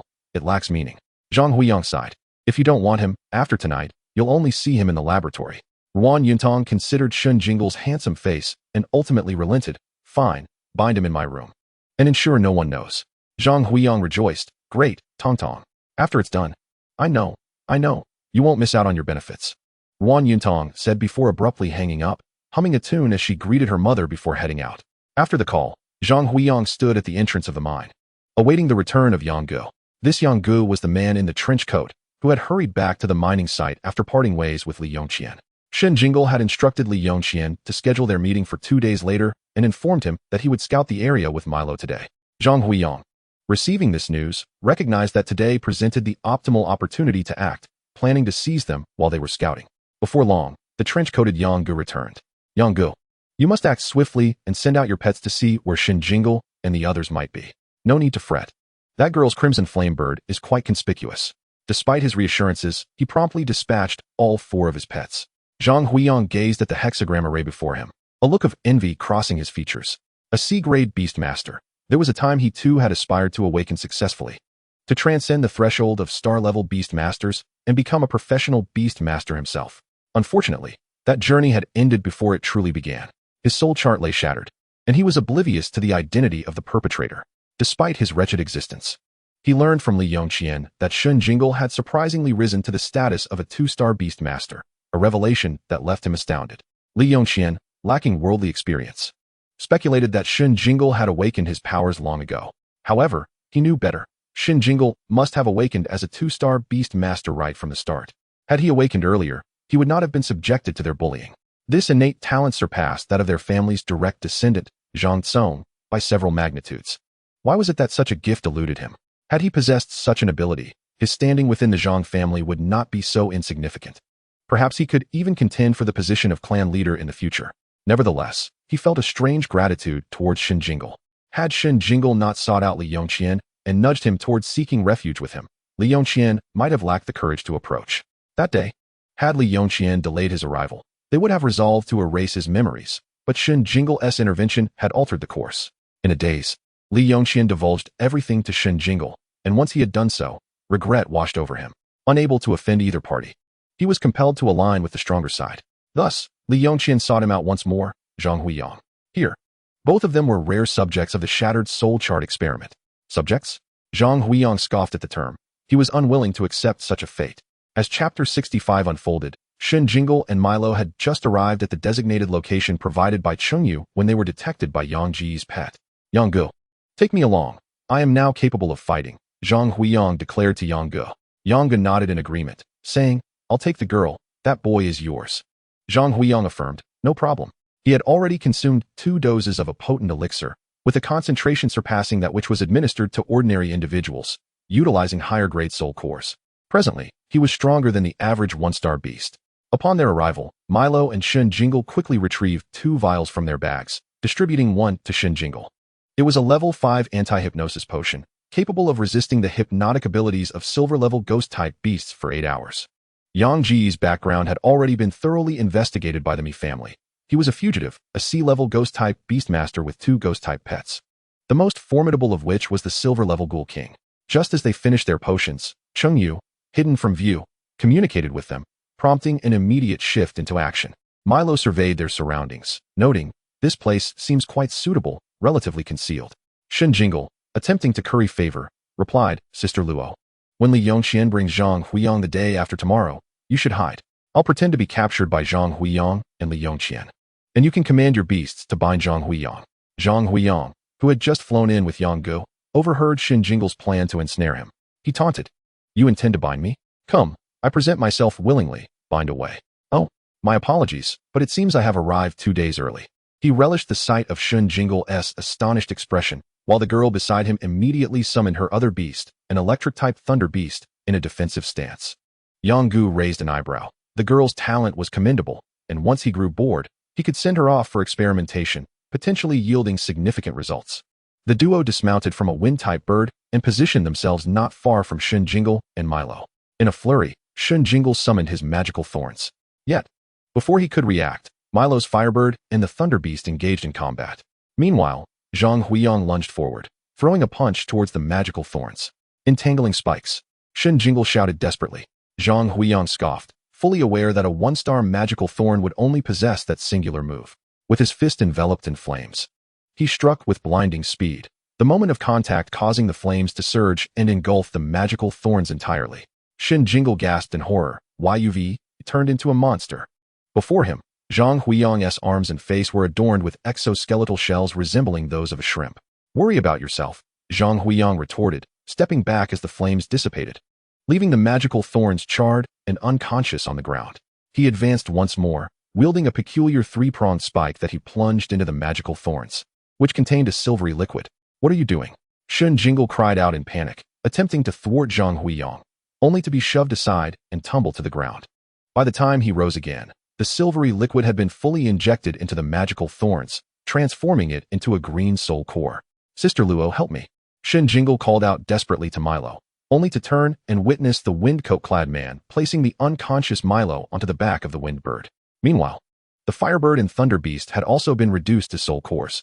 Sister Luo, release her. What are you planning to do? Shen Jingle seethed with rage, preparing to pursue them, but suddenly, his vision faded, and he succumbed to slumber. Zhang Huiyang, collecting the green soul core, disdainfully remarked, pathetically weak. We dispatched you in a single encounter. Yang Gu, growing impatient, urged, hurry up, get on. They mounted the wind bird and swiftly returned to the mine. Moments later, Milo, placed on a bed, squinted at the lascivious windcoat man reaching toward her. This was unexpected. I thought I was to be taken to the laboratory? She murmured, old chum. Are you waiting to see a show? With a swift kick to the man's abdomen, she retaliated. The man, taken aback by the sudden pain, momentarily lost focus before regaining clarity. He quickly fetched some rope and bound Milo tightly before escorting her to the laboratory. The thoughts of playing with her had been stolen from his mind, leaving only the intention to subject her to experimentation. This precise theft of thoughts was a unique technique belonging to the ethereal entity, known as thought extraction. The hidden entity, feeling a bead of non-existent sweat, realized the overwhelming number of thoughts to pilfer, nearly failing to complete the task. Meanwhile, Zhang Huiyang unceremoniously tossed Shen Jingle into a pastel-hued room, brandishing a vial of pungent liquid for Shen Jingle to inhale. His feigned unconsciousness shattered as he opened his eyes to the garish pink surroundings, utterly bewildered. What is going on? Is this what their laboratory looks like? Seizing the opportunity while Zhang Huiyang stepped out, Shen Jingle stealthily summoned his magical thorns, concealing them within his pant leg. His magical thorns, along with Milo's beasts, had emerged unscathed. During their earlier confrontation, the thorns had merely feigned unconsciousness before being summoned back. The thorns on the ground were illusions crafted by the ethereal entity, as was the case for Milo's beasts. After remaining obediently in the room for a time, the door swung open unexpectedly, revealing Wan Yuntong. Upon seeing Shen Jingle, her heart leapt with joy. Jingle, congratulations. You are to become my 45th boyfriend. Shen Jingle, equally elated at her arrival, pondered how to ensnare this young lady into his plans, only to find that she had come to him of her own accord. Wasn't I your 36th? Shen Jingle inquired. Oh, who could blame you for not seizing the opportunity? Someone else beat you to it, Wan Yuntong replied. Taking a seat before Shen Jingle, her cheeks flushed, casting him a shy glance akin to that of a girl experiencing her first crush. Jinglu, embrace me. As long as you treat me well, I shall take you out. She cautiously and bashfully leaned closer to Shen Jingle. Outside, Zhang Huiyang mused. Wan Yuntong is indeed a remarkable talent. Though they are still young, they possess a comprehension far beyond their years. Many experience the stirrings of youth, yet remain restrained. Wan Yuntong, however, is unrestrained, cycling through boyfriends, engaging in innocent romances filled with sweet nothings, hand-holding, hugs, and kisses, only to move on. If only he had access to her resources, he would. Zhang Huiyang shook his head, dispelling the colorful thoughts cluttering his mind. If he had her resources, he would undoubtedly invest them entirely in enhancing his own capabilities. With this thought, he turned and strode outside, dialing Li Yongqian's number as he walked. Have you arrived yet? Dr. Hua is already waiting for you. Chapter 66. Nor's, Lachi Ling brother Yang directed his combat-type pet, Iron Arm Ape, to carry Milo as they arrived at the laboratory marked with a 1 and pushed the door open. How many times must I remind you? Always knock first. An irate elderly man with silver hair exclaimed from his chair. The new test subject, Old Hua, is a 3-star beastmaster. Both of his contracted beasts have already transformed into soul cores. Here you go. The old man sprang up, taking the soul cores eagerly. Has the higher-ups approved our capturing of beastmasters for experiments? Brother Yang rolled his eyes. Stop waiting for their approval. Little Ruan's intention is clear. Since we have Zhang Huiyang as an example, we should be bold and proceed with 2 beastmasters for preliminary testing. No need to ask for permission. The old man's eyes sparkled with excitement. As long as little Ruan is backing us, I have no worries. Just keep her locked up. I need to supervise Li Yongqian for the 2nd dose tonight. The old man, named Hua Chi Si, was once a professor at a university's beast cultivation college. However, he was dismissed and had his breeding license revoked for his penchant for administering bizarre concoctions to beasts for experimentation. Although his own beast mastery talent was mediocre, being merely a sea-level wood-type beast master, he was obsessively convinced that he could dismantle the barrier between humanity and extraordinary powers, allowing humans to possess such powers without the need for contracted beasts. Of his 4 contracted beasts, 2 had perished due to his reckless experiments, as he aimed to strip their skills for his own use, an endeavor that, unsurprisingly, ended in failure. Undeterred, he recalled the ancient human beast armies, prompting him to initiate his current experiments. In dire need of funds and resources, he fortuitously encountered Wan Yongsong, who not only appreciated his ideas but also provided him with money, resources, and personnel under the guise of researching methods for awakening through formation arrays. Previously, he had only experimented on ordinary individuals, but the success rate of transforming them into human beasts was abysmally low. Moreover, he was too cautious with the concentration of his concoctions, as the mortality rate far exceeded the national permissible limits. However, upon meeting Zhang Huiyang, he suddenly saw a new direction, using beast masters as experimental subjects. After consuming just 2 doses of a high-concentration Pippy Shrimp Soul Core remedy, Zhang Huiyang had successfully exhibited fire skills on par with a 1-star Pippy Shrimp. What if he could transform the soul cores of the beast master's contracted pets into remedies and administer them back to the beast masters themselves? Would that not yield the desired results? He carefully stored the soul cores away. After securing Milo, Brother Yang exited the laboratory. Once he had distanced himself, Chengyu, who had stealthily followed, commanded his ghostly pet to capture a few images of the locked-up Milo with a miniature camera, subsequently floating around the laboratory to take clandestine photographs. Meanwhile, confined within the experimental chamber, Milo removed her mechanical wristwatch, which fell and quickly transformed into a mechanical pet with 6 probing legs and a single eye, her father's mechanical pet, named Norse. After scanning the area, Norse stealthily crept through a gap towards Dr. Huo's computer. With the aid of the ghostly pet's illusions, Dr. Huo remained oblivious to its presence. On the other side, after finishing his call with Li Yongqian, Zhang Huiyang noticed an unsettling silence emanating from Ruan Yuntong's room. He knocked on the door and was about to inquire when it swung open abruptly. Before he could comprehend the situation, green vines ensnared him, piercing his flesh with emerald thorns. Magic thorns? Impossible. Didn't they transform into soul cores? Zhang Huiyang quickly channeled his energy, igniting flames to incinerate the magical thorns. However, he felt his energy depleting rapidly. Alarmed, he prepared to raise an alarm, but a vine swiftly covered his mouth, leaving him only able to emit muffled sounds. Before long, he collapsed, powerless. Is it energy absorption? The magic thorns are siphoning my fire energy? How can this be? Shen Jingle bound Zhang Huiyang tightly and stuffed his own socks into his mouth.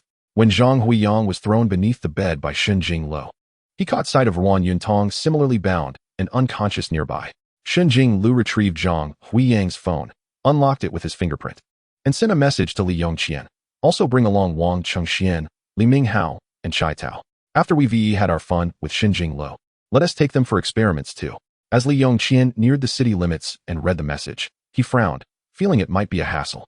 However, upon reflection, he thought, why should he be the only one accompanying Zhang Huiyang for experiments? They had previously agreed to share both fortune and adversity when they were close friends. True camaraderie meant sticking together. Without hesitation, he contacted a few friends and instructed the driver to turn around. Excited by Zhang Huiyang's invitation, the others readily agreed. Thinking this holiday had seen several attempts to meet Zhang Huiyang thwarted, leading them to believe he was growing distant. As Li Yongqian quickly gathered his friends and headed towards the Zhang family mine, Shen Jingle, after sending his message, called out to the surrounding air. Is anyone there? No sooner had he spoken than a diminutive creature appeared before him. It was a grayish-white pet, with a round head topped with an umbrella-like appendage. A plump body and short legs, Lachi Ling, the ghost-type pet left with Shen Jingle by Chengyu. Lachi it softly called. Though Shen Jingle could not comprehend its words, he surmised it was merely responding to him. Go outside and see if anyone is there. Shen Jingle instructed Lachi Ling. Lachi Ling vanished into thin air, only to reappear shortly.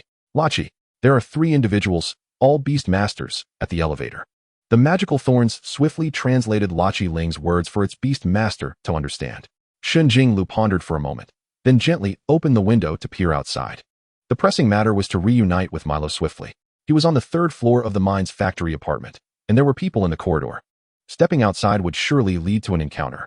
While Lachi Ling could hypnotize the trio, they had previously agreed to minimize direct confrontations and reliance on ghostly pets to reduce exposure risks.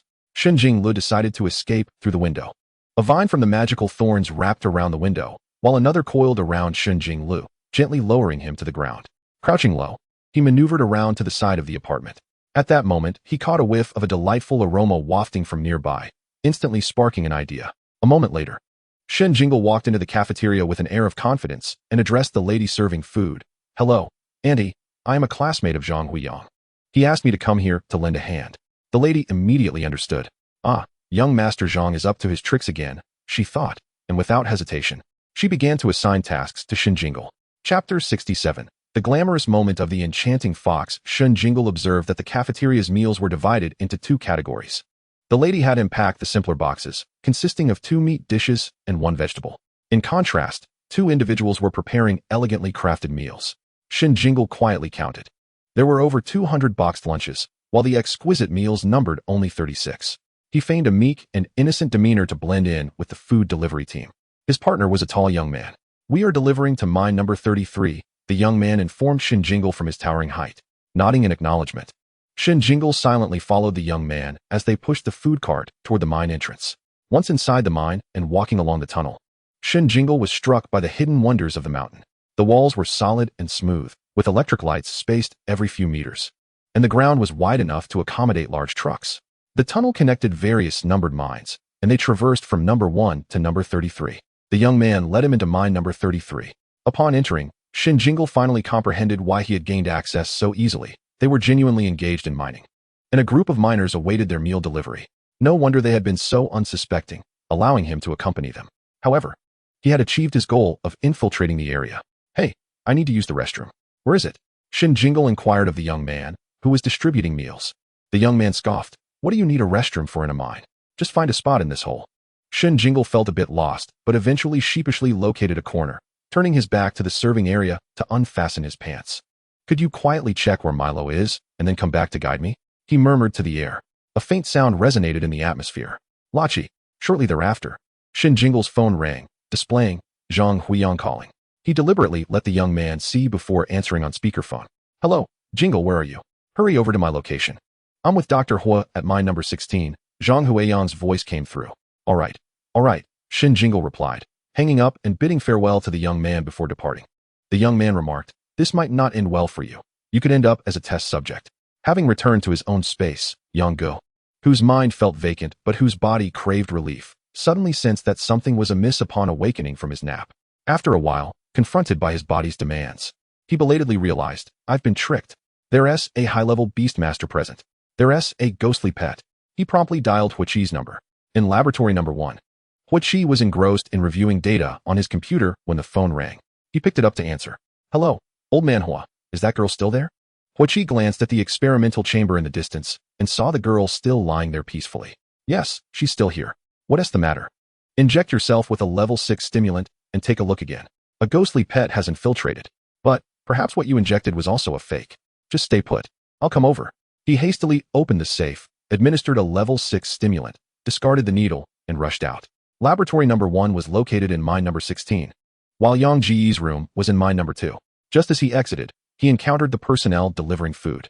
Yang Gu paused, realization dawning upon him as he retrieved his walkie-talkie. Guards, seal off the mine exit. No one is allowed to leave, including the delivery personnel.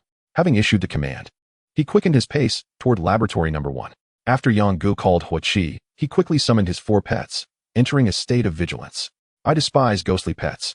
They can become invisible and are unpredictable. Bang! The door swung open as Yang Gu strode in. He first administered a stimulant to Huiqi before both approached the chamber containing Milo. The girl within had her eyes closed, long lashes casting a shadow on her fair face, her slightly parted lips still in slumber. Yang Gu, feeling uneasy, opened the chamber and gently pressed on her chest. It was real, not an illusion. Suddenly, he recalled the 2 soul cores. What about the soul cores I gave you? Huiqi quickly retrieved them and checked them against the analyzer. One was a 4-star flame bird, and the other was a 3-star thunder beast. Yang Gu frowned. This seems fine. Could it be that I misjudged? Perhaps no ghostly beastmaster infiltrated after all? No, that's impossible. I was definitely caught in a trap. Maybe the one who entered was not allied with the girl. Perhaps they merely rescued her in passing? This made sense to him. Let's not worry about the girl for now. Stay alert while I patrol outside. With that, Yang Gu turned and left. Unbeknownst to them, the Milo lying in the experimental chamber was actually transformed into the enchanting fox, while the real Milo had already joined Shen Jingle. They were only on guard against the ghostly pet's illusions, oblivious to the transformation ability of the pet, regardless of its 1-star status. Although Milo was a 3-star beastmaster, she had only summoned 2 pets in Yang Ji's presence. Yang Gu instinctively assumed that she had not yet contracted a third, a common occurrence among beastmasters. Thus, Milo managed to effortlessly pass through unnoticed by using the enchanting fox's transformation. As for the 2 soul cores, Milo could easily retrieve them. The black market often had beastmasters selling the cores of wild, extraordinary creatures. It merely happened that one was fire type and the other electricity type. The reason for the inaccurate detection was that all electronic devices in Huiqi's laboratory were currently under the control of Milo's father's mechanical pet, Nuasi. The call that Shen Jingle had just received from Zhang Huiyang was also simulated by Nuasi, mimicking Zhang Huiyang's voice. Upon exiting mine No. 33 and advancing toward mine number 30, Shen Jingle was suddenly pulled inside by Milo and Chengyu. Nuasi had transformed back into a mechanical watch, which Milo now wore on her wrist. We have obtained all the necessary data and photos, Chengyu indicated, pointing inside the cave. This place is filled with ordinary people. I just checked, and each mine contains 12 experimental chambers. One chamber holds 1 person, totaling 16 mines from number 17 to number 32. Each mine is rigged with explosives. and our task now is to safeguard the scene as much as possible before the authorities arrive. Milo added, Dad is already en route with the official personnel. Then let us split up. Uncle Chung, please go and incapacitate Dr. Hua, Shen Jingle instructed. Chapter 68. Let Zhang Huiyang drink a dose. The term incapacitate actually referred to drugging him. Qing Yu's most formidable pet was the specter, a royal form of the ghostly shadow flower, whose pollen had hallucinogenic and confusing effects. In an intricate bond, Guimei and Cheng Yu entered into a fateful contract, with Guimei serving as Cheng Yu's destined companion beast. At this moment, they were in perfect harmony, allowing Cheng Yu to fully harness all of Guimei's abilities. This state of unity was precisely what Huiqixi desired. However, he himself stood little chance of ascending to an A-class beastmaster. Moreover, the limitation of only being able to summon a single companion beast as a fated soul beast posed a significant constraint. Cheng Yu stealthily approached Huiqixi's doorstep, transforming his appearance to that of Yang Gu before stepping inside. Before Huiqixi could react, Cheng Yu snapped his fingers, releasing a cloud of dark blue pollen that wafted into Huiqixi's nostrils. Instantly, Huiqixi succumbed to an illusion. As a mere level 6 awakening agent proved utterly ineffective against a royal-grade ghost-type companion beast. With the enchanting shadow fox in tow, Cheng Yu swiftly commanded the mischievous Een to execute a ghostly traversal. A portal of darkness materialized before them, and Cheng Yu, accompanied by Milo and Shen Jingle, stepped through the luminous gateway. In the blink of an eye, they found themselves within the confines of the apartment where Ruan Yuntong resided. Instructing the mischievous Een to memorize the recently traversed route, Cheng Yu left it with the two, then turned and pressed his hand forward, summoning yet another black portal, through which he disappeared. Cheng Yu was determined to return to the mine, concealing himself in the shadows, preserving crucial evidence while Yang Gu and others prepared to obliterate the scene. Inside the mine, a B-class fire-type beastmaster had contracted 2 fire-type companion beasts. Cheng Yu remained hidden, avoiding any direct confrontation with them. Meanwhile, Shen Jingle dragged the unconscious forms of 2 individuals from beneath the bed. Ruan Yuntong had been rendered unconscious by his hand, while Zhang Huiyang had succumbed after Shen Jingle had commanded the magical thorns to drain him once more before his departure. Shen Jingle retrieved Zhang Huiyang's phone and dialed Li Yongqian. Where are you? He inquired. I've just reached the foot of the mountain, Huiyang. I'll come down to meet you. All right. Moments later, the enchanting shadow fox morphed into the likeness of Zhang Huiyang, swaggering out of the apartment while disguised as a wristwatch. Although the enchanting shadow fox could transform its appearance, it relied on the wristwatch to mimic its voice. At the entrance of the mine, Li Yongqian, accompanied by Wang Qingxian, Li Mingho, and Chai Tao, had just exited their vehicle when they spotted Zhang Huiyang approaching. Huiyang, how did it go? Li Yongqian inquired eagerly. Very smoothly, Zhang Huiyang responded. After speaking, he intended to lead Li Yongqian and the others inside. However, the Ruan family bodyguard on duty raised his hand to stop them. Young Master Zhang, Yang Gu just called, indicating there has been a problem. It would be best not to take anyone inside right now. Zhang Huiyang expressed his confusion. What sort of problem? The bodyguard displayed an impatient demeanor. In any case, it's advisable for you to comply. Huh, just because you're called young master doesn't mean you're anything special. Look, when there's real trouble, Yang Gu doesn't even remember someone like you. Frowning, Zhang Huiyang pointed to Li Yongqian and the others. They have an appointment with Dr. Hua. If I don't take them into the mine, they'll just wait at the apartment. The bodyguard then nodded reluctantly, allowing them passage. Li Yongqian and the others, trusting the situation, remained silent as they quietly followed Zhang Huiyang. Inside the room, Shen Jingle produced a bottle of energy restoration agent, pouring a small cup and administering it to the real Zhang Huiyang. A few minutes later, Zhang Huiyang stirred, awakening yet feeling utterly drained. Just then, the door swung open, revealing another version of himself entering alongside Li Yongqian and the others. The mischievous Een quietly gathered energy. Upon entering, Li Yongqian and the others beheld Shen Jingle bound on the floor, gagged with a foul sock, while the Zhang Huiyang beside them pointed at the restrained Shen Jingle. You lot better perform well. The one with the most flair will earn a bonus of 10,000 pocket money. The group instantly perked up, particularly Li Yongqian, who relished the sight of the 2-star Shen Jingle bound on the ground. What of his 2-star status? He was merely a bug trapped in Zhang Huiyang's palm. Cracking their knuckles, they advanced towards the incapacitated Shen Jingle. Milo, viewing the scene, furrowed her brow. The demeanor of these individuals suggested a history of bullying Shen Jingle before his awakening. She glanced at Shen Jingle, noting his pallor. Internally, Shen Jingle felt a sense of satisfaction. However, the memories of being oppressed lingered within this body. Gazing at the battered Zhang Huiyang, he felt a familiar ache, reminiscent of past blows that had struck him. Yet, the pain he felt now was different. It radiated outward, offering a sense of catharsis. After today, certain dark memories would inevitably fade into the past. Observing the group preparing to unbuckle their pants, Milo maintained an impassive expression as she stepped out. On the ground, Zhang Huiyang, doused in warmth, finally dislodged the rancid sock with his tongue. Who the hell do you think I am? Upon hearing this, the mischievous Yin promptly ceased its actions. Only then did Li Yongqian and the others realize that the urine-soaked figure on the ground was indeed Zhang Huiyang. Li Yongqian exclaimed, while Wang Qingxian, Li Mingho, and Chai Tao found themselves bewildered, questioning their identity, location, and purpose. At that moment, Milo received a message from Chengyu. With her eyes gently closed, she lowered her head as she entered the room, addressing Shen Jingle over her shoulder. Jingle, it's time for us to go. All right, he replied, swiftly directing the magical thorns to assist. The magical thorns extended their vines, ensnaring Li Yongqian and the others, even gagging them for good measure. When it came time to bind Zhang Huiyang, the vines circled him twice but hesitated to act. Eventually, they turned and captured Wan Yuntong, who had just been tossed under the bed once more. Magical thorns, I can only take these few, Shen Jingle remarked. You have a cleanliness obsession, just admit it. He added, summoning the Zhi Ling. The Zhi Ling, still in egg form, displayed cracks upon its shell. Bring him along, Shen Jingle instructed. Okay, the Zhi Ling responded. To Milo's astonishment, the Zhi Ling levitated Zhang Huiyang using telekinesis. No way, this Zhi Ling is still a baby, right? Why are Shen Jingle's companion beasts so extraordinary? With her curiosity piqued, Milo stepped through the black portal opened by the mischievous Yin, followed closely by the magical thorns. The Zhi Ling and Zhang Huiyang, with Shen Jingle bringing up the rear. Moments later, the group and their companion beasts materialized in Dr. Hua's laboratory.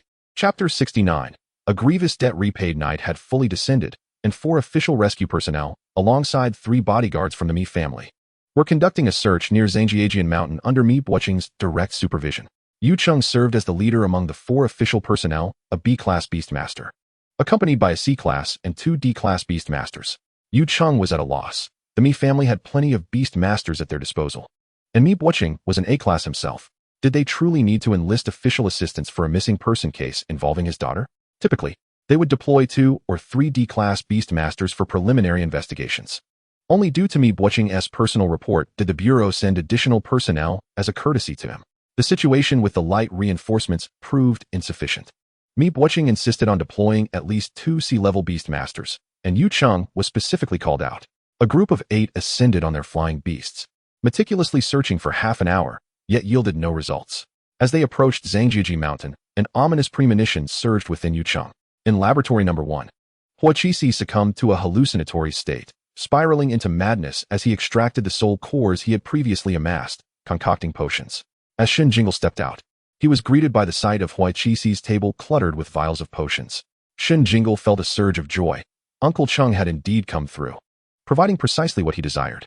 After commanding the magical thorn and the intelligent spirit to confine each of the individuals in separate experimental pods, Shen Jingle personally seized one of the potions from the table. Zhang Huiyang and Li Yongqian's faces turned ashen with terror. That was a potion made from higher-level soul cores. Undiluted. Jingle, I was wrong. I should not have treated you that way. I beg you to spare me, please. Zhang Huiyang was the first to capitulate. Having just consumed a second dose, he was utterly incapable of enduring a third, especially not knowing the nature of the potion in Shen Jingle's grasp. If there was a conflict in attributes, he would surely perish. However, Shen Jingle paid no heed to his pleas, approaching with the potion, his expression devoid of emotion. No. Jingle, I was wrong. Please, don't blame me. It's all Wan Yuntong's fault. She incited us to bully you. Zhang Huiyang trembled. Meanwhile, Wan Yuntong, having been pricked by the magical thorn, had awakened. Upon hearing Zhang Huiyang's words, she shouted, I didn't Jingle. I merely asked them to find a way for you to agree. I never told them to bully you, truly. Let me go, Jingle. I'll give you all my pocket money, and I'll break up with everyone else. Only you from now on. Milo interjected. I'm on the verge of losing my patience. I cannot endure this any longer. Shen Jingle, clearly uninterested in their incessant chatter, advanced towards Zhang Huiyang. Without further ado, he commanded the magical thorn to clamp Zhang Huiyang's mouth shut, preparing to administer the potion. This delicate maneuver was beyond the capabilities of the intelligent spirit, and so the magical thorn extended a vine, wrapping it around a plastic bag beside Dr. Hua, and then pried open Zhang Huiyang's mouth through the plastic. Shen Jingle poured an entire vial of potion into him, and the magical thorn swiftly sealed his mouth, releasing its grip. As the potion coursed through his body, Zhang Huiyang's skin erupted into a crustacean-like shell, which split open to reveal flames and blood oozing forth. The agony forced Zhang Huiyang into a fit of screams. While Wan Yuntong shrieked in terror, Li Yongxian and the others stood in utter shock, collapsing to their knees in supplication. Jingle, it was all Zhang Huiyang's orders. We had no choice. Please, spare us. They implored. From now on, you are our leader. We will do whatever you command. Just please let us go. Shen Jingle remained impassive, casually opening several vials and instructing the magical thorn to pry open their mouths, while the intelligent spirit administered the potions, each receiving 2 doses directly. Before long, save for Wan Yuntong, those who had tormented Shen Jingle writhed in excruciating pain. Some experienced putrid skin lesions, others found their skin and muscles liquefying, while others' skin cracked, spilling forth sand. Wan Yuntong screamed even louder, Jingle, you will spare me, right? You won't hurt me, will you? If you let me go, I will treat you well, very well. My grandmother is an S-level beast master. You know that, right? You cannot harm me. She will not let you go. At this moment, Milo spoke up. Do not administer her any potions. Huiqixi would never use the granddaughter of the Wan family for experiments. Shen Jingle replied, I understand. Then let us send her to the mine. There are explosives there. Nai Yuming sensed the location of his beast master and reopened the black portal. Shen Jingle and Milo escorted Wan Yuntong through the portal, finding themselves in number 24 mine, where Chengyu was preparing. He floated in the air with his eyes shut. Surrounded by swirling dark energies, a black flower pattern faintly visible on his forehead. Sensing Milo and the others' arrival, he opened his eyes. Are we ready? Milo and Shen Jingle nodded. Then let us begin. The black energy thickened, transforming the mine into a shadowy, otherworldly realm, with dark phantoms floating in the air like tattered silk. Such scenes unfolded in various mines, engulfing experimental pods and Huiqixi's laboratory alike. Meanwhile, Yang Gu, who had separated from B-level beast master Lin Gu for a search, finally emerged from an interminable mine tunnel. The moment he stepped out, he was jolted awake. He had fallen into the trap of the ghostly path of a royal-level phantom beast. Just then, Lin Gu burst forth from a nearby mine. The two exchanged glances and promptly activated their controllers to initiate the mine's self-destruction sequence. Boom, boom. The mine erupted, a massive fireball soaring into the sky. Yu Cheng's foreboding sense of dread materialized. Mi Buoqing, wearing an anxious expression, called out, Lolo, are you there? Without a backward glance, he directed his beasts towards the explosion, with the others hastily following suit. Soon, Mi Buoqing and his group arrived at the scene, coinciding with Yang Gu, Lin Gu, and others fleeing from the mine. What transpired? Yu Cheng inquired, stepping forward. An accident occurred in the laboratory. It exploded. What brings you here? Yang Gu replied.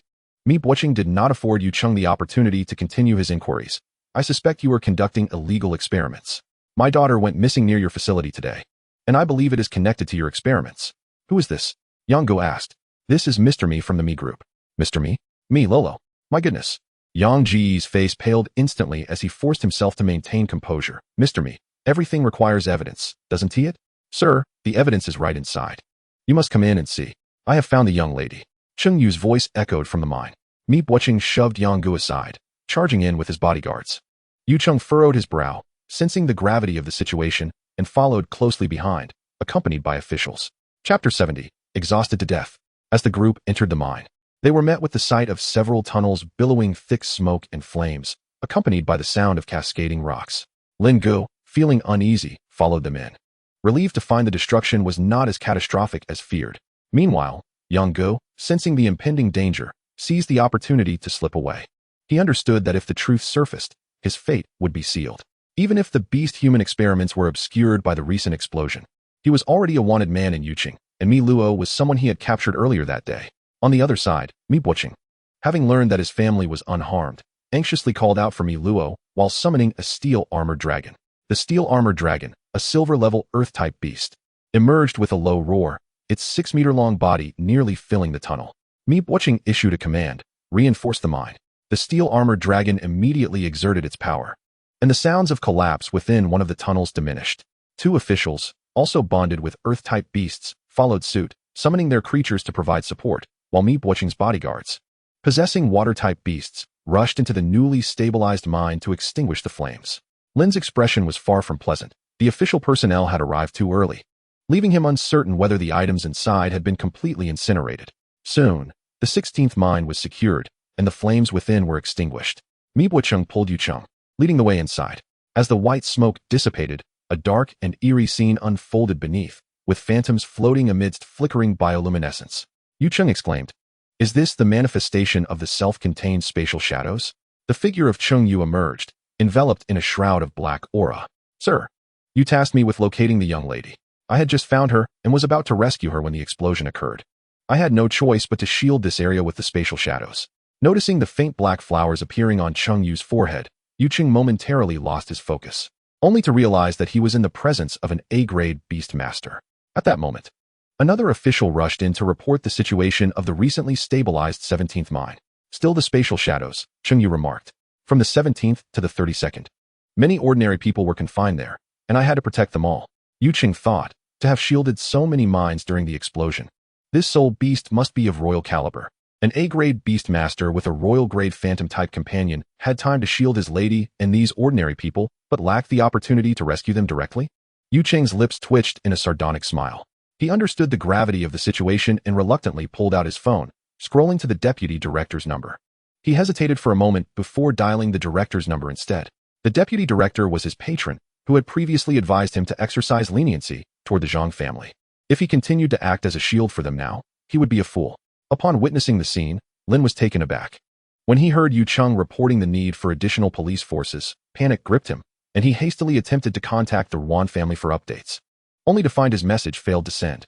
Yu Cheng, sensing something amiss, preemptively disabled the nearby civilian signal towers using his remote control device. Noting Lin's actions, Yu Cheng approached him and placed the binding spirit cuffs on his wrists. Lin made no attempt to resist. To do so now would be tantamount to courting death. Unbeknownst to them, prior to Yang and his companions discovering the anomalies that afternoon, all electronic devices within the mines had already been compromised by Nos, with all outward communications altered to convey safety. Meanwhile, Yang, having just escaped the mines, encountered another team from the Mi family, leading to a confrontation where he was clearly outnumbered and captured. Yu Cheng instructed Cheng Yu to withdraw the spatial shadows from the 16th mine, but his request was met with refusal. Cheng Yu insisted that the matter was too significant to act hastily and that the withdrawal would occur only once key officials arrived. "Your lady is still inside, isn't she?" Yu Cheng pressed. Mibo Cheng replied, "My daughter has endured much suffering. She can withstand this." His expression conveyed a determination to protect the scene and ensure that the true culprits would face justice. Yu Cheng sighed, acknowledging the weakened position of his authority. He turned to another mine, leaving a C-grade beast master behind to oversee the 16th. The official reinforcements arrived promptly, within half an hour. As Cheng Yu retracted the spatial shadows, the grim truth within the 16th mine was revealed. Inside, Hojizi lay unconscious on the ground, surrounded by experimental pods containing several bloodied young individuals, all devoid of life. Mi Tong lay unconscious in a pod at the entrance, while another pod held Shen Jingle. When I arrived, this old man was preparing to administer a potion to the young lady. I incapacitated him, Cheng Yu explained. Mibo Cheng addressed the newly arrived Director Yao, stating, "We may need to dispatch personnel to swiftly apprehend those from the Zhang and Yuan families." Director Yao's expression soured. Both families were guarded by S-grade beast masters, while the official side had only one S-grade beast master to rely upon. "Do you think S-grade beast masters are as common as cabbages?" he thought, maintaining a composed facade. "Rest assured, Mr. Mi, we will show no leniency toward the criminals. Let us first ascertain the situation on site." Moments later, Director Yao's face darkened further. To capture ordinary individuals for inhumane experiments under the guise of researching awakening methods with such a high mortality rate, how could they persist? They even targeted beast masters and had the audacity to capture the Mi family's heiress. Are they simply overly bold or utterly foolish? The tranquility of Lan City, which has endured for so long, is about to be profoundly shaken. Feeling somewhat embarrassed, he addressed Mibo Cheng. Both the Zhang and Yuan families have S-grade beast masters. Our side currently. Mibo Cheng interrupted, "You need not worry about that.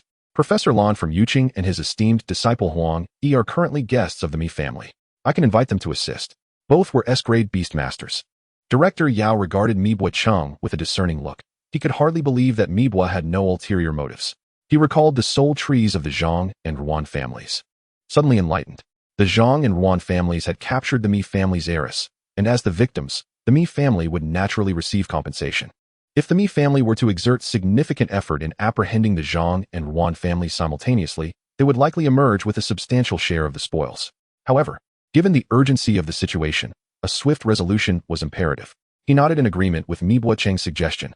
Shortly thereafter, fierce combat erupted at the Yuan family's ancestral home. Meanwhile, the Zhang family patriarch feigned ignorance and cooperated with the investigation without resistance. These matters were now beyond their control. The seemingly frail Shen Jingle and Mi Luo were assisted away from the mine. As they stepped back into the light of day, the spectral entity within the soul map exhaled a long sigh of relief. What a tiring ordeal. Chapter 71. The Necessity of Learning. The beast master named Cheng Yu and his companion had finally departed from their master's side. The last time, the master had deliberately concealed himself in the restroom to summon it. Initially, it had felt some resentment, but gradually, it discerned from the master's words and actions that he wished to keep his abyssal soul map hidden. The master's abyssal soul map had reached C grade, allowing him to contract 4 soul beasts, yet he had only bonded with it thus far. Previously, when he had not yet contracted it, his soul energy had somewhat dissipated, and the peculiar nature of his soul veins had lent that energy a unique allure. Phantom-type soul beasts were particularly sensitive to soul energy, which is why it had sensed him from afar on the shelf. After the contract was established, the dissipation of soul energy had become negligible, but it was still impossible to conceal from Cheng Yu's royal-grade phantom-type companion. Thus, throughout the day, the spectral entity had been tirelessly absorbing energy in the soul map, becoming utterly exhausted. I need to grow quickly, then I can absorb more, and my master will be safe. It was truly a considerate and obedient little one. Completely unaware of the spectral entity's plight, Shen Jingle went to the police station to give his statement. After bidding farewell to Mi Luo, he returned home. After a long and exhausting day, he collapsed onto his bed. The intelligent spirit was restless, so he let it out, instructing the magical thorns to keep an eye on it. Gazing at the ceiling above, he felt an unprecedented sense of relaxation, as if a knife that had long pierced his heart had finally been withdrawn. Shen Jingle, rest now. I have avenged you. He silently vowed to the former owner of his body. As he recalled the journey to the police station, Milo inquired, "Are you not afraid that I might perceive you as cruel? While their bullying was undoubtedly wrong, you took their lives." Shen Jingle, maintaining a calm demeanor, retorted, "And what of you?" Upon witnessing the absence of remorse in his expression, Milo chuckled heartily. "Not at all. I was merely concerned about the burden on your conscience. Others were not the ones being bullied, and no one is entitled to demand your forgiveness. Jingle, you are doing splendidly, neither overly forgiving nor entrenched in hatred. The past is behind us, and the future is full of promise." Little did Milo know, those individuals had already owed a debt to the original owner of the life they had extinguished, had it not been for the fortuitous arrival of passing workers. Shen Jingle might not have endured for long after his arrival. That night, Shen Jingle fell into a profound slumber, dreaming as if he had returned to his former world. He was driving the long-coveted race car, speeding along the track, only to lose control on a turn and plummet off a cliff. "Big brother, mom and dad, do not grieve. I have a new life now," he murmured in the haze of sleep. The next day, at the break of dawn, Shen Jingle was roused by the magical thorns and the newly hatched Zhi Ling. The magical thorns playfully tickled him with its vines, while Zhi Ling blocked his nose with its tiny paws. Upon opening his eyes, he was met with a pair of large, round, violet eyes. "Zhi Ling, you've hatched." Upon noticing his master awake, Zhi Ling immediately floated before him, exclaiming, "Zhi, in excitement, eager for Shen Jingle's attention. It possessed large violet eyes, a light green body, an oversized round head, prominent pointed ears with deep green fur along their edges, a small stature, and a bushy, oversized tail, with tiny paws adorned with violet pads. A golden, glimmering pentagram mark adorned its head. This was the contract mark that indicated its bond with its master. Any contracted pet would bear this mark, which might reflect the pet's elemental affinity for color or even its own aesthetic. This mark serves as a distinguishing symbol of whether a pet has been contracted, a technical term referred to as the contract mark. Zhi Ling twirled excitedly before Shen Jingle, chattering incessantly about how the magical thorns had helped it shed its shell, bathed it, and groomed its fur. The magical thorns, having taken care of Zhi Ling throughout the night, had thoughtfully wrung out Shen Jingle's clothing and prepared toothpaste and water for him. It presented a picture of a diligent little caretaker, leaving Shen Jingle in astonishment. What a loss. Why didn't I keep the magical thorns outside more often at home? Instead, I would always tuck it away after feeding it energy meals, he mused, feeling as though he had squandered an immense opportunity. Meanwhile, the ghostly Yuyo, having absorbed too much energy the previous day, remained in a deep slumber within the soul map, completely unaware that Zhi Ling had usurped its position. After a hasty breakfast, Shen Jingle took Zhi Ling's shell and arranged to meet Hao Liang and Coach Gua at the library. He was not seeking energy meals for Zhi Ling. Rather, he sought guidance on nurturing his newly hatched companion. On the way to the library, He noticed an abundance of security personnel along the sides of the road, with some areas cordoned off. He surmised it must be related to the events of the previous night. He wondered how Uncle Me and the others fared.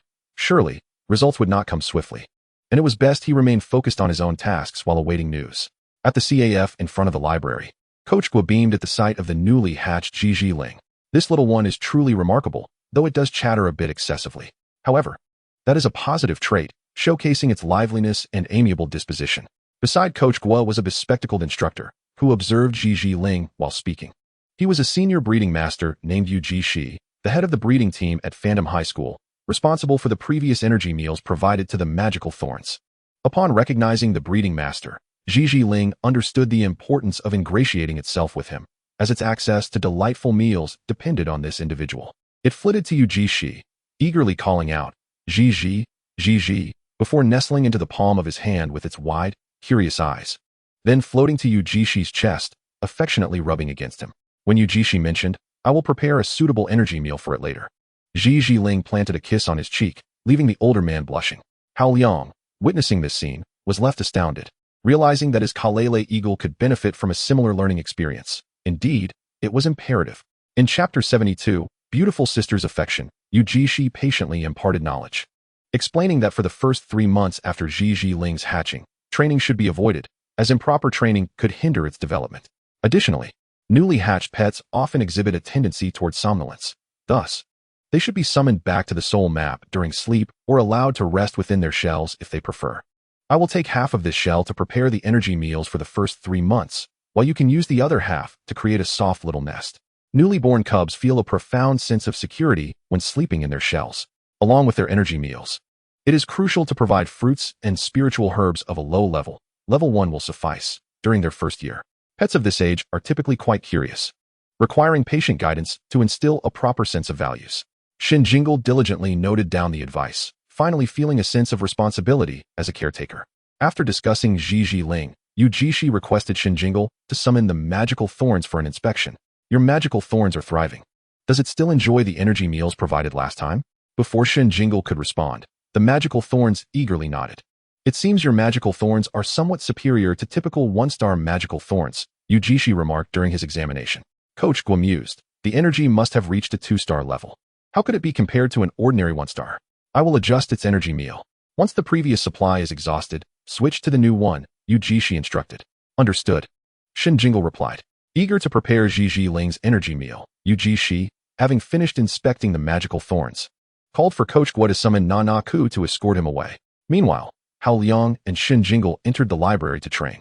Shen Jingle checked the current data of the magical thorns. Level, 1-star, 5542, 5000. Element, wood, 70, wind, 30. Talent, regeneration, minor 3954, 5000. Wind stabilization, entry 231. 500. Skills, thorn vines, low level, minor 4561, 5000. Pollen healing, intermediate, proficient 1952, 2000. Rotating hurricane, advanced, proficient 1627, 2000. Energy absorption, super, skilled 502, 1000. Energy conversion, super, beginner 344, 500. The Thorn of Magic is nearing perfection, yet the pollen healing and rotating hurricane remain quite distant from that mark. Shen Jingle decided to dedicate each morning at the library to practicing the rotating hurricane, while in the afternoons, he would continue honing pollen healing at the community hospital, striving to master both skills before the start of the semester and elevate the Thorn of Magic to 2 stars. Today is August 1st, and the preparatory class commences on August 30th, granting him a full month to prepare. Shen Jingle silently encouraged himself as he noted he had received 30 million from Mibua Cheng, along with his previous savings, totaling 30 million and 31,000 interstellar coins. He could sustain Gigi Ling and the Thorn of Magic through the Phantom Academy, leaving him primarily concerned with nurturing the haunting Yuyo. With increased income and reduced expenses, Shen Jingle found himself devoid of any motivation to gamble for more money, focusing solely on how to cultivate his 3 pet beasts. Shen Jingle directed his thoughts towards Gigi Ling, and the soul map transfer revealed the latest data. Name, Gigi Ling. Level, 0-star, 105, 500. Type, Psychic, 60. Spatial, 40. Talent, Levitation, beginner 367, 500. Skill, Telekinesis Control, intermediate, beginner 124, 500.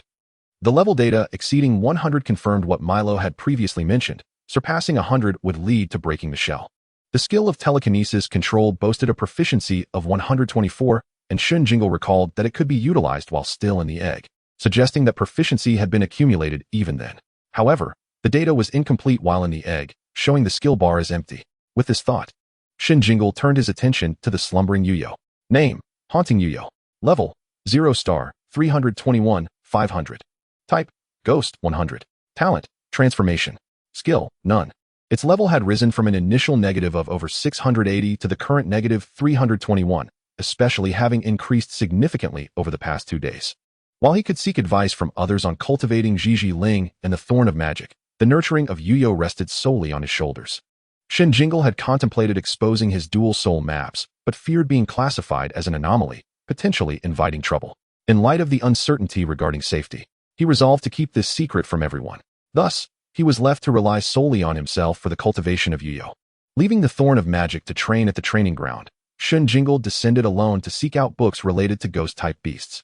This was Zhiji Ling's first visit to the training ground, and it was filled with curiosity about the various beasts training within, prompting Shen Jingle to leave it in the care of Hao Yang. However, once Shen Jingle departed, Zhiji Ling floated here and there, almost getting caught in several skills unleashed by other beasts, causing Hao Yang to break into a sweat. Eventually, Hao Yang allowed Ka Ling to unleash lightning to entertain Zhiji Ling. During lunch, as Shen Jingle and Hao Yang prepared to eat, Coach Gua and Teacher Yu arrived once more. A blue ball from Nai Nai cracked open a seam, and with a flash of light, a box over 1.1 meters high appeared before Shen Jingle. Teacher Yu remarked, "This is the energy meal I just prepared for Zhiji Ling and the Thorn of Magic. It should last about a month. I'll come to check on Zhiji Ling's health around mid-month. When the energy meals are finished, feel free to contact me, and let us exchange contact information." Shen Jingle bowed in gratitude, exchanged phone numbers with Teacher Yu, and added Lolo as a friend. The two teachers did not linger, having conveyed everything they needed before departing. After lunch, Shen Jingle headed to the community hospital with the Thorn of Magic and Zhiji Ling. Upon entering, they encountered the nurse whom Zhiji Ling had previously remarked was particularly fair. Shen Jingle had forgotten the earlier encounter and greeted her naturally. Zhiji Ling then floated forward. "Zhiji, beautiful nurse, you are truly lovely." Shen Jingle, "Nurse, is this your pet?" Jingle, how adorable. What is it saying? Shen Jingle, it's greeting you. Zhiji Ling nodded. "Zhiji, pretty sister, let us cuddle." With that, it floated forward and nuzzled the nurse's face. "Ha ha ha, it's really so cute." Zhiji, "Pretty sister, you're so fair." Shen Jingle, "Nurse, what did it say this time?" Shen Jingle, "It says you're also very cute." Nurse, "Ha ha, such sweet words." Chapter 73, Tang Ing returns. After awkwardly navigating the conversation, Shen Jingle swiftly led Zhiji Ling away. If that nurse were to summon her own pet, she would surely understand Zhiji Ling's words through her pet's translation abilities. At that moment, he would face utter embarrassment. Shen Jingle began the afternoon's treatment with the Thorn of Magic. Thus, he practiced at the library in the morning and worked part-time at the community hospital in the afternoon. This peaceful routine continued until August 5th, when Tang Ing and Shun Yu were set to return. Early in the morning, Shen Jingle hastily had breakfast and rushed to the launching bus station. As Tang Ing and company were expected to arrive at 9:20, Feiqing lacks an airport, thus travel from Lancheng to Feiqing necessitated several bus transfers, traversing the vast desert, taking several days one way. When Shen Jingle met the weary Tang Ing and her daughter at the bus station, he was momentarily taken aback. Instead of the gentle aunt and soft cousin he had envisioned, he was greeted by a dusty woman and a village girl. It wasn't he that he was disdainful, rather, he felt a touch of cleanliness obsession likely instilled by the Thorn of Magic. Retracting his hand that was about to reach for their luggage, he instructed Zhiji Ling to use telekinesis to assist Tang Ing and Shen Yu. The poor little Zhiji Ling strained with all its might, managing to levitate several large bags just 5 centimeters off the ground. Upon seeing Zhiji Ling, Shen Yu's eyes lit up. She had intended to rush forward for a bear hug, but, upon taking just 2 steps, was captivated by the delightful little creature floating before her. In an instant, she forgot her brother entirely. Tang Ing was equally astonished. She recalled that when she left, Shen Jingle's contracted pet had indeed been the Thorn of Magic. "Jingle, is this your contracted pet that came to fetch us?" Tang Ing pulled out a wet wipe to clean her daughter's sandy face. "You needn't go to such lengths. Having your Thorn of Magic help with the luggage would have been quite convenient." The Thorn of Magic, coiled around Shen Jingle's arm and hiding in his sleeve, shrank back at Tang Ing's words. "Auntie, this is my newly contracted pet." "What?" Tang Ing exclaimed in disbelief. This is Gigi Ling, a psychic and spatial pet. Tang Ying was left in a state of astonishment, finding it quite magical. Jingle, I have something to discuss with you when we get home. Upon exiting the bus station, Shen Jingle hailed a taxi and took Tang Ying and Shen Yu directly back to their one-bedroom apartment. Shen Yu, unable to bear the sand any longer, dashed straight to the bathroom to shower upon arriving home. Tang Ying quickly washed up and began to organize the luggage, while the Thorn of Magic thoughtfully assisted her nearby. Gigi Ling, with its innate cleverness, eagerly assisted in picking up various small items, continuously displaying its adorable antics before Tang Ying, swiftly overshadowing the more hard-working magical Thorn. The ethereal presence within the soul map contemplated as it observed the striking Gigi Ling, although it had been the first to bind with the master. Gigi Ling had hatched first. Surely, it would be quite simple to later designate Gigi Ling as a subordinate, wouldn't it? Upon emerging from her bath, Shen Yu caught the eye of Shen Jingle. Although her eyes were not particularly large, they possessed a gentle, curved allure that seemed to radiate a natural smile. Accompanied by two charming dimples on her petite face, she transformed into Shen Jingle's image of a soft little cousin, appearing far more endearing. In the next moment, she exclaimed, "Cousin, what is the name of this adorable pet? It's so cute. Can I cuddle it to sleep tonight?" Shen Jingle replied, "Well, I must confess, I'm not particularly adept at dealing with sweet girls. Its name is Gigi Ling. If you wish to embrace it, perhaps you should ask for its consent." Instantly, the living room erupted into a cacophony of chatter. "Can I cuddle you to sleep tonight?" Shen Yu inquired eagerly. Gigi Ling pondered for a moment before responding. "I will consider it." "What did you say? I don't quite understand. Does that mean yes or no?" Gigi Ling clarified, "No. Shake your head for agreement and nod for disagreement." She insisted. Gigi Ling nodded, "Disagreement. You've agreed. Then it's settled. Hee hee." Shen Jingle watched, slightly bewildered. Before long, Tang Ying emerged from her bath, all tidied up, and summoned both Shen Jingle and Shen Yu to her side. "Jingle, there are matters I have yet to disclose to you. Now that you are a 2-star Beastmaster and have contracted 2 pets, it is time to share this with you." As the conversation turned serious, Shen Yu straightened up, sitting attentively before Tang Ying. "It pertains to your mother. You are aware that she was pregnant before marriage." Through Tang Ying's recounting, Shen Jingle gradually gleaned the circumstances surrounding his mother, Shen Dongshui. The Shen family lacked a son, and Shen Dongshui was 8 years older than Tang Ying. Due to her parents' frail health, she had taken on familial responsibilities at an early age. With a keen mind, she later ventured into business, at one point trading between Lan City and Fei City. Shen Jingle's father was someone she met in Lan City. They fell in love, yet the family had never met this man, nor did they even know his name. When Shen Dongshui became pregnant, the family pressed her for answers, and she claimed he had died. They had insisted she terminate the pregnancy, but she refused. Tragically, during childbirth, complications arose, and mere hours after Shen Jingle's birth, she passed away. Was that man truly dead? Shen Jingle asked. Unknown. Your mother never revealed a word about him, even until her last breath, Tang Ying replied. This irresponsible father, whether alive or dead, we shall consider him deceased. Shen Yu added. Shen Jingle chuckled, you are right. In his previous life, Shen Jingle had known the warmth of a happy family, with loving parents and a kind elder brother, as well as doting grandparents. He had never felt a lack in familial affection and was unaware of the emotions the original owner harbored towards a father who had never existed in his life. Given his character, there would be no emotional ties to such a negligent figure. By the way, Jinglu, there is something else I must give you. Your mother instructed me to present this to you once you awakened your Beastmaster abilities.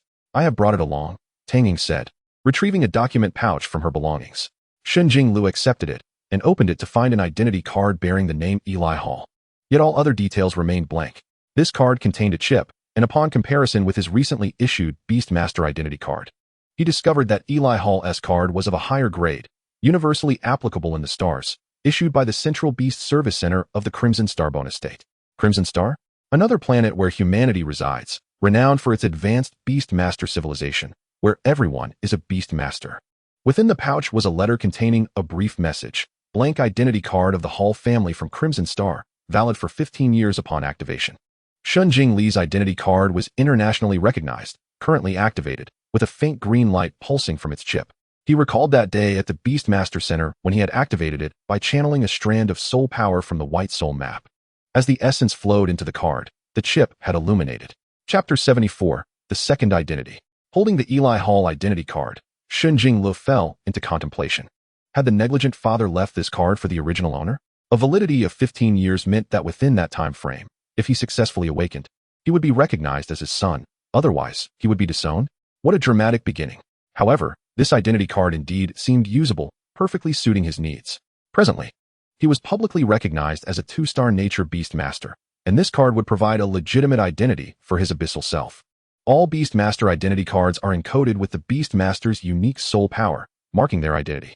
Shen Jingle tucked the identity card away, knowing that his abyssal self would no longer be an undocumented existence. I will keep this for now. It may prove useful in the future. By the way, Aunt, I have purchased a house near the 3rd affiliated primary school. I will transfer some money to you. Please take Shinyu and arrange her household registration and school enrollment. Then tidy up the house and buy some new furniture. You bought a new house? You used the money you earned last time to purchase it? Tang Ying exclaimed, astonished. Shinyu gazed at him in admiration, realizing how much her brother had accomplished in a year. Is that really necessary? We could continue living here, Tang Ying remarked, feeling a pang of reluctance. The school there is superior. Shinyu should attend. If she excels, she could qualify for the Phantom High School. And the house is conveniently located nearby. Even if her grades are average, the 3rd affiliated school is still commendable. Upon hearing that Shen Jingle had purchased a house to ensure Shinyu's access to a better primary school, Tang Ying felt deeply moved, yet somewhat guilty. And what about you? When school starts, you'll be living here alone, and I want to feel at ease. Besides, that money should be reserved for you to nurture your pets. I will reside there as well. I have already been accepted into the preparatory class at Phantom High School. I will directly attend once classes commence. Before Shen Jingle could finish, Tang Ying interrupted. Phantom High School? You mean you got into the 3rd-ranked school in the city? That is Phantom High School. A year ago, she wouldn't have dared to dream about it. Not only was it financially burdensome, but the admission process was also exceedingly difficult. Ji Ling, hearing the excitement, floated over curiously, displaying its charm, only to be caught by Shunyu who playfully ruffled its fur.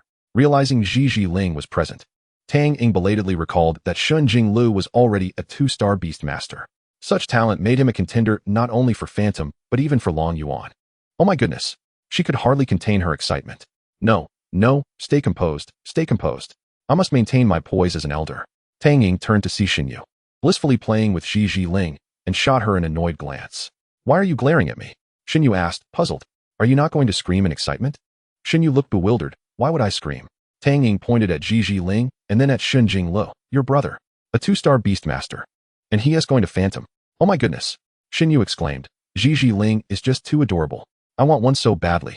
As Shinyu screamed upon Tang Ying pointing at Ji Ling, her voice drowned out Tang Ying's, forcing him to swallow the remainder of his words.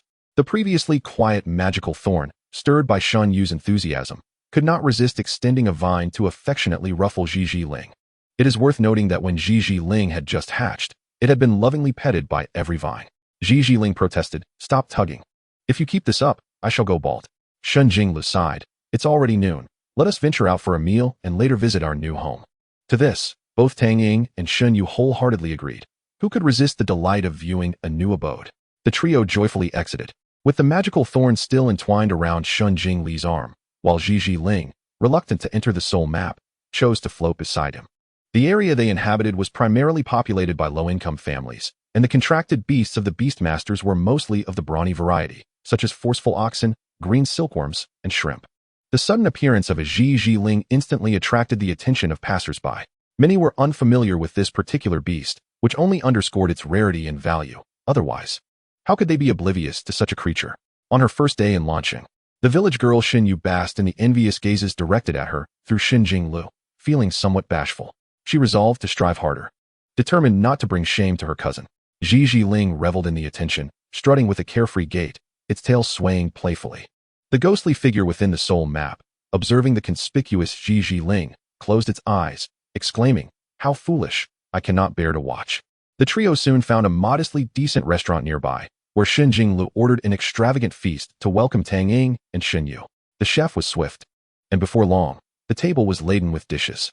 Shen Jingle poured drinks for Tang Ying and Shen Yu, raising his glass, "To my aunt and little fish. Thank you for your hard work on the journey. Cheers." The three clinked their glasses and drank. Shen Yu refilled their glasses and declared, "To our new life." Tang Ying raised her glass with joy, for indeed, after hardship comes bliss, and this would mark the beginning of their new existence. Shen Jingle hailed a taxi, providing the driver with their destination. Having just arrived from the bus station with numerous bags, Tang Ying felt a pinch at the expense of taking a cab again. However, she reconsidered. After all, the children had grown, and she refrained from voicing her concerns. She recognized that she could not impose her frugal mindset upon them. Her own struggles were hers alone, and she wished for her children to lead different lives, extending the same sentiment to Shen Yu. The journey from the east of the city to the west took nearly 2 hours, considerably longer than a flight, yet faster than taking the bus. And we have arrived. This is the community, Shen Jingle announced as he opened the car door, assisting Tang Ying. Stepping out, Tang Ying was taken aback by the magnificent entrance of the community. While it might not be an upscale area, it certainly ranked as a middle-class neighborhood in launching. Such a community would likely cost over $1 million for even a modest suite. Once everything was settled here, they could sell their old house. Albeit it was valued at only around $20,000, barely enough to cover the expenses of raising the magical thorn and Ji Ling Wow. This community is beautiful. Shen Yu marveled at the ornate characters Jinxiu and Yanhua inscribed at the entrance. Her curiosity piqued about how her cousin had achieved this feat after all. He was merely 2 years her senior. How had he managed to surpass even the adults? With a heart full of anticipation, Shen Yu grasped Tang Ying's hand and followed Shen Jingle toward the community's entrance. Chapter 75. Activating the Alternate Identity. As Shen Jingle opened the door to their new home, Tang Ying and Shen Yu entered, and Tang Ying was astonished to discover that it was a 3-bedroom apartment. How much did this house cost, Jingle? She asked, feeling as if she were in a dream. They, ordinary people from Feiqing, had acquired a respectable home in Lanqing. 3,620,000, earned from competitions at the casino, Shen Jingle replied cheerfully. Is it really that expensive? At this moment, Shen Yu finally grasped the cost of living in Lanqing. They had not lived poorly in Feiqing, with the Shen family owning a self-built villa and several properties in the city. Her mother had transferred her business and sold 3 properties, accumulating over 20 million Fei coins, which translated to just over 20,000 interstellar coins when exchanged. That 20 million Fei coins were the result of years of frugality and accumulation from her grandparents and aunt. Her cousin had managed to buy a house in Lanqing with over 300 million interstellar coins earned through his own efforts in competitions. The chasm between ordinary individuals and beastmasters was starkly evident to Shen Yu once more. This was precisely why her mother insisted on bringing them out to see the world beyond, though the furniture appeared somewhat dated. The house itself was well furnished and did not require significant renovations. Aunt, I will transfer some money to you shortly, after you sort out Shen Yu's school enrollment. Please take the time to clear out the old furniture and repaint the walls. We can buy new furnishings, and I'll have the magical thorn assist you with it. Shen Jingle suggested. Tang Ying was about to say that the furniture need not be replaced. But upon seeing Shen Jingle's disdainful expression directed at the rusty cabinet handle, she changed her mind. Are you financially strained at the moment? Caring for the beasts also incurs expenses. Shen Jingle, considering the over 30 million still resting in his account, nonchalantly replied, You need not worry about money. I have more than enough. Ah, if only he had had this 30 million sooner, he could have purchased a better furnished house between the 3rd and Phantom tiers. We need not change the furniture, it's more convenient. With 3 bedrooms, they could each have 1. The master bedroom is larger, suitable for my aunt, while Shen Yu and I will share the secondary bedroom.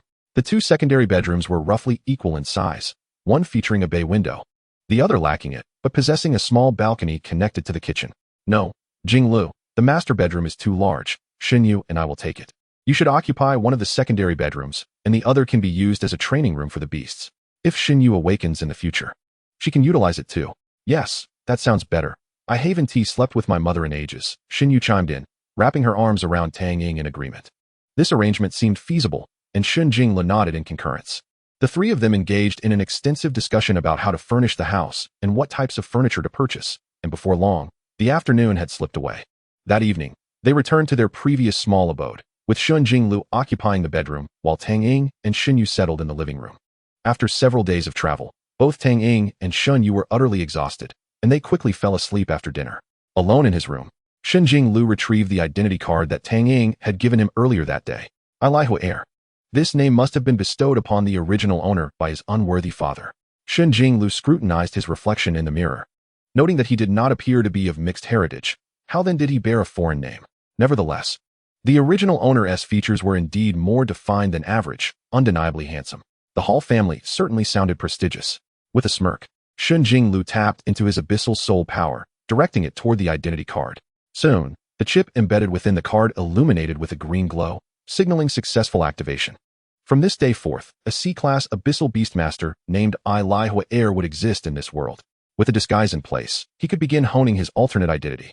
With a primary rank of 2 stars and a secondary rank of C-class, he mused, Brother, are you serious? Shen Jingle, adopting the customary style of online discourse from his previous life, quietly mocked himself. Subsequently, he summoned the mischievous spirit, which had been unusually quiet for several days. Had he not been able to still see its data, he might have suspected it had turned into a lifeless shell. "Hello, little one." Shen Jingle waved in front of the blue pet egg. However, there was no response.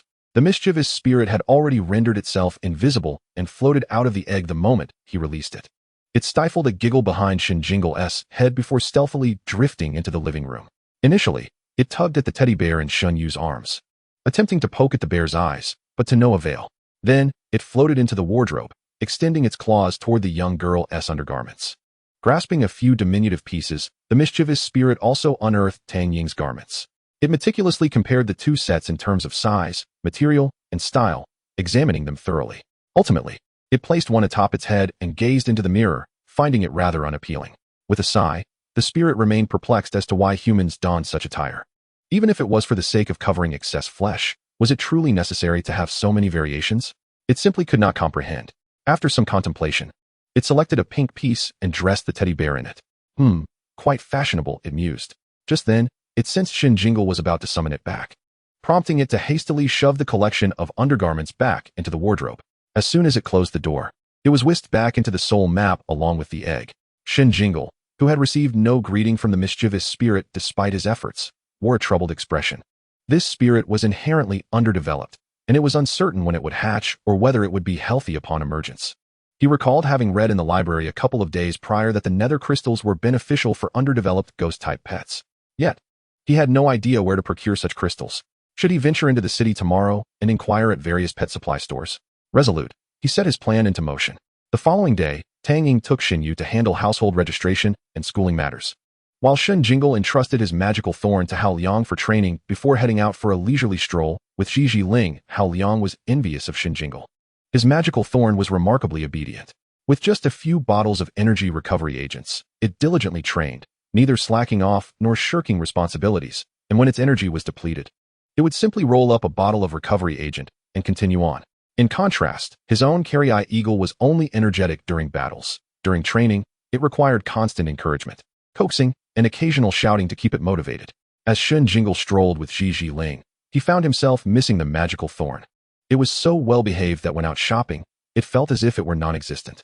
Zhi Ling, on the other hand, incessantly chattered away and insisted on exploring every intriguing shop they passed, purchasing something in each one.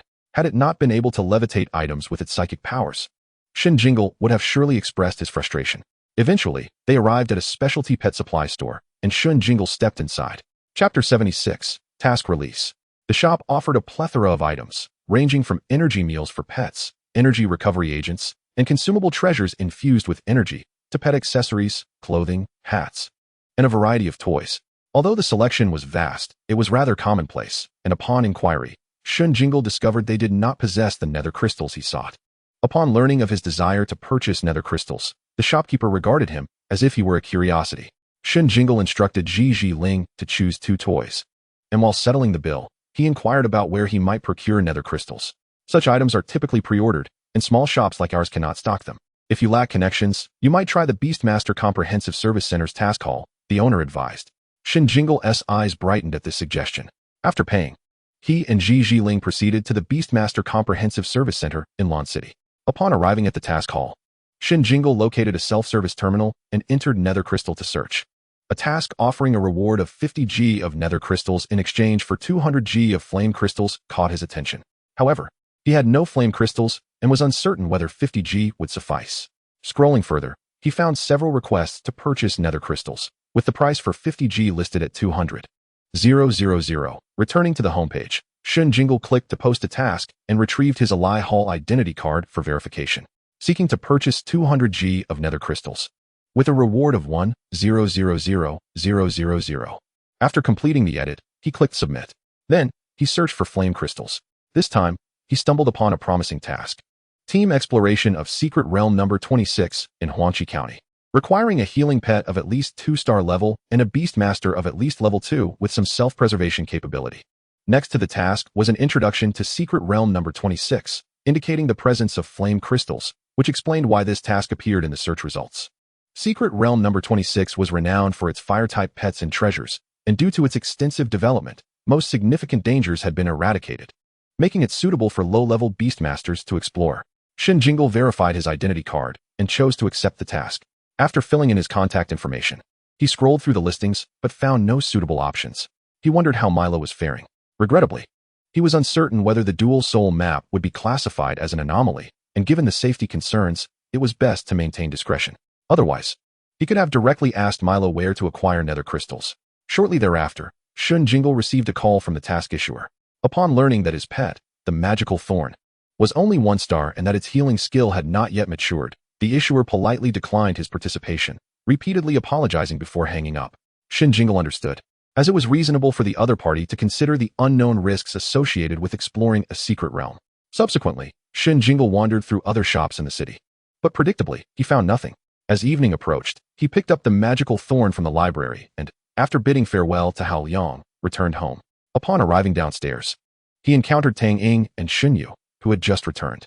All three were exhausted from the day, so they decided to dine out before heading home. The registration and schooling went smoothly. Jingle, the house you purchased was an excellent choice. That community has an agreement with the 3rd high school, allowing for direct enrollment. Tang Ying excitedly remarked while eating. Shen Jingle had not considered such factors when buying the house, but it turned out to be a fortunate coincidence. Tang Ying appeared vibrant and full of energy, a stark contrast to the troubled demeanor Shen Jingle had upon arriving in this world. Shen Yu, too, bore an expression of anticipation for her new school and life. Shen Jingle felt a sense of contentment. Everything he had aimed to accomplish was gradually progressing in a positive direction. After quickly finishing their meal, the trio returned home. Shen Jingle, accustomed to washing up first, took his shower and then remained in his room to allow the 2 ladies in the living room to use the bathroom. However, shortly after he entered his room, he heard Tang Ying exclaim, "Xiao Yu, you messy thing, why is the wardrobe in such disarray?" Shen Yu's voice, filled with indignation, followed, "I didn't do anything. Don't say you didn't do it. Just look at yourself. Even the teddy bear is dressed up. How old are you? Are you still so childish?" Tang Ying's tone was laced with profound exasperation. What? How could this happen? I didn't do it. Shen Yu felt a twinge of anxiety. Shen Jingle, unable to contain his curiosity, peeked through the door. "What is going on?" Tang Ying immediately turned around, shielding the item in her hand. "It's nothing, Jingle." Feeling awkward, Shen Jingle quickly closed the door, thinking it best to leave the girls to their own devices and not pry into their affairs. The spirit in the soul map, having just conjured its own head, tentatively wiped its non-existent sweat. In the living room, Shen Yu stealthily approached Tang Ying and whispered, "Mom, I swear it wasn't me. I'm not that childish. Do you think someone might have broken in while we were out during the day?" Tang Ying gasped. "When we woke up this morning, was everything all right?" Shen Yu nodded firmly. "It was perfectly fine. I slept with the teddy bear. How could I not know? It certainly wasn't like this in the morning." As she spoke, Shen Yu recalled the rushed morning, realizing she hadn't paid much attention to the details. Surely, there hadn't been anything amiss then? The teddy bear definitely wasn't wearing any undergarments. Absolutely not. Evidently, this place was not secure. Tang Ying resolved. "We'll sort out the new house tomorrow and aim to move as soon as possible." After declaring this, she meticulously checked that none of their slightly valuable possessions were missing. Tang Ying knocked on Shen Jingle's door again. "Jingle, our wardrobe over there is a mess. It feels like someone has been through it. Can you see if anything is missing on your side?" Shen Jingle raised an eyebrow. "What could possibly be stolen from my meager belongings?" He glanced around his room, which contained nothing but books, clothes, pet food, and a few simple pieces of furniture, and concluded there was nothing of value to take.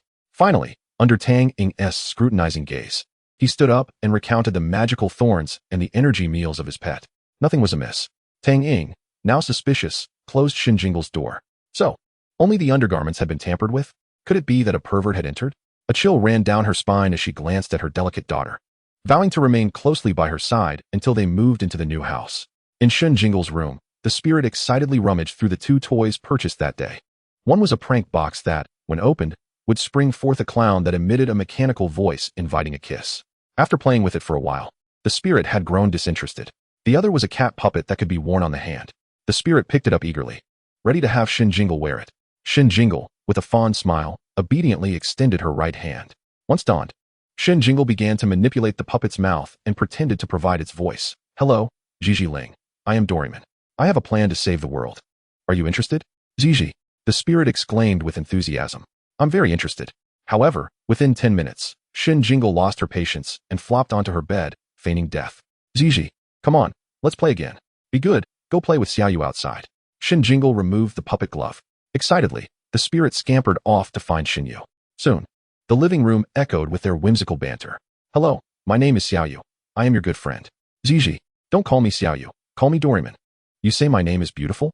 Well, I suppose you have good taste. This name is Ziji. Doraemon is the better name. Next, let Xiaoyu take you to explore the mysteries of the universe. Ziji. Yes, Doraemon. Shen Jingle observed with a bemused expression. By the way, we should give Ziji Ling a name. How about Xiaoling? She vaguely recalled that Uncle Mi's star spirit was also named Xiaoling. Truly, great minds think alike. Speaking of which, she realized she hadn't yet accustomed herself to calling the magical thorns by their name. She needed to get into the habit of it and not just refer to them as magical thorns all the time.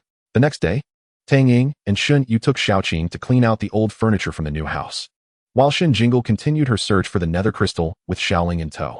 With Xiaoqing's assistance, they cleared out the old furniture in just half a day, selling it for 568 interstellar coins. Shen Jingle directly transferred 500,000 to Tang Ying for the home renovation. Tang Ying was taken aback by Shen Jingle's generosity, especially seeing her nephew transfer such a large sum without a second thought. She swallowed her words of caution, pondering that 500,000 was more than enough. After sending the money, Shen Jingle resumed her quest for the nether crystal, while Xiaoqing continued to seek training assistance from Haoyang. On August 9th, after a fruitless day of shopping, Shen Jingle was contemplating a change of strategy when she received a call from the task publisher. Hello. I wanted to ask if you're available from August 10th to 12th. Are you still interested in taking on the previous task? The caller asked politely. As the conversation unfolded, Shen Jingle learned that the caller had arranged for a beast master with healing pets, but that individual had suddenly canceled. With their exploration scheduled for August 10th and today being the 9th, finding another beast master with healing skills and a rank above 2 stars on such short notice was unrealistic. Thus, the caller thought of Shen Jingle once more and extended the invitation. Shen Jingle immediately agreed and met up with the caller along with her magical thorns. There were 3 individuals in total, a 3-star beastmaster named Chen Ku, and 2 2-star beastmasters, Yang Li and Guo Wanwan. Chen Ku, in his 40s, had a 5-star fire cat, a 3-star flame eagle, and a 2-star flame shrimp, all fire-type beasts. Their primary purpose for entering the secret realm was to seek the fire crystals necessary for upgrading the flame eagle. Yang Li, just over 30, possessed a 1-star dove and a 5-star iron arm ape. He was Guo Wanwan's boyfriend and was accompanying her into the secret realm. Guo Wanwan, at 26, had only one pet, a 3-star flame eagle, and was eager to test her luck in the secret realm after just advancing to 2 stars, hoping to capture a wild beast for a contract. Though the 26th secret realm posed a relatively low danger, having a beastmaster with healing skills was essential for team exploration. Otherwise, minor dangers could escalate into significant threats. The group agreed to meet at a nearby CAF to the Beastmaster Service Center. Before Shen Jingle arrived, a dispute had already erupted among the 3. Initially, Chen Ku was the strongest among them. With his abilities, he could have ventured into the secret realm with another beastmaster possessing healing skills, but he chose to bring along Guo Wanwan and Yang Li to maximize his profits. They had previously agreed that while in the secret realm, Chen Ku would ensure Guo Wanwan and Yang Li's safety, and in exchange, all gains, except for the pet Guo Wanwan intended to contract, would belong to Chen Ku. Furthermore, Chen Ku would cover the remuneration for finding a beastmaster with healing skills. Originally, the remuneration agreed upon by Chen Ku and the beastmaster was to hand over 1/3 of the spoils acquired by Yang Li and Guo Wanwan. However, with the substitution of Shen Jingle, Chen Ku perceived him as too feeble, requiring protection rather than offering any significant contribution beyond his role as a healer. Consequently, Chen Ku was disinclined to provide any additional compensation to Shen Jingle. Yang Li and Guo Wanwan similarly felt that it was unreasonable for Shen Jingle to receive any remuneration. But since Chen Ku had decided against extra payment for the healer, they believed they could afford to offer him less, aiming to retain at least a quarter for themselves instead of the previously stipulated third. Naturally, Chen Ku was unwilling, as this meant he would have to protect an additional person. Just as both parties were at an impasse, Shen Jingle arrived. Upon identifying the trio by their described features, Shen Jingle strolled over leisurely and greeted them politely. Hello, you must be Chen Ku. I am Shen Jingle. Chen Ku's expression soured upon realizing that Shen Jingle was merely a child. He grunted in response and turned to Yang Li and Guo Wanwan, saying, "See? This is our healer. Do you still think we should be giving less of our spoils?" Yang Li and Guo Wanwan exchanged glances, clearly embarrassed. Could this child truly protect himself? He appeared to be just a first-year student, with a mere 1-star beast, utterly devoid of combat prowess. What if he became a liability? Guo Wanwan couldn't help but envision a scenario where her beast was wounded in battle, and she would be yelling at Shen Jingle, "Healer, use your skills." Meanwhile, Shen Jingle would be ensnared, struggling to raise his hand and calling back, "You need to get me out first, before collapsing. A shiver ran down Guo Wanwan's spine at the thought. Yang Li, too, was filled with skepticism and directly questioned Shen Ku. You can't be serious. This is the healer you found? Shen Ku shrugged his shoulders. Would you prefer to enter without a healer? Yang Li pursed his lips, falling silent in agreement. With the realization that they could no longer negotiate for their interests, Guo Wanwan pointed at Shen Jingle, stating, you need to ensure the safety of the healer, Shen Ge. I don't want to trouble her, and Yang Li later. Shen Jingle remained unfazed by the trio's dismissive attitudes. After all, prowess is not merely a matter of words. And he indeed lacked experience in exploring secret realms, coupled with his low-level beast, so he understood the necessity of humility. At that moment, Shen Ku finally regarded Shen Jingle with seriousness. This is your first time entering a secret realm, isn't it? What is the current level of your healing skill with the magic thorn's pollen? Proficient, Shen Jingle replied. Yang Li and Guo Wanwan's expressions visibly darkened. Proficient? With their combined 6 beasts, could he truly handle the healing? Yet, with their departure imminent, any assistance was better than none. The 26th secret realm would close on August 15th, and they would have to wait several months for it to reopen. They could not afford to delay. What is your primary purpose for entering the secret realm? Shen Ku inquired. I'm looking for some fire crystals, Shen Jingle answered. Shen Ku regarded him with suspicion. Do you possess a fire-type beast? No, I don't. I need money, and I plan to sell some. Yang Li looked at him incredulously. You're entering a secret realm just for money? Grabbing whatever is suitable, and specifically targeting fire crystals? Do you think they grow on trees? I prefer to search for valuable items, Shen Jingle retorted. Yang Li was momentarily at a loss for words. While he had just questioned Shen Jingle about the value of fire crystals, Shen Jingle countered, it's precisely because they're not cheap that I seek them. I enjoy finding valuable items. The child seemed rather insufferable. Observing this exchange, Shen Ku concluded that Shen Jingle was rather naive and thus easily manipulatable. He proposed, once we enter the secret realm, stay close to me, and I will ensure your safety. In return, you are responsible for providing healing to the team.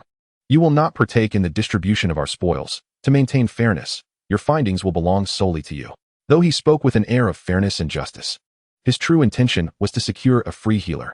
After all, in their view, Shen Jingle would likely emerge empty-handed from the secret realm, effectively serving as a free medical aid. However, for Shen Jingle, this arrangement was ideal, as he had no intention of sharing his findings. If the spoils are collectively obtained, they will be distributed according to contribution. Your healing does not count as contribution. Do you have any objections? Shen Jingle replied with a smile, no objections. Shen Ku continued. Entering the secret realm requires a specialized communication device, which each person must pay for themselves. No objections? The trio concurred. 3 days' worth of food and outdoor supplies must be prepared by each of you. The 26th secret realm tends to be quite warm, so dress accordingly. The last remark was clearly directed at the novice, Shen Jingle. Shen Jingle nodded in understanding. Then, let's purchase tickets for the train departing from Huangqi County at 3:20 p.m. today. We shall gather at the exit after arriving at 7:30 p.m. The others expressed no dissent and promptly retrieved their phones to purchase tickets. After discussing a few inconsequential details, the 4 individuals went their separate ways to prepare. Shen Jingle first called Tang Ying, who was preoccupied with arranging their new home, to inform her that he would be venturing into the secret realm for 3 days. Upon hearing this, Tang Ying became worried. To her, Shen Jingle was merely a newly awakened beast master, and while she could accept him competing in the city, the thought of him entering a secret realm was deeply concerning. Shen Jingle reassured her, stating that 2 of his teammates were highly skilled beast masters who would guarantee his safety, and he would primarily act as the healer, avoiding direct confrontation. This calmed Tang Ying somewhat, and she informed Shen Jingle that the new home was nearly ready, and they could plan to move in together once he returned from the secret realm. Shen Jingle quickly replied, Auntie, you don't need to wait for me. You can move in first. I can move in directly when I return. Tang Ying still believed that moving into a new home together would hold special significance, insisting that they wait for Shen Jingle. Eventually, after much persuasion from him, she reluctantly agreed to move in ahead of time. After hanging up, Shen Jingle returned home to pack his backpack with energy meals for Xiaoqing and Xiaoling, along with 2 summer outfits, 2 pairs of underwear, a cap, and then went out for lunch. Following that, he visited a nearby grocery store to buy some quick and convenient food, a mini fan, a sleeping bag, a large cup, a bag of disposable water filters, and a flashlight. He also stopped by a pet food store to purchase 20 bottles of energy recovery potion. His large backpack was now bursting at the seams, and Shen Jingle was satisfied as he made his way to the high-speed train station. The high-speed rail system in this world was quite similar to that of Shen Jingle's past life, with the exception that the tracks were enclosed overhead to prevent wild beasts from damaging the tracks or attacking the trains. Upon arriving at the high-speed train station, Shen Jingle swiftly located Chun Ku and the others. Among the four, Yang Li and Guo Wanwan were in carriage 3, Chun Ku was in carriage 5, and Shen Jingle found himself in carriage 6. After a brief wait, the train began checking tickets. They exchanged greetings before parting ways to board their respective cars. Shen Jingle settled into a window seat, stowing his backpack in the overhead compartment before sitting quietly. Xiao Qing remained wrapped around his arm, and after a moment's thought, Shen Jingle summoned Xiao Ling. Wow, Mom, look, it's Ji Ling. A girl's voice called from the side. Ji Ling, a rare creature embodying both psychic and spatial abilities, is seldom seen in everyday life. Hence its emergence drew numerous fascinated gazes, instantly becoming the center of attention. The little spirit proudly wagged its fluffy tail before gleefully floating to rub against Shen Jingli's face. Shen Jinglu swiftly grasped it and placed it upon his lap, advising it to remain still and play right there. Upon hearing the word play, the little spirit's eyes sparkled with delight as it extended its paws to pat its own belly, subsequently opening its mouth to expel a shimmering silver sphere. Shen Jinglu, what on earth is this? What has it been consuming? Soon after, he observed Ji Ling grasping the silver sphere with one paw while the other delved into the orb, shortly retrieving a prank toy from within. Shen Jinglu, is that a spatial ability? He hastily immersed his consciousness into the soul map to examine Ji Ling's data. Name, Ji Ling. Level, Stellar, 138, 500. Attributes, Psychic, 60, Spatial, 40. Talent, Levitation Proficiency, 621, 1000. Object Manipulation, Novice 3, 500. Skill, Telekinesis, Intermediate, Novice 124, 500. Indeed, it had awakened a new talent skill, Object Manipulation. Observing Ji Ling engrossed in the prank toy, Shen Jingle couldn't help but smirk. Was it possible that this creature awakened its abilities solely for the sake of playing with toys? Chapter 79, Playing? Since Ji Ling had just hatched, Teacher Yu had previously advised Shen Jingle not to train it for 3 months. Thus, he had never anticipated that his juvenile companion could awaken new skills, let alone that the first skill to manifest would be a spatial one, despite its psychic nature. Unlike regular skills, most talent skills do not require the creature to expend additional energy to utilize them.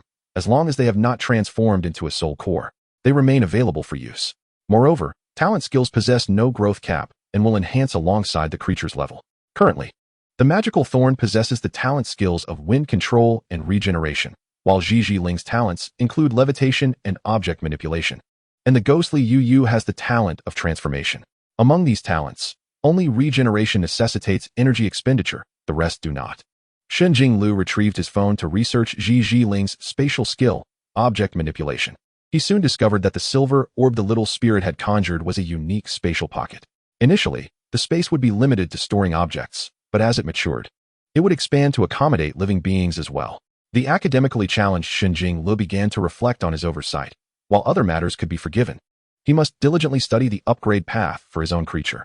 Recalling his initial assumption when he saw Ji Ling produce the silver orb, thinking it had consumed something inappropriate, Shen Jinglu felt a wave of embarrassment wash over him. Clearing his throat, he pointed to the backpack he had placed on the luggage rack and asked Ji Ling, "Can that fit inside?" Ji no. Disappointed. Shen Jinglu sighed. Ji, but I can fit its contents inside. Shen Jinglu, after a moment of contemplation, he understood that perhaps the backpack was too long to fit directly, but if the items were removed and placed one by one, it could work. Resolutely, he instructed Xiao Qing to retrieve the backpack. Xiao Qing extended a vine from Shen Jingli's sleeve, deftly wrapping around the backpack and placing it gently before him. Without needing further instruction, Xiao Qing unzipped it and began extracting items one by one, handing them to Ji Ling. The little spirit set the prank toy aside and eagerly accepted the items, depositing them into the silver orb.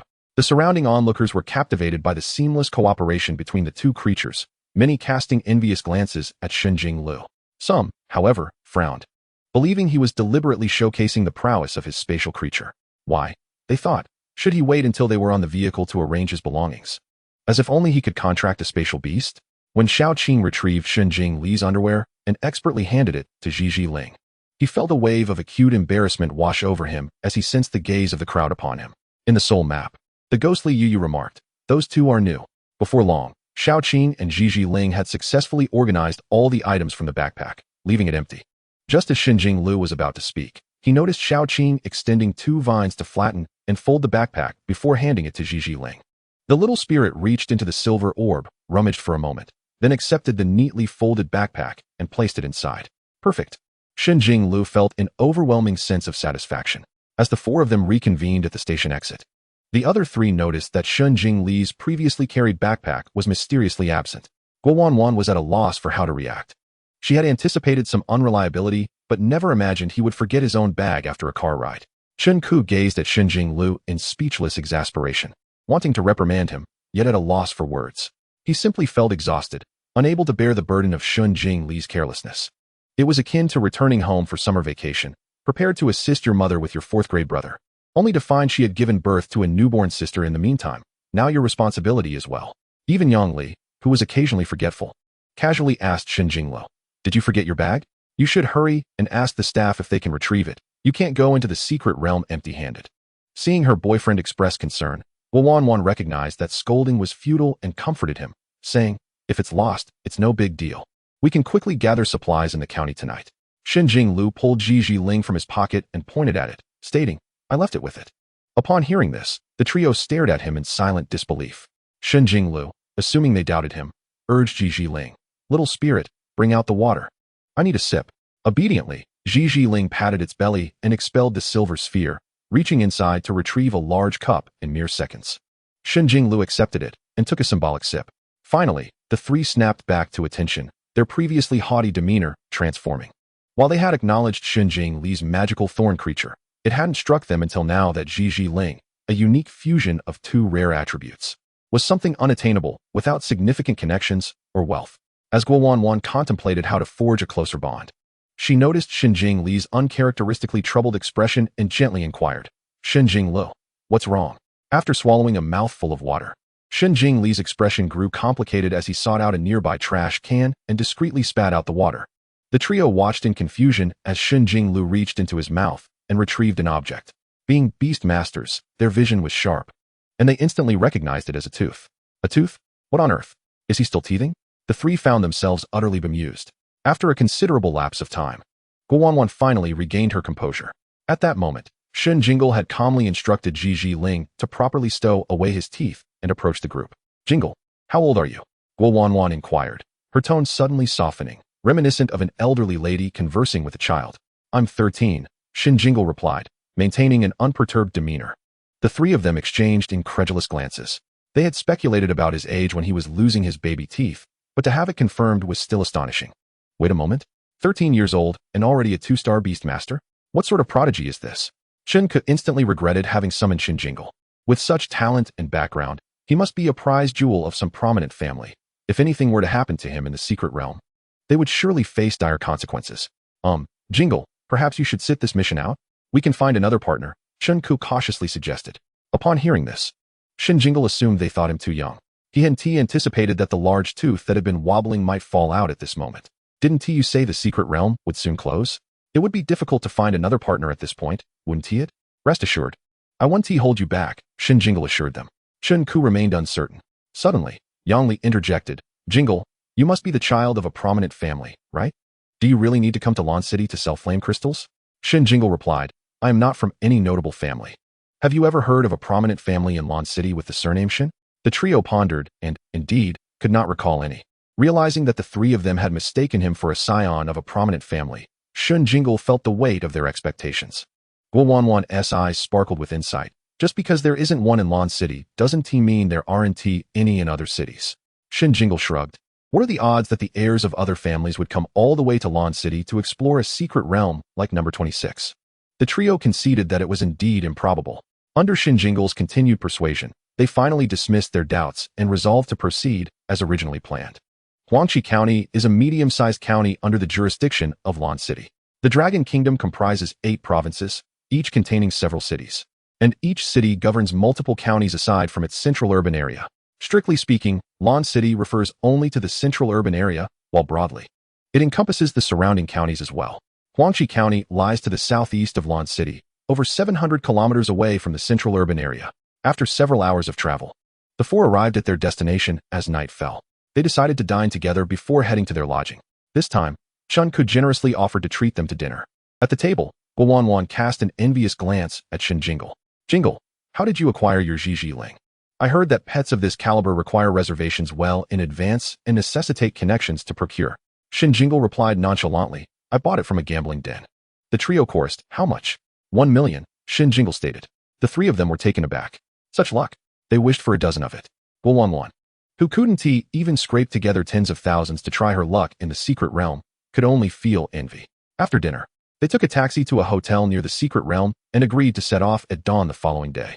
After a dreamless night, Shen Jingle had already completed his morning routine and awaited the others in the hotel lobby at the first light of dawn. As the weakest among them, he adopted a more modest demeanor. Before long, Chenku emerged. The two exchanged simple morning greetings, refraining from further conversation. A few minutes later, Yang Li and Guowanwan joined them. Yang Li appeared refreshed, while Guowanwan looked as if she had just completed a rigorous training session, her steps almost floating. Upon seeing that everyone had gathered, Chenku led the group toward the entrance of the secret realm while outlining his plans. Once we enter the secret realm, we will first travel westward on Yang Li's dove. The danger level for this segment of the journey is relatively low. The dove is large, has great endurance, and moves at a slower pace, making it suitable for. Chenku produced a map, pointed to a marked location, and continued. After we reach the mud tree monster in the swamp, we will switch to the blazing eagle.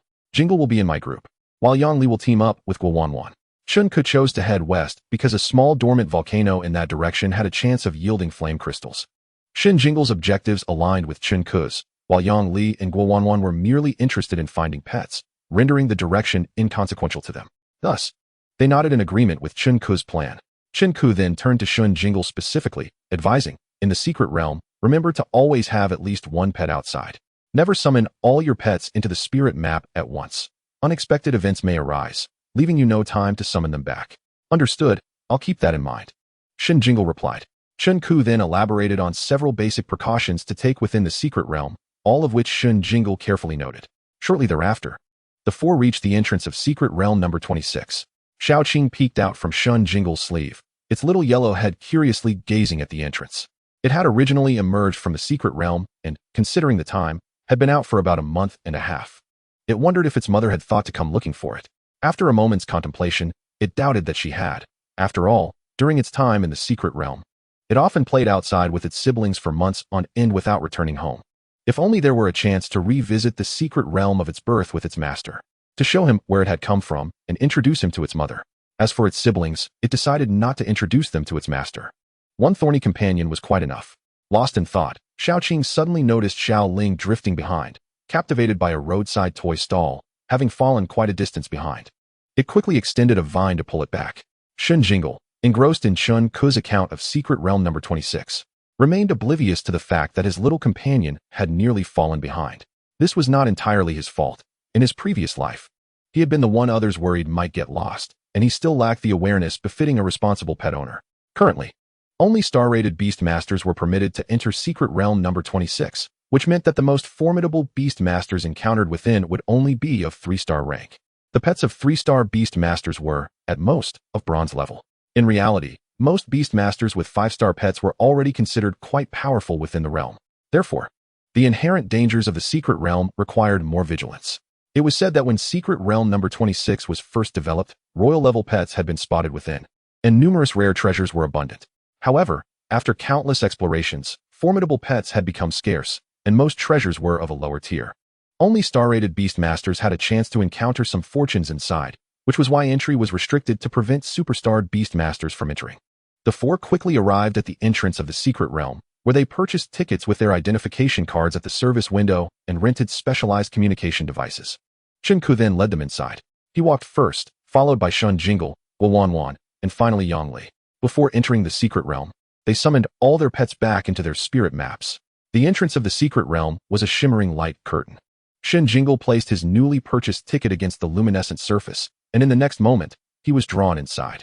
His balance faltered, and he stumbled, nearly colliding with Chenku, but managed to steady himself just a few centimeters away from him. Shortly thereafter, Guowanwan and Yang Li entered as well. Upon seeing Shen Jingle stabilize himself, Yang Li teased, "Not bad for your first time in here. You didn't fall flat on your face." Guowanwan chuckled, adding, "Jingle, remember next time to lean back a bit." In Chapter 81, The Swamp Tree Monster, Shen Jingle felt a twinge of embarrassment, sensing that ever since he had replaced a tooth, he had been treated like a child. As he carefully surveyed the secret realm, he noted its lush greenery, which evoked a sensation of stepping from a modern city directly into a primeval forest. Regrettably, the oppressive heat enveloped him. Inhaling the air felt almost searing to his lungs. To fend off mosquitoes, they had all donned breathable long sleeves and trousers, which felt futile in the stifling atmosphere of the secret realm. Chun-Ku was the first to acclimate. A shrimp-shaped beast pattern on his left arm flickered with crimson light, summoning the flame shrimp from a 3-star formation before him. As soon as it appeared, the flame shrimp waved its pincers in greeting, and Chun-Ku scooped it up, letting it perch atop his head. Yang Li summoned his dove, the beast pattern glowing in the palm of his right hand. With a theatrical flair, he clenched his fist and extended it forward, then suddenly opened his palm, revealing a 2-star formation from which a portly dove emerged, as if he had conjured it from thin air. Quite the performer, Guo Wanwan remarked, her eyes sparkling with amusement at Yang Li's antics. Subsequently, Shen Jingle and Guo Wanwan summoned their respective beasts with great decorum. Guo Wanwan's companion was a 3-star flame eagle, which immediately took to the air, soaring in a circle as if surveying its territory. Xiao Qing appeared, adorably entwining itself around Shen Jingle's arm. The 4 of them climbed onto the back of the dove, which, with a clear call, took to the skies, following Yang Li's direction to the west. The flame eagle flew slightly higher than the dove, dashing ahead to scout the path before returning to report. As Shen Jingle looked down from the dove's back, he observed that the terrain below was predominantly hilly, with uneven clusters of shrubs scattered about. If we were flying, this stretch would pose little danger, Chun-Ku stated. But what if we were to walk on the ground? Guo Wanwan, who was new to Area 26, inquired. First, we'd encounter a wave of qing foam, followed by a vast expanse of mamey flowers, Yang Li replied. Such detailed information was marked on the map. But Guo Wanwan found herself overwhelmed at the mere sight of it, unable to retain anything. Shen Jingle, having purchased a map the previous night, had studied it and was now attempting to correlate their surroundings. Haven't we reached the mamey flowers yet? Shen Jingle asked. Yang Li pointed below. Those shrubs down there are the mamey flowers. Where are the flowers? Shen Jingle questioned, to which Guo Wanwan replied with a grin.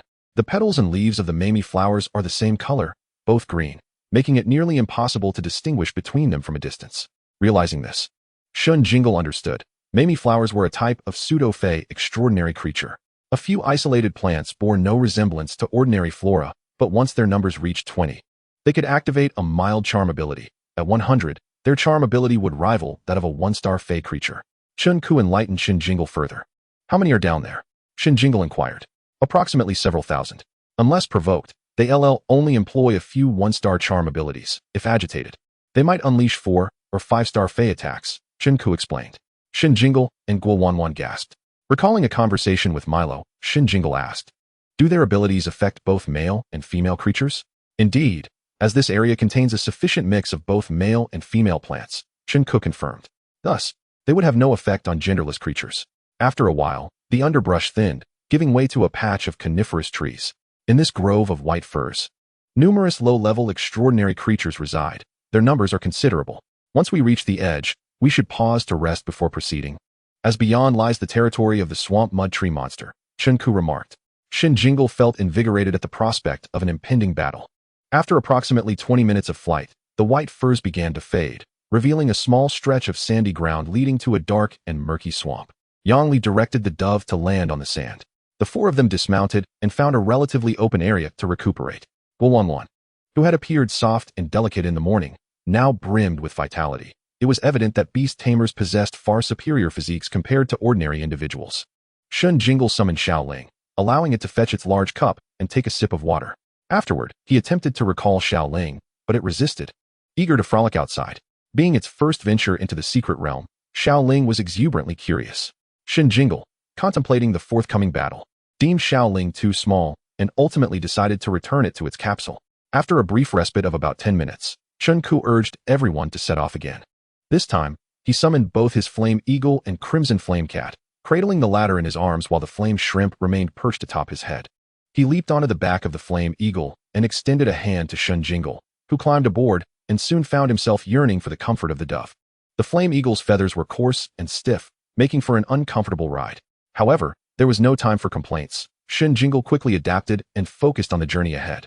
Yang Li and Guo Wanwan rode on Guo Wanwan's flame eagle, the 2 birds flying in tandem toward the swamp. The swamp mud tree monster was among the extraordinary creatures that demanded caution in the secret realm. Shen Jingle had done his homework and was mentally reviewing his knowledge of the creature. Strictly speaking, it was not merely one extraordinary being, but rather a fusion of 2. Within the swamp thrived a soft mud creature, a water-type beast with a growth limit of only 3 stars.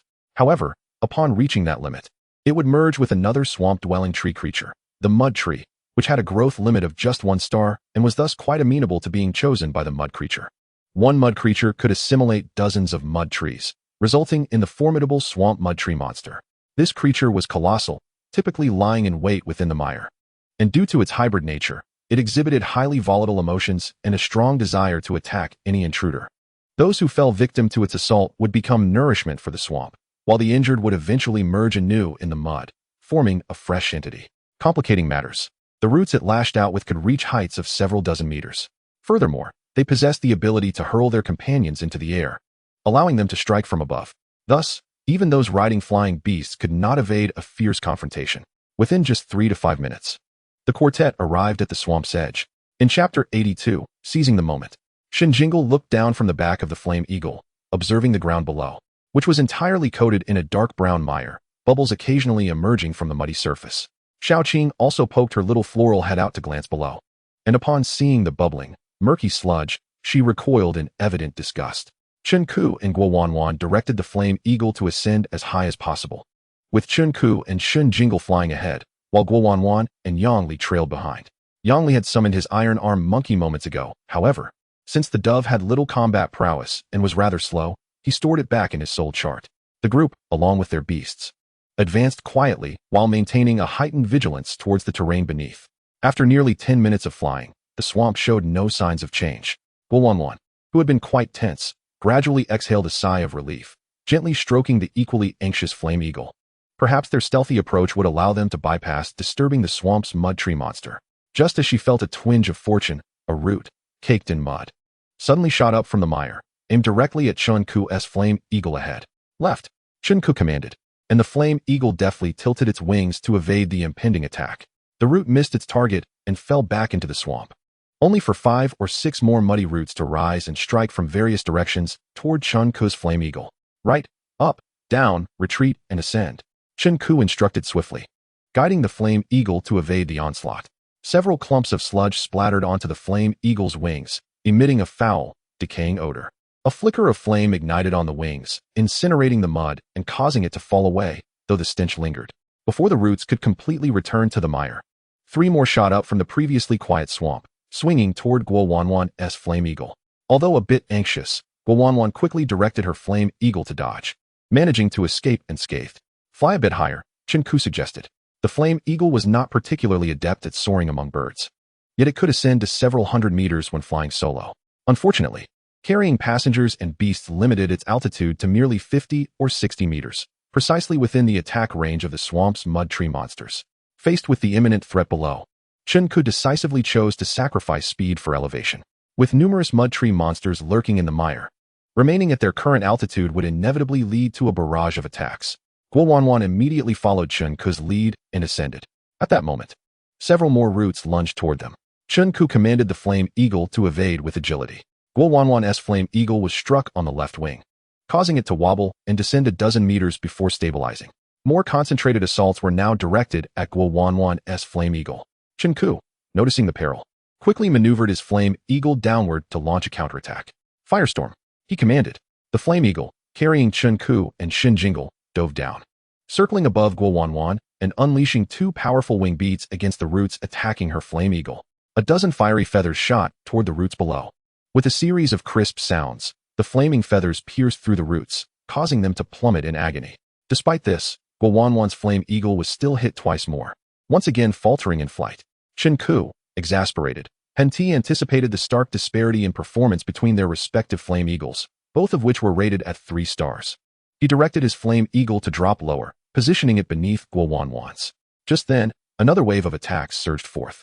Flame vortex, Chen Ku announced. The flame eagle steadied itself, releasing a spiraling inferno toward the incoming roots. The flames stretched 5 to 6 meters long and over a meter wide, instantly clearing a safe zone for Guo Wanwan and her companion. Several roots were singed to charred remnants. Guo Wanwan's flame eagle barely stabilized upon landing atop Shen Jingle's head. And seizing the opportunity, Shen Jingle released Xiaoqing. Xiaoqing extended her head towards Guo Wanwan's flame eagle, shaking her yellow petals, scattering healing pollen onto the creature. Just as the healing was underway, another assault from the mud tree monsters commenced. Chen Ku's flame eagle, having just unleashed the flame vortex, was still recovering when he grasped the fiery cat nestled in his arms and placed it on the flame eagle's back. The fiery cat clung tightly to the feathers, climbing onto its belly and opening its mouth downward. Once more, the flame vortex erupted, this time even larger and more ferocious. The flames stretched over 10 meters long and 3 meters wide, with temperatures so intense that Shen Jingle felt the heat searing his skin even from atop the flame eagle. The power of the 5-star fire-type beast, the fiery cat, was indeed exceptional, though it lacked the ability to fly. Under the influence of the healing pollen, Guowanwan's flame eagle had fully recovered, and she promptly commanded it to ascend. This time, for safety. Shen Ku did not follow immediately, but instructed the fiery cat to unleash another skill. Fireball. The fiery cat, gripping the feathers tightly on the flame eagle's belly, conjured a large fireball in its mouth. As the swamp's muck began to roil and roots shot forth, the fireball was expelled, soaring downward. The blazing orb, glowing white-hot at its core, struck a root with explosive force, engulfing nearby roots in a fiery demise. After launching the fireball, the fiery cat quickly made its way back to the flame eagle's back. Shen Ku scooped it up and directed the flame eagle to soar higher. At last, the group had escaped the range of the mud tree monster's roots. Well done, Shen Ku commended Shen Jingle.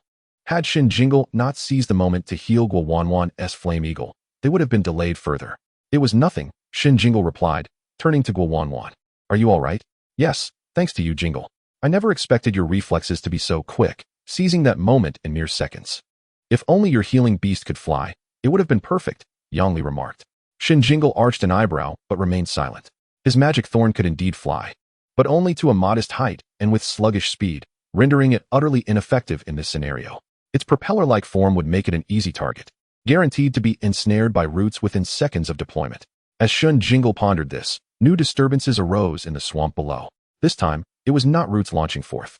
The bubbles in the mire multiplied and grew larger. Soon, a colossal mud ball emerged, with sludge cascading down its sides, and then, the mud ball opened a gigantic eye. Also composed of muck, blinking as it fixated intently on the two flame eagles soaring above.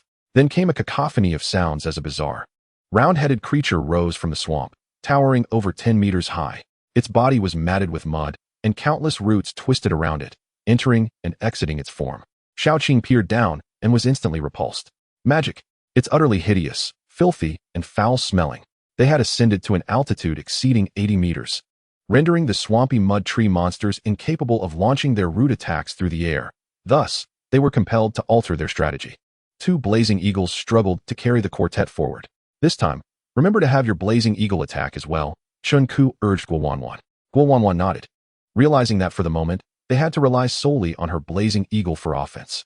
Although Yongli possessed a 5-star iron-armed gibbon, its bulk prevented it from maneuvering atop the blazing eagle with the agility of the crimson flame cat, and moreover, there was a lack of synergistic combat experience between the gibbon and Guowanwan's blazing eagle. As they were communicating, the swampy mud tree monster below straightened its body and began rummaging through the mire, ultimately seizing a smaller mud tree monster, half its size. It hoisted the diminutive creature and, with a powerful throw, launched it into the air, sending it soaring over 40 meters high. As it ascended, several roots from the thrown mud tree monster were propelled toward Shen Jingle and the others. This time, both Shen Ku and Guowanwan braced themselves, skillfully dodging the assault. Yet, before they could breathe a sigh of relief, more large swampy mud tree monsters rose from the swamp, each bending down to forage and retrieving smaller mud tree monsters. Some of these smaller creatures were seized by two larger ones, who mercilessly tore them asunder before, like their brethren, hurling them into the air. The airborne smaller mud tree monsters unleashed a volley of roots aimed at the group. Guowanwan took command, directing her blazing eagle to execute fiery assaults with agility. Shen Ku's blazing eagle and crimson flame cat incessantly unleashed their skills, while even the 2-star flame shrimp perched above emitted a barrage of fist-sized fireballs, targeting the encroaching roots. Shaoqing extended a vine, curling it into a shield-like form, shielding Shen Jingle beneath it. Even when struck by mud, it did not yield in the slightest. Yongli's iron-armed gibbon, albeit reluctantly, stood atop the blazing eagle, retaliating against the nearby roots.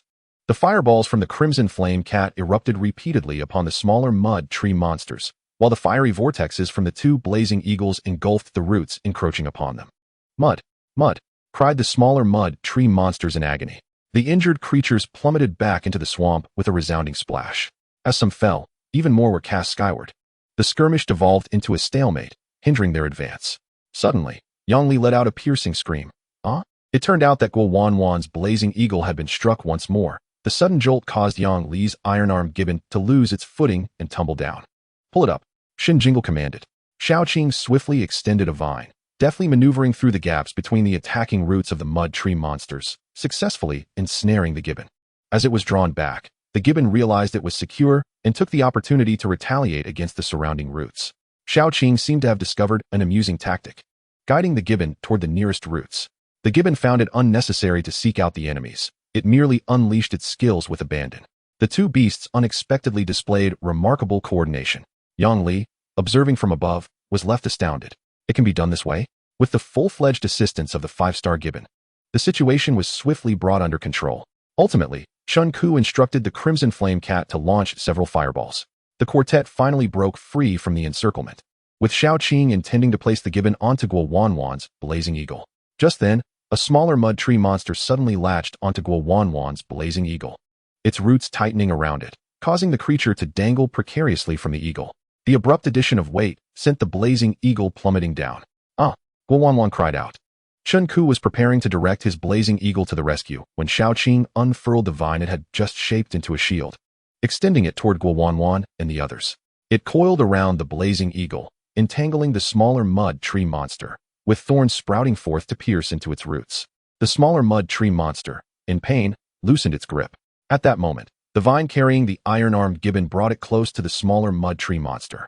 The gibbon unleashed a flurry of attacks, causing the mud tree monster to finally relinquish its hold on the blazing eagle, which fell to the swamp's edge. Meanwhile, 2 or 3 other smaller mud tree monsters were hurled skyward, prompting Chun Ku to hastily command the blazing eagle to activate the fiery vortex. Xiaoqing seized the opportunity to thrust its 2 mud-soaked vines into the vortex, severing them entirely. Chun Ku, bewildered by the action, refrained from questioning further due to the urgency of the situation. Crossing over the swamp, Chun Ku led the group to a patch of grass to recuperate. The various beasts bore differing degrees of injuries, prompting Shen Jingle to have Xiaoqing attend to their wounds. You certainly don't resemble a novice beastmaster, Chun Ku remarked. The swiftness of the beastmaster's reactions and the adaptability of the beasts belied any lack of experience. Chun Ku had observed keenly how the magical thorns had coordinated the gibbon's attacks without a single command from Shen Jingle, who had managed to orchestrate a precise sequence of assaults, preventing any roots from nearing him. Even the last maneuver, where the thorns chose to burn themselves in the vortex, was perplexing to Chun Ku. Even with regeneration abilities, one shouldn't be so reckless, right? Does it not fear pain? Even disregarding pain, one ought to conserve energy, he mused. Chapter 84. He did not wish to accompany a brat. As Chun Ku finished speaking, Guo Wanwan chimed in. Indeed, Jingle, you seem more composed than I. Shen Jingle adopted an air of modesty typical of a newcomer. Not at all. It is primarily due to brother Chun Ku's protection. As a healer, if he could not ensure their safety on the first day within the secret realm, it would beg the question of why he had brought Yang Li and Guo Wanwan along. Thus, despite the apparent peril, Shen Jingle remained relatively untroubled. By the way, Jingle, why did your magical thorns burn their own vines in the fiery vortex? Chun Ku finally broached his curiosity. Shen Jingle, aware that Xiaoqing's obsessive cleanliness was at play, prepared to respond honestly, but was met with the sight of the iron-armed gibbon waiting for treatment, covered in mud and scratches. Shen Jingle's expression darkened. It had clearly been used as a shield by Xiaoqing. With a stoic demeanor, Shen Jingle replied to Chun Ku. It was merely curious upon witnessing such a formidable fiery vortex for the first time. Chun Ku exclaimed, I've encountered curiosity before, but never such an intense form of it. You've truly stumped me. After a moment of bewilderment, he added, well, your magical thorns must tend to our beast's healing. Do remember to conserve energy. Shen Jingle continued to nod expressionlessly. Just then, Yang Li's voice broke the tension. Jinglu, your ability to adapt with the Thorn of Magic is truly remarkable. If we encounter more aerial battles ahead, shall we continue this arrangement? Upon observing Yang Li's nonchalant demeanor towards the iron-arm ape, Shen Jinglu promptly shelved his scant sense of conscience and replied with enthusiasm, absolutely, a delightful collaboration. Their hands met in a triumphant high-five as Yang Li expressed his elation. This marked the iron-arm ape's first opportunity to showcase its prowess in aerial combat. Much to Yang Li's delight, the height they soared to was staggering, as the iron-arm ape typically could only leap a mere 10 meters. In this moment, the iron-arm ape's spirit soared. It gazed at the companion creature tending to its wounds with the same adoration a love-struck boy holds for his girlfriend. perceiving it as utterly flawless. It understood its desires so well, wherever it wished to strike, it would be supported. The Iron Arm ape resolved to regard the Thorn of Magic as its closest confidant. In stark contrast, Xiaoqing's mood was far less jubilant. The stench emanating from the other creatures was overwhelming, and it longed to distance itself from them. Swiftly, it cast 2 pollen-healing spells toward the Iron Arm ape before retreating into Shen Jingle's embrace. Noticing Xiaoqing's drooping demeanor, Shen Jingle assumed it was due to energy depletion and quickly summoned Xiaoling to fetch a portion of energy nourishment for Xiaoqing. By now it was midday, and after a recent skirmish, all 4 were famished, so they decided to have lunch on the grass. After instructing Xiaoling to produce water and food, Shen Jingle, much like Chen Ku, unceremoniously sat on the ground and began to eat heartily. Xiaoling, curious, floated around for a while, and as the heat became too intense, it retrieved a mini fan from its silvery orb. Gigi, I wish to utilize this, it announced, using telekinesis to maneuver the fan before Shen Jingle. The latter recalled that he had indeed purchased this gadget. He accepted the fan and demonstrated its operation to Xiaoling. The little creature quickly grasped the concept, using its tiny claws to flick the switch and joyfully directing the breeze toward itself. As Shen Jingle continued to devour his meal, he was suddenly met with a refreshing gust of wind. It turned out that Xiaoling was controlling the fan to blow toward him. What a considerate little companion. He mused, hoping that when the ghostly Yuyo finally hatched, it would be just as thoughtful. Additionally, he wished it would have no interest in undergarments, which would render it perfect. He fervently hoped for a smooth acquisition of the flame crystal, and upon exiting, a successful exchange for the nether crystal. Let us proceed onward. Perhaps we can garner some rewards while seeking suitable creatures for Guowanwan's contract, Chen Ku suggested once everyone had finished eating. Shen Jingle, aware that the danger level indicated on the map was relatively low for the upcoming path, decided to allow Xiaoling to remain outside. Xiaoling understood the importance of maintaining proximity to the group, refraining from drifting aimlessly. 2 flame eagles carried their belongings, keeping watch from above, while Yang Li's Iron Arm ape led the charge, and Chen Ku's Crimson Flame cat brought up the rear, with the remaining individuals and creatures positioned in the center as they trekked westward. The terrain here was relatively flat, dotted with various trees. It's a flame fruit. Guowanwan's voice rang out suddenly. Following her gaze, Shen Jingle spotted a tall tree with red leaves in the distance, upon which hung a few scattered crimson fruits. Well, what luck! We can pick some to treat our creatures, Chen Ku chuckled. Yang Li commanded the Iron Arm ape to advance, and with a powerful run, it swiftly scaled the tree, soon returning with several ripe fruits in hand. The flame fruit, known for its fire energy properties, had a price point similar to the wood milk fruit he had previously purchased. Continuing on, they stumbled upon several more trees, prompting Shen Jingle to enlist Xiaoqing's assistance in gathering the fruits. Now, with its vines extending over 10 meters, Xiaoqing no longer needed to climb.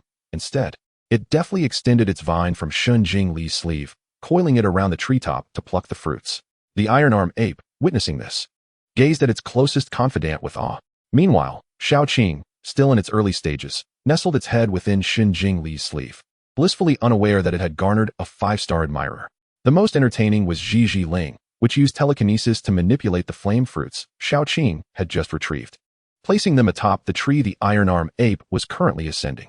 Just as the Iron Arm ape reached out to grab them, Zhi Ling deftly made the fruits float away. Initially frustrated, the Iron Arm ape quickly forgave the little creature upon realizing its innocent nature, having pretended to be fooled on 2 occasions. Shen Jingle found it fitting that a creature's personality should mirror that of its master, and his fondness for Yang Li grew significantly. He hoped that when the ghostly Yuyo emerged, it would not be as mischievous as Xiaoling. He had no desire to manage a group of troublesome children. This stretch of the path held little of particular note aside from the flame fruit trees. Contemplating, Shen Jingle thought it prudent to have Xiaoqing train as they walked, perhaps developing a new skill in the process. He recalled the wood-type skill he had searched for on his phone the previous night and believed that the leaf blade technique would suit Xiaoqing perfectly. This intermediate wood-type skill allowed the user to launch blades of leaves to strike opponents. Given Xiaoqing's naturally serrated leaf structure, it was an ideal fit. Chapter 85. Xiaoqing becomes clever. Without hesitation, Shen Jingle addressed the thorn of magic within his sleeve. Xiaoqing, extend your head. Magic, master? It responded. Yes, I want you to rotate the leaves beneath your flowers, similar to how the vines spin and strike, and then endeavor to fling the leaves outward. Magic? Fling them off? Yes, fling them off, let them fly. Xiaoqing did not question the rationale, and began to follow Shen Jingle's instructions. The tightly grouped 3 leaves beneath its yellow flowers began to spin vigorously, while it remained uncertain whether they would detach. The swift rotation of the leaves generated a refreshing breeze that whisked away the foul odor lingering around its head. What a delightful sensation. Xiaoqing flapped energetically. Xiaoling, noticing this, became intrigued and maneuvered the mini fan toward Xiaoqing. Jiji, may we trade? Xiaoqing replied. Jiji, this is incredibly useful. Without awaiting Xiaoqing's consent, it tossed the fan onto Xiaoqing and began to pluck at its leaves to create a fan effect. Guowanwan, witnessing this spectacle, burst into laughter. Jinglu, your thorn of magic is only at 1 star, and mastering the leaf blade technique won't be so simple. Having Jiji Ling assist you in plucking leaves is hardly the way to go, huh? Observing Xiaoling's antics, Shen Jingle maintained a stoic expression, replying, it's all right. Let's just have fun practicing. Just then, Chen Ku's Flame Eagle returned. Flame, there are several 3-star firehounds ahead. Chen Ku immediately halted the trio. Where there are firehounds, there are likely crimson essence fruits, their favorite spirit fruit. Yang Li exclaimed, a crimson essence fruit can sell for over 100,000? I never expected to find them here. It's a pity we didn't venture this far last time we came. Guowanwan was equally excited. Having just gathered so many flame fruits had already made her quite content. Though the flame fruit was not particularly valuable, approximately 30,000 each, the sheer quantity was impressive. She quickly calculated that their recent harvest could fetch them several 100,000, enough to procure a quality creature of her own. No wonder everyone is eager to venture into the secret realms. Even the slightest gain eclipses the meager earnings from labor outside. What Guowanwan remained unaware of was that this time they had 2 5-star beast companions escorting them, positioning their team among the elite of adventurers in the exploration of the 26th secret realm. In contrast, ordinary combinations, like Yang Li's previous endeavor where he had only 1 5-star beast and lacked any flying companions, found the journey intensely arduous. The final rewards amounted to mere tens of thousands in value, and after deducting expenses, the outcome could hardly be deemed satisfactory. At present, Shen Jingle was not particularly interested in items worth a few thousand. He had just assisted in collecting the flame fruit and had given them all to Chen Ku. However, he did harbor a modicum of curiosity regarding items valued at over 100,000, if only for the novelty, as he had never encountered them before. Thus, he deftly summoned his small spirit into the soul map and hurried along with Chen Ku and the others. After walking a few steps, he realized that Xiaoqing was still adorned with a small fan. He had forgotten to have Xiaoling stow it away first. Shen Jingle feigned ignorance, allowing Xiaoqing to continue carrying it. For Xiaoqing, this was delightful. It could swing the fan about, creating a refreshing breeze wherever needed, truly convenient. The group swiftly arrived at the location teeming with Mars hounds, where they could see several of these creatures surrounding a vivid crimson conifer. The tree bore a dozen fruits, 6 of which shimmered with a molten glow, indicating their ripeness. Mars hounds, unable to climb trees and cautious of damaging them with their skills, obediently squatted around the tree, tongues lolling and drooling, eagerly awaiting the fruits to fall. Upon closer inspection, Shen Jingle noticed remnants of fruit skins scattered about, revealing that the hounds had already feasted on some. The flame cat and iron arm ape will distract them.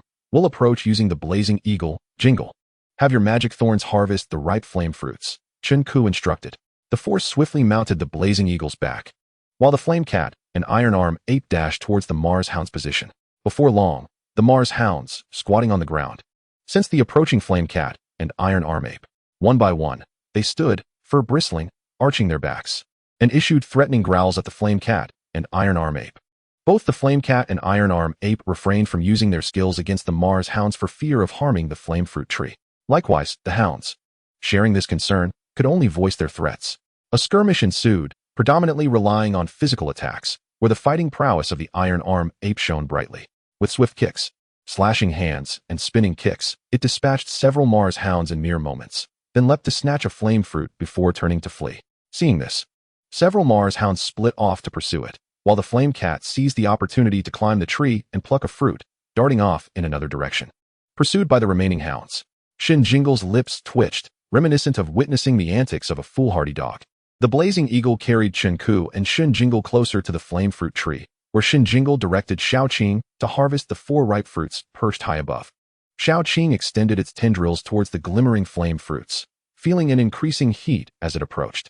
Gently touching the top of one, it found it quite hot. Swiftly, Xiaoqing coiled around and plucked one down. Strangely, the fruit ceased to be hot once harvested, with the flowing light gradually receding beneath its skin. Fascinating. Xiaoqing continued to gather a second fruit. Upon reaching for the third, which hung slightly lower, Xiaoqing sensed another source of heat beneath it. Following this intuition, it delved deeper, encountering the roots of the flame fruit tree jutting above the ground. Further in, Shaoqing's tendrils sprouted thorns, piercing the roots. As it probed within, it discovered something incredibly hot, not a fruit, but a small shard. Swiftly, Shaoqing wrapped it in leaves, then continued upwards, efficiently plucking the third and fourth fruits in one go. When it pulled them up, Shaoqing held the two sizable fruits high before Chenku. Meanwhile, another tendril stealthily coiled around the freshly unearthed item, slipping it discreetly into Shen Jingle's pocket. During their earlier discussion about the division of spoils, the master had clearly stated that personal finds need not be surrendered. Shaoqing had distinctly heard Shen Ku only request the harvesting of fruits. Thus, this unknown object belonged solely to its master and must not be disclosed. As Shen Jingle remained captivated by the two flame fruits, he felt a sudden weight in his pocket. In the next moment, the only words that could describe the sensation against his skin were scorching hot. Shen Jingle exerted considerable effort to mask his surprise. Just as the pocket had become searing, he glanced over to see Shaoqing's tendril gently patting his pocket, instantly understanding that his pet had procured something valuable for him. With all the ripe flame fruits collected, Chenku directed the blazing eagle towards the flame cat. Soon, they caught up with the flame cat, now encircled by several Mars hounds. Shaoqing extended a tendril to hoist the flame cat up. At that moment, Guo Wanwan and Yang Li, who had gone to assist the Iron Arm ape, returned aboard the blazing eagle to rejoin them. The Mars hounds, realizing they had been outmaneuvered, howled in fury below, spitting flames into the air, yet to no avail. The group quickly evaded the Mars hounds and settled in a spacious area. The 6 flame fruits were all gathered in Shen Ku's possession. He took out his backpack and stowed 5 of them, then handed the last one to Shen Jingle. During the earlier gathering of the flame fruits, Shen Jingle had contributed little, as they could have managed without Shaoqing's assistance. The decision to give him one was primarily due to his significant contributions during their battle with the swamp mud tree monster, coupled with the fact that he had not participated in the distribution of the previously gathered flame fruits. Shen Jingle did not hesitate to accept it, summoning Xiao Ling to store the flame fruit in its space. Xiao Ling produced a silver orb, rummaging within before accepting the flame fruit and placing it inside. Let us take a moment to rest here. Have the blazing eagle scout the area for a water source to replenish our supplies, instructed Chenku. Seizing the opportunity to excuse himself, Shen Jingle, accompanied by Shaoqing and Xiao Ling, sought a secluded spot. After ensuring their safety, he retrieved the item from his pocket. To his astonishment, it was a shard of fire crystal, weighing an estimated 100 grams. Magic energy, found in the roots of the flame fruit tree? Shen Jingle pondered, puzzled as to why such a thing would be there, assuming it could only be found near a volcanic site. Magic energy. It was left by the Mars hounds to hasten the ripening of the flame fruits. My mother used to do the same to ensure we could enjoy delicious fruits sooner. Understanding dawned upon him. The hounds had likely scavenged a piece of fire crystal from the volcanic area and buried it near the flame fruit tree, eagerly awaiting the fruits to ripen. Poor creatures, he mused, feeling a fleeting sympathy for them. Gently, he patted Shaoqing. Well done, excellent work. Shaoqing joyfully nodded its little flowered head. Shen Jingle joyfully handed the yin jing to Xiao Ling, instructing it to store the item away. However, Ji protested, unable to accommodate more. The recent addition of the chi sui fruit had only been possible due to the presence of the fan outside. After a moment of contemplation, Shen Jingle requested Xiao Ling to retrieve his water cup. Upon his return, Shen Ku and the others observed him approaching with the cup in hand. Yang Li teased, "What is this? Are you simultaneously pouring and replenishing water?" Shen Jingle replied with an indifferent expression, "I'm thirsty." Yang Li thought to himself, "This kid seems to be a conversation ender. Does he not recognize when someone is joking? He is utterly lacking in charm, destined for a future without a girlfriend." Before long, Guowanwan's flame eagle was the first to return, having located a water source. Chenku sensed the position of his flame eagle and summoned it back using his soul map. The group set off once more, heading towards the water source. This time, Xiao Ling was not recalled by Shen Jingle. Instead, it retrieved a small fan from Shaoqing and followed along, providing a gentle breeze. After a brief walk of around 10 minutes, a small pond, approximately several meters wide, came into view. The water appeared relatively clear, and with little remaining in his cup. Shen Jingle drank it all in one go. He then asked Xiao Ling to produce the water filtration cotton he had purchased earlier, tore off a piece, secured it over the cup's opening, and submerged it in the pond, patiently waiting as the water filtered through. This filtration cotton contained special purifying components, ensuring that the water it processed was completely safe for consumption. After a while, the large cup was filled with water. Shen Jingle stood up and noticed that the others had also filled their containers, so he set Shaoqing down. Without hesitation, Shaoqing dove into the pond, enjoying a thorough wash. Upon emerging, it called out to the Iron Arm ape, "Magic, come wash as well. The Iron Arm ape, while not particularly fond of bathing, did not object. Upon hearing Magic Thorn call its name, it leapt in without hesitation. The Iron Arm ape then invited the Flame Eagle, the Chi Yin cat, and the Flame Shrimp to join its wash, only to earn a series of eye rolls in response. Seeing that Magic Thorn and the Iron Arm ape were washing, Xiaoling floated over to the pond, eager to join in, but was promptly pulled back by Xiaoqing. Magic, the water is dirty, don't wash. Magic protested. It's not dirty, it's quite clean. It's dirty, Xiaoqing insisted. We should continue exploring and find a place to rest before nightfall, Shenku urged, noting that everyone was nearly done. As they continued on their journey, each person made some discoveries, gathering various spirit fruits and herbs, though their levels were not particularly high.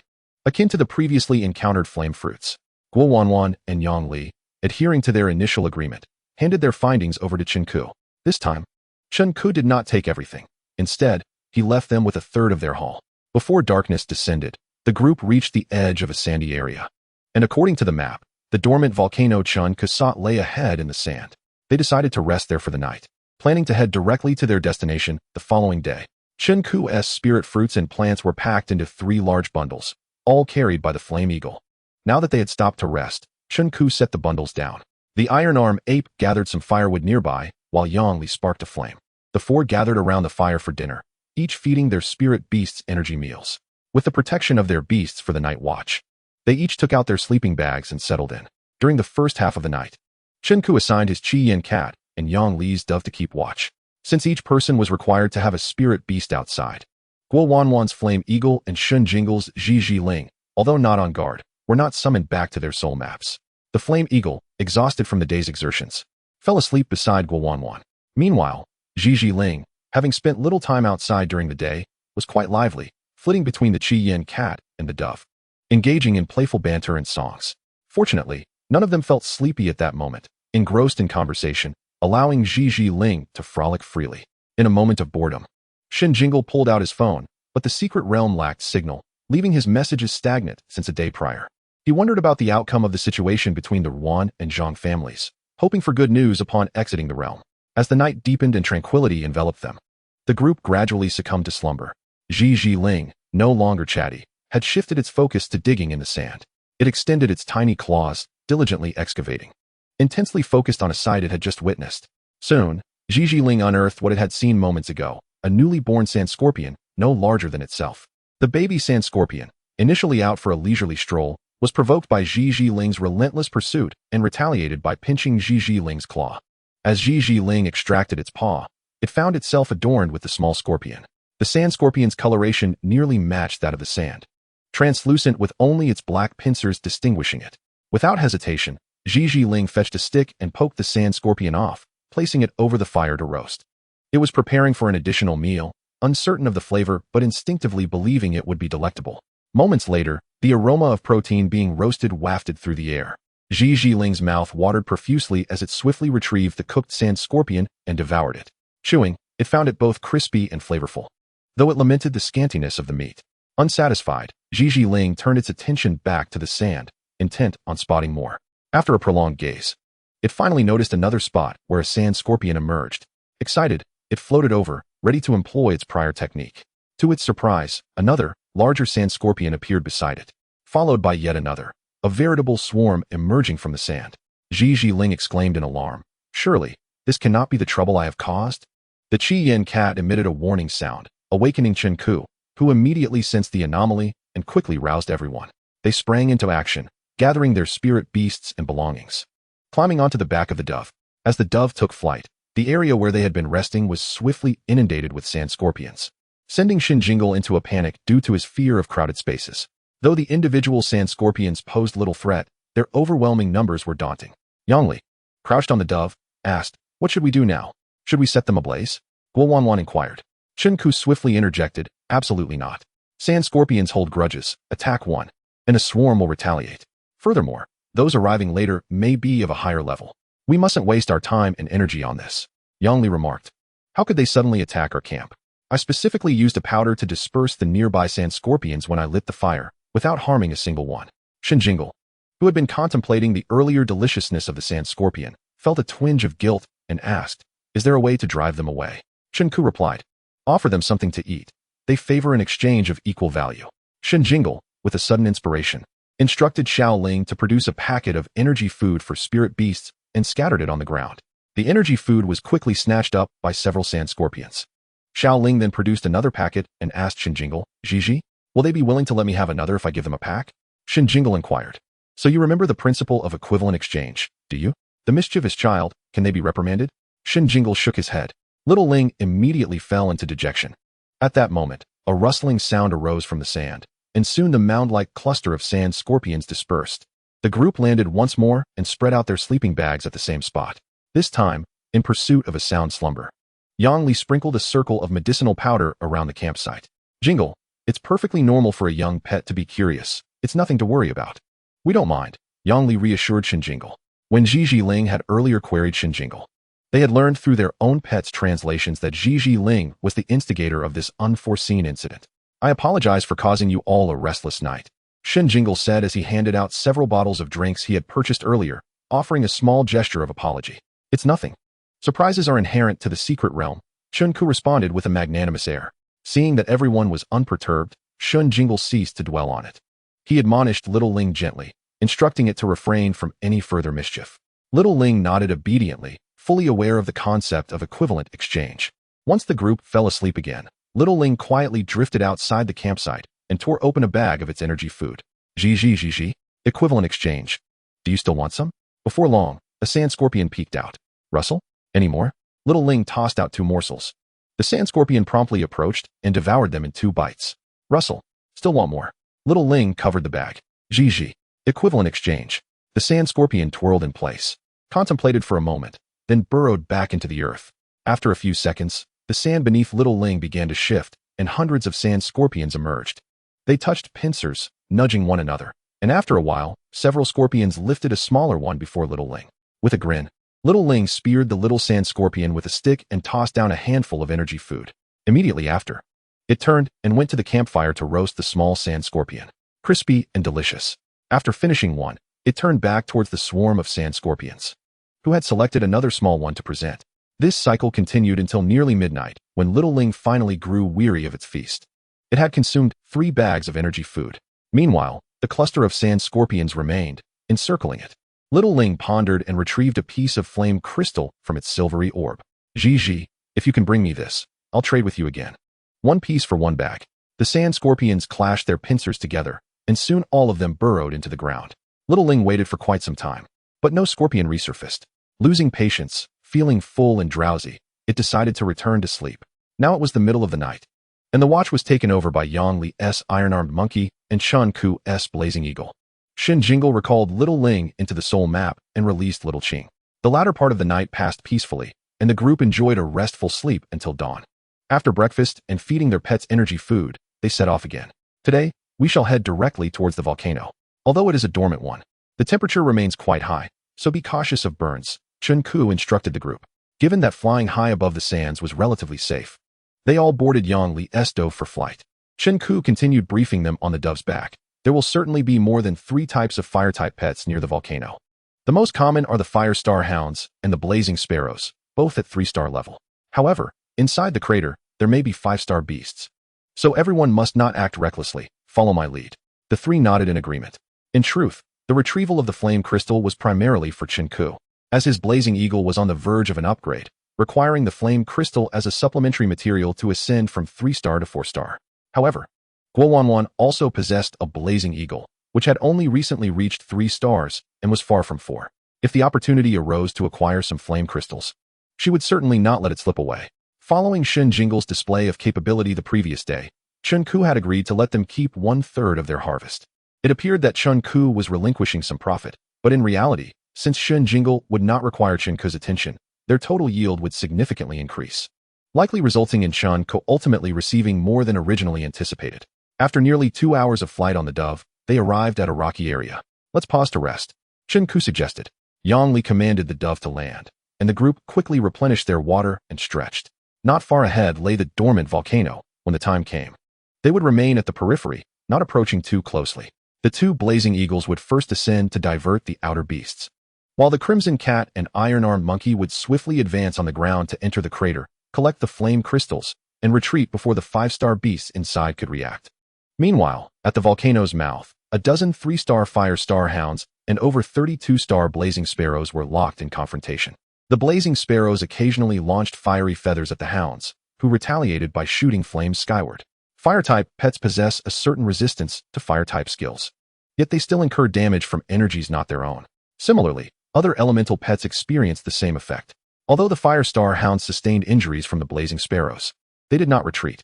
Some of the sparrows, infuriated, dove down to unleash flames upon the hounds, only to be met with the hounds' fiery whirlwinds, which turned them into mere snacks. The leading blazing sparrow emitted a series of shrill cries, expressing its exasperation with the hounds, who were being exceedingly bothersome. It was agreed that they would take turns claiming the flame crystals. Yesterday was the fire star hound's turn, and today it was the blazing sparrows. Yet the hounds had suddenly returned to snatch them away. This was simply intolerable. The head of the fire star hounds also howled, stating they only intended to take one piece to hasten the ripening of the red marrow fruit, but the sparrows were unwilling to believe them. We hounds are honest. We only want one piece. The blazing sparrows retorted, honesty is hardly your forte. Today is our turn. Thus, both parties engaged in battle. The crater contained numerous flame crystals, with lower purity near the outer edge and higher purity deeper within. Several 5-star beasts resided inside, routinely discarding lower purity crystals for the lower-tier beasts outside to claim in turn. When Shen Jingle and his companions arrived, the fire star hounds and blazing sparrows had just finished skirmishing, drawing the attention of the 5-star flame star hound and explosion sparrow within. The leaders of both factions prepared to intervene, prompting the hounds and sparrows to obediently wait aside, refraining from further conflict. From a distance, Shen observed that only the 2 types of 3-star pets remained docile at the periphery, and without hesitation, he initiated their prior plan. The group remained mounted on the dove, waiting from afar. The 2 blazing eagles soared straight towards the fray, unleashing a barrage of skills at the hounds and sparrows before fleeing. The fire star hounds and blazing sparrows, already agitated, could no longer contain their fury in response to this provocation. All eyes were fiercely fixed on the flame hawk as it soared away. The flame hawk, intent on distracting the fire Mars hounds, deliberately flew low, only to accelerate whenever the hounds got close. On the other side, the flame hawk, leading the fire sparrows astray, easily outpaced them, flying higher and faster without the burden of carrying anyone, playfully alternating its speed to toy with the fire sparrows. Meanwhile, the scarlet flame cat and iron-armed gorilla stealthily approached the volcano's mouth, only to encounter the inferno star hound and explosive flame sparrow, who had emerged to defend their territory. What? Who are these intruders attempting to steal the flame crystals? Without further ado, the Inferno Star Hound and Explosive Flame Sparrow unleashed their skills. The Scarlet Flame Cat and Iron-Armed Gorilla scrambled to fend off the attack. Shen, witnessing this, was taken aback. How could they be discovered before they even began their heist? This shouldn't be happening. Normally, these 5-star beasts should be below, and according to the strategy, they wouldn't pursue for the loss of a mere low-purity flame crystal. Yet, observing the relentless confrontation ahead, he wondered if they were truly so desperate for a low-purity flame crystal. Prioritizing safety, Shen resolved to abandon the mission and escape. Upon hearing the retreat command, the Scarlet Flame Cat and Iron-Armed Gorilla hurriedly dashed back. The Inferno Star Hound and Explosive Flame Sparrow were unwilling to relent, hot on their heels, especially the 5-star Explosive Flame Sparrow, whose speed was astonishing. Upon realizing that the 2 thieves had Beast Tamers, it flew directly towards Shen Jingle and his companions. Yang Li frantically directed the doves to fly away, but the doves were no match for the Explosive Flame Sparrow's velocity. In a matter of moments, they were nearly caught, while the Scarlet Flame Cat and Iron-Armed Gorilla had yet to return. The only beasts with combat capability on their side were Shen 2-star Flame Shrimp and Shen Jingle's 1-star Magic Thorn. What could they do? Were they doomed? A wave of despair washed over Guo Wanwan, just as she heard Shen instruct to recall their beasts. Right, just summon them back. The 3-person star formation flashed twice, and the Scarlet Flame Cat, Iron-Armed Gorilla, and 2 Flame Hawks were swiftly returned to their soul maps and then summoned again. Shen Jingle also summoned his Magic Thorn. At this moment, the fighting capabilities of the young beasts were no longer a concern. Every bit counted. Little Ching skillfully wrapped up the Iron-Armed Gorilla to fend off the charging Explosive Flame Sparrow. It thrust the Iron-Armed Gorilla into the massive fire vortex of the Explosive Flame Sparrow. Although the Iron-Armed Gorilla had high defense, it felt a searing pain all over and, gritting its teeth, executed a split tile attack. The Explosive Flame Sparrow was struck squarely on the forehead, momentarily dazed. Meanwhile, Little Ching's vine was incinerated into char as it entered the fire vortex. After executing the split tile, The iron-armed gorilla fell several meters before being ensnared by another of Little Qing's vines, which then propelled it back towards the now-recovering explosive flame sparrow. Again, Yang Li winced at the sight, exclaiming, "Jingle, your magic thorn's combat style is utterly reckless." How to describe it? Doesn't Tia fear pain? Chapter 89, Chubby, you're awesome. Just as the explosive flame sparrow regained its senses and had yet to unleash its skills, the iron-armed gorilla unleashed 3 consecutive split tiles, knocking the explosive flame sparrow out cold. The explosive flame sparrow, already vulnerable in the head, was struck with the pure force of the advanced fighting skill, rendering it unconscious before it could capitalize on its advantages, plummeting straight down. At this moment, the Inferno Star Hound on the ground caught up.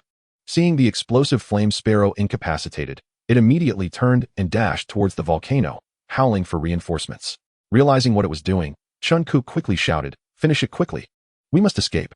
The Scarlet Flame Cat and the injured iron-armed gorilla confronted the Inferno Star Hound. Even though it was 2 against 1, the battle was far from one-sided. This Inferno Star Hound was exceptionally skilled. After several rounds, it was finally subdued by the iron-armed gorilla and Scarlet Flame Cat.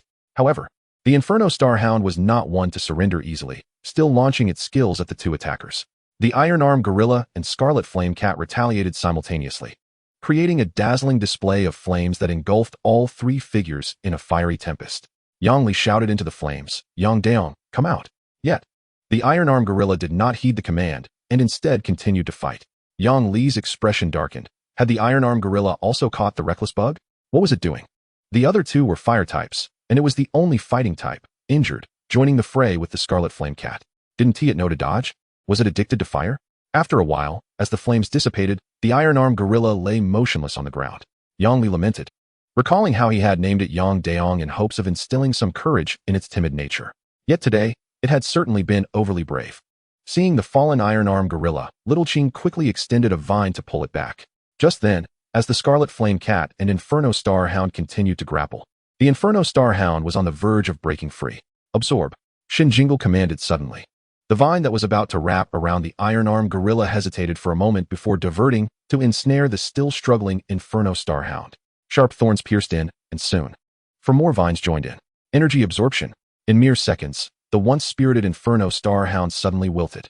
Little Qing floated in the air, her vines thickening as the petals began to swell, resembling balloons being inflated. The magic was inexhaustible, far too much. Enough. As Little Qing approached bursting point, Shen Jingle commanded her to halt.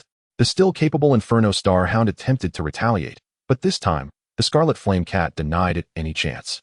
After a few exchanges, the Inferno Star Hound succumbed as well. Taking advantage of the recent chaos, the group swiftly mounted the Flame Hawks. Yang Li recalled the doves and the unconscious iron-armed gorilla. Little Qing, now too inflated to move, was also retrieved by Shen Jingle. The previously unnoticed Wisdom Spirit utilized telekinesis to bring the recently battled Scarlet Flame Cat back. Just as Chun Ku intended to summon the Scarlet Flame Cat back, he was struck by surprise. At that moment, commotion erupted from the volcano's mouth as several 5-star beasts emerged. Additionally, the previously diverted 3-star Fire Mars Hound and 2-star Flame Sparrow were also heading their way. Run!